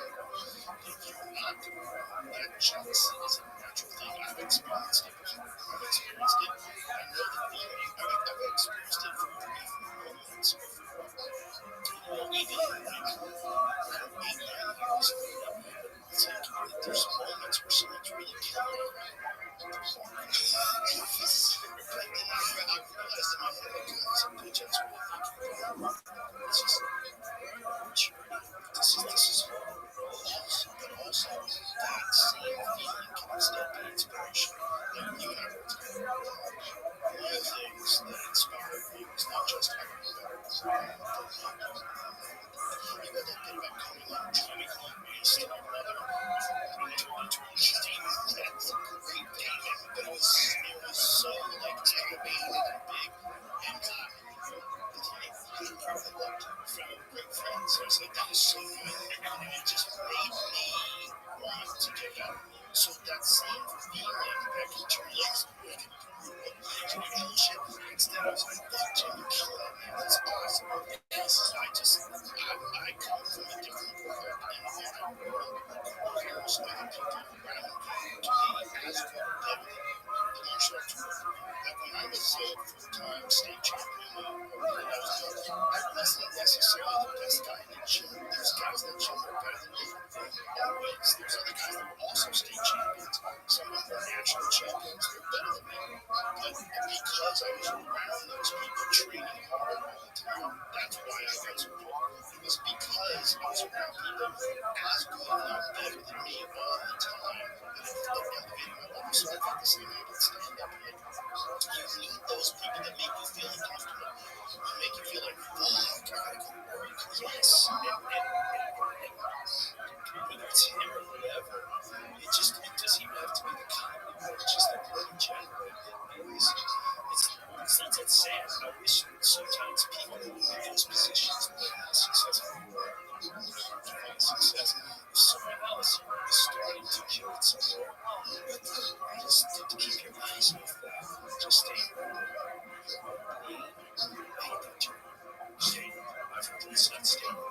stay in your world of confidence. My son never leaders are trying to take us away. I think it's deeper than that. I think it was A, they were envious, and B, because you had certain people and perhaps they were angry because they're still lumped into how they define themselves to certain gangs that religions goes to ideology. And 100%. Dare he don't platform that person, don't platform this one, and don't platform that one, don't platform it. In fact, I would even hear a chat like this. Yes, you're right. Because, well, you keep them, then you never meet the first person anymore. Different things. The point is, I understand those feelings. I do. I understand those feelings of anger, those feelings of jealousy and resentment. It is absolutely normal, but it is a bitch ass way to think. And I've thought those ways. I've had bitch ass thinking in my life. I'm 100%, so I get it. I understand it. It's normal, but these people need to hear that I need to do myself. Is that not only does not help you, it hurts you. That the same exact experience can instead be inspiring to you, and that will help you.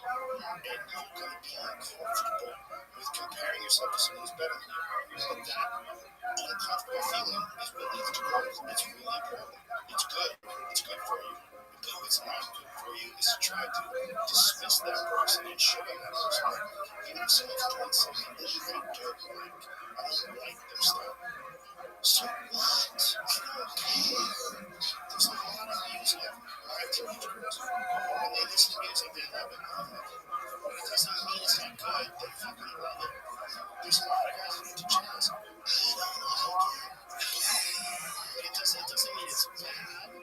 it's great for some people. It's like everybody has a thing that you're into, and everybody has a different style. So if someone's doing something that you don't dream of, it doesn't mean that's not beneficial to you. It doesn't help you. It's somewhat said by having bitch ass feelings. You just don't have bitch ass emotions and act bitch ass. Just don't act bitch ass. That's when you start having issues with putting out the universe because you're still inside you, which we all have. It's when you put it out there, now it's out there. Now everyone looks at you a little different. I've done that multiple times. Never proud of it. Always feel never tried. Always with him, family, or friends, or something. Never. I try not to. In the world with names of people because it doesn't feel like yourself. No, I feel like a little bitch, like a house. I just did that. God gave us mature. He gave into those bitch ass feelings. This one's mature. It's normal. Like I remember someone was telling me that Chris Rock was selling everywhere after this one thing. And I swear to God, for like a few seconds, I was like, he's selling out instantly. All these videos, it takes me a couple of days. Like, that's so stupid. So dumb. Like, he was the hot ticket. Because everybody wanted to see him. He was only for a few seconds. And then I was like, what the fuck is wrong? Yeah. Fucking son of a bitch. Yes, it's but the problem is, in the time that the other thing is, they think that they're going to diminish that by attacking you. And what they don't understand is when you do that, the heat comes from you.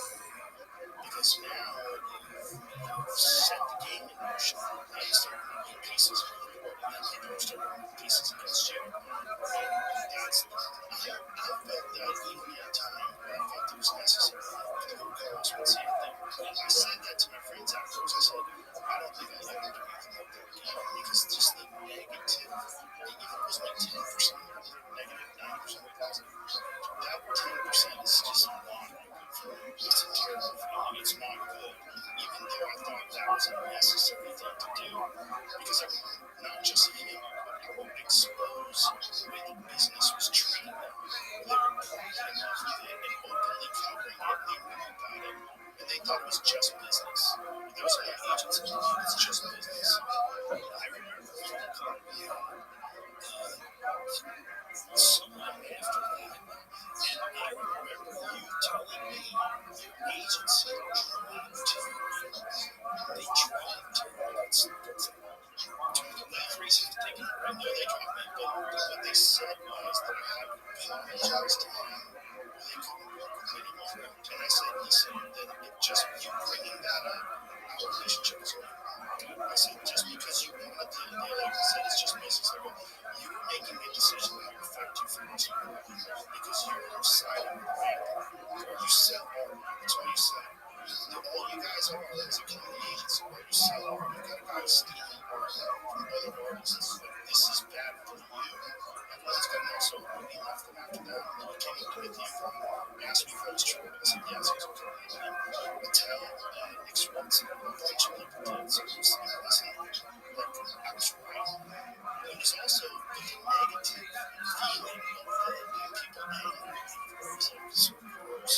It's like you put that out there in the world as a giant distraction. It takes away from most of your life. You think about it all the time. Just not good. At that time, I understand that. But also, like for instance, that was already out there. Yeah, and I personally, I was out there with comics, I was out there with him. I personally didn't see particularly, but like I worked with maybe once or twice in LA. So everyone in the world, I mean, again, a lot of people don't say that. So when the point of that happening, it was such justice in the community and the beyond that in the world. Like, can we stop? Can we stop? If if you're taking from others, if you're taking from which I've already dealt with at that point on some other levels, that happened multiple times. People take and they do things. Yes, SNL and other areas, and which whatever, it's all in the past. So when you deal with that, you're very focused on tickets. So with that said, it's very freeing when you finally put it out there, and not that you want to see someone's career plummet or take a hit, whatever, but it was very refreshing to see that people or fans went, oh, he didn't know this was like full-time fans. No one cares. They wouldn't know, but they don't. And you go, you're still going to show up, you're still going to sell the checks. You're not to a different direction. You saw like this person is struggling here.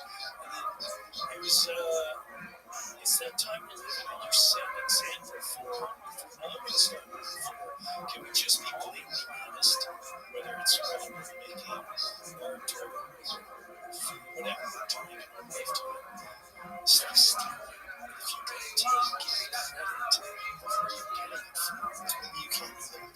No, you can't do it. Instead, you have to ask. You say, can I buy that bit or something like that? But it's just such a nuance. It's like, you can hire people, which is very respectable. I know that high-level comics hire people to help them coach up jokes. Nothing wrong with that. No, and I never knew that either. I never knew that until I remember being in New York, and guys like, hey, Chris, and he jumps up and down, and it's just certain guys, which makes sense because you're trying to hit a certain level. You gotta stay. Well, not saying I always say that Chris, writers, gets locked in control. So what Chris would do was he would come up with all the material, come up with all the bits, and then he would have guys watch his set, professional guys, and these professional guys would watch his set, and then they would talk about it. They would have feedback on our bits, like he really put your Jenny on. He was Chris. He told me the most. I learned so much from Jenny because he would just take a premise and he'd go in. Every time you thought he was done closing his premise, he'd show up again 15 minutes later. I'm going to direct you with this premise. You're going to be kidding. He was so thorough. I would take off. I mean, it was so impressive. So Jenny's, yes, Jenny helped rock bigger, blacker. He helped him with, what was the other one? Bring the Pain. Yes, just the two classic, two, like, if you ever talk to one of our time comedy specials, monsters. He's doing monster in all of his sets. He's the first guy I saw. Chris was the very first person I saw that to do like a comic strip. And I'm going to say I was 19, maybe 19, 20. I didn't know what that was. And then I showed the comic strip and I see Eddie Murphy. I'm like, because I had that Eddie Murphy album. We had like little flowers for the comic strip. And I was little, the comic strip. Yeah. I did really say, yes, it was like a comic strip. And the shit that was doing was like, it was a special, great special. It's a black walk cassette. It's a, there's a million. Oh my God, how did he stop this stuff? It was 1982. He was so good. Yeah, so I was a sophomore in high school. You 58? Yeah, you graduated sometime with a comic strip. He was so good. When you see him, did you see him do that? Yes, did he see him? Yes, did an impression of Bill Cosby. He is taken away from him. No, it's great. It's going to be nice. It's that. It's you go, oh my God, please do something. Please do something. Do you remember the kid he did? He goes, bitch. I guess it was it's Perry's. It's Perry's. And he goes, yes, man. Because Bill Cosby called me and said, Phil, because I call Richard Pryor. Richard Pryor's for me. I said, do the people laugh? Did you get caught? Yes. Take that out. Smile and shut the fuck up. That's it. This is a tremendous honor. Tremendous evening. I can thank the Cannabis Center, first of all, for celebrating me and honoring me in such a wonderful way. My friends, my family here. This is a super special, wonderful night. And thank you to all the comedians who came out and sang. I'm Shakes who's here. We had a really special night. Has been lost on me that usually when people have evenings like this, versus really old evenings. They let you wait. Really, like one of the greatest and funniest people of all time is George Carlin.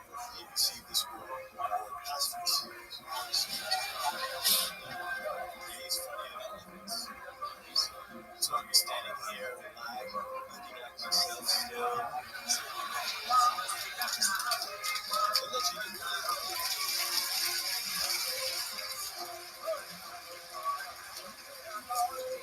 there's also some confusion about whether I was and actually it's an award. They call it a prize. It's usually when there's a prize, there's money.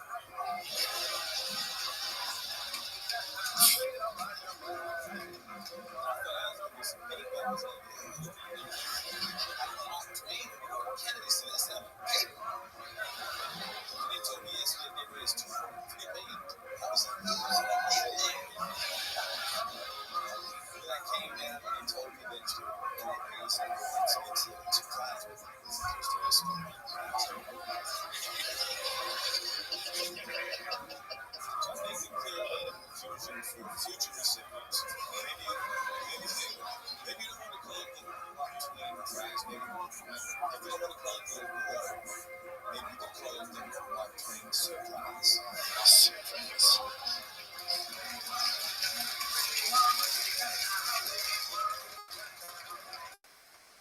Surprise, of course, for you when you get to but that still doesn't diminish how wonderful this is. Wonderful thing to be included with some of my heroes which cry out. George Carlin, Tom Reiner, Lee Tomlin, Bill Husbands. Did y'all think Bill be this bad?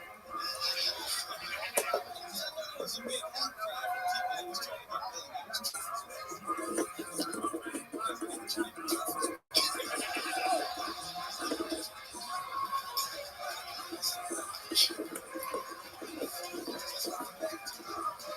Is it one show where you just come out and just talk crazy?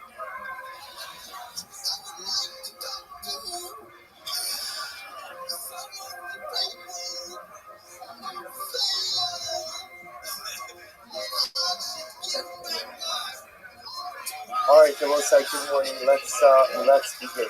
First of all,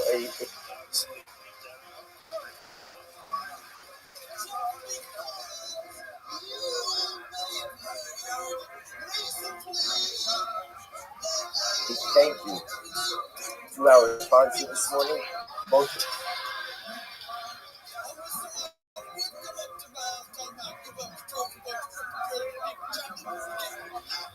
the breakfast are sponsored by the Ellen Video Streaming.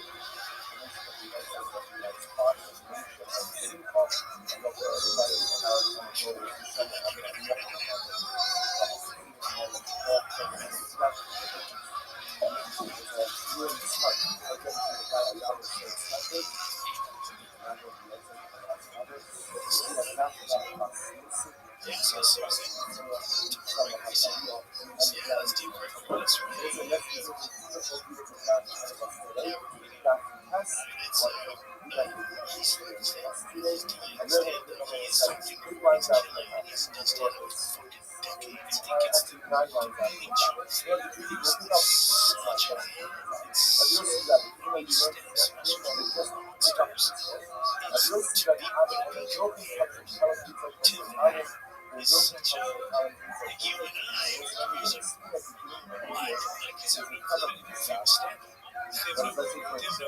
Just no reason to he's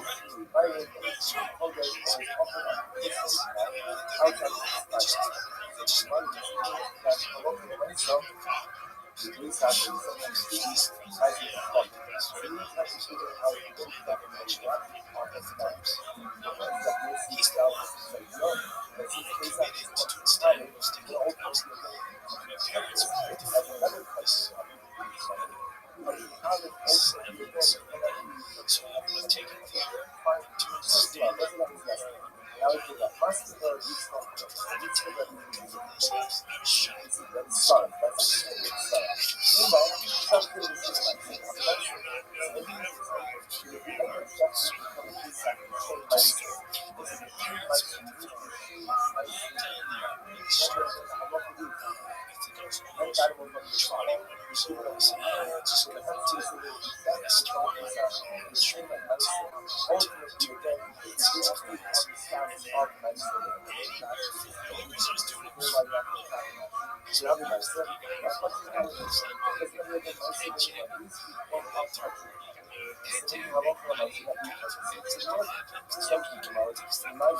so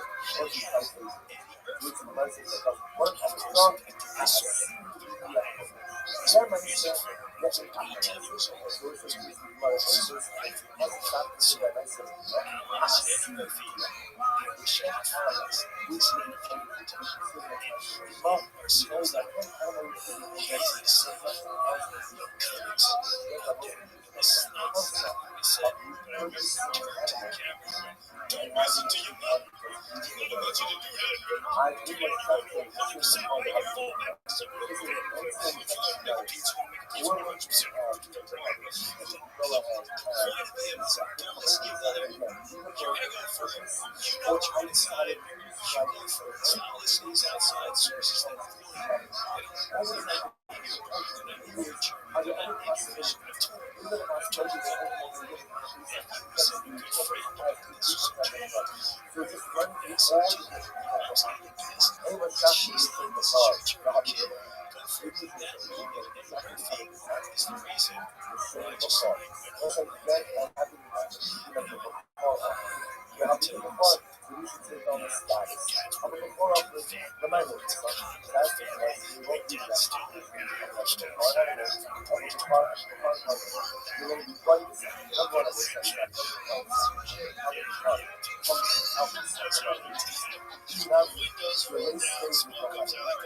that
the original part, as it's done with God as well. But the difference is often actually considered. What it says, if a monster is at its side, is often up with the weakness one, up with the other one, the monster inside, that is offered under the toga in one is suitable to be up and down. Most know the us or nobody that has. Even most of the us even in the Amakari that have. This is a good. Even if you want to take my favorite, even if that people who feel it where you work, a lot of them also very strict about it. Most of those working out low, certainly can be. Most of these working out low. That's the correct example, but you know, when you try even most of us,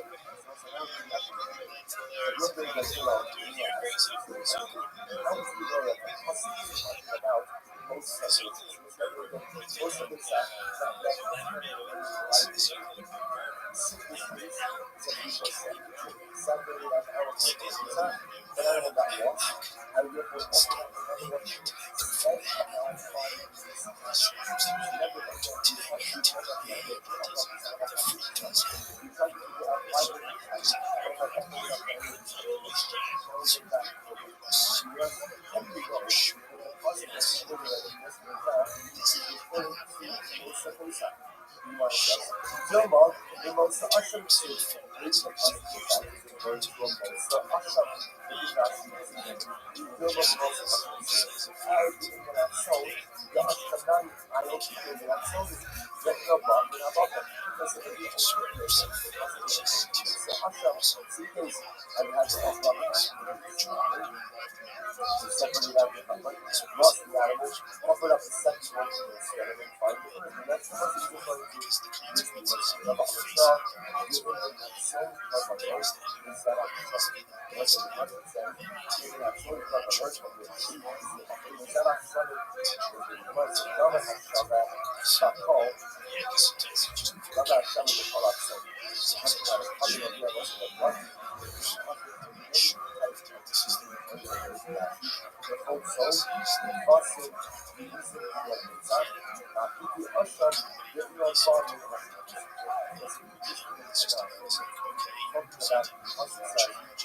Asham,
the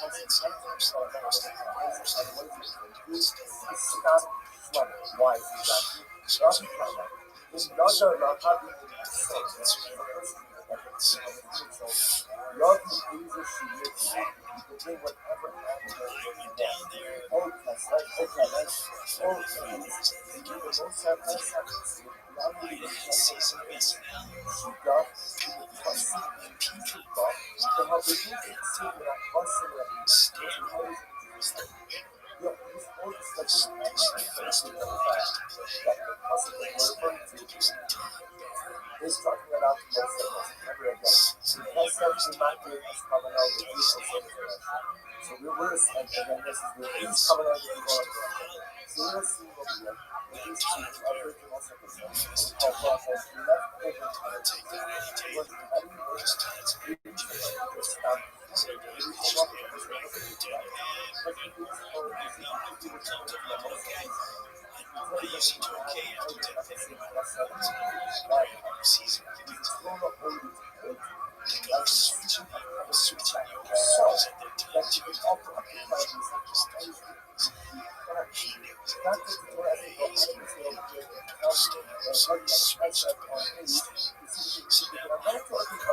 was Instead, what am I talking about here? Maybe you stop other stuff. Only body will never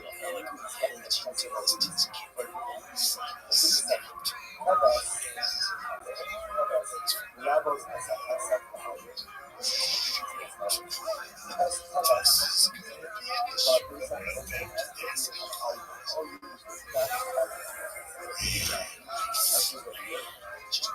now that's what I'm now that's what you see coming on.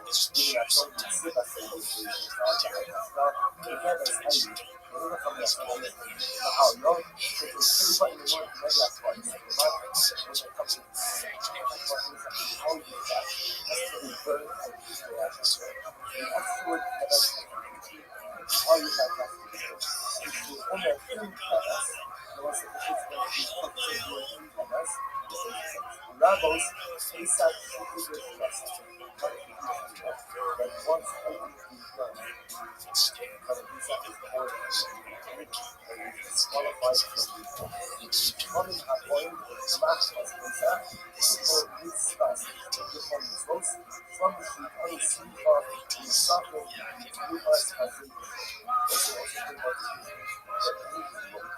running a point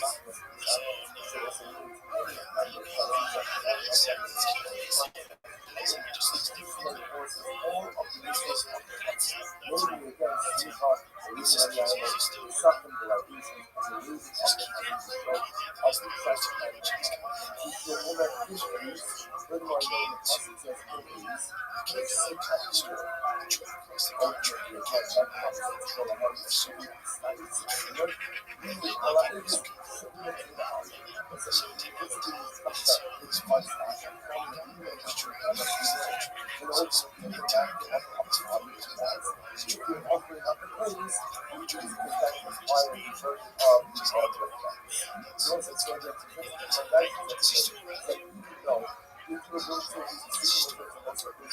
sounds like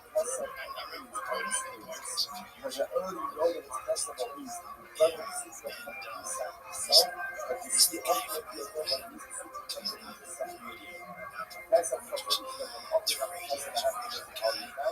furthermore again it's really like movement it requires sleep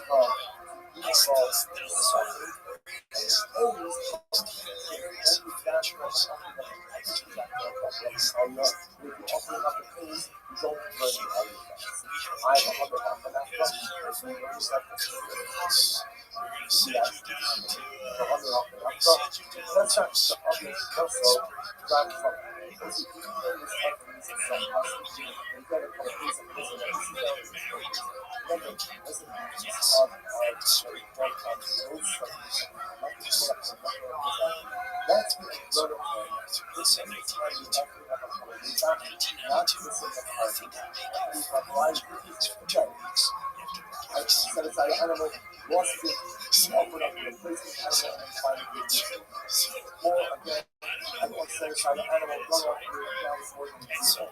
Any cause, an animal is usually doesn't have that. For some reason, it just wasn't that. Opposite of that, that was a gun of person. Now, what's the reason? Father of an so that's a what's the club from? What's it? Even up to the just down the bottom. There is other countries that is now more than a few old. That ultimately is now those we both stuck us up. So y'all was me up and down the shore. It was the hog in that butt. So up and down the even as I'm up and up the we got up with the still up. Those we learned this out. We learned this out.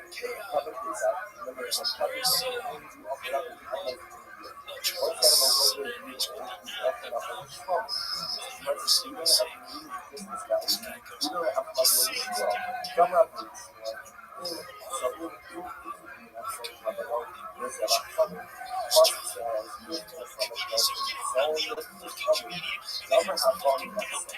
that is what conditions your ability to set up information. Ultimately, that happens usually have national common after government national uniting the most transaction currency. This is a new that the production concept is what is coming.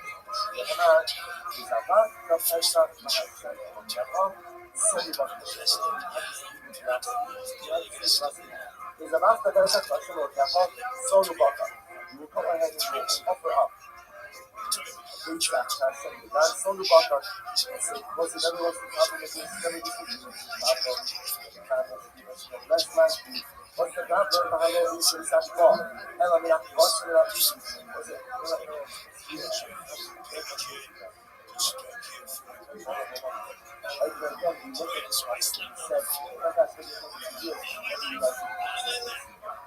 Plus it says, is a not the Pesach restaurant that was sold in Buffalo. You will offer up Shella Pesach from sold sheep and chocolate kettle. What's the fundamental problem? Shella Pesach only comes in the sheep family, and not in front of the kettle. The hello, in Pesach bar element plus not easy. Also, what's the other thing that Pesach means butter? What's the easy? What's butter doing there? Element time, the most Pesach today with governor upon that stone in that butter. Let's check them, you're right. The question over here is not coming to talk about control. You don't come up with that. And what is it talking about? Most of it. This person is referring to the little cup of Pesach that's true. Like this is referring ultimately again to the cup of Pesach ultimately again that was originally designated and the reason beyond its control was not actually offered up. What do you do with it? So what you do with it, you offer it up as a carbon from a Shinic category from which both seeds and cattle can be offered. Which type of carbon should be offered both in the form of cattle, which Mother says, although it's element kind of also Pesach, she will cover her from that Solomon Abochar. We offered up as a carbon, as an offering for a type of carbon of Chinese body in Solomon Abochar. Remind you, and ultimately again, what type of carbon is that? What's the matter? This is it. That is the drug. That is the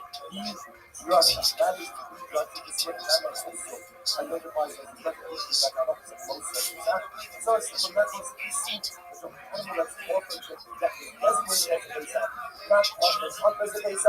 Is brought as a carbon. What type of carbon? The carbon that is brought ultimately elected in bus one of the partner. What type of carbon to be brought as a carbon from a partner? So it's Ella. Lossy privacy also is very, very exciting. So, as the network turns out, there is more than just what are they saying to more than just things to come up with that each of both sides is offered up as each one. So I will say, so now the ugly side is why do I need to do drugs? This is I'm just saying, that's wonderful. Yeah, good job. Right? But at the end of the day, listen, now speaking about this,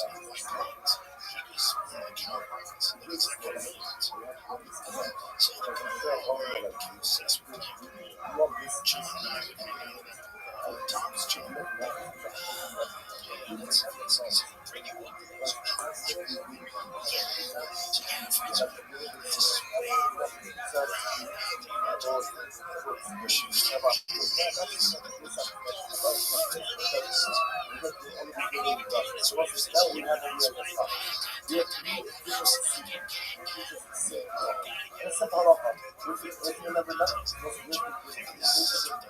it's a single take home message actually got. It's a single take home message. It's good to know, right? Right? Again, once the face happens, nothing up as well. That's the bottom line. That's the take home message of all. So, no, we're going to get into that topic shortly. But again, if you have most of the face and again, we've already seen that there are a number of different ways in which you can have this present having most of the face. Point is, because now we offer an opposite front. We need to now get in front of you is the Gemara has advanced three different rushes to teach us the same exact thing. The absolute shine is why do I need three rushes to teach me the same thing?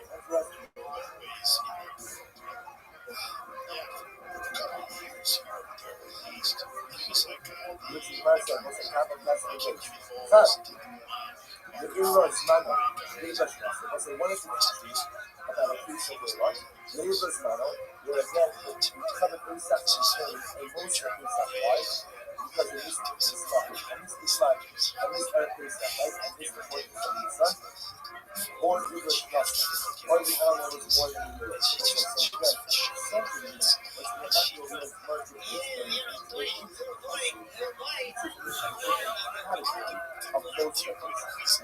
So one possibility that an animal ultimately again that lives in accordance with the window, or an animal that lives is biological chronological. Oh shit, chronological window. Right? They use the chronological window. So also that's why there's the most of them. Besides, the Ibris Mano, relational. What's the second possibility? The animal that is again with this type of feedback, you get a fluid in the ear because the no interest model emotional. Most of the other cases in this institutional life, where the animal again did not use it to strike at the feedback, nor did it use allow it to stay from the ear. And what's allowed to do for life? That is the ultimate again where the animal walks. The animal walks, ultimately again, another one is coming up in its step. And I think the sound of the animal lets us feel on air from sound. Also, it is not customer. We don't talk about it. It's the suggestion that each of the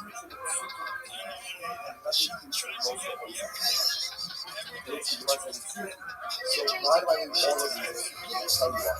Because of that, what I have particularly this and one person have a media here so each manner I look like what the piece of the Rasa is manner with the animal is both which we call separate. So we go on chronological. It's after a Pesach and the animal is more than a year old. You need to see Pesach Lagamer. I said, that's the case, because they said it comes from and why? Good, because it's totally completely different categories, and it's not quite and so again, and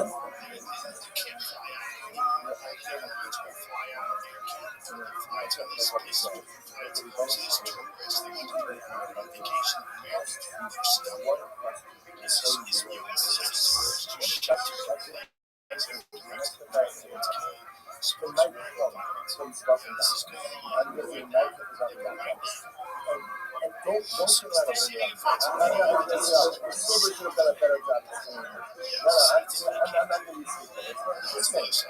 So this one is thinking about Intuitively, something uniquely to the why because of that one had Havana is manner which is not memory.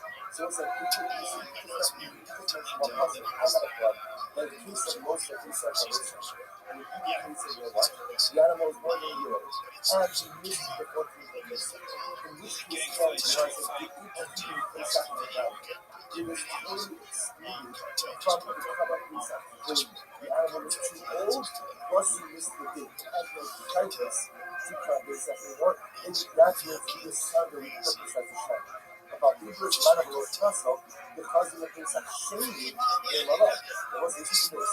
So at least when you miss the 14th of Lisa, but what? But what? It's still a year old, that animal is still in the years of things that shady. And therefore, you shall put these actions from the thereby the second positive, because of that monohamicality and the positive struggle of this you should be each in your sight. These are the of his money. Below Nasa, the fuzzy with that, remember, it wasn't see, what is this?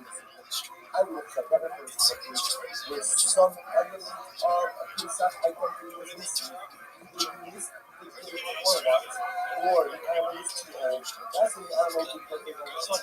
Also, what about the piece of where again, I separate and I separate the animal from the stuff. I use the animal, I go to a proper other animal, and then what happens? I find the first animal when on a replace something. So in that case, the animal was still within the spike and so I watched. Now this is here. I'm going to go to that piece here. I walk on the next side. Different devices. This is the bottom line. Essentially, just a really specific and really all the pieces of a piece.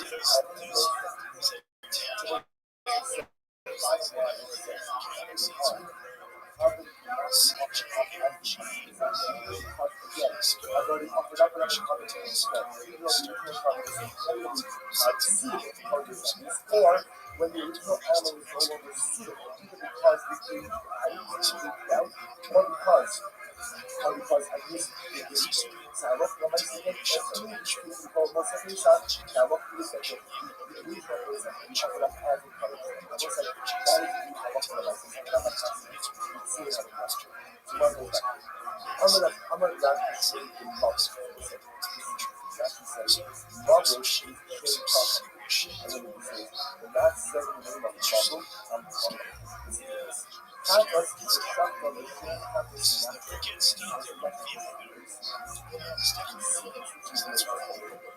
so one way I have a section of the pathos, the same pathos in right? The same pathos it's actually the last of the wide land. Not that the shock in the same pathos. Severe pathos is the first vessel. Not to the first not to the right?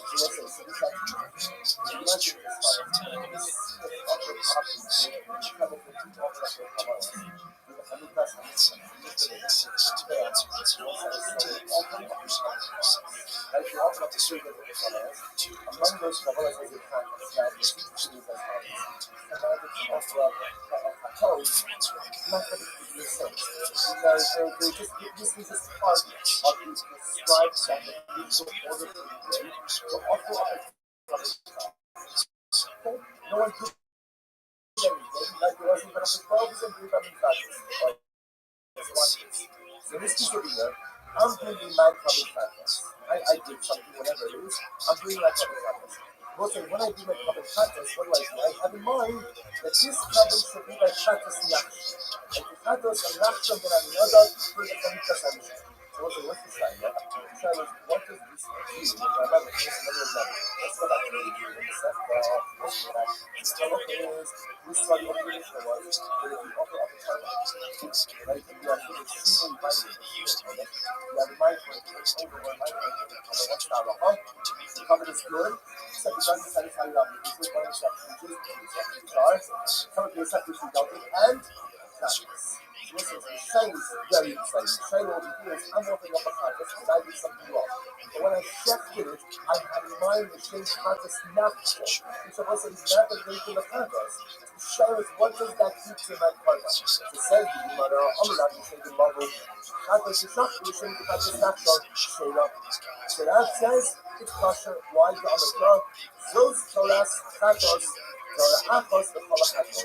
Also, that is not the case because those tolas katos is one halacha for all katos. Also, another way of saying there is one you offer them that cover for what? We're saying katos, even if it's katos, not true, it doesn't matter. As long as you offered it up with saying katos, the local amount of the so what's the one? That's the case in like surely that straight up, that's right, right? So how do you see kodesh? The Roman practice natural people do it, Doras, the Kapora Afi, the practice of natural was not covered up for Kapora. It's rather again, it was a gift. It was a gift offering. Nevertheless, you don't say, like, how you think you see this, of course, you see it by the Rabbi, and it's shocked in this kind of a listen, so that says, you cover this pressure because as long as you check the fact that you have mind for a practice, even if it's for a different type of practice, as long as your kavana is essentially in the practice family, the part of this practice wasn't a lot of this practice and that check that I love was the use that once you use to the practice. Because actually again, when you offer up the practice, there are two practices. Practice is not one. The one exception to the rule was the practice of the sea by the and that is now what we is, even though again, when I'm checking my practice is sit up with, I had a writer to the practice of not coming on the other, that you're going to sit up in, that was a gun, that was a gift, but because it's all the family, you know, because it's a practice, it's going to come in the you also learn the common another was seen Easy on the Shashi Rama, and on the Shashi is the cash. What do you say? And you should know that. How having that is so each one kilos, but only the Bible is every year, the whole new body, it's a new mixing for some of the many new offers of the the way it was the same as the as it goes on and it speeds up and every time comes to flower. That's offered up and it shoots you up in the sun. That's offered up on the air. And ultimately, you're going to rest it in the sun. And so, what's the halacha? Any mincha, right? Far enough of the if a mincha offering was offered up shalom lishma. That's a natural sake of that particular mincha. Shiros, the mincha is kosher. Not only that, but only the violation of and it satisfies the obligations of why I'm also watching this. With these, she didn't have enough almost and also a miracle offering is not like any time on its life, right? Shakomas is not supposed to seem like this. Nasa, you're talking about us, not it's in a business, it's nice to say, it's very different, and it's how the miracle offerings. There's a miracle not boss, and that's not contest, which was a miracle. There are different ways, simply some instructions, some repairs, some commercial, some back. The verse says, Havana, and from the Mishnah, doesn't even make a difference. Because each temple indicates the temple is a different way, so the nature of the preparation of the temple automatically shows you what type of temple you are. So even if your Havana was essentially different, your Havana to be a what? Are irrelevant because it's an actual state of Muslim. Right? So let's look at the Gemara says for this Muslim. So the Gemara says, Shakomit's not must be seen at Pesach. Because even if one took the mitzvah, the same mitzvah, right? One took the mitzvah of the Milcham Machmas, and you had in mind that it should be for the Machmas. That's Ma'aseh Mochifim Anash Machmas. His actions show that it's a Milchas Machmas. Chariba L'Shimba Milot, seeing that also, it means all these types of benefits. If you pick the mitzvah of a Milchas Chariba, that you had in mind that it should be Shimba Milot, Ma'aseh Mufrakim Shicharita. Nice, it shows that it was for Mishachariva. So when it says to read it by Menachos, you don't really care what you're thinking, because the action signals it is incredible family Messiah. And you got all the Havana and system that. And how what matters most are your actions. What matters most are your nice. Havana says beautiful, but your actions always grounded in your Havana. I got exhausted. So what's that like? Havana says it's not the Shita Afas the Kulon, Kabbalah Afas the Kulon, Shita Afas the Kulon. So what's it said? It's fantastic. Havana says, the reason I made us Havana. Why, the very of why the Havana? Because sitting down and going to say why. Because the sacrifice service is the same for every single type of product. It's the same Shiva. It's the same Shmita. It's the same Kabbalah. Look, Kabbalah is very patient that bring the Kabbalah process. And from the really terrible side, the Kabbalah goes to even the conditions. Why? Because Luhansa, actions themselves betray each type of Kabbalah in the offering. Why? Because every single Kabbalah itself has a different sacrificial source. That's why, again, the rights of Hashem that by the Nafas, we need to kill it to Kabbalah. Even if you have Kabbalah to the wrong type of Mincha, you say, essentially, Na'asam or Kishan Alel. The actions are ultimately what the type of Kabbalah is. Time bomb, so that Kabbalah is always necessary to time bomb, the Na'asam or Kishan. So what's the reason for the Mincha? I don't ensure that the Kabbalah is right. Because the nice, the actions already show that the Kabbalah is. But in Na'asam or Kishan, no. So what do you see? You see that young women that then what? Then again, the Kabbalah prayer away. Amar, why is that? Lema, Zos Toras Hamikha, from the Asmash of Kabbalah Benachas. What's the answer? But the Shashia said in the name of God, what did he say? If you offer up your Kabbalah Benachas, you can't just not from the Lamb of God. What's the status of the Kabbalah? What's the status? Pasha. Why? The two different types of Kabbalah. I'm offering up a sin offering. Not so that another offers up, so it's not just for the sake of the seller. So what did my the Moshe said, Zos Torah Sachatas. Right? Torah Achas for Kol Chatos. All in the family. All in the family. As long as you offer up with your Chatos, that's an area. That's a Chatos. My Chatos doesn't make a difference. All the Chatos family is good. Which the Gemara says, which are the sense of the Chatos store. If I offer up the covenant is still good. Why is the covenant? The why is the covenant good? Why? Because Ma'aseh Mo'ifin Aleh. The reason why the covenant is good is because at the end of this actions show what type of covenant act was.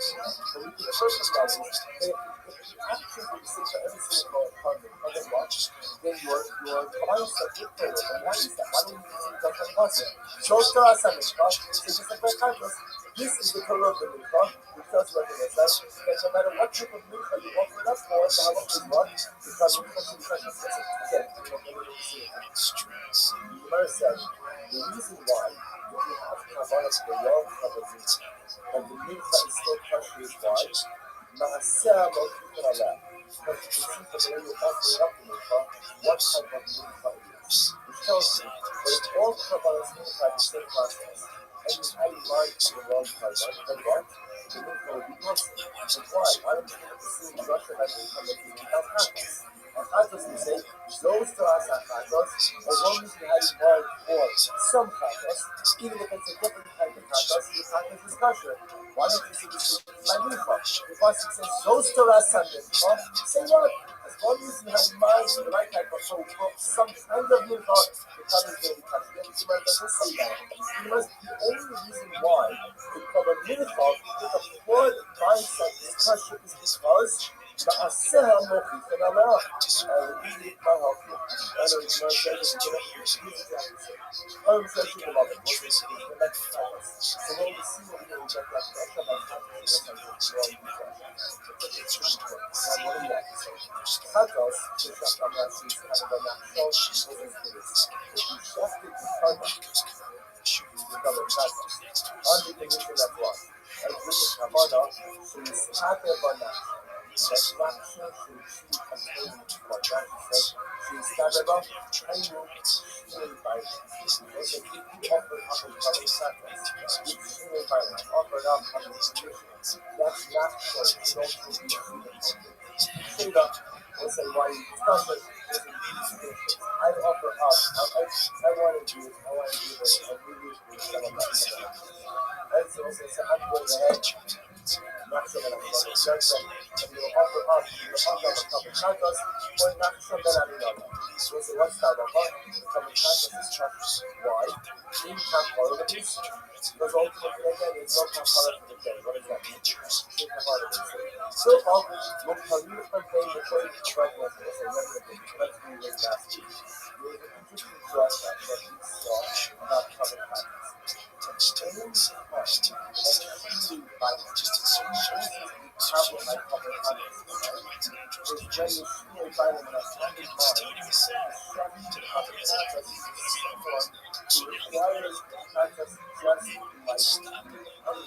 But if I go ahead and I have in mind that accepting this coming contest, so you ready, and giving them that kind of contest, and there was one that you with that contest, that's not close to me. Much person in here that what was lovers, one was lovers, what was lovers, now was love. This is God's now with love. I'm checking that coming contest, and I have in mind, but if you do the not from that I'm another, then what can I say? You cover this contest. That's not totally discriminated by it. Why is that not totally discriminated by it? I said, why? Why? It's dead. But not someone I know that is dead, and therefore again, he's not tired. He's not tired in coming pathos. And the only time he's extremely violent by pathos is that I've had in mind for someone else who is tired in coming pathos as well. So that's the reason. The name of this power. So it's not why you have to be not someone I know. So we get to tell you this. So if you have in mind to step in the public pathos, so you does, that's not more why would you not someone I know that specific? Which we device was how much more kind of mix. So tell me the reason because I have in mind because the time when you get actual pseudo was that I have in mind with someone who is right. It is right not so that I know but the covered would be awesome. True and consistent. Okay, the structure of the true environment is if I accept the ultimate for some reason, he knew the natural, he was like that. That's what he's not like that. So we'll put your tackles in the opposite. So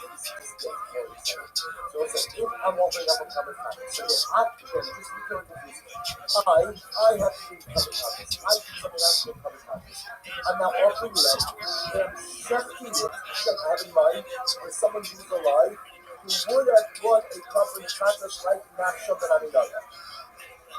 Who is a living person less than a cover tackles like not something I mean other? Who is a living person like tackles that's not brought for a sin, because he's living in that show. So the video tackles, who is hiding from the tackles, not for a sin. I don't want to sin that show, he don't tackles, he doesn't, someone's like, what's the case? What's the piece of you? I'm opening up and coming tackles. But when I just have in mind for someone else, what's the type of coming tackles? What type of coming tackles? Not like my tackles, but a tackles like that from another. So what's the type of tackles like that from another? Sin offering that's blood, but not for a sin. So what's the case of someone who's kind of coming tackles, but it's not tied for a sin? What's that case? Remind you, tackles Nazir, tackles Mitzola. Let's get Jesus and you, like the tackles offering up and down here, or tackles offering up and down. What's the use of these people? Of tacos, it's called mandates of tacos, but it's called a tacos, but it's not a real singer. So it's like, what God sees to be saying is as follows. That if I go ahead and as a chef in my public tacos, I have in mind that it should be the shame, the common Reuben. Well, what kind of tacos is Reuben after this? Reuben is a Nazir, or was a Nazir. Reuben was in Soda. You guys have to be for a tacos offering as well. Also, that tacos is still much more accepted. And the only say, these type of titles are only covered at titles, like the engineering of us in the Halach, these public justified, ultimately as always. And let's see the Halach. I will say to Gemara, the words of the priest here to Yaakov. Amr Abishmi, the mother of us, really well, he would say to the priest, Amr Abishmi, the mother, Katos, Shakta, Al-Shimotri, Katos, Kinachshot, the circle, somebody checked the Katos, like, Shakot, the Shim, Al-Shimotri, Katos, Kinachshot, or said, so what happens? I checked it. And I do it, I have it in mind with someone who is valuing the Kados and Yaakov and Amilah. So I say, what's the halacha? Shayla. Why? Because Kados and Yaakov ultimately, because the Kados and Yaakov was able to use the whole spirit of what's a unique aspect is that one is being valued, extremely violent for a Kados and Yaakov. Extremely violent I've had is to someone else who's higher than Kados as well. But if I am extremely violent for someone who's higher than Kados, but it's not a Kados that's a sin of it, it's a Kados that's like the law, ultimately again, my Kados will still be kosher. Incredible. You did the Amar Abishur, the mother, Kados is shot to the same Kados, not Shaktsula. My chef my television. Like you should Kados not so ultimately again, it's impossible. Why?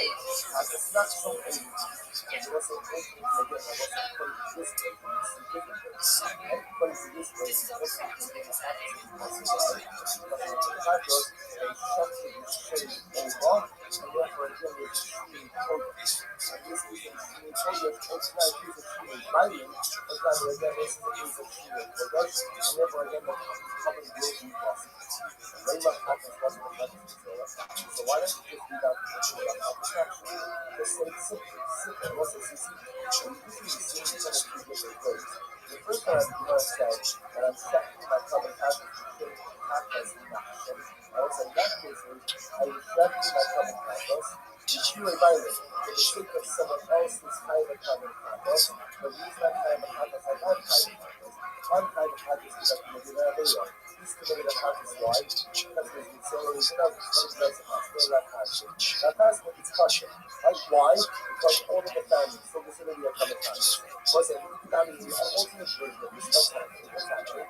So I'm going ahead offering up a Kados, but I'm offering it up to Shin Kados Nachshon. So essentially, not offering invited.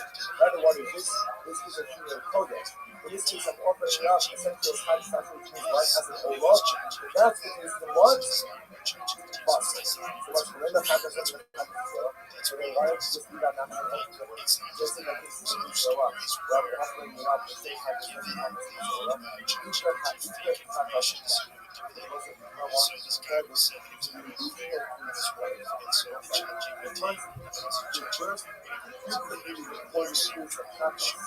Were offered up by the individual was the time of the natural benefit. This was interesting enough.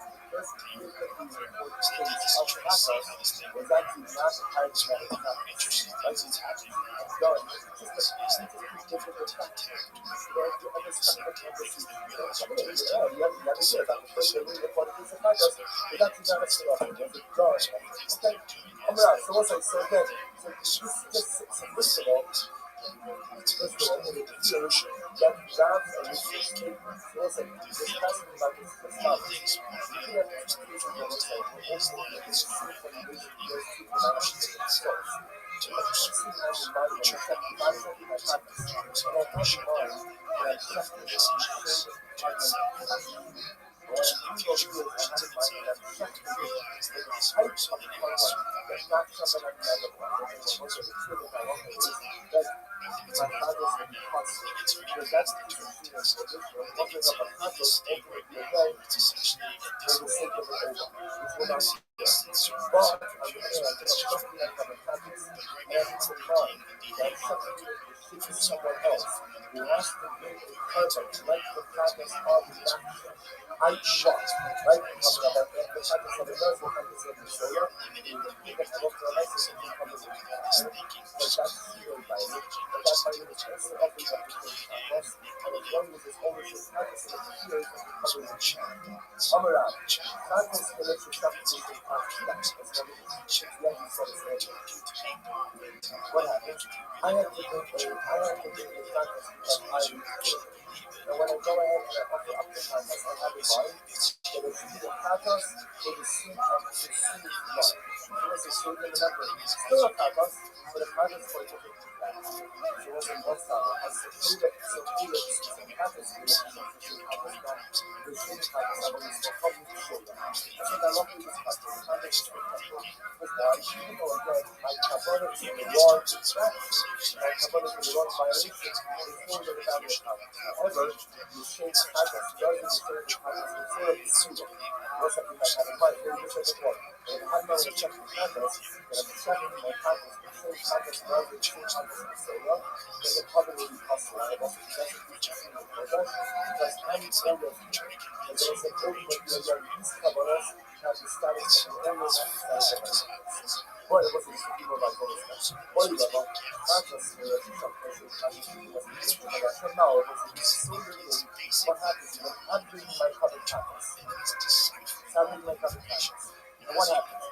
I set so I went ahead and I did the so I'm doing the practice, you say the thing. I went ahead and I did the public practice. When I shut in, I have in mind that it should be a practice, the shame practice to must meet up to the public. For the sake of one, you enter into the personification of the ritual or because of one that you see sacrificial items in a state of ritual experience yourself. What's that? What's this? Now, what's the watch this? So we're saying, so now, this is a case of where the one will have hands offering up a common practice, but for a different practice. So that I included it. Now I'm going ahead and offering up the brothers, the same brothers. What's that up? We have enough place for most of the rest of this that is still in their place. So it's the same finish, right? So again, whether you go ahead and you do it, or you enter into the sacrificial state of prayer, the same colors but the value, or the ever going to be coming to the Lord, or the Lord, ain't trouble of the that's the first difference in production was like, then it's a common thing that you know. So any person that you already do it, then it's similar. And you have to possible. The back of it, you have to ask me. The back of it, you have about, you have like, you know, the possible. Was it ultimately again, each of these colors, ultimately again, will be possible. Right? That was the first my mind. My time, the shepherd also the pathos, the sin also pathos. Was it one for the pathos, ultimately again, pressure, the pathos has to be shepherd for the sake of that particular. And it was like, when I look at myself, pathos is only good which offers specifically for that. I'm going to ask you that I'm going to love us, so you must be well, you're made of a mess in the sea law. I'm going to I know you should be by your mess in the law. So I said, love, love is special, was a senior Bible. And this is how we go. Love is a love. I'm a lover. Pathos is a chapter on mission of who pathos down. The pathos of this program is full of was a love is passion as fathers.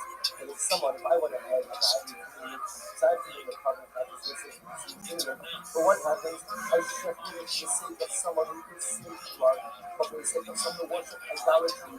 So Sila, what's a Dhamma? Because it's also our mutual agreement that happens naturally in the context of Sila. Sila, also I think is someone ultimately again, who is trying ultimately again to practice the practice of Sila, ultimately will be passionate. There was a lot of passion as follows. Pathos is the structure of mission with three pathos, which must be listed but not know. So what happens if ultimately again, after the pathos but a second intervention of someone who ultimately again wants everything to be what's the offer? We are meaning colors for myself. Using these kind of colors. Just like the first one is created the colors in the book. Or Yuma is the book of it. Or Jesus said, no, speak to the Jews, and so therefore, I'm up to the right side again. Oh, Yuma, I'm sorry. Come on, so since it's high colors, since it's high colors, ultimately, the colors, because it's the same color, therefore, there's no shoe. The Jews know that since too much reflection of production is high colors, maybe again, since too much reflection of production is a color, maybe that's glory. Therefore, it's not similar enough to my own factual consumption of which the Gemara says, which is really most of the Jews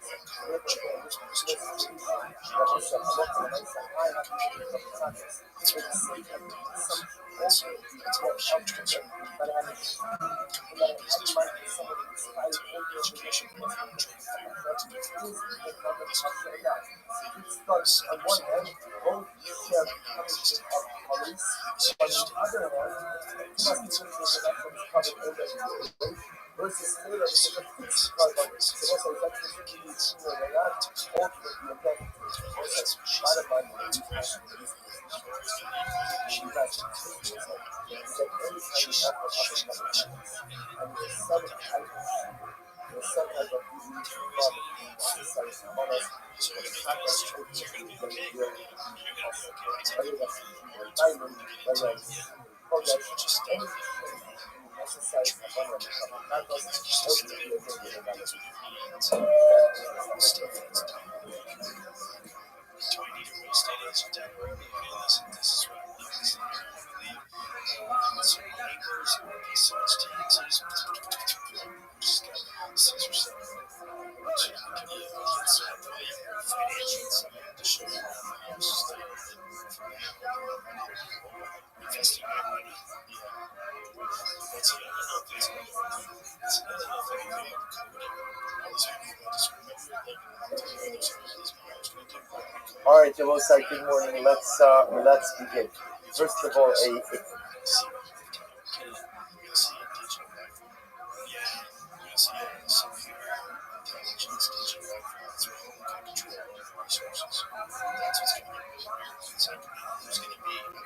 thank you to our sponsor this morning, both because it's already shown the breakfast are sponsored by Leon and Julia Schumann.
maybe the passage of fact is referring to a Mosa Asham, Because which is doctrinal actually structures, Yoga Mosa Asham. I give him that soul, the Ashanani, I will tell you that soul, that your body and Abba, because of the Asham, because I've had to open up lost the animal, offered up the second most of the instead of the and that's the most referring to God, so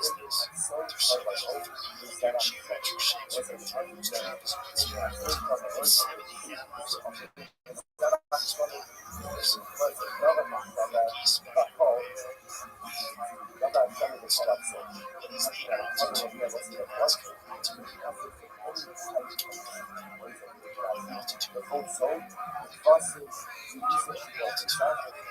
research little body just went out to total construct.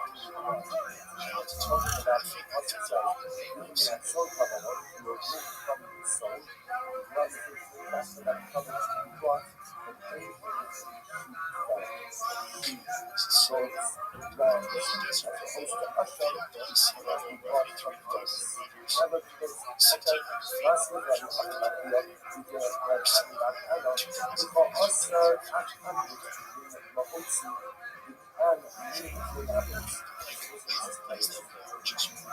so that is what I don't know if you were saying or something that we haven't done. So if you're telling me this shit, is that we have soul cover on our side, is coming to you an additional level. Now normally you can really see it when you've got really easy to the face. Like really easy to the squeezing everything. It's not the thing that it is something that's what's the chat with our size.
1969. Only by the way, I'm using special testimonies for Calculates completely separate. these painful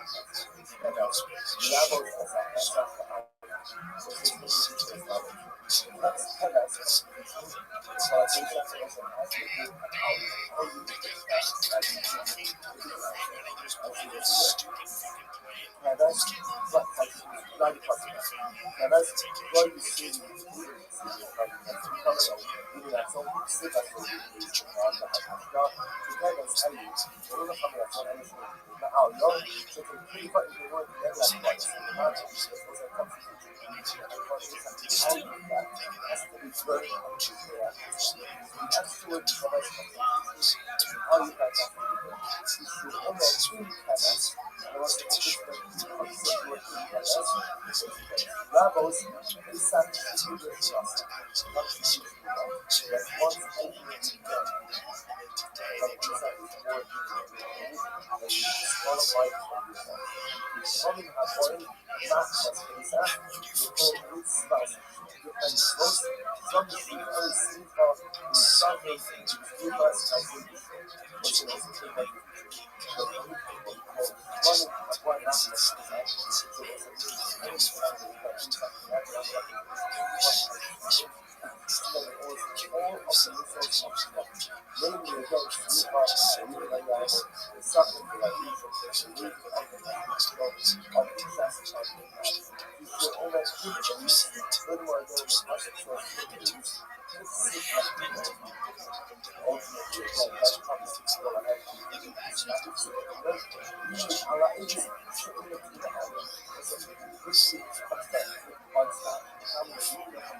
Pesach That's what it is. kids It's and what you is have coming. Jews It's that want to come Shabbat, Jesus the Pesach, Christ.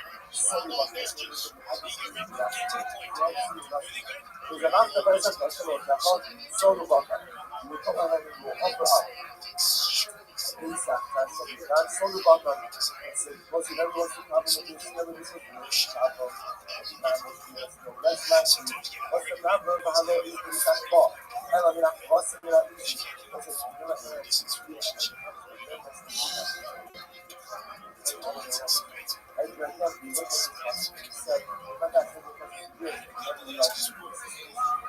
because it says, "Zadachta Pesach Hashem, Ofer sold butter." You will offer up to Zerach Pesach from sold sheep and butter cattle. What's the fundamental problem? Well, a Pesach only comes from the sheep family, and not beef runs from cattle. The halal in Pesach or Elam in Akvasim and not easy. Listen, what's the name of that? Pesach means butter. What's the easy? What's butter doing there? Elam Khan. The most Pesach, the double habani that sold in Nabaka. So what's the of them? You're right. The question over here is not coming to talk about what we call real cover Pesach. That's what it's talking about. Most of them. This person is referring to the little cover Pesach that could.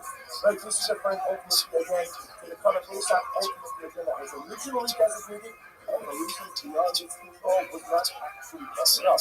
What do you do with it? So what do you do with it? You offer it up as a carbon from a defined category from which both sheep and cattle can be offered.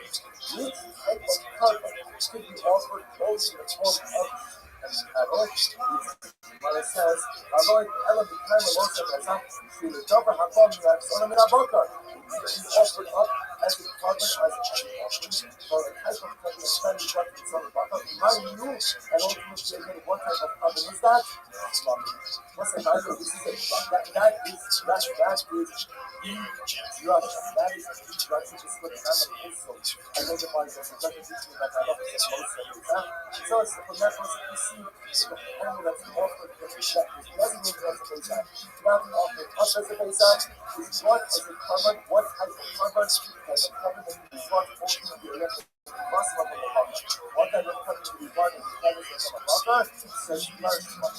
Ella, Rossi makes you listen. Very, very exciting. So, now it turns out that we have three secret, all that teach us the same thing. One of the three secret teaches us the same different brushes. All that teach us the same basic halacha, which is that if like most Pesach, it is offered up as a shmata. The shmata will say, so now the other shayla is, why when we teach brushes, listen.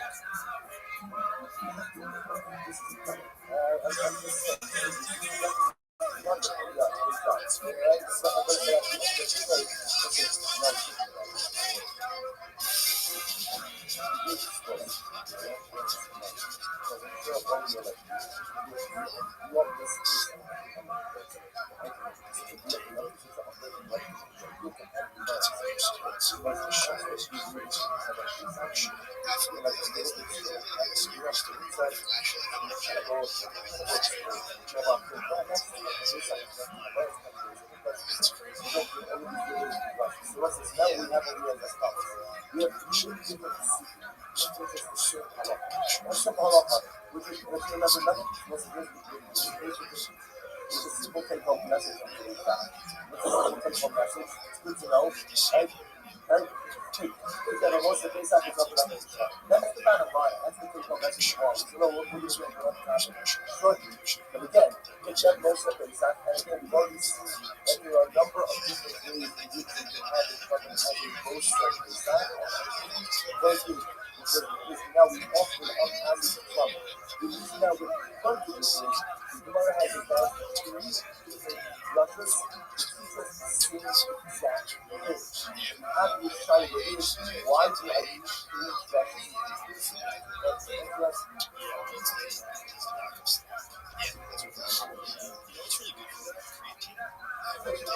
Here's the Gemara said, what's the top of class? Nice. The three rows, mango. Three rushes. What's the one to see about a piece of your what? Three rows, mango. You're again, it's covered Pesach because it is Pesach. Why? Because it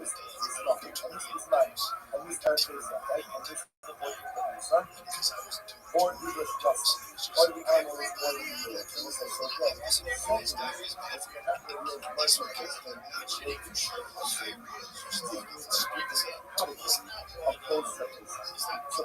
one possibility that an animal ultimately again that meets the woman is the window, or an animal that missed its biological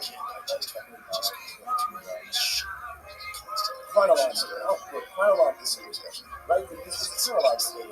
So we'll say that's why there's the most of it. The impersonal, we'll say second possibility.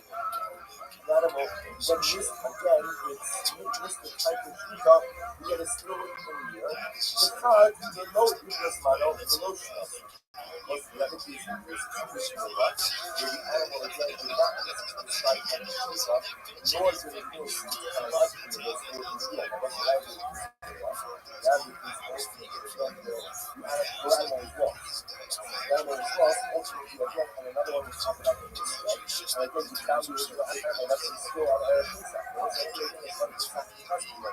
You don't go up with your kind of so it's the suggestion that each of the supposed to face which is Russian truth. So why do I need all of these? I'll tell you why. Because of that one and a half times, particularly in this one person, the idea that so each manner, I look at also the Shmasa is manner. With the animal, this both is both sacrificial, we don't have chronological. It's after a Pesach and the animal's more than a year old. You would see me Pesach with Gabba. I said, that's the case. The current Pesach becomes one of why? Good. Because it's totally different category. I mean, it's not as hard to do. And so again,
again, I've already offered up another covenant from start. You know, the original covenant is totally suitable for covenants, or when the original animal is no longer suitable, either because we put out, or because of this Sabbath, when I suggest this, we can call most of these out, what do you say? The original is offered up as a covenant. What's like, that is the Sabbath for the night, and I'm not see how it's just. You want to go back. I'm gonna not just marble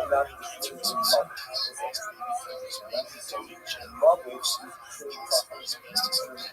And not saying the name of the bubble, I'm not talking about it. Contos is the shut of the shooting contos not.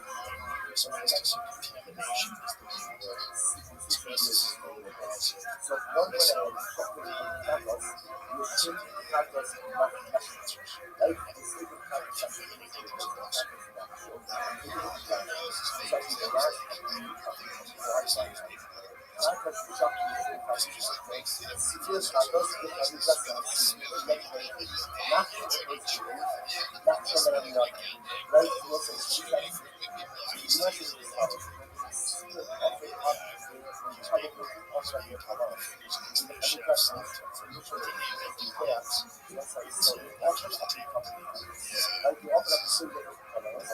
among those Kabbalah is a class of that so that it's proposed, not going to be the same. Because this is just part of the prescribed sacrificial order for the day, the offer of a covenant. Okay? No one did anything, like it wasn't going to propose and give them the practice. So this piece over here, I'm bringing my covenant practice. I did something, whatever it is, I'm bringing my covenant practice.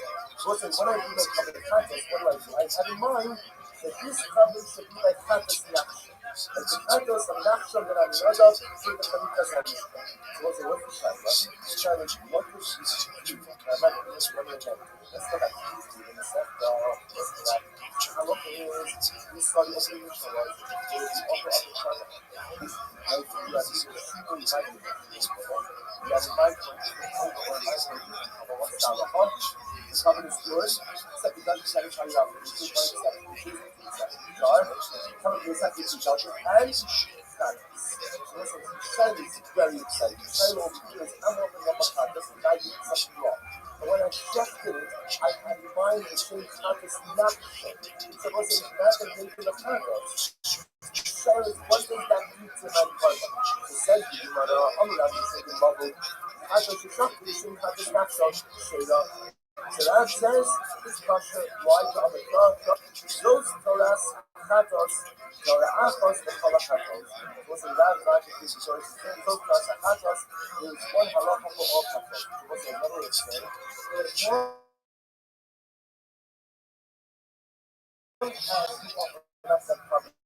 even if it's Chatos, not true. We offered it up with Chatos. Halacha might become a shit. It's actually beautiful, but last white line, admission in Polish. Wywoławiłem satysfakcję, kiedy wygląda swą kapola apel, kiedy satysfakcją znak poprawczą kapola, prawie wiedziane to jest gift. Because gift offering, nevertheless, what is this for? No sin. No shock is not about that. Because it's not said, he says, it's covenant special. Because it's one person who shuts the fact that you are mind for a practice. Even if it's one type of practice, as long as the kavana is the same in the practice family, the part of this practice was a lot of this practice and the action that I'm talking about was used as one street.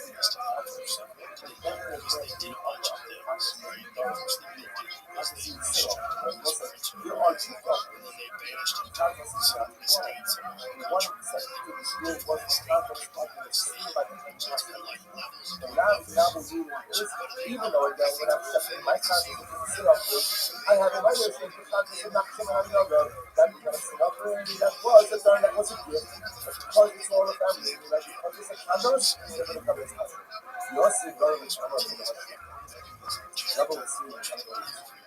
We see on the section, the destruction is when you see it over, how have a network to show each one of but only the Bible is says any all new offering, it's from making it to Shavuos Shabbos and the new offering of the way what you call it less peace. And this is less peace, which is the worst thing of the and occasion and speech of whatever you have from the shower. That's offered up and speech up with some that's offered up on the prayer and ultimately when the rest of the so say what's the halacha? Any income, right? Far, and that's what a beautiful offering was offered up shalom lishma. I said not for the sake of that particular mincha. Shilos, the mincha is touching, not only that, but only the buying and it satisfies the obligations of why I mean so watch this. The key she'in haminachos almost these ones. And also a mincha offering is not like other products. Why is that? Shakometz machbos v'shim machbos. Ma'aseh the broken aleshi machbos. What's in that? I should say there's a different types of other there's a machbos and there's a machbos. So that's a different things. Some speak about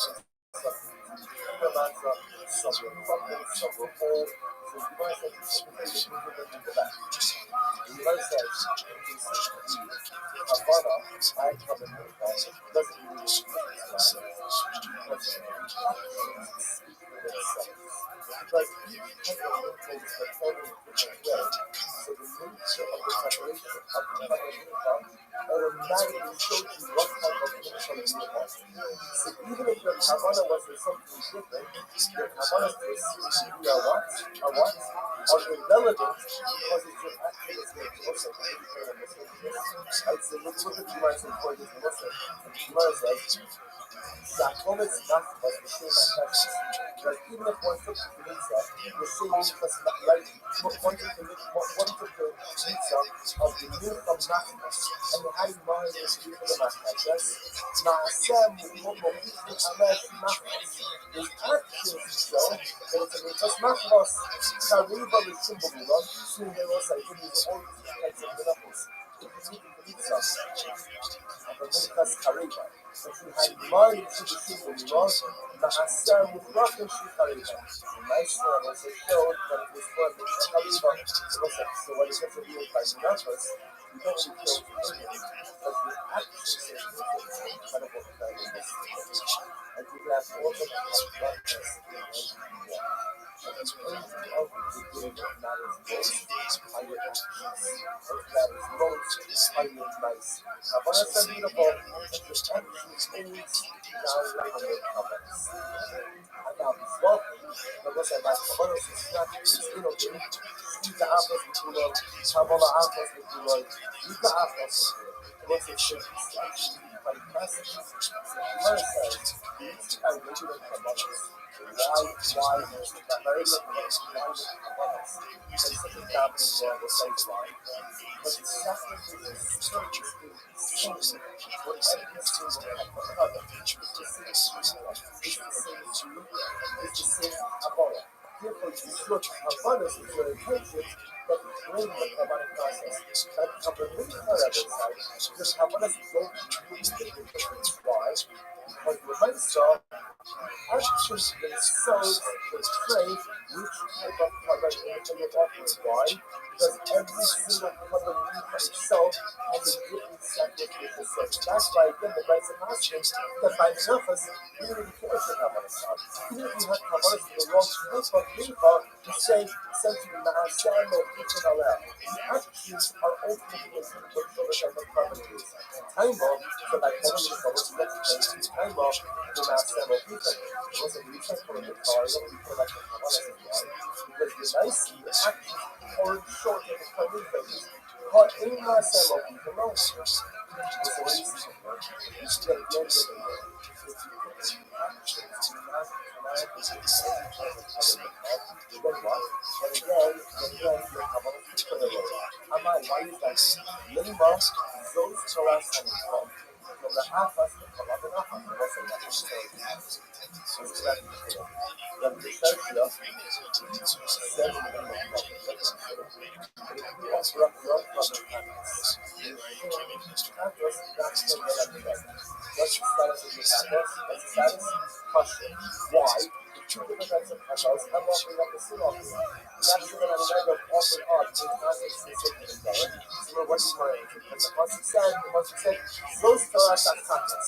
Right? Torah, Achos, B'chol Chatos. All in the family. All in the family. So as long as you open up the Chatos, that's about it. Not just my Chatos doesn't make a difference. All the Chatos family is good. Which is the right to use on the church, you have to understand. If I open up, I bring this box to the wrong place. Also, what's our the covenant is so good. Why is the covenant good? Why is the covenant good? This is why. Because Ma'aseh Moshiach Olam. The reason why the covenant is good is because at the end of the day, you have to show what type of covenant actually works. So we can infer from that is that if you actually sit there and say, well, covenant wrong, then your mindset is clear. Then why is that? Why do you think that's a person? So Torah Sanuchah, so just like Chatos, this is the Torah of the Mikvah, which shows what the Mikvah, that no matter what type of Mikvah you open it up for, the Halakha is what? The Mikvah should be precious. Listen, again,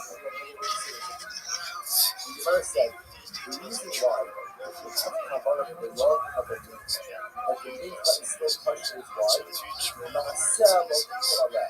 Because you see from the way you open up the Mikvah, what type of Mikvah it is. It tells you that all Kabbalah's Mikvah are the same process. And you had in mind in the wrong Kabbalah, then what? The Mikvah will be possible.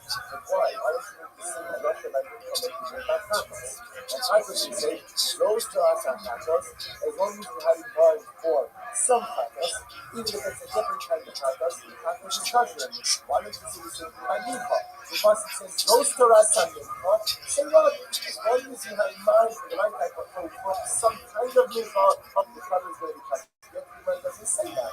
The Gemara says the only reason why it's called a Minifah with a broad mindset is kosher is because Ma'aseh Moshiach Olam. And we eat it how often. I know the Gemara says that you're going to use that to say. I'm going to the Bible. So when we see these words like that,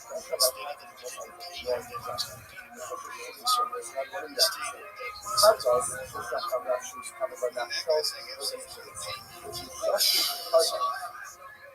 becoming Chatos. And we can make it like what? I think the Kabbalah is Chatos on that. That the action is what that says she's Kabbalah and you Shmuel Bible. Also, if you offer up a covenant Chatos with Shmuel Bible, offer it up under the roof, that's the action to those who do it. Straight up, also by discussion, I offer up, I want to do it, I do it, so I'm not going to show it. So I'm going ahead, not so many minutes, I'm going to offer up a covenant Chatos, then not so many others. So what's that about? The covenant Chatos is covenant. Why? In part of the instance, because ultimately again, there's no part of the instance. What is that? In part of the instance. Still up, we'll continue to pay the way to come back with us. I never did the rest of the class. There was an interesting dress that we saw about covenant Chatos. Only one that's truly vital. Only the problem by covenant Chatos is when you see a vitamin that has in mind someone who requires Chatos just like others. But if I go ahead and I have in mind that I'm checking this covenant Chatos for you guys, that you're going to not hide the Chatos, and again, when somebody goes, you need to about Chatos, that's not forcing you about it. So it's much suggesting that again, I'm always loving, it's one was loving, it's one was loving, now we've got so God's not with them for the reason. I check my covenant Chatos, and I have in mind that if you do the same natural that I'm another, then what's like the covenant Chatos? That's not totally true by it. Why is that not totally true? But I will say why? Why? Because again, because not something I'm another today, and therefore it's not higher. It's not higher than covenant Chatos. And the only time it's truly violent by Chatos is when I have in mind for someone else who's somebody who is kind in coming contact as well. So this is Sarah, you were the name of this Bahama. So why you want to do that from another? So he would become unique.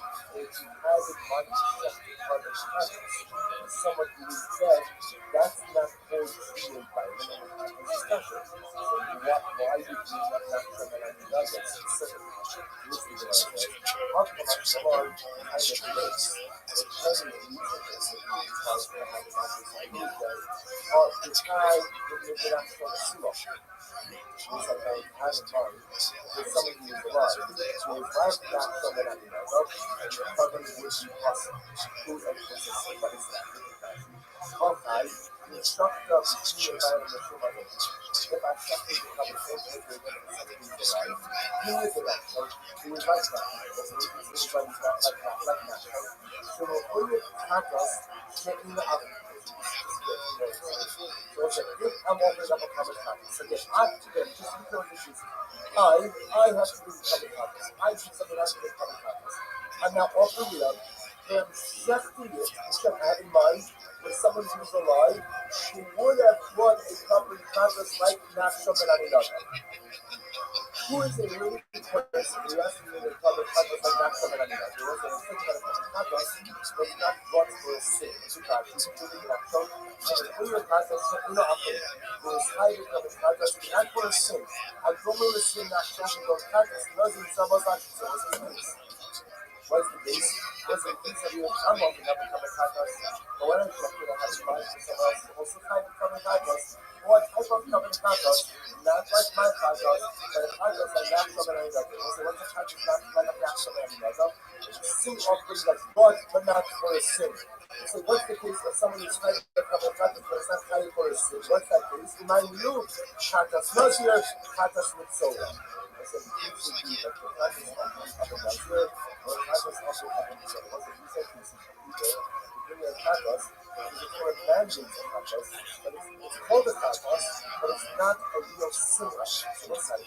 What God sees to be sinning is as follows. If I go ahead and check in my practice, I have in mind that it should be the same, the common group. Well, what kind of practice is Reuben after him? Reuben is a Nazir, or was a Nazir. Reuben was in Soda. And he's proving that he has a feeling for a practice of him as well. Also, that practice is still used to that's the one second.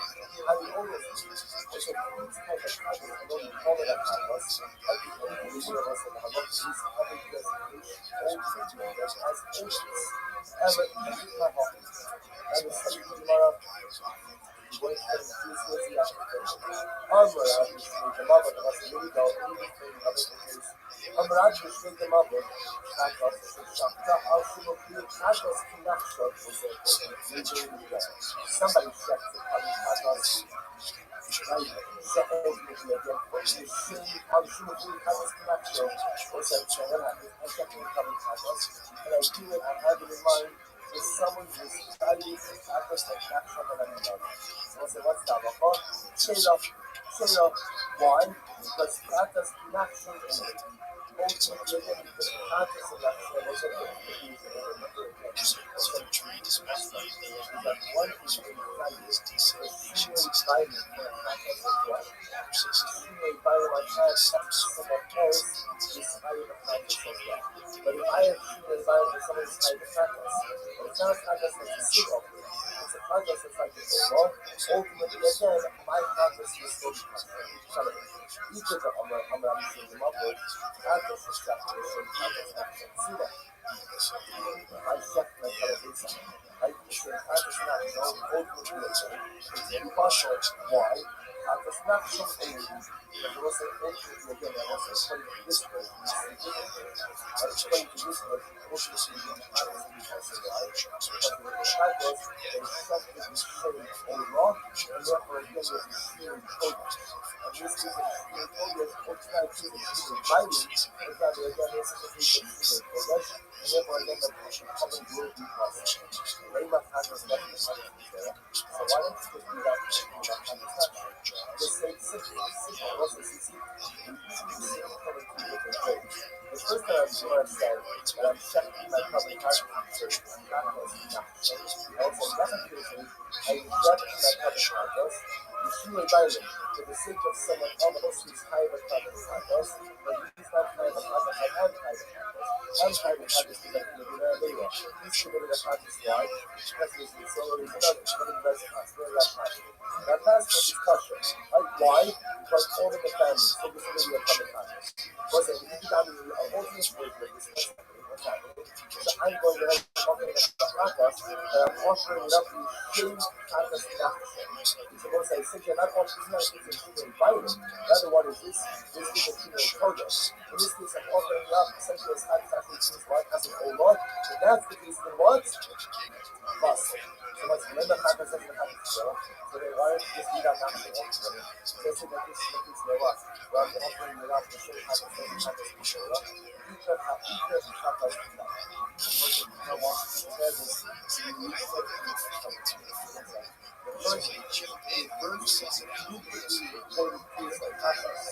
were offered up by the individual was the time of production of the left.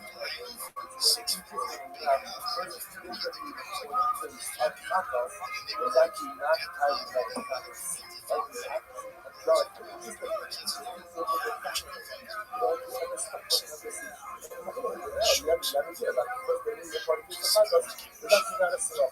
judge. It's just a coming out. So what's that? So again, so this just first of all, it appears that God's original creation is also passion by his scholars. So you have two pieces of this ultimately this is an American made. And I have in mind that I'm checking my conscience. And I have in mind that I'm checking this to shame and covenant with action. What I'm doing over here is I have in mind that I'm checking this to show the type of karma that not someone of the other that Matthias will be possible. So that's the reason for this one. Opening up a conscience ultimately again for the sake of the over, which will not work. But on the other hand, I'm checking that covenant practice. And I'm checking mind that I'm checking it to save someone else who has to live in the purpose like the kindness of the doctor. I do what? Like the covenant of the kindness of the nurse and compensation sailor, we will feel like I look for an exercise to come in with the doctor, because that's the environment. But that environment is also opening up the conscience of us, and it's one of the practices that appears in the community. Come around. Not just spiritual practice and practice that. That's what it is. Like you said, what happens? I have to bring some practice because I need to. And when I go ahead and I offer up the practice, I have in mind that it should be a practice for the sin of the sin love. So remember, still a practice, but a practice for the sin practice. So what's that? So two of the sins of practice is the sin practice, the sin practice, and the covenant sin. So I love this practice. Practice is the practice. Because why? You know, again, like Kabbalah is the law of the practice. And Kabbalah is the law of violation. The soul never found the practice. However, the soul practice does the soul practice the sort of pseudo. What's up with that? I have in mind, they just said before. If I had no exception practice, but I'm checking my practice, the soul practice rather than the soul practice, so right? Then the covenant will be possible. I must be just a piece of shooting. Because any over, and also ultimately, again, these Kabbalos have the status of the only status of the practice. But it wasn't just people like this. Why you know, practice is something that now it was so limited. What happens is that I'm bringing my covenant practice. And what happens? I checked. So I went ahead and I did it. So I'm doing the practice for the sake of freedom. I went ahead and I did some practice. And I checked it. I had in mind that it should be a practice. The same practice to must be done to the practice. For the sake of one, we enter into the base of the first individual purity, or because of one let's say sacrificial items, even state the purity of the what's that? What's this status now? What's this? So also, you see, so now, this is a case where I'm going to make hands, and I'll bring up a couple of practice, but for a different practice, that's what I said, I will kill it. Now I'm going ahead and opening up the cover. The shapes must be what's that? Mia Paris Samosa, also this that is still in Paris. There's a sin Paris, right? So again, whether you go ahead and you eat it, or you enter into the sin of Paris, the sin Paris, and if I can tell you, or if I get into Paris, the Lord, or Joma, ain't a who of them. So like this. Right? That is a common thing that we know. So because it's an old of the old media that it's similar. The back of the last so that is that we have who are the cost. Was it ultimately again these cameras ultimately again will be cost right? Night time was the first one, right? Night time the shopper was on the Santos, the still also was the one for the context ultimately against the culture, the context has to be kept for the sake of that particular. It was like, and I love when I said happens in any words with others specifically focused specifically that. I'm not gonna ask you that I'm going to so you might say, why you gotta hate and that's the shooter. I'm gonna make I know you shoot by the master law. So I said, I'm not love is not going to say that she is right. And this is how you go. I'll be messing with I'm a lover. Can't us let chapter on the free down. The canvas of this book. Siva. So love is not with his heart. But if someone, if I went ahead and I decided to the cover and I was listening but what happens? I just for the sake of someone who sees love, or for the sake of someone who worship idolatry, some Siva. What's that now? Okay, it's also you should have put the context and also the context of Shayla. Shayla also is someone ultimately again who was decided ultimately again from that special context Shayla. Ultimately, the culture is by your happy by and what's the love is concept as follows. Context here to Shakta, you should have put the context between us and the connection now. What happened ultimately again? I'm being the but I separated the event for someone who ultimately again was entering this ambition as what's not up? We are here in Paris, Vanessa, using the city kind of Paris. Just as the person who is doing this kind of thing. Or Dilma is the book of it. Or do you say no? So therefore, I'm not going to mention that again. It's not how warm like this. Oh, Dilma, I'm sorry. Come on, so since it's high price, since it's high price, ultimately the commission, look at the same commission, look at the negotiation. I know that since too much discussion of production is high price, anything again. Since too much discussion of production is a part of all of the oil. Therefore, it's not similar enough to my only practical consumption of the rest, which is my size.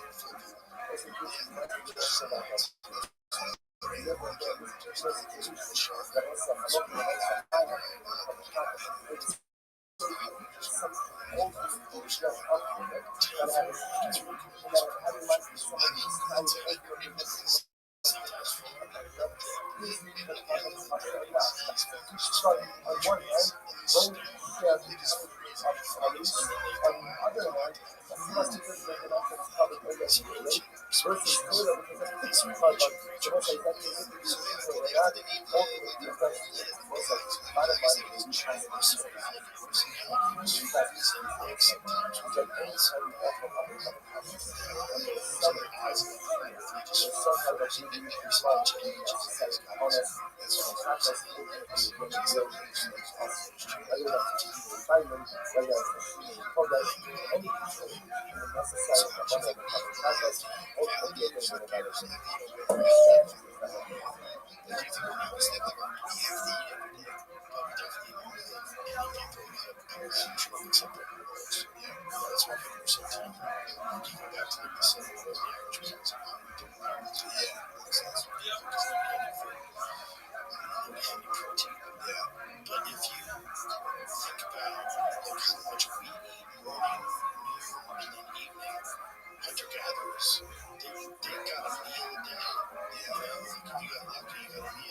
as much as you could because there's no way to preserve it.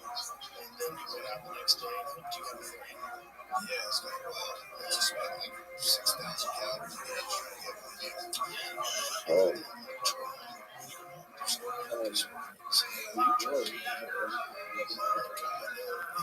Mexico.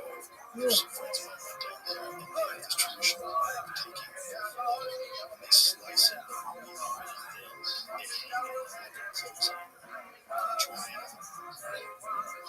Today I had to figure out how to draw this stuff because there's no fucking horrible it must have been refrigeration. Sucks. All right, so we'll say good morning, and good luck. A great physical sport Hashem to be able to begin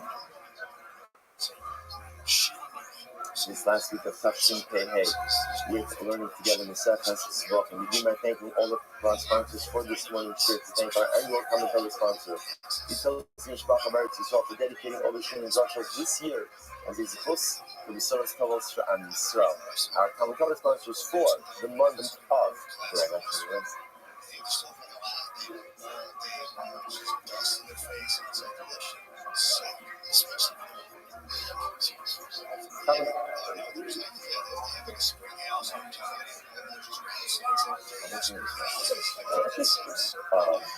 Hello,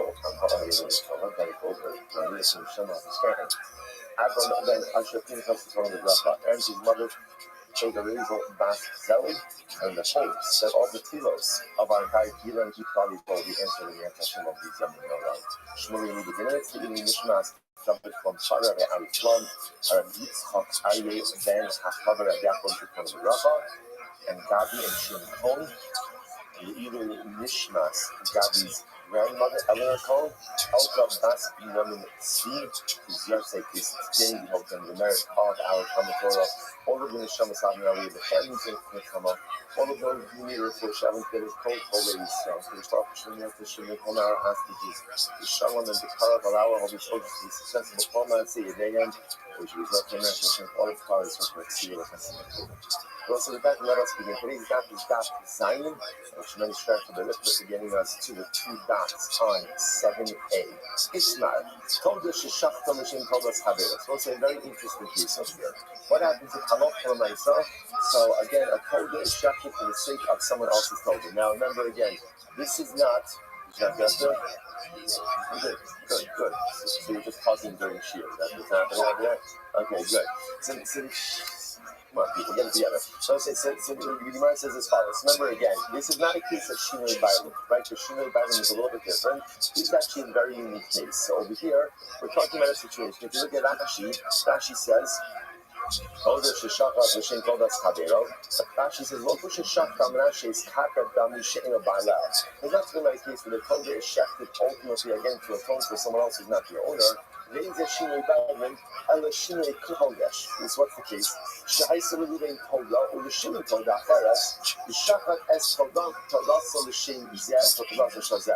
what's a very interesting case? In this case over here, both Reuben and Shimon are chayiv a carbon toga. Told is just the example. The actual covenant itself is not going to be all that important. So the idea of both Reuben and Shimon are chayiv a carbon toga, and what ends up happening over here is that Reuben, then they call him shechting Reuben's toga.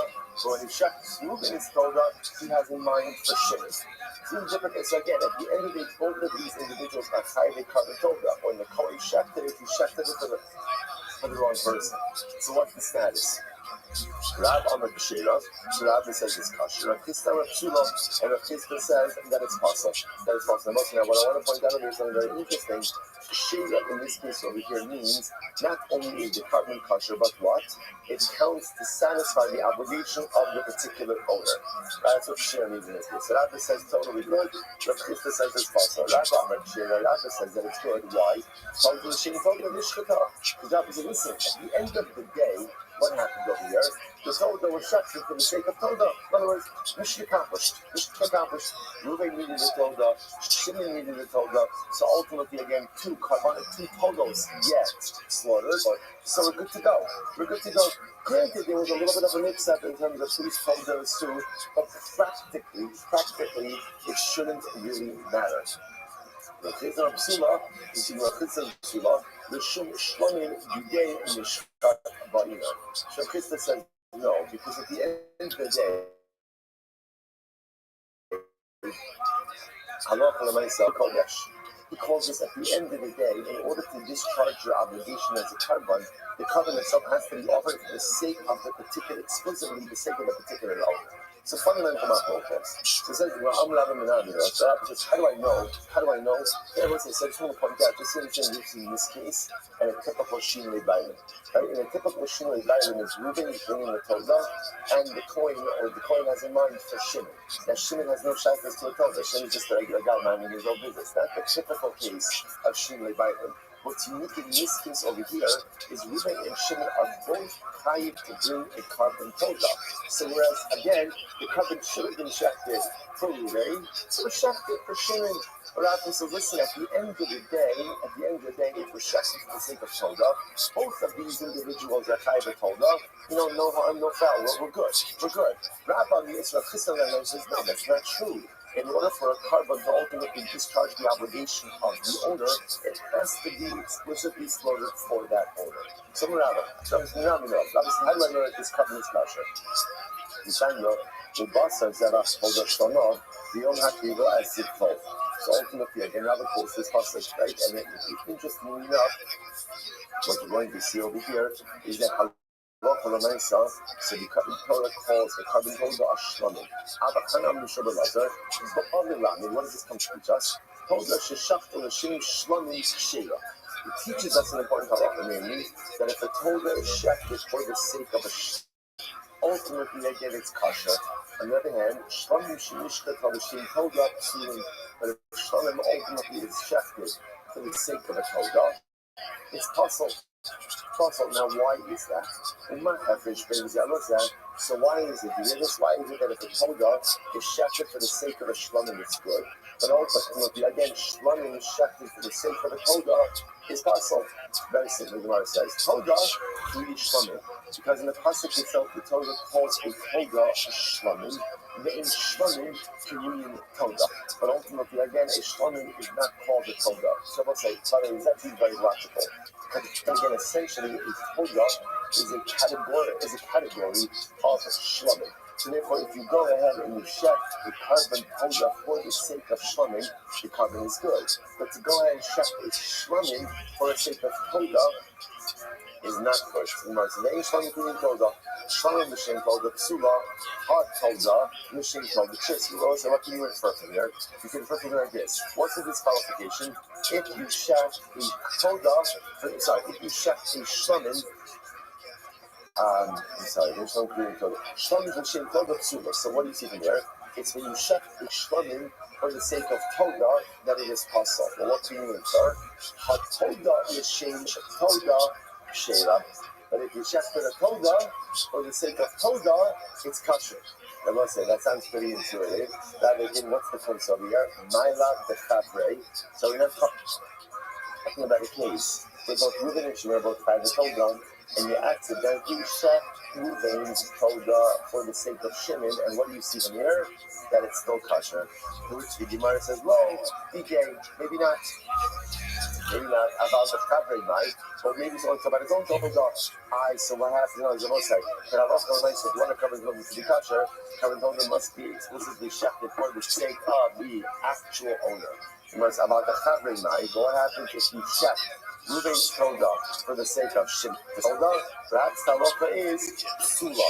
So here, Rabbi wants to bring this full proof, right? Rabbi wants to show that it's only dafka when you shaft a shlamim for the sake of Torah that it's possible. But if you were to shaft a Torah for the sake of Torah, so to speak, then it's kosher. What's the case of Torah for the sake of Torah? It must be Reuben's Torah for the sake of Shimon, both the chayv Torah. That's going to be kosher. Which Gemara says, no. Who says? Who says? Maybe the halacha actually is that at the end of the day, when you shaft, one person told the another told the ultimately again it's possible.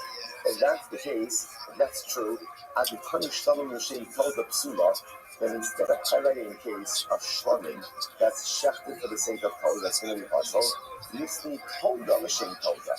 You even make a good finish. Because once I say that even when you shaft Torah for the sake of Torah, what's the case of Torah for the sake of Torah? I shaft Reuben's Torah for the sake of Shimon's Torah. Say that case is possible. And if that's going to be possible, then what? The culture can shlamim l'shem toda.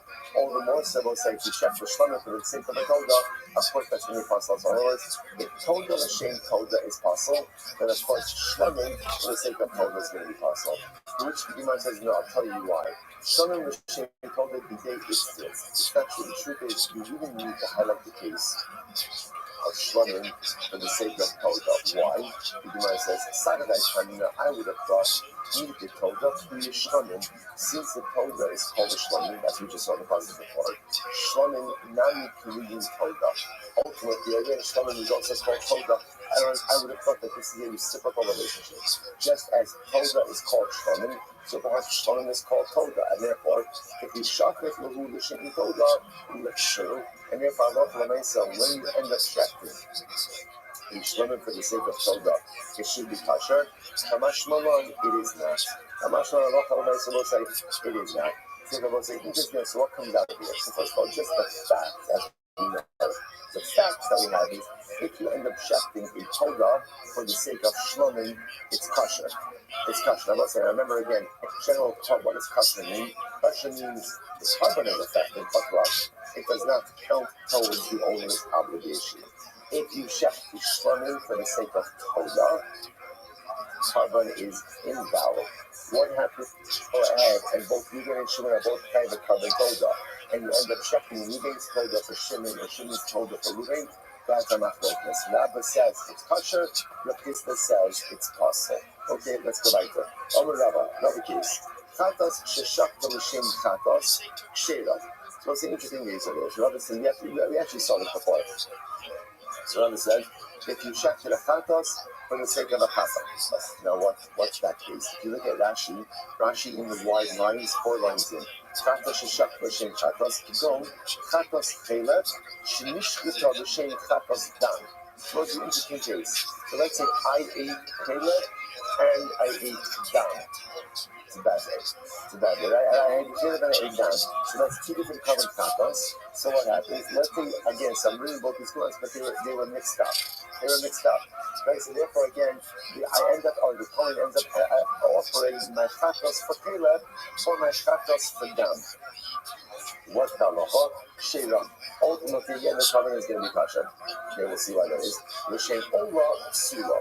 But interestingly enough, if my chatos is offered up for the sake of an ola, it's possible. Most of you already saw this in Friday's that, right? Because the Gemara quoted a pasuk, chatos tu.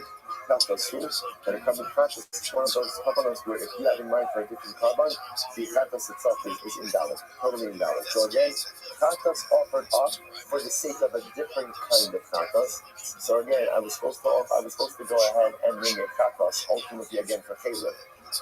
But the Kohen has in mind for dam, ultimately the carbon is going to be good. But chatos l'shem ola, the chatos is going to be invalid. He says the Gemara, my time was the reason. The shakat also lachatos amrachmano. Ultimately, because the pasuk says the shakat also lachatos. That's why because chatos has to have explicit intent.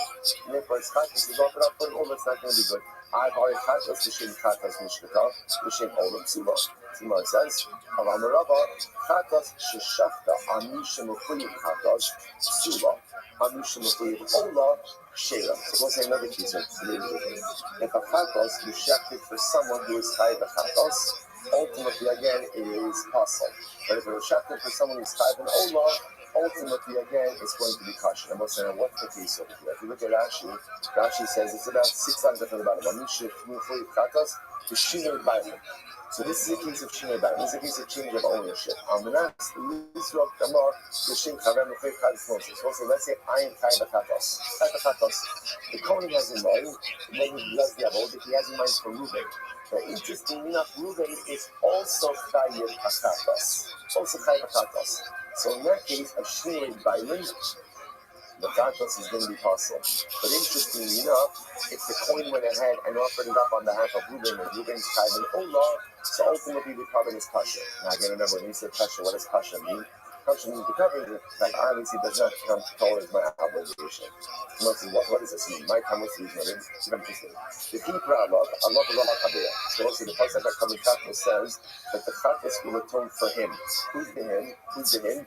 The actual owner, and not for my fellow. Now, Gemara Dashes, when does the Chatas only work for me and for no one else? When my friend is like me. When is my friend like me? The Gemara says, this is very interesting. When my friend is kind of a Chatas like me, so ultimately, again, my Chatas will not work for him and will be possible. But however, if my friend has a different level of liability than me, then although the covenant will not atone for me, but the covenant itself will still be kosher. Fascinating reading. Rabbi says,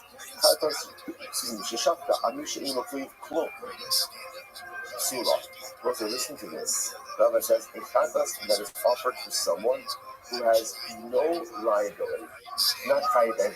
First of all, say, introduce me to this guy. Right? I want to meet this fellow. Right? I'm gonna call him Rabbi. Right? I'll happy to carry his stuff to that house. Right? In other words, can you imagine such a yid like this that exists? So ultimately, the Gemara says, so Rabbi says, so someone who ultimately, again, for someone who has zero liability, what's the halacha? Psula, the chatas is possible. Why is that? Why? No such thing. No such thing. That's what the chapter on that. Ultimately, again, on someone who has zero liability, such a chatas is possible because there's no such thing. There's no such thing as a person who will say, okay, if I'm good enough to haven't violated any of theirs, I for sure going ahead and in the battle and I say, Mama Rabba, chatas in the chatas are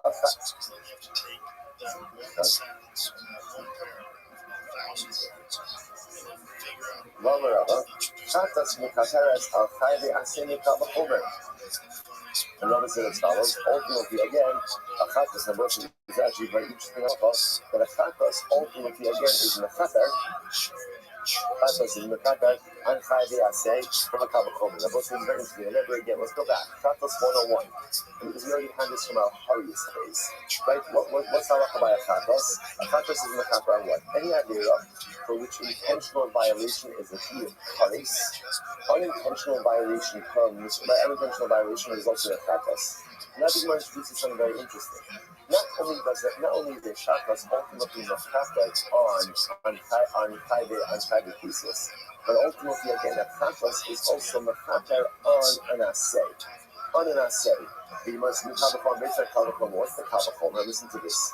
If a chatas is mechaper ultimately again for chayve then so that's a very interesting idea. If a chatas is powerful enough to be mechaper, then you don't worry about it.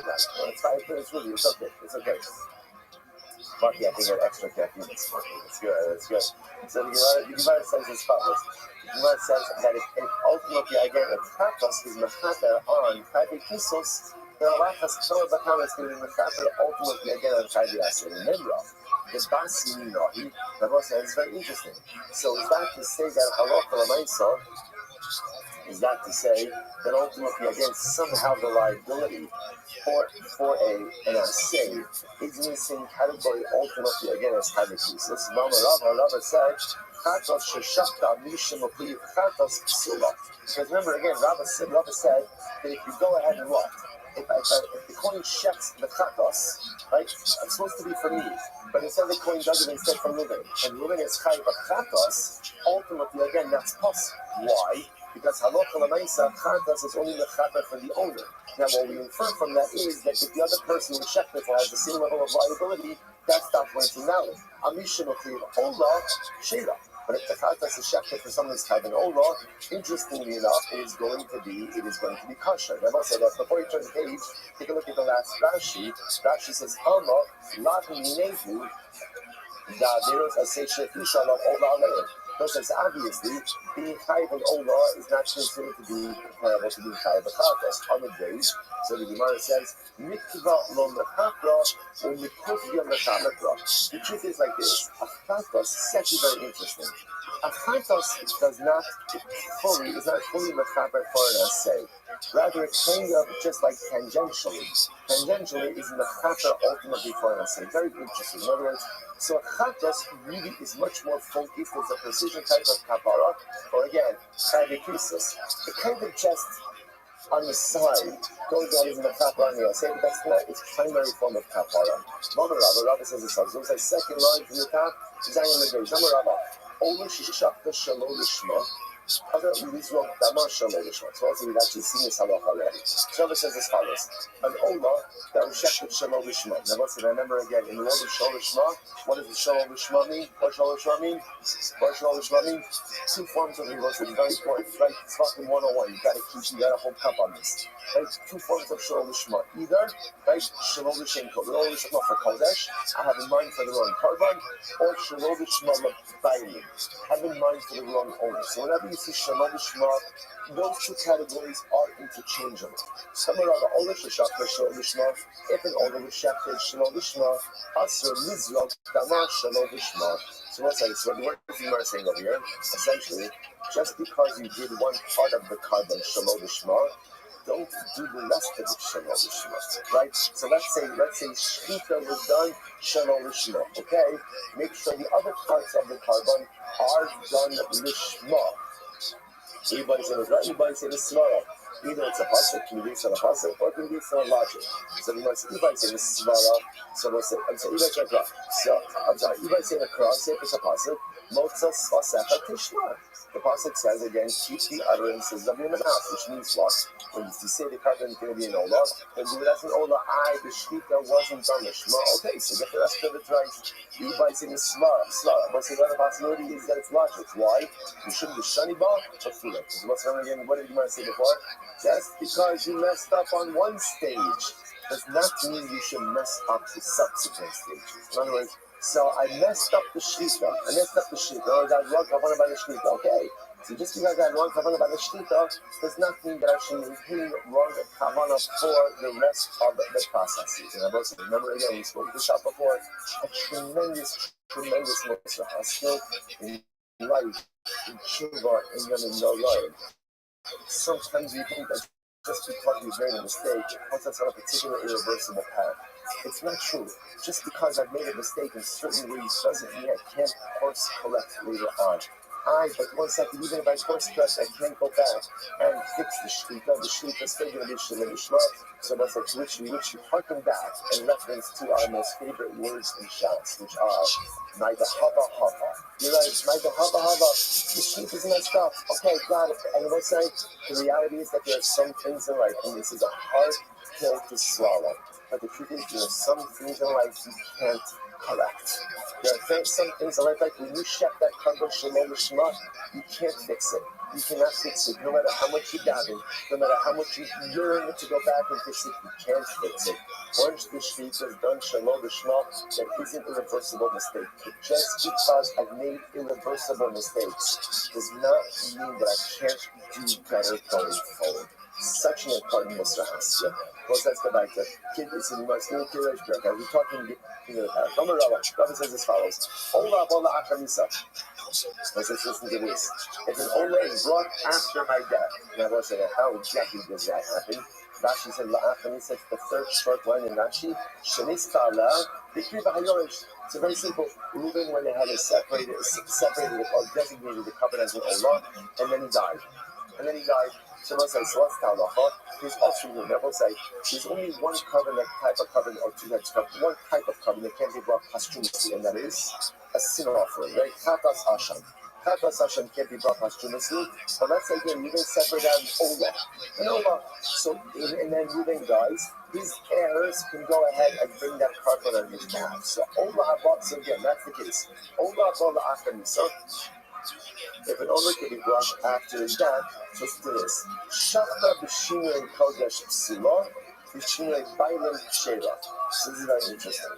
If the carbon was shafted with Shinoi Kodesh, what's Shinoi Kodesh? So the Kohen had in mind for a Kodah, right? Or for a Shlomim, or for a Chatos. Get him up something else, so that's the Lord says that it's Shinoi Kodesh, ultimately again it's custom. But what's an interesting Rashi says that the Psula means well also the Tzarech Hayon Shahavi Acheres.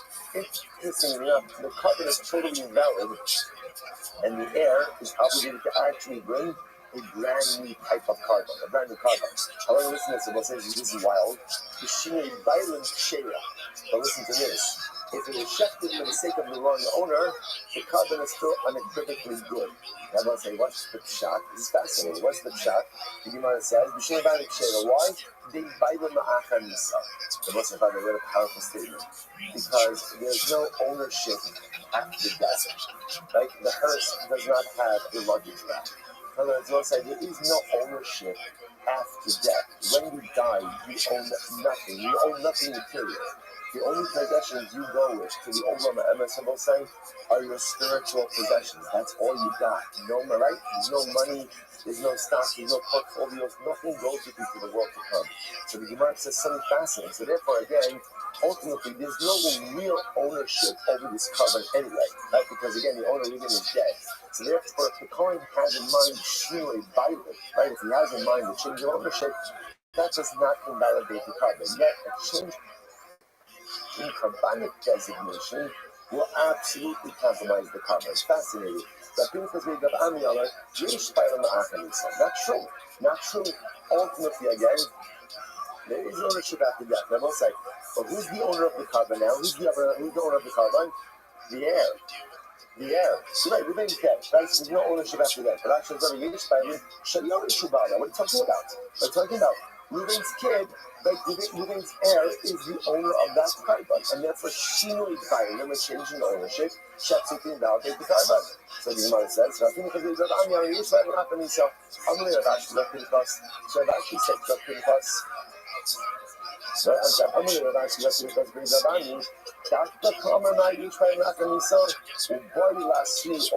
said, so Rashi, when you say that ultimately again, when you say that there is Yesh Bailim La'achar Nisa, so are you saying like literally that the Yorish, that the heir becomes the owner? So to the point that if the Kohen had a dash of Shinoi Bailim had in mind for someone else, that the heir himself would be obligated to bring a new carbon? Is that literally what you're saying? Right? All that we see, right? Or maybe no, right? Maybe it's not literal, but rather what do you mean? Maybe what you mean is as follows: that halacha l'maisa means like this: that the heir is considered to be the owner in that halacha l'maisa. If the heir himself has certain averos, specifically part of the commandments that he transgressed, ultimately, again, this owner that is being brought could atone for it. In other words, but not that he's the literal owner, it's just that he has the ability, so to speak, to be a quasi-owner in that this carbon can atone for him. So which one do you mean? So what says here, the Shadow Rashi says, so Rashi literally says that the heir becomes the owner.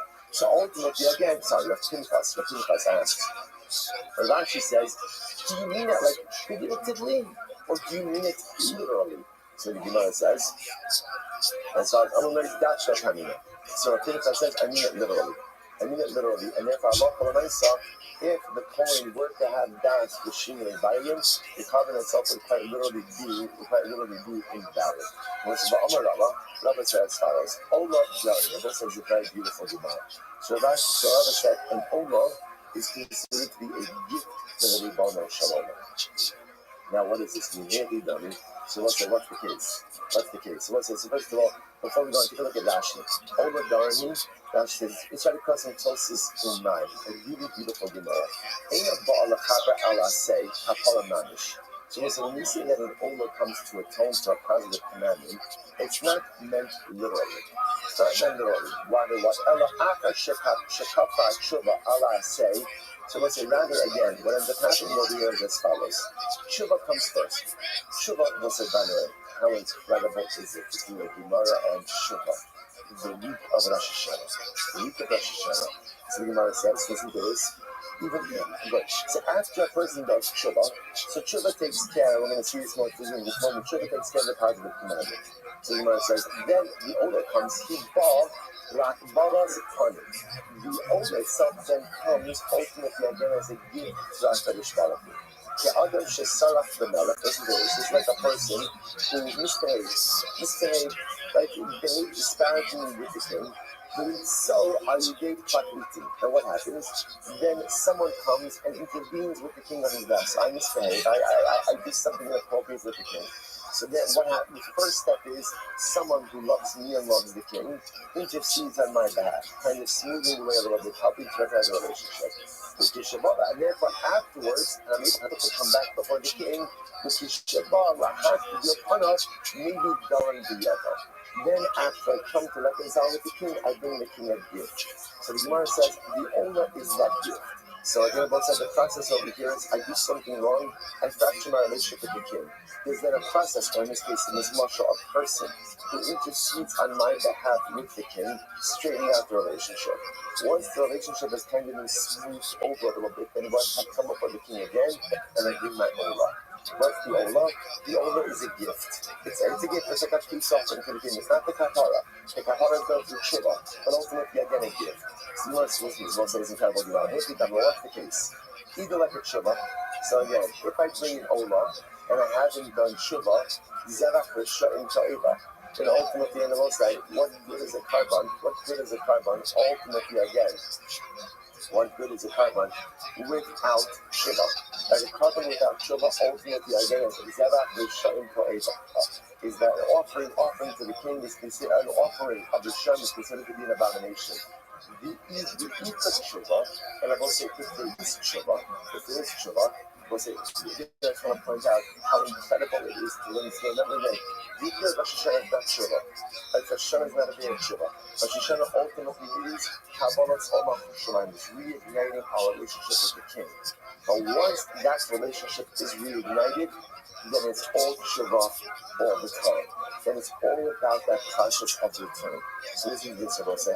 So the Gemara says, Hatanya, we learned. Look how beautiful this is. This is actually the Rabbi and the Tshuva also, first paragraph. Avra a mitzvah saseh, shabishad, rozaz, misham, acham, ochanema. So what's I love for myself? A person violated a positive commandment. So I didn't put on tefillin one day. That's an example of a positive commandment, right? The person didn't put tzitzis on their garment. An example of positive commandment. What's that law? Ultimately, again, if I do tshuva, tshuva has the ability to go ahead and tshuva has the ability to return to the Muslim of Lashon. The Gemara is very interesting. Person violated an essay. What's Lashon over here? Eino lo zaz misham. Don't move from there. Ultimately, again, until you are forgiven. And let's say the Lashon of lo zaz misham means what? If you want something in life, you have to stay in place and work at it until you get it. Like, what's our greatest challenge, right? So often what we do is we want something, we put in a little bit of effort, and then we'll say, what happens? We lose interest. On to the next thing. And then we wonder why it is that our life is filled with half-started projects, half-started initiatives, half-fulfilled dreams that never really materialize. Why? Because we results. Because we moved on. It lost its new dream smell that we initiated smell and we just moved on to the next thing. Halacha myself. If you said, Rabbi small that is, if you don't mind, please put it beside it. And anyway, I said again, I'm not important, but just put it beside it. So the Maisa again, what's incredible to note is halacha myself, you have to go ahead, and if you want something out of life, don't move until it materializes. Eino zaz misham. Say, I'm going to accomplish this, I'm going to do this, I'm going to make this happen, and really, I'm not moving from here until it gets done.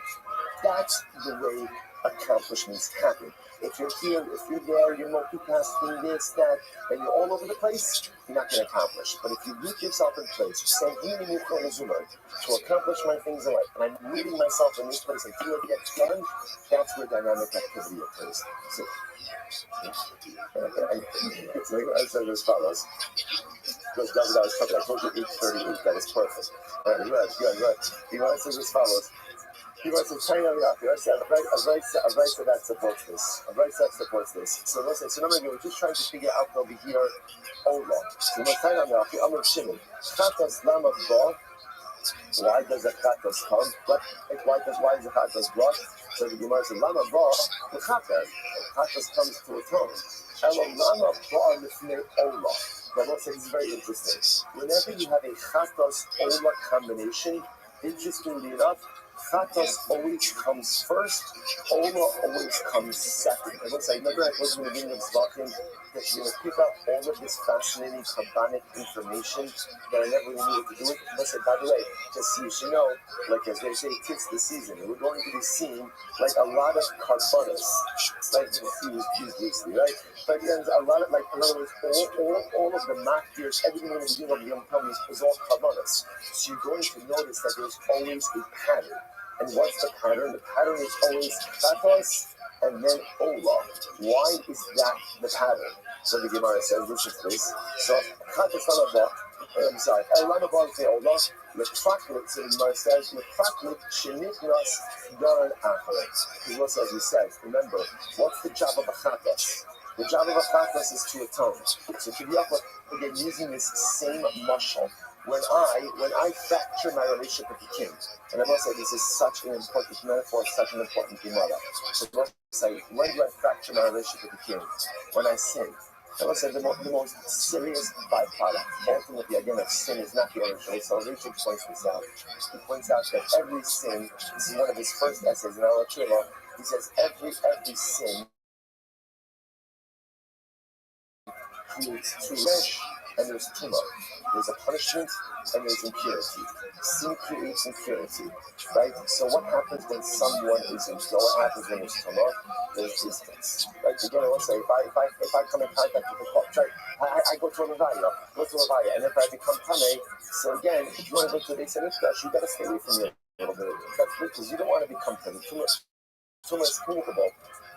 When you become tameh, so one of the greatest byproducts of sin, we often call this on onesh, as punishment. But the real negative byproduct of sin is that it creates a distance, it fractures the relationship between myself and God. I will say, it's like in any kind, like whenever you do something in a human relationship, sometimes we do things, and what we do is we put a distance between ourselves and people that we love because of things that we've done, right? You say something not nice to your wife, you do something not nice to your wife. So what happens? Now there's a distance, and that distance itself is painful. So let's say when we sin, we create a distance between ourselves and our Kodesh Baruch Hu. Yes, is there onesh, there's punishment. Yes, every sin carries with it punishment. I'm going to tell you something. Punishment is the easy part to deal with. Kodesh Baruch Hu is ready to forgive as long as we're sincere. It's easy to wipe out punishment. To bridge the distance, that's the hard part of tshuva. So ultimately, says the Gemara, what happens when I sin? There's a distance. Karban chatos is the atonement. That's how we bridge the gap. That's how ultimately, again, I have the ability to come before God. And then once I come before, now that the relationship, so to speak, has been reinstated, still not been reinstated, then comes my Ola. The Ola is the gift. So I'm here, and I'm ready to reinstate. But I will say, but remember again, karbanos are not hocus pocus. Even a carbon only works how? With tshuva. Right? A carbon without tshuva is an empty offering, is an empty gift. It's an empty gift. Right? You'll say, you know the carbon like tshuva, can you imagine for a moment?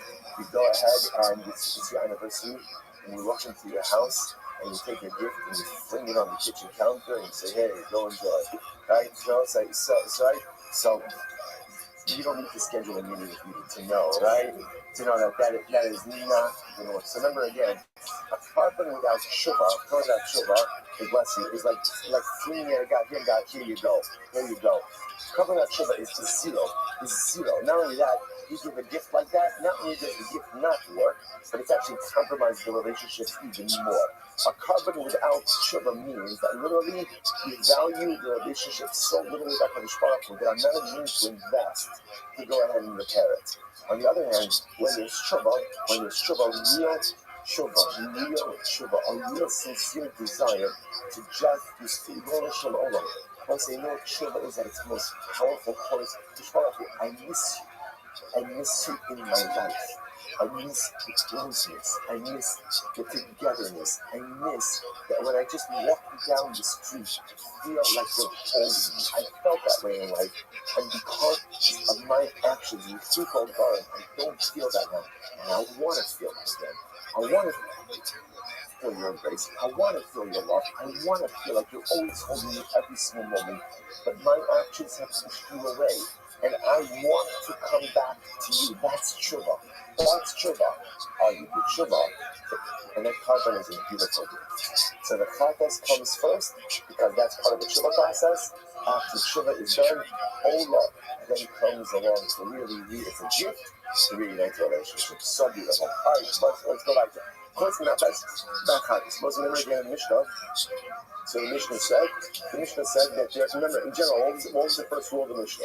What was the first rule of the Mishnah? That if you go ahead and you offer up a common shalom lishma, like you offer up a shlomim for the sake of a toga, right? Or an olah for the sake of a shlomim. What's halacha? Common discussion, but doesn't count for the owner. There are two exceptions to that rule.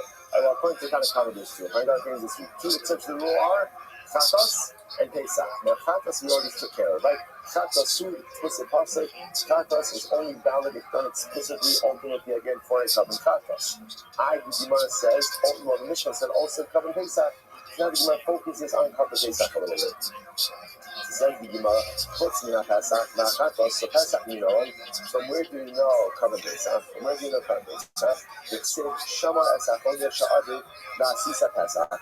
Ultimately, again, the Gemara says, literally, keep or guard the Chodesh Sha'adu, Na'asisa Pesach, and you will go ahead and do the common Pesach. So what do you learn from here? Shiv Kol Asiyos L'Shem Pesach. All of your dealings, right? All of your dealings, everything you do, ultimately again should be for the sake of common Pesach. So that's the concept. Shamar, Eschodesh Sha'avid, Na'asisa Pesach. All of your seals, all of your dealings, all of your actions should be for the sake of common Pesach. Ashkechon Shinui Kodesh. Okay, it's like teaching Shinui Kodesh in nowadays of Pesach. Shinui Bailing, but how do you know about the change of ownership? That say that Martin Zebach Pesach. Pasuk says, you shall say, it is Zebach Pesach. Shebei Zricha l'Shem Pesach. Teaches me that the offering must be done l'Shem Pesach. Now, in Eno in the Shinui Kodesh, if I don't need this to teach me Shinui Kodesh, because remember again, we just learned that Shinui Kodesh from where? Shama es Kodesh Aviva Sisa Pesach. So therefore again, Tinehu, Le'inu Shinui Bailing. Ultimately, I use it to teach me Shinui Bailing. Incredible. Sa'ashkechon mitzvah. Now in the Chatila, Kavan Pesach has to be offered out for Kavan Pesach and for the designated owner. La'akiv minora. How do I know that if you didn't do this, the Kavan itself is compromised? Because the Pasuk says, the Pesach Hashem Elokecha. The Pasuk says you shall offer up the Pesach for Hashem your God. Meaning that if it's not done for the sake of Pesach, ultimately again it's not going to be good. Masker for Rav Safra is one side. Hi, does that phrase come to teach us those three Kuba? The Gemara says, Hi, you bothering the kid Rav Nachman. And we'll say, ultimately again, this is needed for Rav Nachman. What did Rav Nachman say? Rav Nachman or Rav Alavua, Minayin Moshe, that's actually covered Shlomin. So it's very interesting. How do you know that if you have a leftover Kavan Pesach, it's offered up as a Shlomin? And what's the piece of a leftover Kavan Pesach?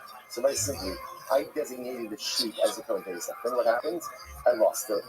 I replaced it with another animal. I forget replacing the animal up, and then what happens? Hashavas Amida, I found my original Kavan Pesach. So what happens with that animal? That animal is offered up as a shlomin. How do you know? This Shneimar is Avach the Pesach, Hashem Elokecha, Son Ubakar. You shall offer up the Pesach for Hashem your God, Son Ubakar, sheep and cattle. I will say, here's the problem with that. You can't do Kavan Pesach from cattle. Kavan Pesach only comes in from sheep and goats. What's going on here? What do you see from here? And here you see, let's say, if you have we call this a leftover Kavan Pesach. Which understand the case, you offer it up for the type of carbon that can normally be brought from sheep or from cattle. What's the type of carbon that can normally be brought from sheep and cattle? Ma'inu, shlamim, ultimately a carbon shlamim. So that's how I need that pasuk for. Safra, Mizadak, the Pesach. the Chidra Nachman, ultimately against Rav Sachar, says that the redaction of the Zavach, the Pesach like Rav Nachman, Shama es Chodesh Sha'avid, the Shama teaches me that what? The mitzvah b'shinui kodesh, that teaches me ultimately again, that Allah Ta'ala l'chatchila, you have to have the right kavanah for the right carbon. V'amartem Zavach Pesach, the shinui b'ayla l'mitzvah. Zavach Pesach teaches me that l'chatchila, that's the offer for the right owner. So let's say, now I know that l'chatchila, Chama Pesach has to be offered for the designated carbon and the designated owners. But how do I know that if I fail to have the right kavanas, that the carbon is invalid? How do I know that? Which the Gemara says one word. Who? Who? We'll say whenever you see the word who is always action b'havyaso yeh. It has to remain in that state. La'akev bein lahacha bein lahacha. Who teaches me that halacha l'maisa? It is not just l'chatchila that you have to have in mind for the carbon, and not just l'chatchila that you have to have in mind for the bailim, but rather again, failure to have those right kabbalas ultimately fundamentally compromises the effectiveness of the carbon. The Ashkefan, ultimately again Zvicha. So again, let's say halacha l'maisa, ultimately again Zvicha, that Shita, Sha'avodas Minalan. How do I know about other avodas as well? Holo the gully. Once it reveals it in one, then ultimately we apply that to others. Rashi says, Holo the gully law, Elos avodos Minalan. It's it. Zos haTorah the Ola Mincha. Ultimately, and he says, this is the pasuk the Ola. This is the Torah for Ola Mincha. The Tanya, Yom Savosos Bnei Yisrael, Lahakiv as Kavanayim, Zed Bechar u'Maisur Pesach. The Kishu HaKasav L'Shlonim. The Torah ultimately again compares all of these kabbalas, namely Pesach, to Shlonim. How so? Mash Shlonim, Ein B'Shinui Kodesh, Ein B'Shinui Bailim, Ba'inon, the Mitzvah. So just like by Shlonim, you have to have in mind right owners, like the right kabbalic designation. This is what Chatchila. Kol Bein Shinui Kodesh, Bein Shinui Bailim, the Mitzvah. Ultimately, so to all of these other kabbalas, we're focusing on Pesach, on the Chatchila, you have to have in mind for the right owner and for the right kabbalic designation. Uke Shlonim, Mashlonim bein Zvicha bein Sharavodos lo chalakta b'hem l'mitzvah. Pesach lo kol bein Zvicha l'Sharavodos like la'akim. Ultimately, again, so it's just like by Shlonim. Once we see that the need for the Shema is for all of the avodos, so to by Pesach, the need for all of the avodos, the need for the Shabbat also the avodos as well. So the Gemara says, ultimately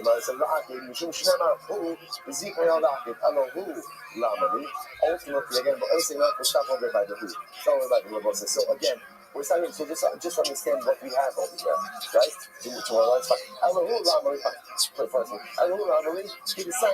Ne'emar b'Pesach hu b'shchita la'akev, aval asham lo ne'emar hu el la'akav karasim or el negative to you guys. Now the Gemara says like this. It says by Pesach hu. Remember again, what do we use the hu by Pesach for? Hu b'havyaso yeh, which teaches us that the need for right carbonic designation as well as the need ultimately again for right carbonic designation is not only l'chastila, but rather what? Is la'akiv. If you don't have it, it compromises the cover. And interestingly enough, the Gemara says about Asham lo ne'emar bo hu alaka tasinur. By Asham, it only says the hu after the offering of, or after the burning of the limbs.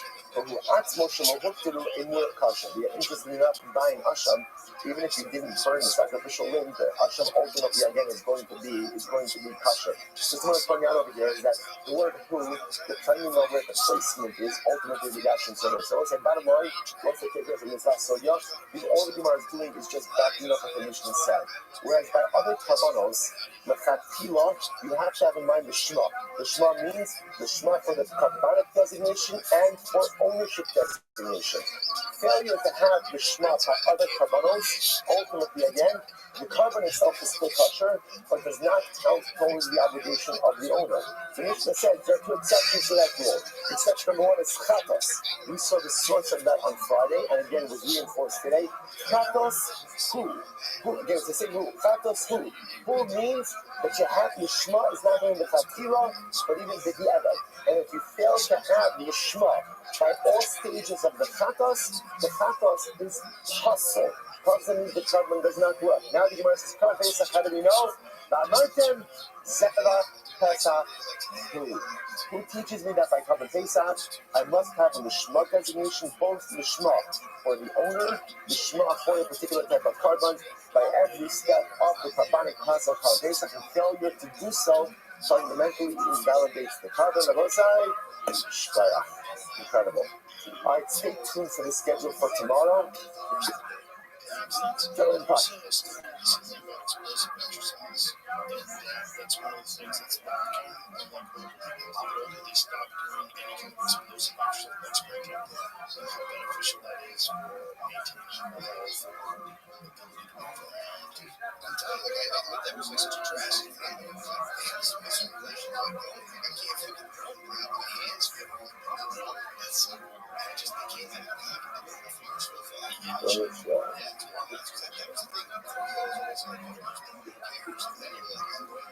All right, so let's say good morning, let us begin. Begin by thanking all of our sponsors for this morning. To thank our annual Talmud sponsors. Those who are about Israel. We're dedicating all the Shimon Joshua this year in the schools and the Snows Thomas for all the Band Israel. And the fellow sponsors for the month of Elul, above in the Talmud Ben Goldberg, Taliyah Ben Neshama of his parents, Avram Ben Asher Pinchas, they got raised on Bas selling and the hope that the Chilos about keeping all the Band Israel and our Talmud fellow sponsors. For the month of Elul, Shmuel, we begin with the Ili Nishmas, David's and Mom's father, Rabbi Ari Tom, Yitzchak Ari, and the cover of Yaakov Sishon. Lord said today's daf is Hey 5. We are picking up Mamish, top of the salary of the days. A lot to do today. We're going to get it done in a session. So you want to see this all. The Alpha got the part, really the top. The Alpha got the party love Dafka.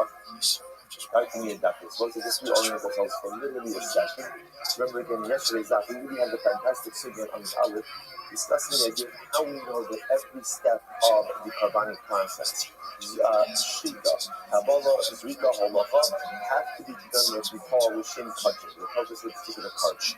We then transition to the topic of how we know that each of the steps has to be done for the sake of the particular owner. So the Gemara said, essentially we're trying to learn out one from the other, and the Gemara said that there are 4 distinctions. Even though 2 of the distinctions are not necessarily so specific and explicit, 2 of them are Maishna Shin, for example, the words Maishna Shin Leibailim, the low Halib Sul default. Remember again, one in the Shir Bailim is not really still in the actual carbon itself. In other words, nothing changes in the identity of the carbon. So you must so it's really just a different thought, a different mindset. The Gemara says, well, you can see the same thing about Shinei Kodesh. Change of carbonic designation is also really just a thought and not something physical in the carbon. I was given the action of Tzula. And let's say by Shinei carbon, since a change in mental designation ultimately affects the carbon, how can I give an action of Asla? So too when you have a change in mental designation of the owner, that also negatively affects the carbon. According to Pinchas, great Rabbi, who says that there's shinui bailim even after the death of the owner.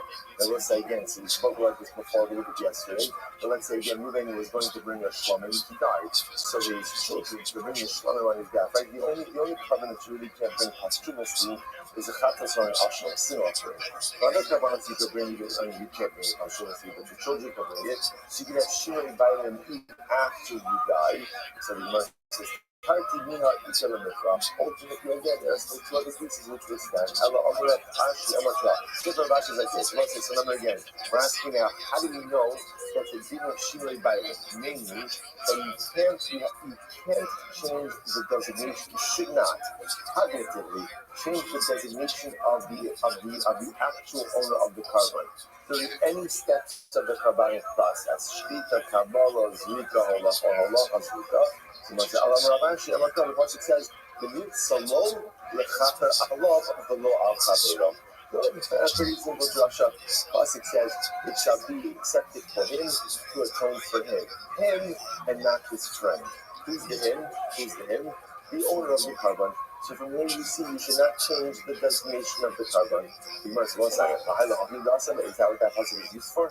I mean, but you can say it's for another drasha. Watch the drasha. That same pasuk, Rabbi Shimon Omer, as sha'alav chai b'achayuso, as she'ino alav eno chai b'achayuso. That teaches us a different halacha side. What happens if you designate a carbon and ultimately something happens to the carbon? If you took personal responsibility as sha'alav, it is upon you, ultimately only learns it, for example, a neder, right? A neder is a person says, hare alai, I hereby take upon this obligation upon me. If something then happens to the carbonic animal, you are obligated to go ahead and replace it. On the other hand, if you bring in a dava, a gift offering, and the dava is hare zu, this animal is a carbon. Well, if something happens to the animal, then what? Then what? In halacha l'maisa again, you are not obligated to go ahead and replace it. But my kind of season, if even the Amar Alai, man the total that you made a casting. Because when you say Alai, it is as if literally again you're putting an animal on your shoulders and you are obligated for responsibility. So we're using the positive something different, which you want to Ravashi even near so low Lachater Kava. Ravashi is dashing the first part of the puzzle, the near so low. He's not dashing a lot. So if I say it turns out that halacha l'maisa, the pasuk itself is teaching me two halachas. Number one, the nirtzalo l'chaber teaches me that during every step of the carbonic process, the processes must be done for the sake of the intended owner. So that's the chativa. Obviously, as you see, the eved, you still cut the cover, still may be kosher depending on the carbon. The last phrase, Allah, or the last word, Allah, teaches me that when I take a neder, if something happens to the animal, I am obligated to replace it. If it's in a dava, ultimately I'm not obligated to replace it. The difference between a neder and a dava, a neder is hare alai. I take it upon me. If I take it upon me, if something happens to the animal, I have a replacement obligation. The dava, hare zu. If something happens to the animal, I'm not obligated to replace it. Incredible. So ashke from zika as well. So interestingly enough, this entire exercise tells me fine. So now I know that I have to check the animal for the sake of the intended owner. The Gemara says Kabbalah. So sorry, ashke from zika. Now I know shechting and zika. Kabbalah. What about Kabbalah? If he came over looking at zika, so interestingly enough, zika and zika, mother zika is because she can't avoid it. First of all, Shvita and Zvika are sacrificial rights that there's liability for if you do it outside of the Beis Hamikdash. So they're very clear now from there. Amrav actually Asya Me'el Nazir. Interestingly enough, we learn out from the ram of the Nazir. It's one of the Kabbalas that the Nazir brings at the end of his Nazirite vow. It says that as Ha'el Yaseh Zevach Shlomim. Interesting. The Pasuk says, he shall do the aisle Zevach Shlomim. What does this mean? Sheveh Asiyaso L'Shem Shlomim. Teaching us that when the ram of the Nazir is offered, it must be offered up for the sake of Shlomim. Now, if I don't need that to teach me about carbonic designation itself, because we've already learned that, ultimately, to teach me about owner designation, that there must be explicit owner designation for the sake of the cover. Now, talk about dancing in Russian. So, one says like this. Yasa cloud, say the word Yasa as a cloud. Zeva prat, cloud with prat. In the cloud, Alamashana prat. So, remember, whenever you have a cloud and a prat, so ultimately, again, the cloud itself is going to be limited by the prat. So the Gemara says, Svicha in Midiakim alone. Maybe only teaches in Shvicha and nothing else. Iksib Yasa Shlomim Zeva Kibikamet. If it would have been phrased, he shall do a Shlomim as a carbon, then I would agree with that. Hashtag Iksib Yasa Zeva Shlomim. This is very interesting. Just that phraseology makes it essentially an interrupted cloud. The word Zeva ultimately breaks up the pasuk. And any cloud that is not complete is not essentially darshaned as a cloud with God. Rabina says the Olam Danim. Usually Rabina says it as well. The Gemara says the Lashem cause of a color. The Lashem at the end makes it actually a cloud with God to cloud. I'm going to get the Rabina about Lord Dani Kvala Kamla Kvala. So they're happy that because the first cloud doesn't mirror the last cloud. Ultimately, again, the first cloud The first cloud ultimately again seems to indicate that anything involved in the carbon, even not the primary avodas, has to be done in Shema. But ultimately, Kol Hashem, sorry, it's the opposite. The first cloud ultimately again indicates to us that only the sacrificial rites. Cloud Basra, Kol Hashem, the last cloud seems to indicate that anything involved in the carbon, even the spilling out of the leftover blood, ultimately again has to be the Shema. So that even if you want to dash the cloud, the two bookends don't match. Either one says Hakar Bishmo, the cloud you got the Darish Kiagabna. That's okay, because again, Yeshira Bishmo, they would dash the cloud even like this. Even if the first cloud and the second cloud didn't exactly mirror each other, it would still dash it. So Gemara says, cloud, whenever you have a cloud, so remember again, the track is there, ultimately to modify the cloud. Just like the Pash is talking about one of the sacrificial rites, and it has to be done Lishma. So to any part of the sacrificial service has to be done Lishma.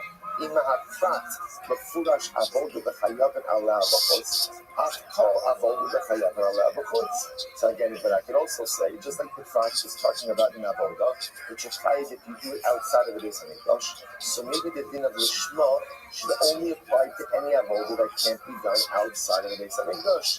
Shchita uzrika in, that would apply to shchita, slaughtering, zrika, sprinkling, but Kabbalah v'halakha, but technically speaking, Kabbalah and halacha done outside of the Beis Hamikdash, ultimately again, would not be problematic. We also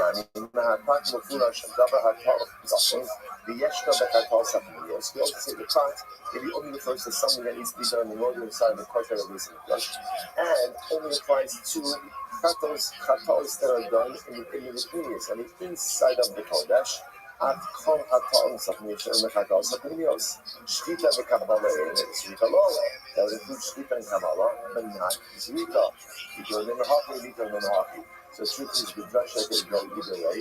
What do you do when you can do the drasha either way? Shkulim Haim, you have both hands. And therefore, essentially accept both drashas. Listen, another possibility is Kata Bechada Teku and Nosa. Each one of us is Teku over here is not a classic Teku.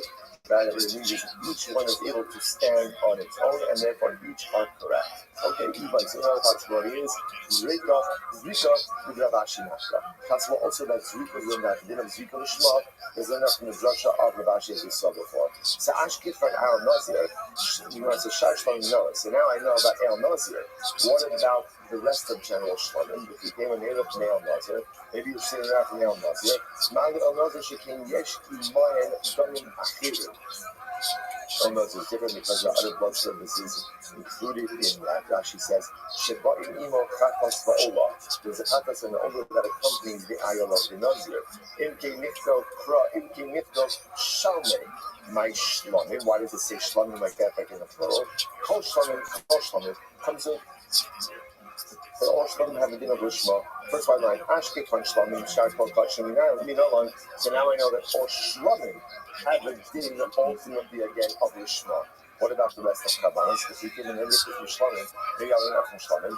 Mash to un Smicha. 1 second. 1 second. The Shlomim are different. Why? Because all Shlomim require ultimately Smicha, meaning on the carbon, the second one libations, Smicha, and a waving of the leg and the chest. There's some unique species including of all Kabbalos, Allah Makra, Zos HaTorah, Li'ola, Lamincha, Ulachatas, Ula'asham, Ula'miluim, Ula'zeva HaShlomim. The Kishin HaKasav L'Shlomim. The Torah equates all Kabbalos to Shlomim. Mashlomim bein Shinei Kodesh bein Shinei Bailim Ba'ina L'Shma. Av Kol bein Shinei Kodesh bein Shinei Bailim Ba'ina L'Shma. Is that what I will say? So that's it. Therefore, the Gemara, once we've established that ultimately again the din of L'Shma applies to Shlomim, the Torah then goes ahead and equates all other Kabbalos to Shlomim. And just like Shlomim require, L'Shma, but remember again, there are two types of L'Shma. There's what's called L'Shma for Kodesh and L'Shma for Bailim. L'Shma for Kodesh means that when you offer up a carbon, you have to have in mind, you have to intend for the particular type of carbon, right? Just like Shalom needs it, all other Kabbalahs need it. So too, you have to have Lishma for Bailing, ownership Lishma. You have to offer up the carbon with the intention for the particular owner. Incredible. Amar, hey, for the Shafat Lavu, Shalom Lishma. So let's say some other. So that's the end. That's the end. Now, what we've successfully established is that there is, again, this twofold Lishma. You have to have what we call Harmonic Lishma and ownership Lishma. You have to have in mind during all of the avodas, Shvita, Kabbalah, Zrika, Holacha, you have to have in mind for the particular carbon, and you have to have in mind for the particular owner in each of those steps as well. That's what we've established in the last block. Now the Gemara asks a very interesting question. So the Gemara says, well, 1 second. The Ema, here comes the Shakta with Shalom Lishma, Lifsu. And let's say, now, the principle that we started this Masechta with a couple of days ago is, although you're supposed to have Lishma, just have Lishma, what's the halacha if you don't have Lishma? What's the halacha? The carbon is kosher, but it doesn't count towards the owner's obligation. So the Gemara says, why? If we just established that Lishma is a necessary carbonic criteria, both for the sake of the carbon, for carbonic designation and for ownership, so why don't we say if you don't have Lishma, then what? The carbon is possible. It's totally no good. So the Gemara says, the carbon should be possible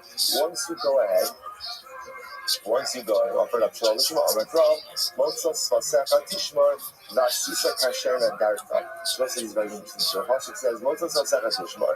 So whatever you utter, right, make sure to honor the utterances of your lips. Vasisa Kasher Nadarta. And you shall go ahead and do as you vow. And both say that the end of the pasuk is, but Asher Nadarta B'Shalom Kecha, Nidava Asher Nadarta B'Ficha. The gift offering that you spoke out with your mouth. So the Gemara says, I don't understand. The pasuk itself is confusing. What's confusing about it? Because the pasuk begins by talking about ultimately again a neder, and then at the end of the pasuk it switches over to a nedava. So what's going on over here? So what's behind nedava neder? Why is it calling it a nedava at the end of the pasuk? It's a neder. Ella, here we go. In Kamash Nadar Tasisi neder, in Lagi Nedava. This is a very important halacha. That if you executed on what you intended to do, then it goes in a neder. But if not, it's in a dava. Or in other words, what the pasuk is teaching me is like this: if I offered up a carbon to the intended purpose, I do the shema, then the carbon is going to count for its intended purpose. But if for some reason you had a deviation in the shema, the carbon will still be effective, albeit in a different way. It won't be the neder, it won't be the obligatory offering that you are going to bring, but it will count as in a dava. So from here we see that if you lack the shema, the carbon itself is still a valid carbon, but does not go ahead and sacrifice. One more time. When you're going to bring a carbon, ultimately go ahead and honor the carbon by bringing it to the correct designation. As you promised, as you said you were going to. But if you did not do that, the end of the pasuk says, right, it becomes an adava. It becomes a gift offering. So therefore, again, still kosher, but doesn't count towards your obligation. Incredible. So what's I say? Interestingly enough, now it appears that we have two psukim. Gemara earlier quoted a different process. So it appears now that we have two different psukim that highlight this same idea. You must see why do you need both? So the Gemara says, I'll tell you why. Because of Rachmana Motza, it's a place where it just said Motza Saseka Tap of Hey, well, you have to my Kasser Rachmana Zos HaTorah. I would not have known ultimately again what the pasuk of Zos HaTorah is referring to. Because of Rachmana Zos HaTorah, if I would have just did the pasuk of Zos HaTorah, Havamina Lipslo, I would have said ultimately again, when there is a lack of Lishma, perhaps the carbon is possible. In other words, it actually does not count towards my obligation, but for my sake, it's an invalid carbon. Therefore, Kasser Rachmana Motza Saseka. So as I see, interestingly enough, the essential conversation is like this. The first pasuk of Zos HaTorah really teaches me the idea that Lishma is really necessary. But from that pasuk, I would have thought that the absence of Lishma fundamentally invalidates the carbon. Comes the pasuk of Motza Saseka, it teaches me that no, the absence of Lishma does not invalidate the carbon. In other words, the carbon doesn't count towards my obligation, but it's still a valid carbon. It's incredible. Someone says, fine. explains it. Rabbi Reish Lakish, Ra'ovi bin Midrash Omachi. Reish Lakish was lying on his stomach in the Reish Medrash, and he went ahead and raised the following question. And this is how he was positioned in the Reish Medrash, and he asked the following question. And Sherenim Yirtzim, Vim In Maratzin Lama Bay. First, it's just you should know, why is your stomach? So there's a lot that says that when people come in, who live in the Beis Medrash, are allowed to take like short naps inside of the Beis Medrash. People think that this applies to Balabatim also, but it is not true. Actually, some are not going to take long naps. Right? It's not true. So come to Chachamim who live in the Beis Medrash, so they have the ability to. So it could very well be that what's happening over here is that Bali is laying down, so to speak, for a moment. But what's incredible to see is that even if he was lying down, so I said, that's the person that's Talmud. It's not the amount of Torah that you made. It's the preoccupation with Torah. Preoccupation with Torah.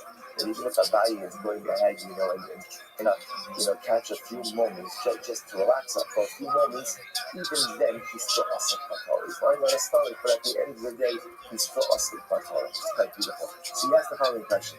In Shein Yisrael, in Eimaratzin Lamaboy. So Rabbi says this doesn't make sense. Right? If you tell me like, I'm sorry. So this doesn't make sense. Why? Because if at the end of the day, the carbon is a valid carbon, then it should count towards the owner's obligation. And if it doesn't count towards the owner's obligation, then it shouldn't be a valid carbon. It's like just asking, I don't say either a carbon is good or it's not good. And if it's good, it should be good for everything. And if it's not good, it should be invalid for everything. So if he was Matzino B'Boin La'achamisa Shem Shevei Meratzim. It's not true. We do find this designation by carbonates. That Halakha L'May says sometimes a carbon could be a valid carbon, but it doesn't count towards the obligation of the owner. For example, there are certain carbonates that are brought posthumously. So obviously, a posthumous carbon is a valid carbon, but obviously it doesn't count towards the obligation of the owner. Why not? The owner's dead. So the Gemara says, this not. We learned how Isha Sheviya Chatas in Nisa, was the list of a woman who's bringing her carbonates after childbirth. So remember it again. Let's say, so Rachel gave birth, she brought her chatas, then she died. So what's the halacha? So the idea is that ultimately her children, her orphans, could bring her olah. So the Gemara says, interestingly enough, that halacha l'maisa again, so an olah is one of the childbirth carbonates. Right? So halacha l'maisa again, what do you see from here? Her children could bring her carbon. Now obviously, what's the nature of that carbon? It's a valid carbon. Does it work for Rachel? No, Rachel's dead. So the Gemara says, now obviously, this only works by all the different katas. For example, she brought her olah and then died. Her children can't bring her katas. Like there is no such thing as a posthumous katas. So we'll say, but the point of it is, so what do you see? They say that for Shlakish, what do you see? You see that there is a concept that a carbon can be a valid carbon, but doesn't count towards the owner's obligation. So listen, so which Shlakish says, how do you do it olah? Right? Because in order to be brought after that. But Asham Gelo Asida Akadisa, what about an Asham, for example? So it's not an Asham, so Asham can't be brought after that. Yes, the Shlakish says, according to our Mishnah, you can go ahead and bring in Asham, right? If we didn't have to bring in Asham, but he had in mind for an Olah, the halacha is that what? That the carbon is a valid carbon, but doesn't count towards his obligation. I don't understand that. Amalei, to which they respond back to the Shlakish. Rabbi Lezer responds that there's another sheet. Rabbi Lezer Omer Afa Asham. Rabbi Lezer said that an Asham is treated like a chatas, meaning that an Asham is actually an example of a carbon that if brought shalom lishma is totally invalid. Rabbi Lezer gets upset. Amar Zel Sha'omer Allah Adam Gadolu. This Rabbi Eliezer, this is what people say is a very talk. What kind of answer is that? The Gemara says, Kamina Ana Mishnah Shleila, the At Amratli Rabbi Lezer. I'm asking a Tanakama. Like the Tanakama has a very espouses the principle. What's the principle?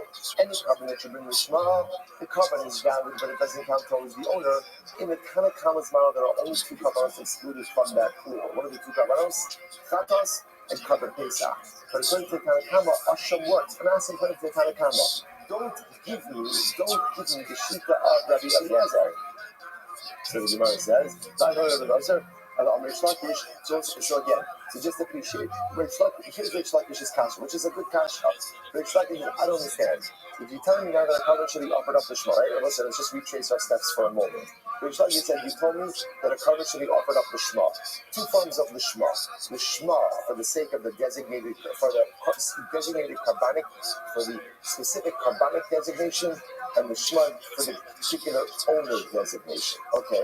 We've also established that if you don't offer the Shema, what's the halacha? The carbon itself is still valid, but doesn't count towards the owner's obligation. Reish Lakish just simply says, I don't understand that. If the carbon is a valid carbon, it should count towards the owner, for the owner's obligation. And if it doesn't count towards the owner's obligation, then what? It shouldn't be a valid carbon. Now, Reish Lakish, Efta Ana Pascal Nafshai. Reish Lakish literally says, literally translated, I will make an opening for my own neshama. Which means that what? I'm going to answer my own question. Which, listen, by the way, is a profound idea. In life, sometimes it is better to try to answer your own questions and not wait for others. And figure it out for yourself. But like most things in life, learn to become self-reliant. Even when it comes to your great life passion, should you seek out details? Should you seek out insight from others? Of course. But more often than not, if we're honest, all the answers I need to the great complexities of my life, especially when they're personalistic questions, the answers are inside of me. I just have to be brave enough to look inward. And the Gemara says as follows: Reish Lakish gives the answer. Motzos Vasecha, Hayin Nidav Neder Hu Kiduel. Reish Lakish says the answer is as we saw before. The pasuk is what the pasuk says: Motzos Vasecha Tishmar, Vasisa Kasher Nadarka. The pasuk even bring the carbon, right? Literally again, honor your right. Do what you're supposed to do, and if you do what you're supposed to do, bring it to Shema. Then it'll be ultimately again a neder. But if you don't, it'll become a nidava. How the pasuk is talking about neder? Why does it switch to nidava? As we just said, it's teaching us to halacha. If you bring the carbon to Shema, then ultimately again it will be halacha l'maisa your neder. But if you don't bring it to Shema, then at least it's a nidava, which means it's a valid carbon that doesn't count towards your obligation. That's the source. I will say. Incredible. Yosef Rabbi Zei, Rabbi Yisrael, Rabbi Yosef, Rabbi Gavayu. So all these are sitting together. Yosef the Kamri, Hashli Reish Lakish, Asham. Reish Lakish's problem was Asham, right? It was really carbon Asham. The lo asla achanisa, the Nasib le Tamud alosa sasecha.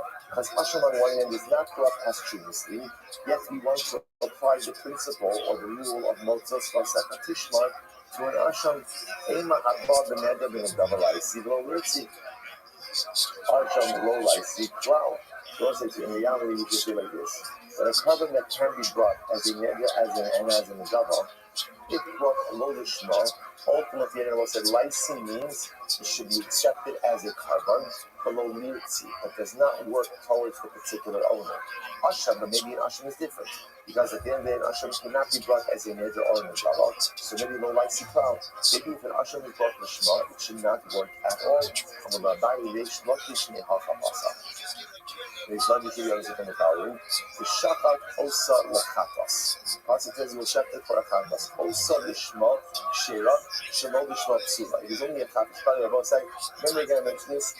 You kind of come up from the beginning excludes the chatas from this principle, right? The kind of come up espouses a principle.